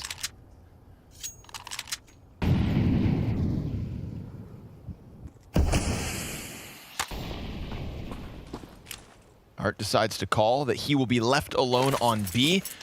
He's got the utility for it. Yeah, he does. Full kit at a minute. Very smart. Molly here is going to get some info. Ooh. Doesn't actually spray through that smoke, though. Drops a nade on top of JT and Grim, so he's doing an excellent amount of damage considering he's all alone. Yeah, used the kit. I don't know if there's anything on the floor for him. The attack will still be coming in. To confirm, no kits on the round for Fluxo. Oh, players going back to mid, actually. Bomb as well. It's a full fake. 60 taking a look out. Boiler's going to find a gap over towards A. Junior taking a chance into CT. Here's that player leave. Rotate through spawn. Eventually, he still strikes one down at a library. MLH gets his and pushes into the apartments. That's a compromised site, but a head-to-head here for Junior soon enough. They've got to figure out where he's at, and Pariah's just sitting, waiting for Junior to make that move, to try to add himself to the post plant. They cross paths, and Pariah comes out on top of the duel. Now, the little health that's left here of Complexity, made possible by Art and all that utility damage early on, It's a good advantage for Fluxo to force this retake through, but JT's got other ideas with a quick headshot. He's going to bank on Grim, backside, low health. They're going to try to charge him down, and they'll do it, but there was never a kit on the play. Yeah, that's 10-second stick was needed. Do they get it? Yeah, it's theirs. It's so close, but they end up doing it. Grim couldn't delay with the amount of time left over. That's actually a lot to do with the fact that Art had naded him at the top of Banana. Art did a fantastic job with the utility that he had, and it looks like at a minute, maybe you're using that util a little too early, but we could see from his perspective, the attack would have come in if he didn't get that smoke out, find out who was tucked in the corner, identify the players that were at the top of B who were intent on running that maybe exact that turned into a fake afterwards, and it becomes a very close call. In fact, this game has been quite close for some rounds now.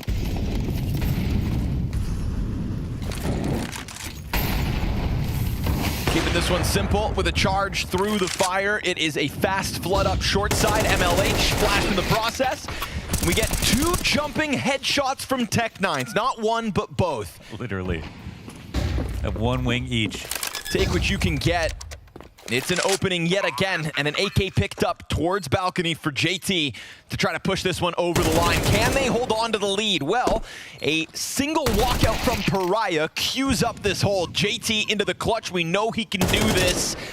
And as he takes that fight towards short side in anticipation of Art joining his teammate, I love the reposition, and I love the shot that comes with it, but he can't push it over the line, and another round win thanks to Kai. One more sound tap there, and it's a different game. Nice try, but this becomes a tied-up match now for Fluxo. Excellently done.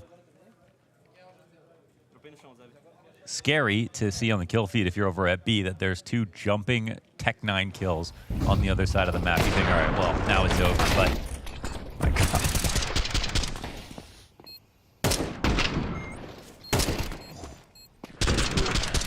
Just had so few bullets to work with.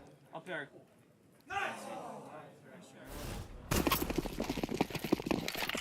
And with that, Fluxo ties this game up.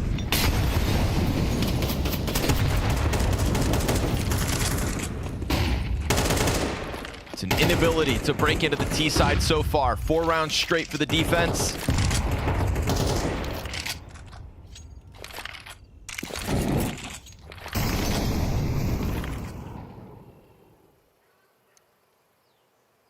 Feels like Cole are trying to keep things simple, right? We get that fast flood last round towards A. This time they're going to try their hand at B. Off with a flashbang. They'll make this side a little more uncomfortable for the defense. Kai awaits the pit play, does a good job of keeping himself into the cover. Now the opposite bat and goes down. And the rotate finds one. Good smoke spam from Art. It is high pressure situations, but it is consistently Fluxo with the edge. Flash through, Art found out and dealt with. They sacked him, and now they lose the man advantage. They really wanted to kill off that, of course, or to stop the bomb. At least they got the ladder. It's going to challenge. It's that back library play that all of a sudden puts bomb down. Grim's going to scoop it up, and he spams him through it. To hell with the bomb. They'll go to the battle. And Grim gets the lead right back. Oh, it's a bit of a disaster right there for 2 different positions. I mean, the first one is Art. Does he eat his own teammate's flash? I think so, yeah, coming through the CT cross. Because they were just covering that with their guns out, right? So not being able to fall back from that spot's one thing. But Grim doesn't even know how far back this final player is in CT spawn. And then when he throws the piece of this smoke out, it just allows Grim to have a better fight, honestly, from that range. That one could matter.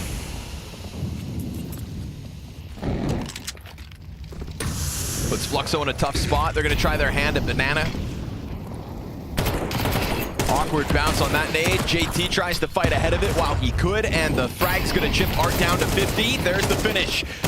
Grim from the top of sandbags doubles down into the B site. A 5-7, all that's between them. And still Pariah damn near does it on his own. It's a lifeline. But again, from the top of boxes, complexity peer over. And Zevi just down beneath that angle, unable to interrupt this plant. Complexity into the post plant for double digits. They had the gun advantage. They had every right to get into the B site that way. And, well, Fluxo throw bodies at the problem, but a simple exact like that. It's just what Complexity needed. It's not like they were getting into overcomplicated situations and losing, but all right, with this flank. Oh, that's interesting. Smoke coming out to the top of B, so they are forced to now exit in through CT spawn, but no one's here to stop them just yet. Zevi hoping somebody hands him over an op. Won't be likely. Look how low they are. No peeks at all. Nah, he's got to let it slide. So That's true, though. You know they're going to take damage up until the point that they're even back in spawn. Worth a peek, I think, for sure. I'd be hiding behind that truck. But when we jump back in, we'll see why he saves, because it feels like money's low for Fluxo. Yeah. It's a bleak one here in the 19th, and it even could have been worse. That's the spirit. It can always be worse. Where the game gets tense, for sure, for these two teams. Again, for Fluxo, maybe, you know, thinking about this event, going 0-2, it's, oh, some people thought we were going to go 0-2. For Complexity, no. We're in Austin.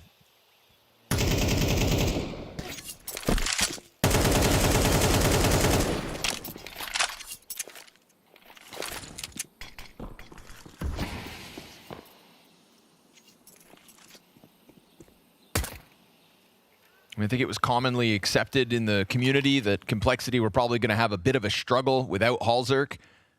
And that's still them, I think, not quite meeting expectations today. The hope was it wouldn't hold them back too badly. But check this out. Great setup. A tower of defenders inside of that smoke. Flashes to try to support it all. You're never expecting somebody to be over top of that, but they will still dismantle it. Looked like they were just trying to spam the guy on the bottom. That was actually quite clean here for Complexity. But yeah, I mean, going back all these years for Complexity, like, it all started in Texas. Like, this is massive. Man, any American major, Complexity would be a fan favorite, but I mean, for one in Texas. You put 60 on that stage. Yeah. They're going to have to fight for it tooth and nail from stage 1. Will any teams from stage 1, you know, make top 16, let alone top 8? That is always a huge question. It's going to be like one team, you know, a combination of exhaustion, but also some teams in stage 1 need to be in stage 1 because of Power up. experience. Yes. Classic. They need to get used to the situation, and they're going to get better as the weeks roll on. It's a tale as old as majors. Look no further than Shanghai for Passion UA. Wildcard. There is always a story of the likes. Can it be Complexity despite Halzerk's lack of attendance? That's the big question. I think most expectations fall on Heroic at the moment. I know some say Tanir could finish this stage as, you know, the hottest prospect. He is so good. He's turned a lot of heads lately. Nikadoz, however, just blows the competition out of the water this morning. He's kind of thrusting himself up into that spotlight. Looks a little more human in his second match, but everybody should cool off as the best of threes get going. There's somebody who's going to play at the stage who, if you add up all their ratings, still doesn't have 3 in total across all their points. He did it in one map. Set a tone this morning. First map of the major, breaks the record. And right now, Fluxo's got the rebuttal with gun rounds in hand. Looking to get double digits of their own. Junior does find a nice little gap on short side, but gets dropped by the A1S. Now Zevi's in a tough spot. Rifle's gonna barrel through him, line up over towards Arch. MLH is dead, and 60's got a clutch in hand. 59 health to pull off these last 2 frags. No smoke to work with. This would be a huge boon to the post plant. It'll be an open arch right now. He could try to sneak to the pit. They're about to turn the corner. He finds them! Oh! And he gets that vision, confirmation, frag grenade to soften it up to make it even. And he's looking for his duel, but he takes a bit more damage. And Kai still has the edge. He tries to close the distance, and within it, he will thrive. Kai takes another round in a 1v1. I love the way that 60 fought. I think he used his utility perfectly and really made it hard to approach while still peeking and playing as safely as he could from behind the box, but no bullets connecting. Kai had a hard job right there, but he understood the assignment well.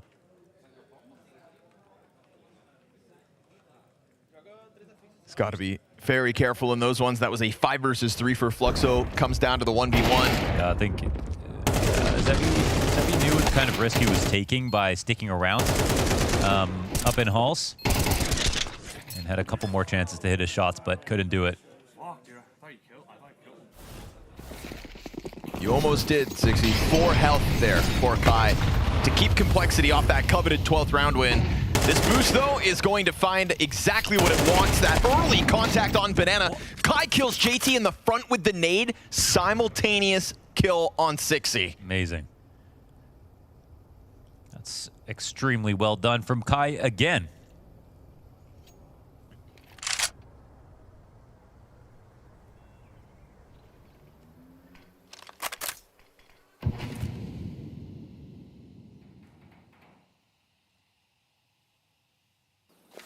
Nick's peeling back from the apartments, looks to join forces with his teammates. This could just be that 3-player all-in on B. They've certainly got the nades for it. Double smoke, double molly, and some flashbangs to get them in. It's Kai and Pariah playing with Util, setting up this stack back site. No assistance from CT spawn. A well-placed Molotov here could spell disaster. They put a smoke down in front of it, and they're able to hold on to this boost. Oh, the nade, though. It's going to topple the player down beneath. Will they expect a second? Because they never saw the boost.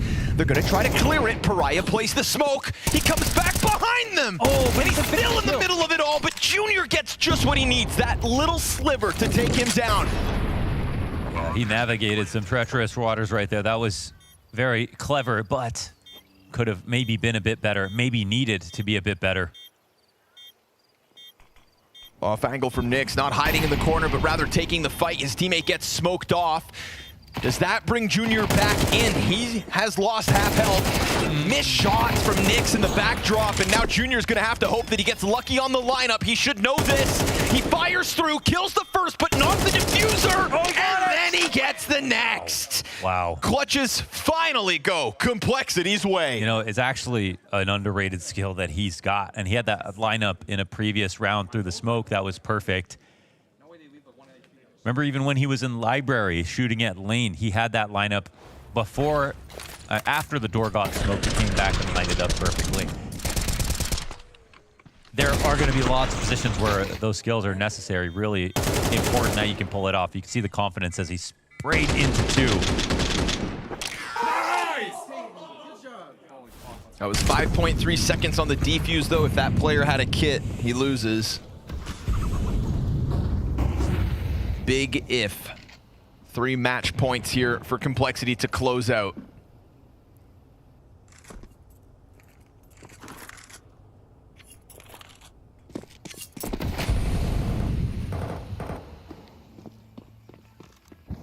They've known from the get-go that this major was not going to be an ideal situation without Halzerk. But make of it what you can. Be the difference. And when I look across that board for frags on the Complexity side, it is a contribution from all. It's a real potluck over there.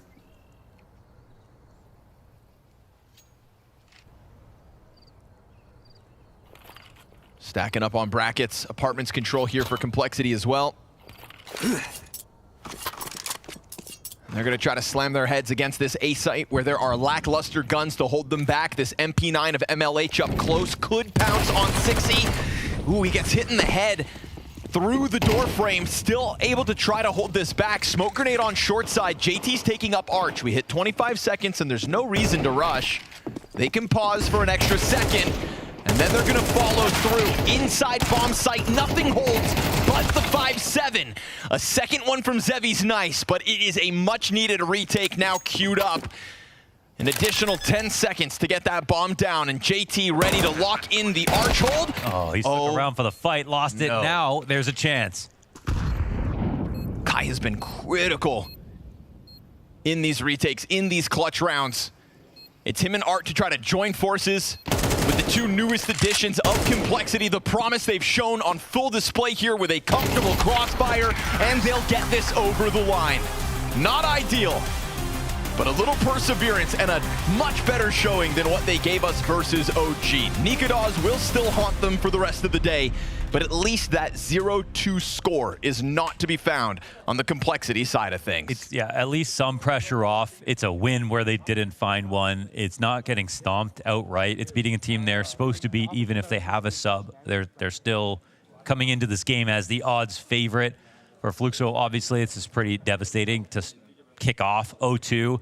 Expectations were not high for this roster, I think, from most people coming into the event, but you still hope it's your day, that you play above your weight. But you saw comments from Art that would lead you to believe that, you know, they've still got a lot of growing to do, and 100%. Maybe this is a good incubator for it, but it's not where it's all going to come to fruition at the same time. I mean, you're lucky if your first ever major is a tale of success. To play above and beyond is something they hope for, but not one that they could put together now.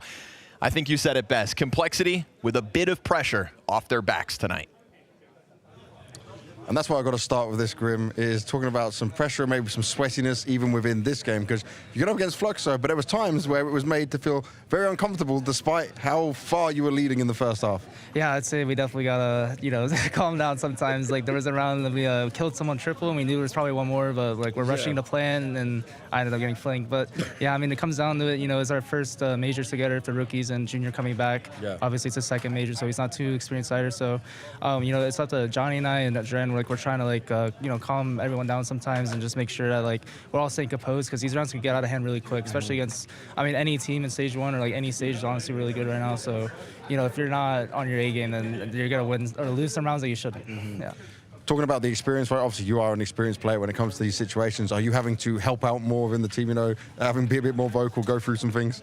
I'd say, like, in server time, yeah, for sure. And more so specifically during the game, like, definitely with the dead comms, I'd say, like, I try to, like, paint more pictures. Like, I mean, dead comming is always important, but, like, it's always nice to have a helping hand, like, you know, from the dead comms guy. Like, if you're, like, focused on your crosshair and, like, you need someone to comm for you. And I've been trying to do a lot of that. Nice. And I think it makes it easier on the guys, so I'm going to try to keep doing that. And obviously, Junior coming in, standing in for you guys right now. How much of a difference are you noticing in just the feel for the team and what you guys are trying to go through? Because obviously, Hulzak not being here, it's a big piece missing. Yeah, Hulzak's obviously a very big piece. And I think he's one of the reasons why our style works so good, because he's a super aggressive opper. Obviously, Junior's not as aggressive, but we're trying to still find plays that work for him that also fit in with our style. And I think we had 3 weeks of practice to fit him in. I think our biggest problem right now is just keeping composed in the matches. If we can do that, we'll be fine, because the practice was really good. And honestly, I think just we need more matches to better get more experience, and obviously hopefully close them out as well. Just obviously the first day's over now for you guys. Where are you at in terms of confidence level for making it through? Because I think a lot of people, when we're looking at Complexity, are thinking, yeah, they should definitely be going through, but your confidence might have been knocked a bit in that first game. Yeah, I mean, I messed my own pick'ems up. So, but besides that, I'd say, you know, the first game definitely, we honestly just got owned by Nikados. Like, that guy was actually having a game. But yeah, obviously we could do things better. We watched the game back, and, you know, there's some small things that we definitely could have done better, and we definitely stepped it up on the things we talked about for this game. And, you know, we just got to come back to this game, review it, and see what happens. But I'd say the confidence is good.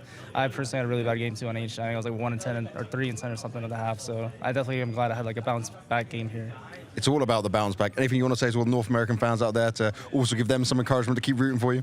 Yeah, thanks for supporting us, and I really want to make the stage and play in front of the crowd. Obviously, we're a long ways away, but hopefully with more practice and more working, that we'll make it for you.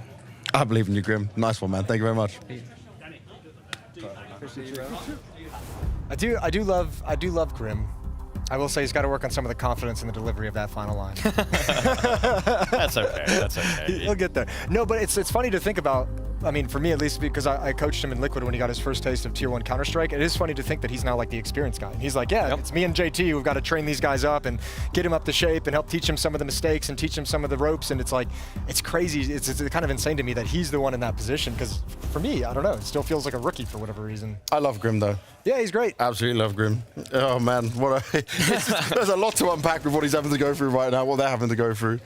They definitely are going to miss Halzerk and the fire that he brings that team, and the way that he's able to just slot so much more seamlessly. Even sometimes in the defense, is that like in the server they just put it together. It's like 1-2 tit for tat, like ABC. They know how they're going to react off of each other because they've been playing together for years now. And if you're Grim and you don't have Halzerk next to you, who's been providing big numbers and big impact, your job gets harder as well. You don't have an Opper like alleviating a little bit of the pressure with one kill. You don't have like that guy you're used to shifting into a position to cover you to make a play. So yeah, it's going to be a tough one for Complexity as they go through this. And he loved to make plays as well. Also, it's actually, I mean, what a big win considering Complexity could have been 0-2 right now. Oh my! Like that would have been mental. That would have been like, that's a situation that's going to be really hard to recover from, especially with the stand-in. So the fact that now you're not in that situation is that is the relief.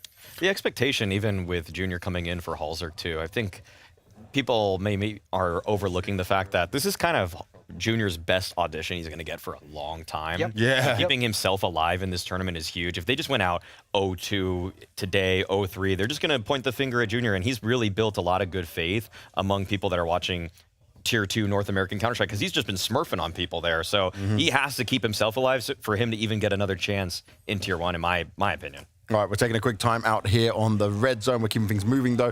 For the H-Stream people, you're going back. You got Imperial taking on Nemiga. But for anyone else, stick with us in the red zone. We're keeping the fun rolling.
go again, folks. The Counter-Strike doesn't stop here in Austin. Day 1 of the first ever Counter-Strike 2 American Major. And what do we have left here for the A stream? Well, we've got Imperial versus Nemiga.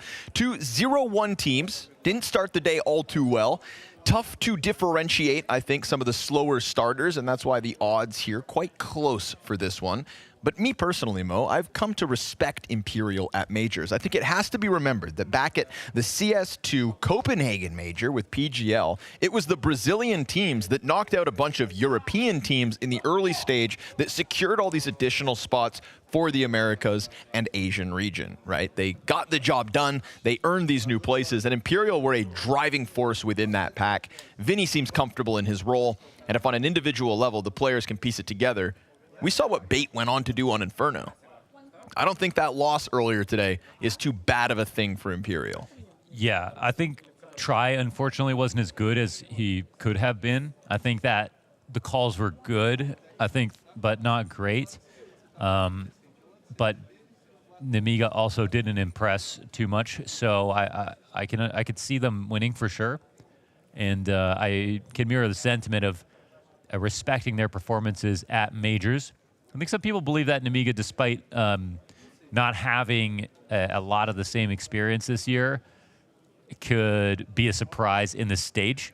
I'm not sure if anyone would have them going much farther than that, but if they're to surprise, it'll be in this game right here. This is slightly vulnerable Imperial, if vulnerable at all.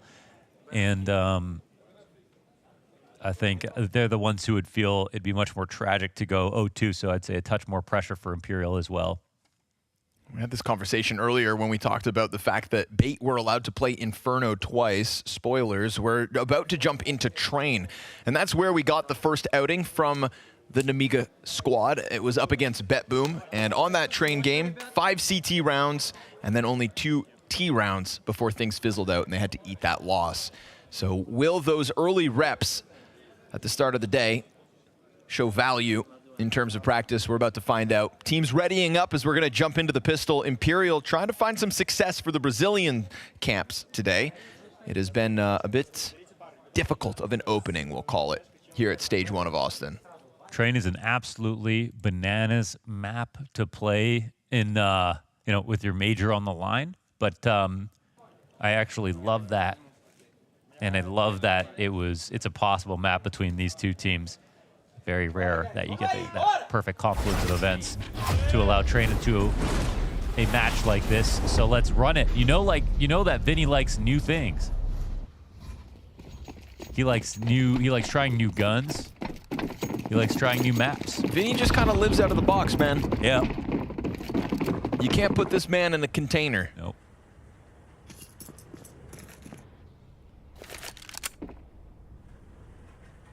They rush it down and pause. Nemiga ready to hit this B bomb site. That frag grenade on Che. It's gonna be worth something, I feel like. Oh, yeah. That's half damage down on Xanter and Risky Bob. But it is still those 2 players to find all 3 of these opening kills. So grenades be damned. Khan opens up into Z as well. So that is a rambunctious hit into the B bomb site. They attack it with conviction. They put Vinny into a clutch, and he's going to find that close smoke clear. Khan with a double to close out. A T-side pistol. Looks good for the Nemiga boys. Such good shooting. I do like the setup, though, from the CT side, especially because some pistols are going to only get headshots, but dualies can do very well off of just a little bit of damage. And that nade was perfect for that ramp. Like, even if you see them and you get spotted and you have to throw that nade, they can't really avoid it as they're trying to fight down. So you took almost full damage from that. It was a decent setup, but that's half the battle. And, well, we saw that Nemiga were not scared after losing some early HP. But we've already got the answer. MP9's pressed up to the front of the A site. 5v4 for Imperial.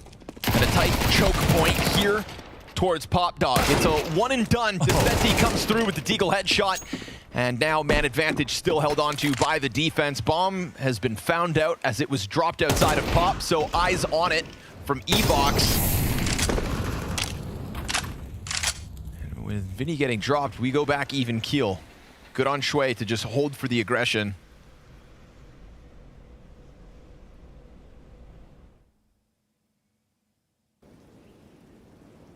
Tense moment. Perfect peek. What a shot. Another one down. Oh, and try with the headshot scout to close out round 2. The Imperial. It really took the fun out of the game. Yeah, it did, huh? Nemiga. That pistol felt fun for only about a moment.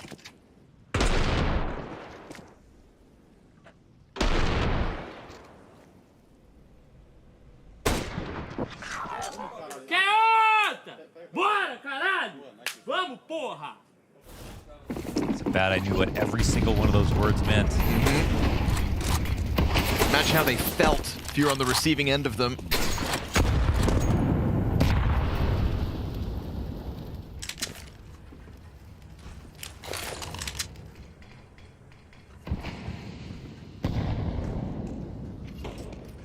Low utility here for Imperial, minute 20, and you got all those bodies up in the B halls. Very mobile scout and try at the moment. You can feel him, man. He's tweaking. Yeah. The butterfly's spinning, the ladder's getting climbed. It's just a certain electricity in this scout, and he'll need it, because if he can hold off the top end, then ramp can be held, but Xanter gets his entry. A1S in the hands of No Way. Alongside this Try scout, nicely done. Solid. Try continues to rack up these kills, 2 to his name in this round. And it's gonna be the Lear 1v4, no chance. Try's scout is headshots in abundance. He's got the Rockstar hair and the energy to match. Very nice shooting at a Try. And again, opening game, not so impressive. Try someone we obviously love and have been cheering for a lot of his career now. Yeah. I was pretty actually disappointed to see him leave 9Z originally. I think we both were. Of course. Him and Max. Didn't want those two to separate. But even with him now playing on Imperial, still looking for him to reach his potential because, man, you can see the skill. So much skill.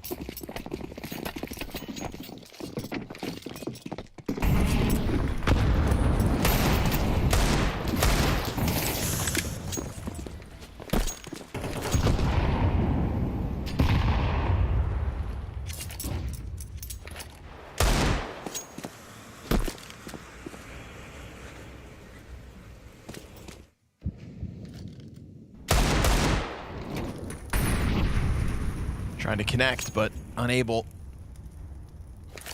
Nemiga just kind of limping through the halls here as a continuous amount of pressure is being put out by the Imperial CT side. If it's not Vinny taking a look, into T-Con. Man, he's hit a few of those.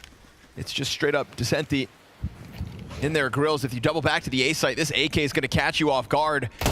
Oh, never mind. Con hits the Deagle headshot. It felt like they weren't able to connect them, but then they turned this upside down. If it wasn't for that floating scout in the hands of Try. He switches to the Deagle to clear out Ivy. What a guy. Still trying to hold them back, but there's going to be no challenge from this side of the map. It is all the front end of this outer site.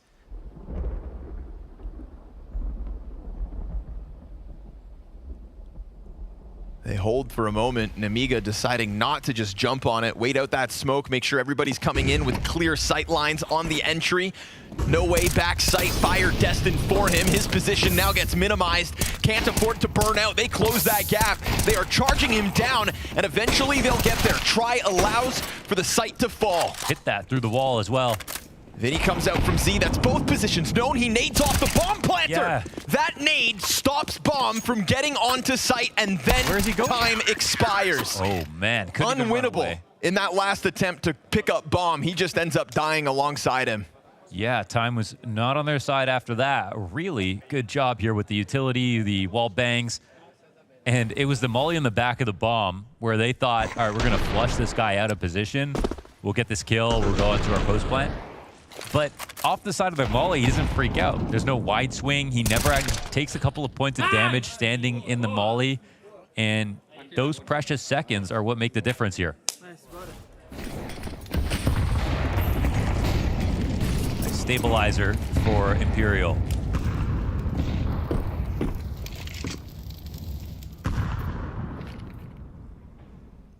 Long-awaited guns back in hands. Nemiga will waste no time barreling into the B site.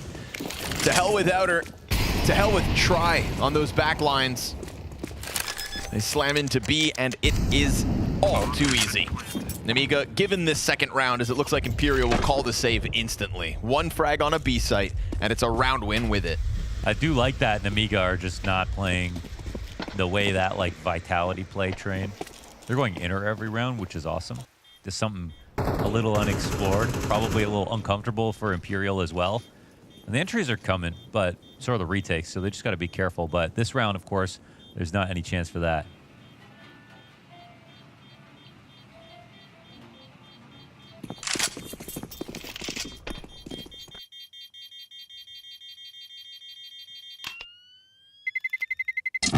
Terrorists win.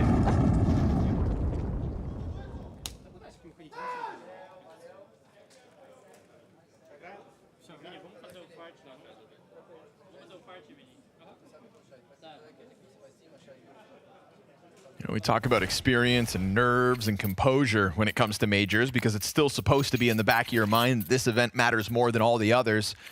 Youngest player at the event is in the server at the moment. Zue, 17 years young. Even younger than Mzinho by a month or so. Wonder if he's jealous. Kicking off the Endeavor at stage 1, and it is a reposition from Try. You can hit that inner sight if you want to, but the op can move as it chooses to. Try first blood, quickly turn back as Che gets punished for the aggression. This is scrappy, man. I think, and I have a feeling that both teams actually enjoy it. This is fitting their play styles quite well.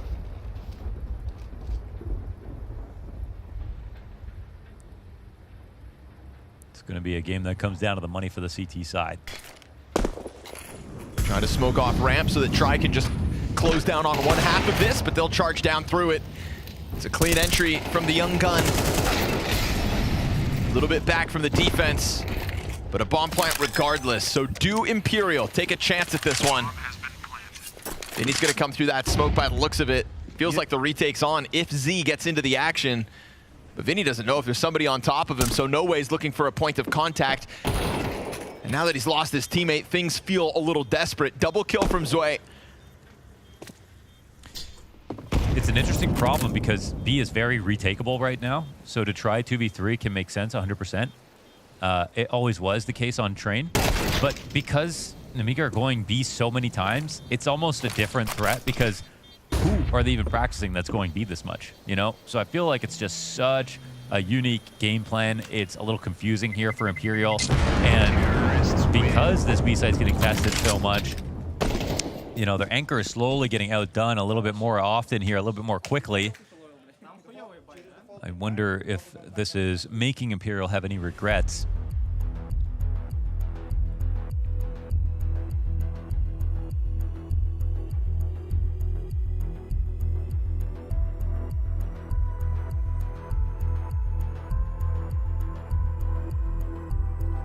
You can just tell how raw the map still is by how normal these peaks look on the B hits, right? It's never a player getting, there's no strenuous fight. It's like an instant swing into a peak and the other guy wants that duel and they go and take it. And no matter where they're standing at the moment, it feels like it's either Zue or someone else. In first bullet headshot or a hold, but those are becoming farther and fewer between.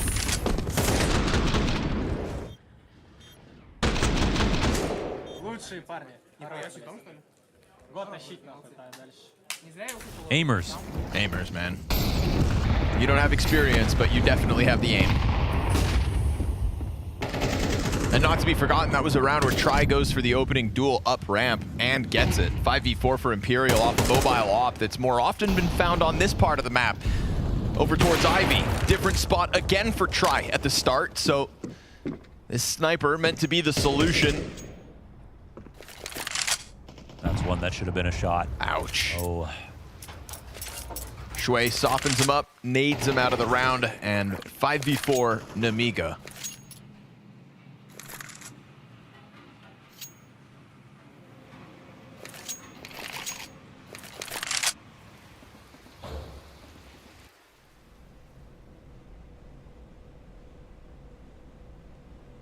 want to squeeze this one dry. They've got lots of time to work with. They made presence at Ivy earlier, got that HE kill. They know that they've threatened B so many times they can make it feel like it's going to be a B hit. But it doesn't feel like Imperial are extremely worried about it. Actually, they've got a good response. They pushed B, they had try and Z, and they find another kill. Tries to get an angle going, but this smoke grenade makes it so suffocating. He's just got to have to bank on backside, losing support in the process. He can feel the approach. And they try to make it awkward on the reload. Chase strikes perfectly. Try ends up getting his response. Oh, Con spins. Con. That's awesome. That was actually a very strong try to come back into the round for Imperial. The way they pushed B, they had just right amount of people there to respect the fact that Nemiga tried to go there so many times. They came in with Vinny to find this peak, but every single one of these kills, material advantage for Nemiga. They're trading 1 for 1, and then finally, I don't kill you, boys! such a fantastic 1v2. Great read of the situation. And I mean, I love Furia. What's that? Did he say I love Furia? He says, I don't hear you, boys. Oh, okay.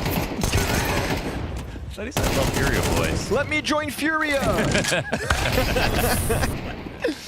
Deagle and 5-7s at play. Do not run too rambunctious into a brick wall.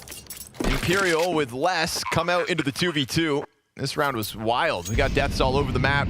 Inside T-Con, down that B ramp, but it ends up inner again.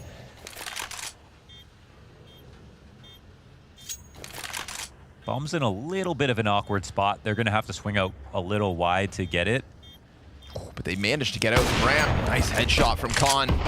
Second player, though, is going to cause a bit of a frantic moment. He taps bomb. Here they come, scrambling in to stop him.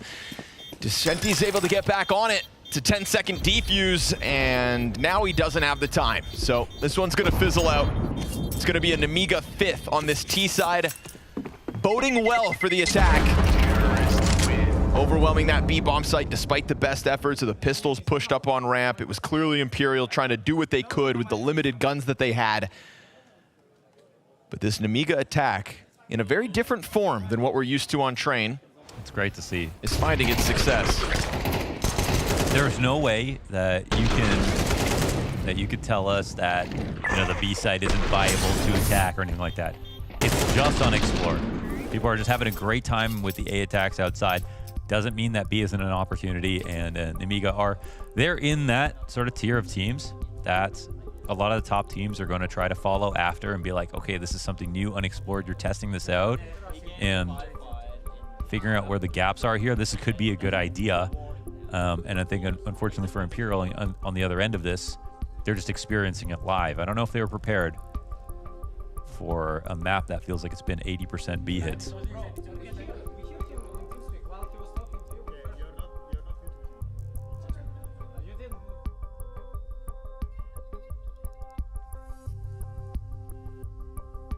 What's going on over here?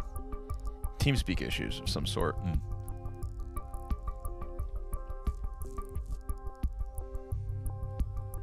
Have you tried Discord? Ventrilo, anyone?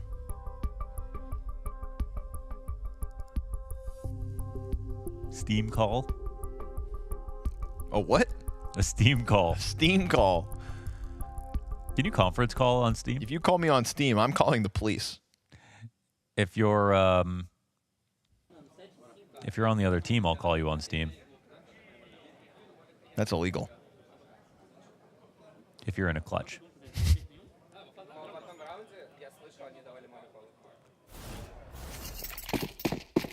So they go again. Guns back in the hand of the defense. That off on try. It's kind of been set up for success. Shui wastes no moment getting out of T-Con, but they zone him well with utility. So we get first blood Imperial here. Man advantage. What will it net them? Tries op on the right side of this map as it looks like Nemiga are going to try again. But if they pounce in this perfect timing, he spots it. But what are you going to do about it? There's already an exit. He's trying to chase the first clean shot from Try as he snaps back over a slight adjustment to the second entry on that upper shelf. And luckily for Try, his teammate also holds back ramp. So this one does indeed get shut down on all fronts. That was pretty scary because he got out so far and Try had spotted that. I think it was correct for Nemiga to go for it, but Try hit that flick shot, even though the second player should have taken care of him. That very easily could have been a toppled B site. Close call. But at least this time Try had help. It's not like you should play 2B to start every round, but in this particular circumstance, yeah, adapt or versus die. These guys, yeah, consider it. Have they tried just like on any rifle round, like a yard hit in the first 10 seconds? Not really. I mean, like ever once. Seeing Shui outside T-Con this round was like one of the earlier ones, but he was out there alone.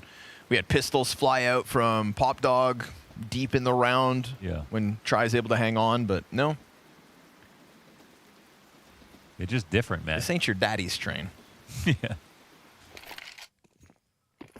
These guys are buying Androids when everyone's buying iPhones, you know? Nothing wrong with that. No, there definitely isn't. Nope. Nothing at all.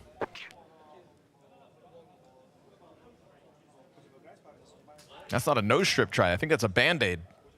Is it? No, who knows? Yeah, who knows these days? What are the kids up to? The new drug is breathing. Hey, bro, you want to try some oxygen? I was lick a toad before I put on my nose strip.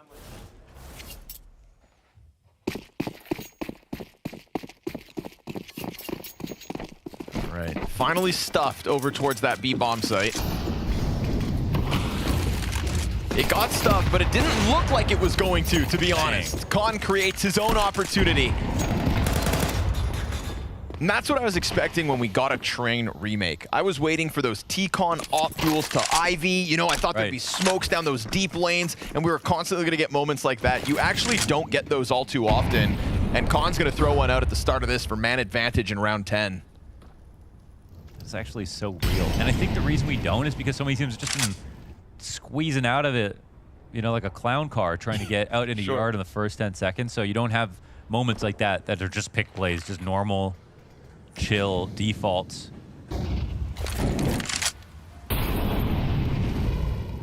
Also just the angle of the train and the fact that half of the deep train is blocked off now. You know, the duels aren't as far as they used to be. Jay's gonna try this again. We've seen him attempt it. Oh. But not spotted. No, he didn't get spotted. He was worried about it for a second. Clear. Now locked into the duel. Che Jesus could leave, and he will. Get the hell out of there. Very good timing on when he came and checked. Sketchy, obviously, for Nemiga, though. They're going to be thinking that the jig is up. They've been found out. It's a lot of posturing going on for the outer yard, and Try floats out here for the time being. We go to 20 seconds. He's going to try to hold back that T-Con player. But eventually, Shui's going to come in behind him. He turns just in time, but there's a fast rebuttal. No way he's going to get his headshot. Now flustered out of this position. He's got to scramble back into Z. 7 seconds. They're boosting over top of Z. Con's low, but still alive. They got it down. They stopped him. Now they need the frag. CTs die in the process, but one lives. 9 health on Vinny as he leaves. Ties this game up. This backs up perfectly. And that is a close situation if I've ever seen one. And that's why Nemiga don't go A. That's the Jesus in Che Jesus. Yeah. Opening kill from Con. I thought Try was going to turn onto Ivy just in time, but an instant headshot on the entry. How is that what stops the bomb? An act of desperation out of Z. Damn. And a double spray back, but you deny that bomb plant, you win that round, you tie this game. Rounds like that and this half that we've had so far are what makes Train such a volatile pick to go for. And again, it's not that I don't encourage it. I think it's great to play it under these circumstances. But you could see how much room there is to create stability in each of these situations. They're going to learn so much when they go back and watch these games. So to have to do it live is a lot of pressure. And it's like the whole meme of saving strats for the major. Well, that's not such a joke on a map that is like such a raw gem as Train is, right? If you have been practicing and coming up with stuff, you might have figured out one thing that will win you at least one whole map. And that's all that matters today.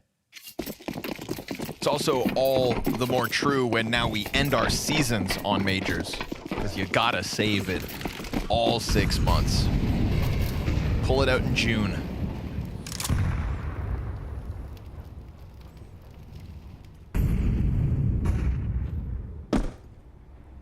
Fake drop. Another pick here for Khan. Blind. This time, Khan. Be a thing. Only the future. Oh, it's a good dink in the distance, but Che slides up point blank. So it starts to feel like Imperial's solution to this B play is just don't let them come into the execute, right? Che Jesus has been pretty consistent in his challenges. So deep this time, in fact, that he ends up killing a player up in the office. That's a Risky Bob down.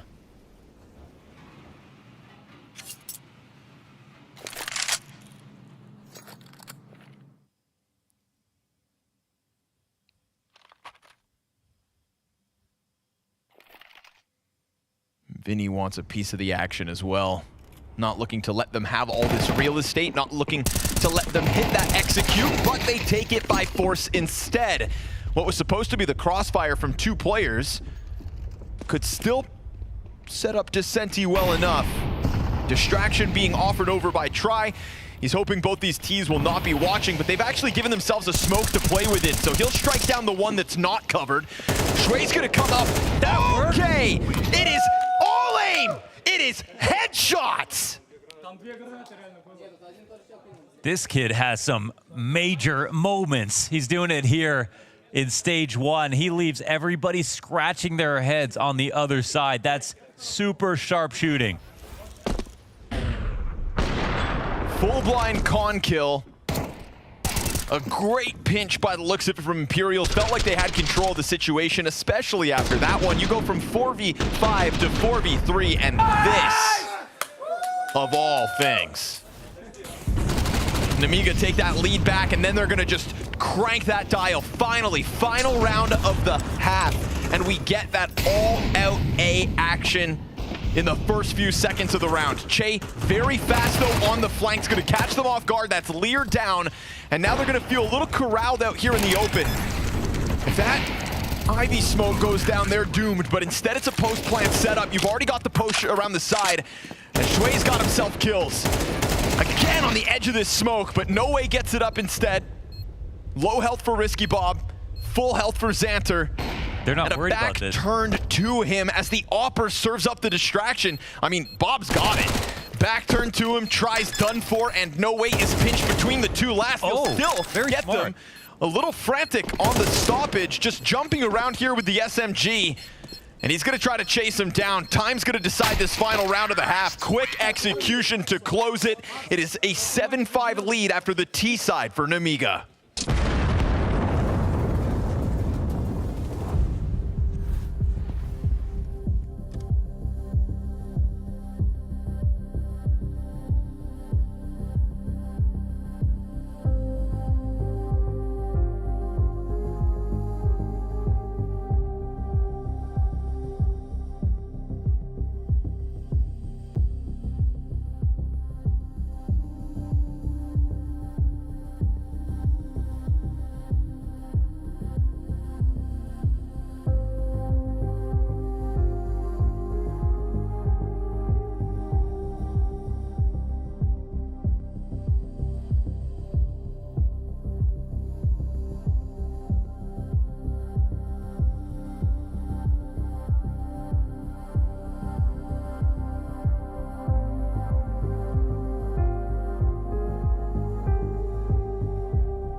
An affinity for that B bomb site. Nemiga do it their way. And then right at the tail end, they sprinkle in that classic outer hit just to keep things fresh. And the freshness of that T side's why they start the defense 7-5 up here versus an Imperial. Both teams hoping not to go 0-2. The dreaded 0-2 day one at a major. Nobody wants to be there. And Nemiga sure as hell in a better position than the Brazilians. And they're both close enough that it's like, you play good right now, you don't have to face that. So Imperial, stay focused. Ooh, okay. Bob, another decapitation. In terms of who's shooting hotter, man, I've seen some better shots out of Nemiga, I think, overall. That was from Icon through the smoke into T-Con, executed. That's really tough pill to swallow here now that it's T-side especially. You're like, okay, T-side, we got this comeback. Put that Argentinian on ice. At least they get the headshot onto Xanter. That'll force him down into sight. Doesn't want to be the next casualty, but it also affords Imperial a chance to group up in the halls. They're nervous, though. They never went to fully clear Pop Dog, if I'm not mistaken. And considering that's where the first kill for Nemiga comes through. That's a great way to spot. And you like this? I mean, when you're sitting on 7 health, especially. Yeah, look at this pervert. Hey there. Full execute comes over top. Lear's got a kit for the retake if needed. We'll see if CTs can stop them. Doesn't look likely. Imperial, what an answer. It is a slaughter of the defense. You've got a ton of damage still to deal with if you're Risky and Lear, and it seems to be getting cleaned up. Imperial puncture through that B site like it's nothing. Vinny just synthesized that entire first half. Now we will do the same thing they did. Watch it be 5 B attacks in a row. But maybe even better. Watch this. First bullet.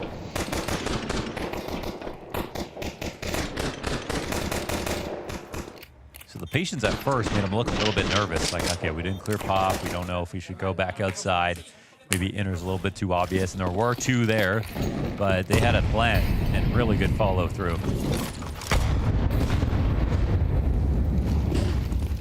They say train at 1 on T side. Fight outer, you got USPs floating all over the place, but those USPs don't have anything else to work with. And so even 1 kill at a con, you'll take it. Xanter's not too far away, but this will be Imperial to tie the game up at 7 a pop.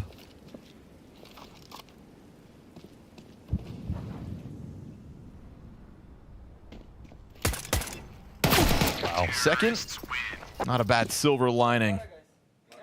Majority stand. What'd you say? Never is one. This guy. And just like that, things get interesting. Tied up.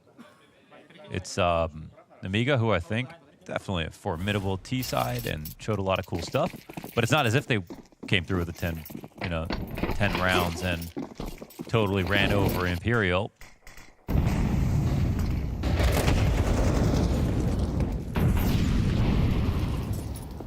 But they did hit a lot of great shots. With their young gun at the top of the board, I think they feel like they're playing their better CS today.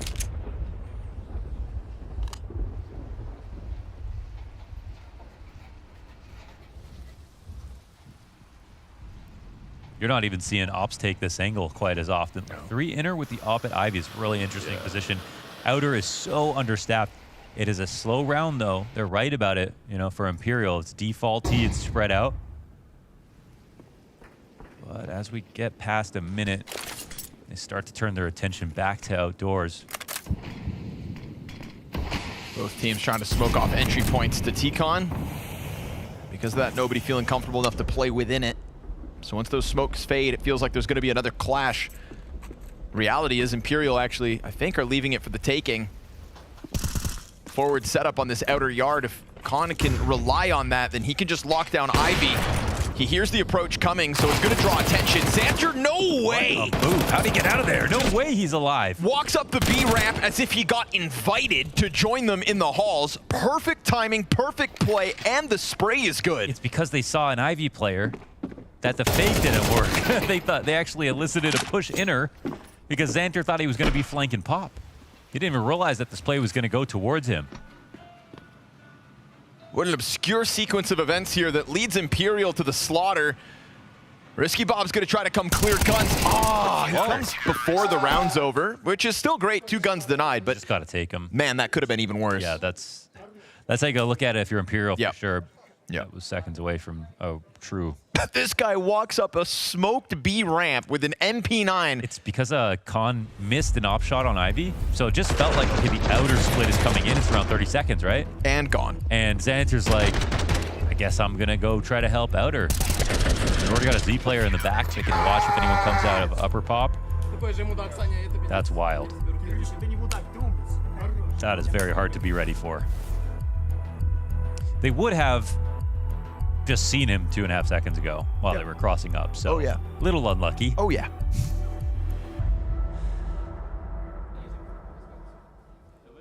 But you're not complaining if you're Nemiga. Not at all. As far as they're concerned, timed to perfection.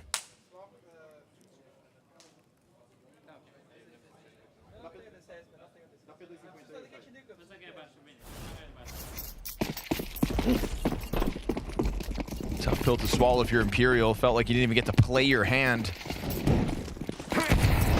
Good to see Nemiga are looking to flow within the CT side, though. A little frustrating, too, because there was a full fake going on. It's a very, very sort of complicated round to call as an opening rifle round. Yeah, a lot of work. A lot of setup. Flashbang's fantastic. He ignores the player in the corner. And that spray doesn't get all of it done in the end. You've still got this op on the right angle, so Khan gets traded out. Descenti, great entry. Sway, though, and Lear are here. Both players side by side. A quick storm in that outer yard from the Nemiga forces.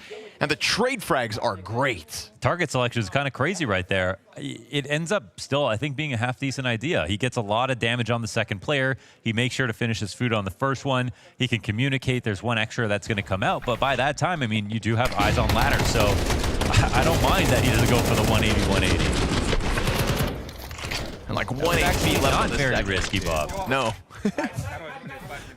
Playing it safe, Bob. No riskless, Bob. Safety John.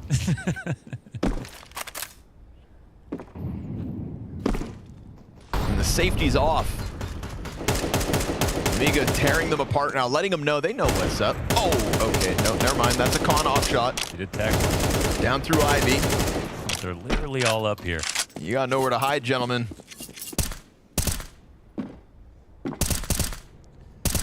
I think there's something to be said on this map as it's evolving to, I think, lean towards more simplistic plays.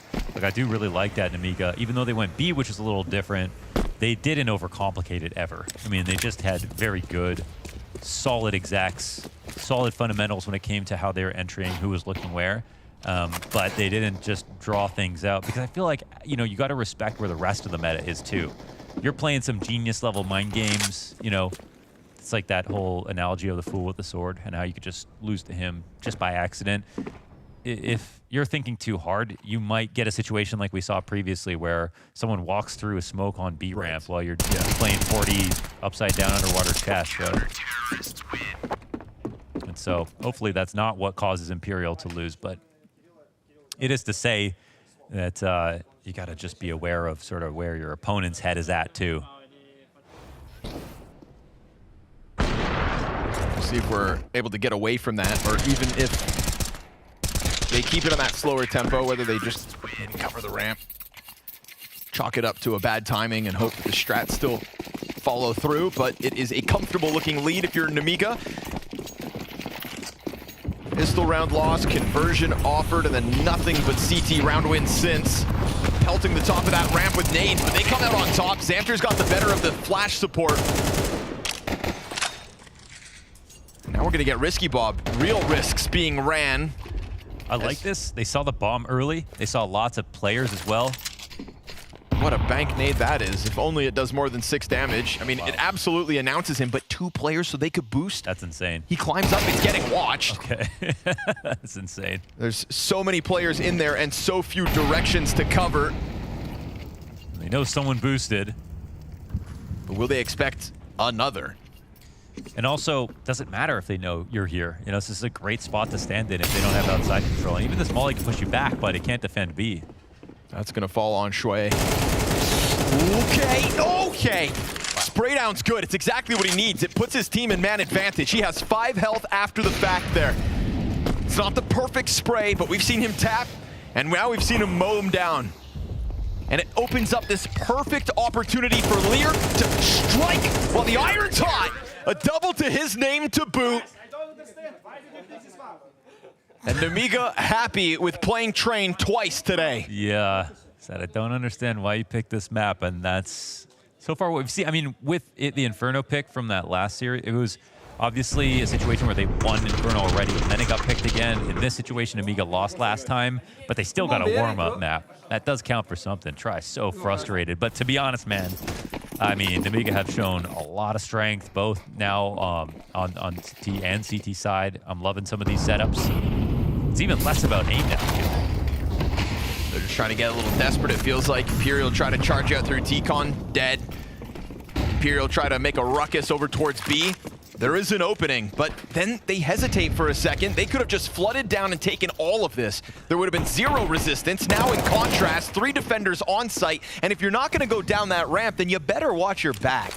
You lose Outer, the 1 player there, opens the door for the Pop Dog push, and it feels like now Imperial are just kind of getting lost in the shrubs.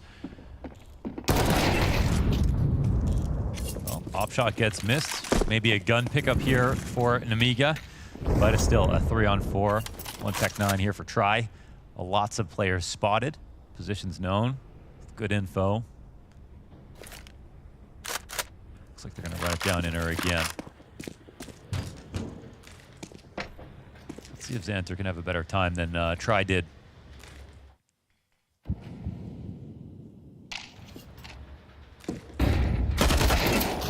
Oh, nice shot. Smashed. Okay. Oh, second. Both players from that top shelf find man advantage in their hands now. Op retake inbound. First shot landed, but it's not lethal, so Lear 1v3. That AUG felt like it was on the right position, but it just gets shredded by the M4 and gun offered over to them. Lear's found an interesting timing. Actually, yeah, because Try just now posts up on that flank. They're surely not just going to leave the site, though. Dissect this one. Wait a sec. Kills the player outside Z. Top shelf player will come back. That's an Opera confirmed. He's going to stick this. Top shelf's going to peek. The Senti peek. Okay. He gets him off it. Woo! And they will close down that round. A recovery from a man disadvantage. A little scary there for sure. It was actually, I feel like, a spot where he could have waited for them to leave because there was a massive gap. Yep. Him sneaking into the site. But a little banter back and forth between these two teams. Nemiga asking, why did you pick this map? Well, you can see the entry power. You could see on those previous rounds some of the details and the calling and how much map control they're involving. So it's not as if they haven't thought about it. But you can also see that Nemiga say, throw out that game plan. We are just way more comfortable right now. Imperial clearly have ideas. It's putting those ideas in place that hasn't come to fruition because of these constant pressures from Nemiga. Their confidence comes from familiarity, I guess. Give Imperial a little more runway, though. Don't be too shocked if they close this score.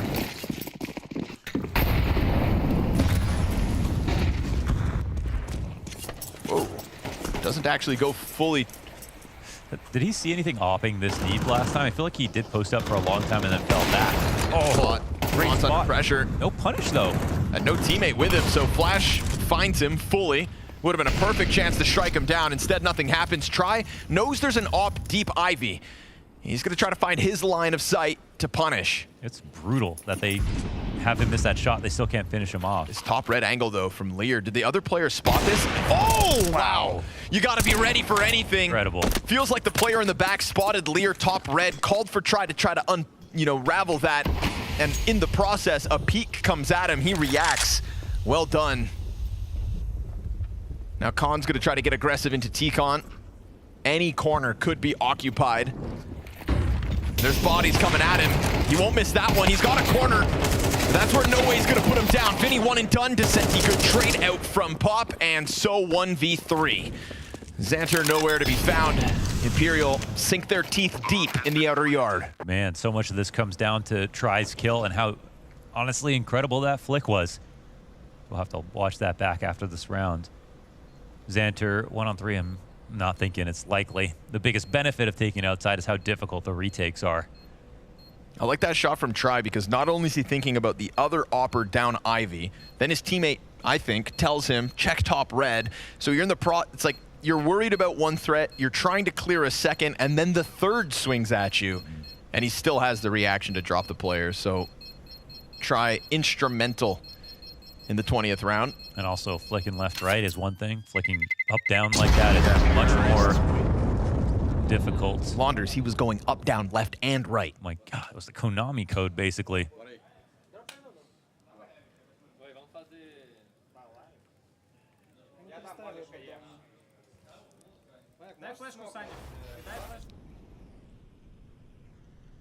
Yeah, you see, cautious of that icon opening.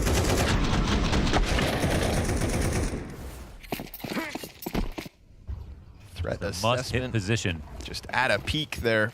Makes it a 2-round game. They're very quickly into T-Con with the double nades, trying to punish that crossover from Xanter. They read that one. Ooh, he hits the dink still. Fired. Knew he had to. Just can't get that second bullet on target. In fact, he gets all that damage Very considering clearly the a nades. pick play, though. You know, they sent one guy running at him. They had the 2 nades to catch him on the cross. And we've seen sometimes Nemiga go and try to sniff this out. If they don't, they feel like there's something amiss. Like they might just be sending a mercenary. Is he gonna pop that? No. I love that they're searching though. They're gonna challenge behind it. They'll take control of T-Con. It's a sketchy feeling if you're on this outer site. The T's take over what you just had. It's a heavy B lean and a lot of pressure on Risky Bob with 0 information over towards Ivy, but with the prevalence that Nemiga has had on that half of the site, you know, if you're Imperial, you're worried that Khan's still back there. Instead, here he is on site itself. The defense has to be worried about Ivy, but they should be more willing to write it off. MP9 found out close on the smoke, 25 seconds. Gotta go, man. No real way to open this up. That frag in the backdrop doesn't come out to help. Beautiful MP9. No way.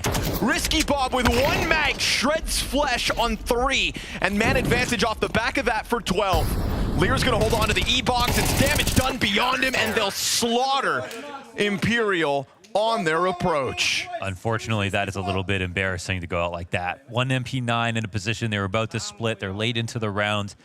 The fight's right in front of them. They have an op to support this attack in the back. And, I mean, he had nowhere to go. It's not as if he jumped in behind a smoke and hit someone in the back first. No, he was in the first spot that they were going to search. And he just took out your 3 best guys in one sweep. He was the loose piece. He was meant to die after taking 1 down. It's massive from Risky Bob, but egg on the face of Imperial here to defend against map point. Try's gonna find an opening as Imperial have already established positioning. Lear given a gift as Che tries to walk through that smoke, unsuspecting. Shui gets man advantage right back, so this outer site ends up holding in the end. Lear turns around, and there's a certain disjointedness in this final round by the looks of it from Imperial. An auto shotty waiting down on that B-bomb site. Xanter has gotten away with robberies throughout this map. That MP9 push up the ramp that was so disruptive to Imperial's game plan. That was really just an early tone set by the defense that they were going to disrespect your ideas. Descenti finds a good timing, but now that op's locked in on him, and eventually Xanter's going to come back. But remember, auto shotty. Yeah. And Oh no, perfect gun for the job in the end, because he pushes ramp once more. It's closed. Nemiga will dodge it, and Imperial will fall. Another Brazilian team down in the 0-2 pool. Not a great day for the most represented nation in Austin. Unfortunately for them, it is a tough pill to swallow. A close affair versus Bait, and a train that gets away from them. At least we could say quietly impressed here from Nemiga, making up for their earlier game, getting a nice revenge here on Train, not versus the same team, but proving themselves a bit more. The game plan was very interesting from the start. The CT side, I think, was even more surprisingly good because they made their CT side look as formidable as their T side, which was just a different game plan entirely. So that saves the day for them a little bit. I think some people quietly had Nemiga a little higher than others as an underrated pick in this stage of the major, and Imperial are no slouches when it comes to these stages. Thing of beauty from Shui as well. Young Gun gets a chance to show promise and does it quickly. Let's get an interview from the Nemiga camp as they dodge that dreaded 0-2. With me here from Nemiga after a very good win. I just asked you how you felt after that, but you seem pretty hyped, pretty pumped up after this important win. Yeah, that was an important win for our confidence, because I know if we get this moment when we can kill everyone, when we can win games, we're gonna destroy everyone, to be honest. I'm agree and I believe in that, you know. So, and of course that good for our mental part, because the first win as a major, it's our first major, is good. Definitely good. Santa was telling me that you guys maybe didn't expect to be playing Train against Imperial on this one, so you were not so prepared for this. Yeah, we prepared before the game, like before 1 hour, you know, when we got map pick, but they surprised us, and I guess that was a mistake from them, because they didn't want to play their hard map, I mean storm map, and our storm map, and I'm sure that we are not preparing for Train, and they as well. So it was just a coin flip at that, but what it came down to in this match, right, was it looked like you guys were playing with a lot more confidence to get them, some pushes made against them as well and catching them off. Was your goal to kind of surprise them in some of these rounds? Maybe, because they're not prepared for the Train. Maybe we are surprised them, so yes. And overall, this win, you said about the confidence here. Could you notice a difference, and do you understand what the change was between how you played against BetBoom to what you played here? And is that something now you've got a feeling of and you can try replicate? Yeah, there was a big difference, because we shoot more confidence, and we have better rotations, because main problem against BetBoom was our rotation for city side. Now all was Gucci, and because we win. All was Gucci. Let's hope we can be Gucci continuing form. Let's see how Nemiga do throughout the rest of the tournament. Yeah, they got a tough road ahead of him, but that's a good start. He seemed very happy. He seemed very sweaty. It's hot here. I'll tell you what, they better take Risky Bob. I know 13 and 17 isn't the most beautiful thing in the world, but that triple kill with the MP9 just sealed the win. Just sealed it at the end of the day. The stats test may fail him, but the eye test wins. Lear really acted like a true captain there, like the interview at the end, like the fact that he was hyping up his players throughout that entire time. I thought that we were going to get more fire out of the Imperial side, known as the most passionate group of Counter-Strike enjoyers, the Brazilians, and yet it really was Nemiga that was doing the chirping across the studio. I wonder how the rest of the game would have gone, because we tuned into it late, right? So like we kind of tuned into the period where it felt like Nemiga just took over the game. Like it came in close, so maybe they really down the stretch at points didn't have anything to cheer for.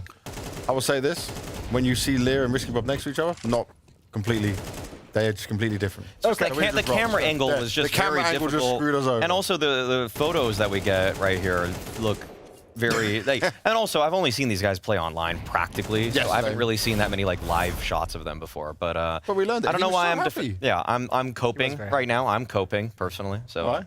Yeah, I'm coping that I couldn't recognize who was who immediately from the first shot I saw. Can't get it all right all the time. I know that. I'm nearly perfect, but not quite. You? All the time. All the time. All the time. Never Pick'ems? No, not Pick'ems. Okay, well then it doesn't matter. That's fair. That doesn't matter. Well, everything else is subjective. Guess you just checked me there. Everything else is just subjective. Walked right into your trap. In case some people are super tired, maybe you've been awake from when we started and you've been here the whole time. If you're watching on the A stream, you can say goodbye, or you can stay with us on the amazing Red Zone and enjoy one final game, TYLOO versus Metizport. Otherwise, you might want to go to sleep, or you can go to the B stream. Do whatever the hell you want. Definitely get some water, get hydrated, have a snack. But for now, stick with us. What's up, everybody? I'm Darth Mike. I'm going to be running around the venue for these next 3 weeks, taking you behind the scenes, showing you a lot of the action, filming a ton of content. We're going to go ahead and take a tour of the studio, see where the magic happens, see where the games are going to be going live. Teams are getting ready to set up, so let's go ahead and let's do it.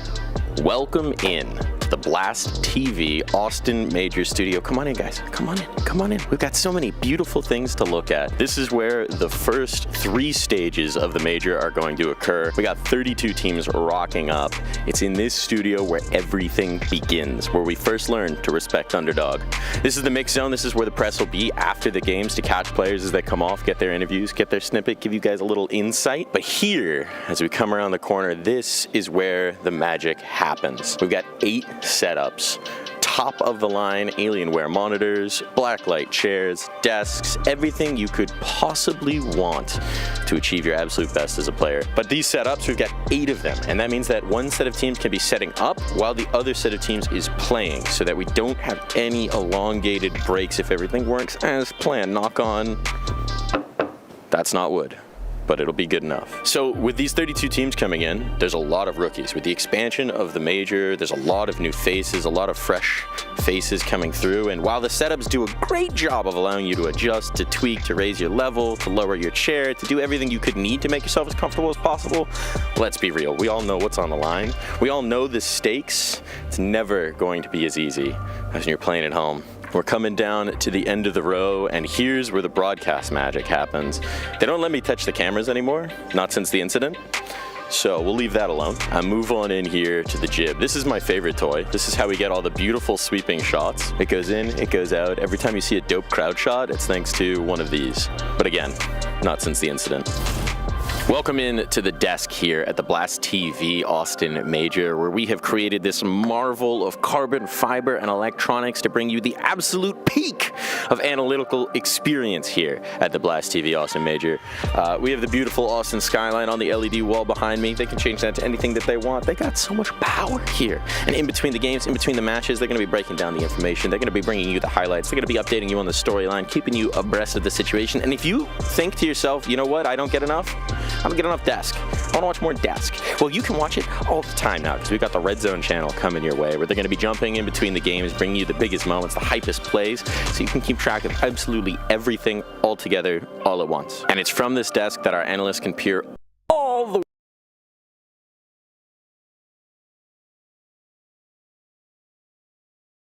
wondering why I'm so brilliant and beautiful and tall like these giant skyscrapers behind me. Well, got a little bit of secret. If you look down, this is just a little bit of a box there. That's a lower tech solution. But you know, sometimes everybody needs a bit of a lift. In a minute here, this hall is going to fill back up with players, and the games will commence. The screams of triumph, the cries of agony, the noises of defeat, those are all going to ring through the halls of this studio. So without further ado, let the games begin.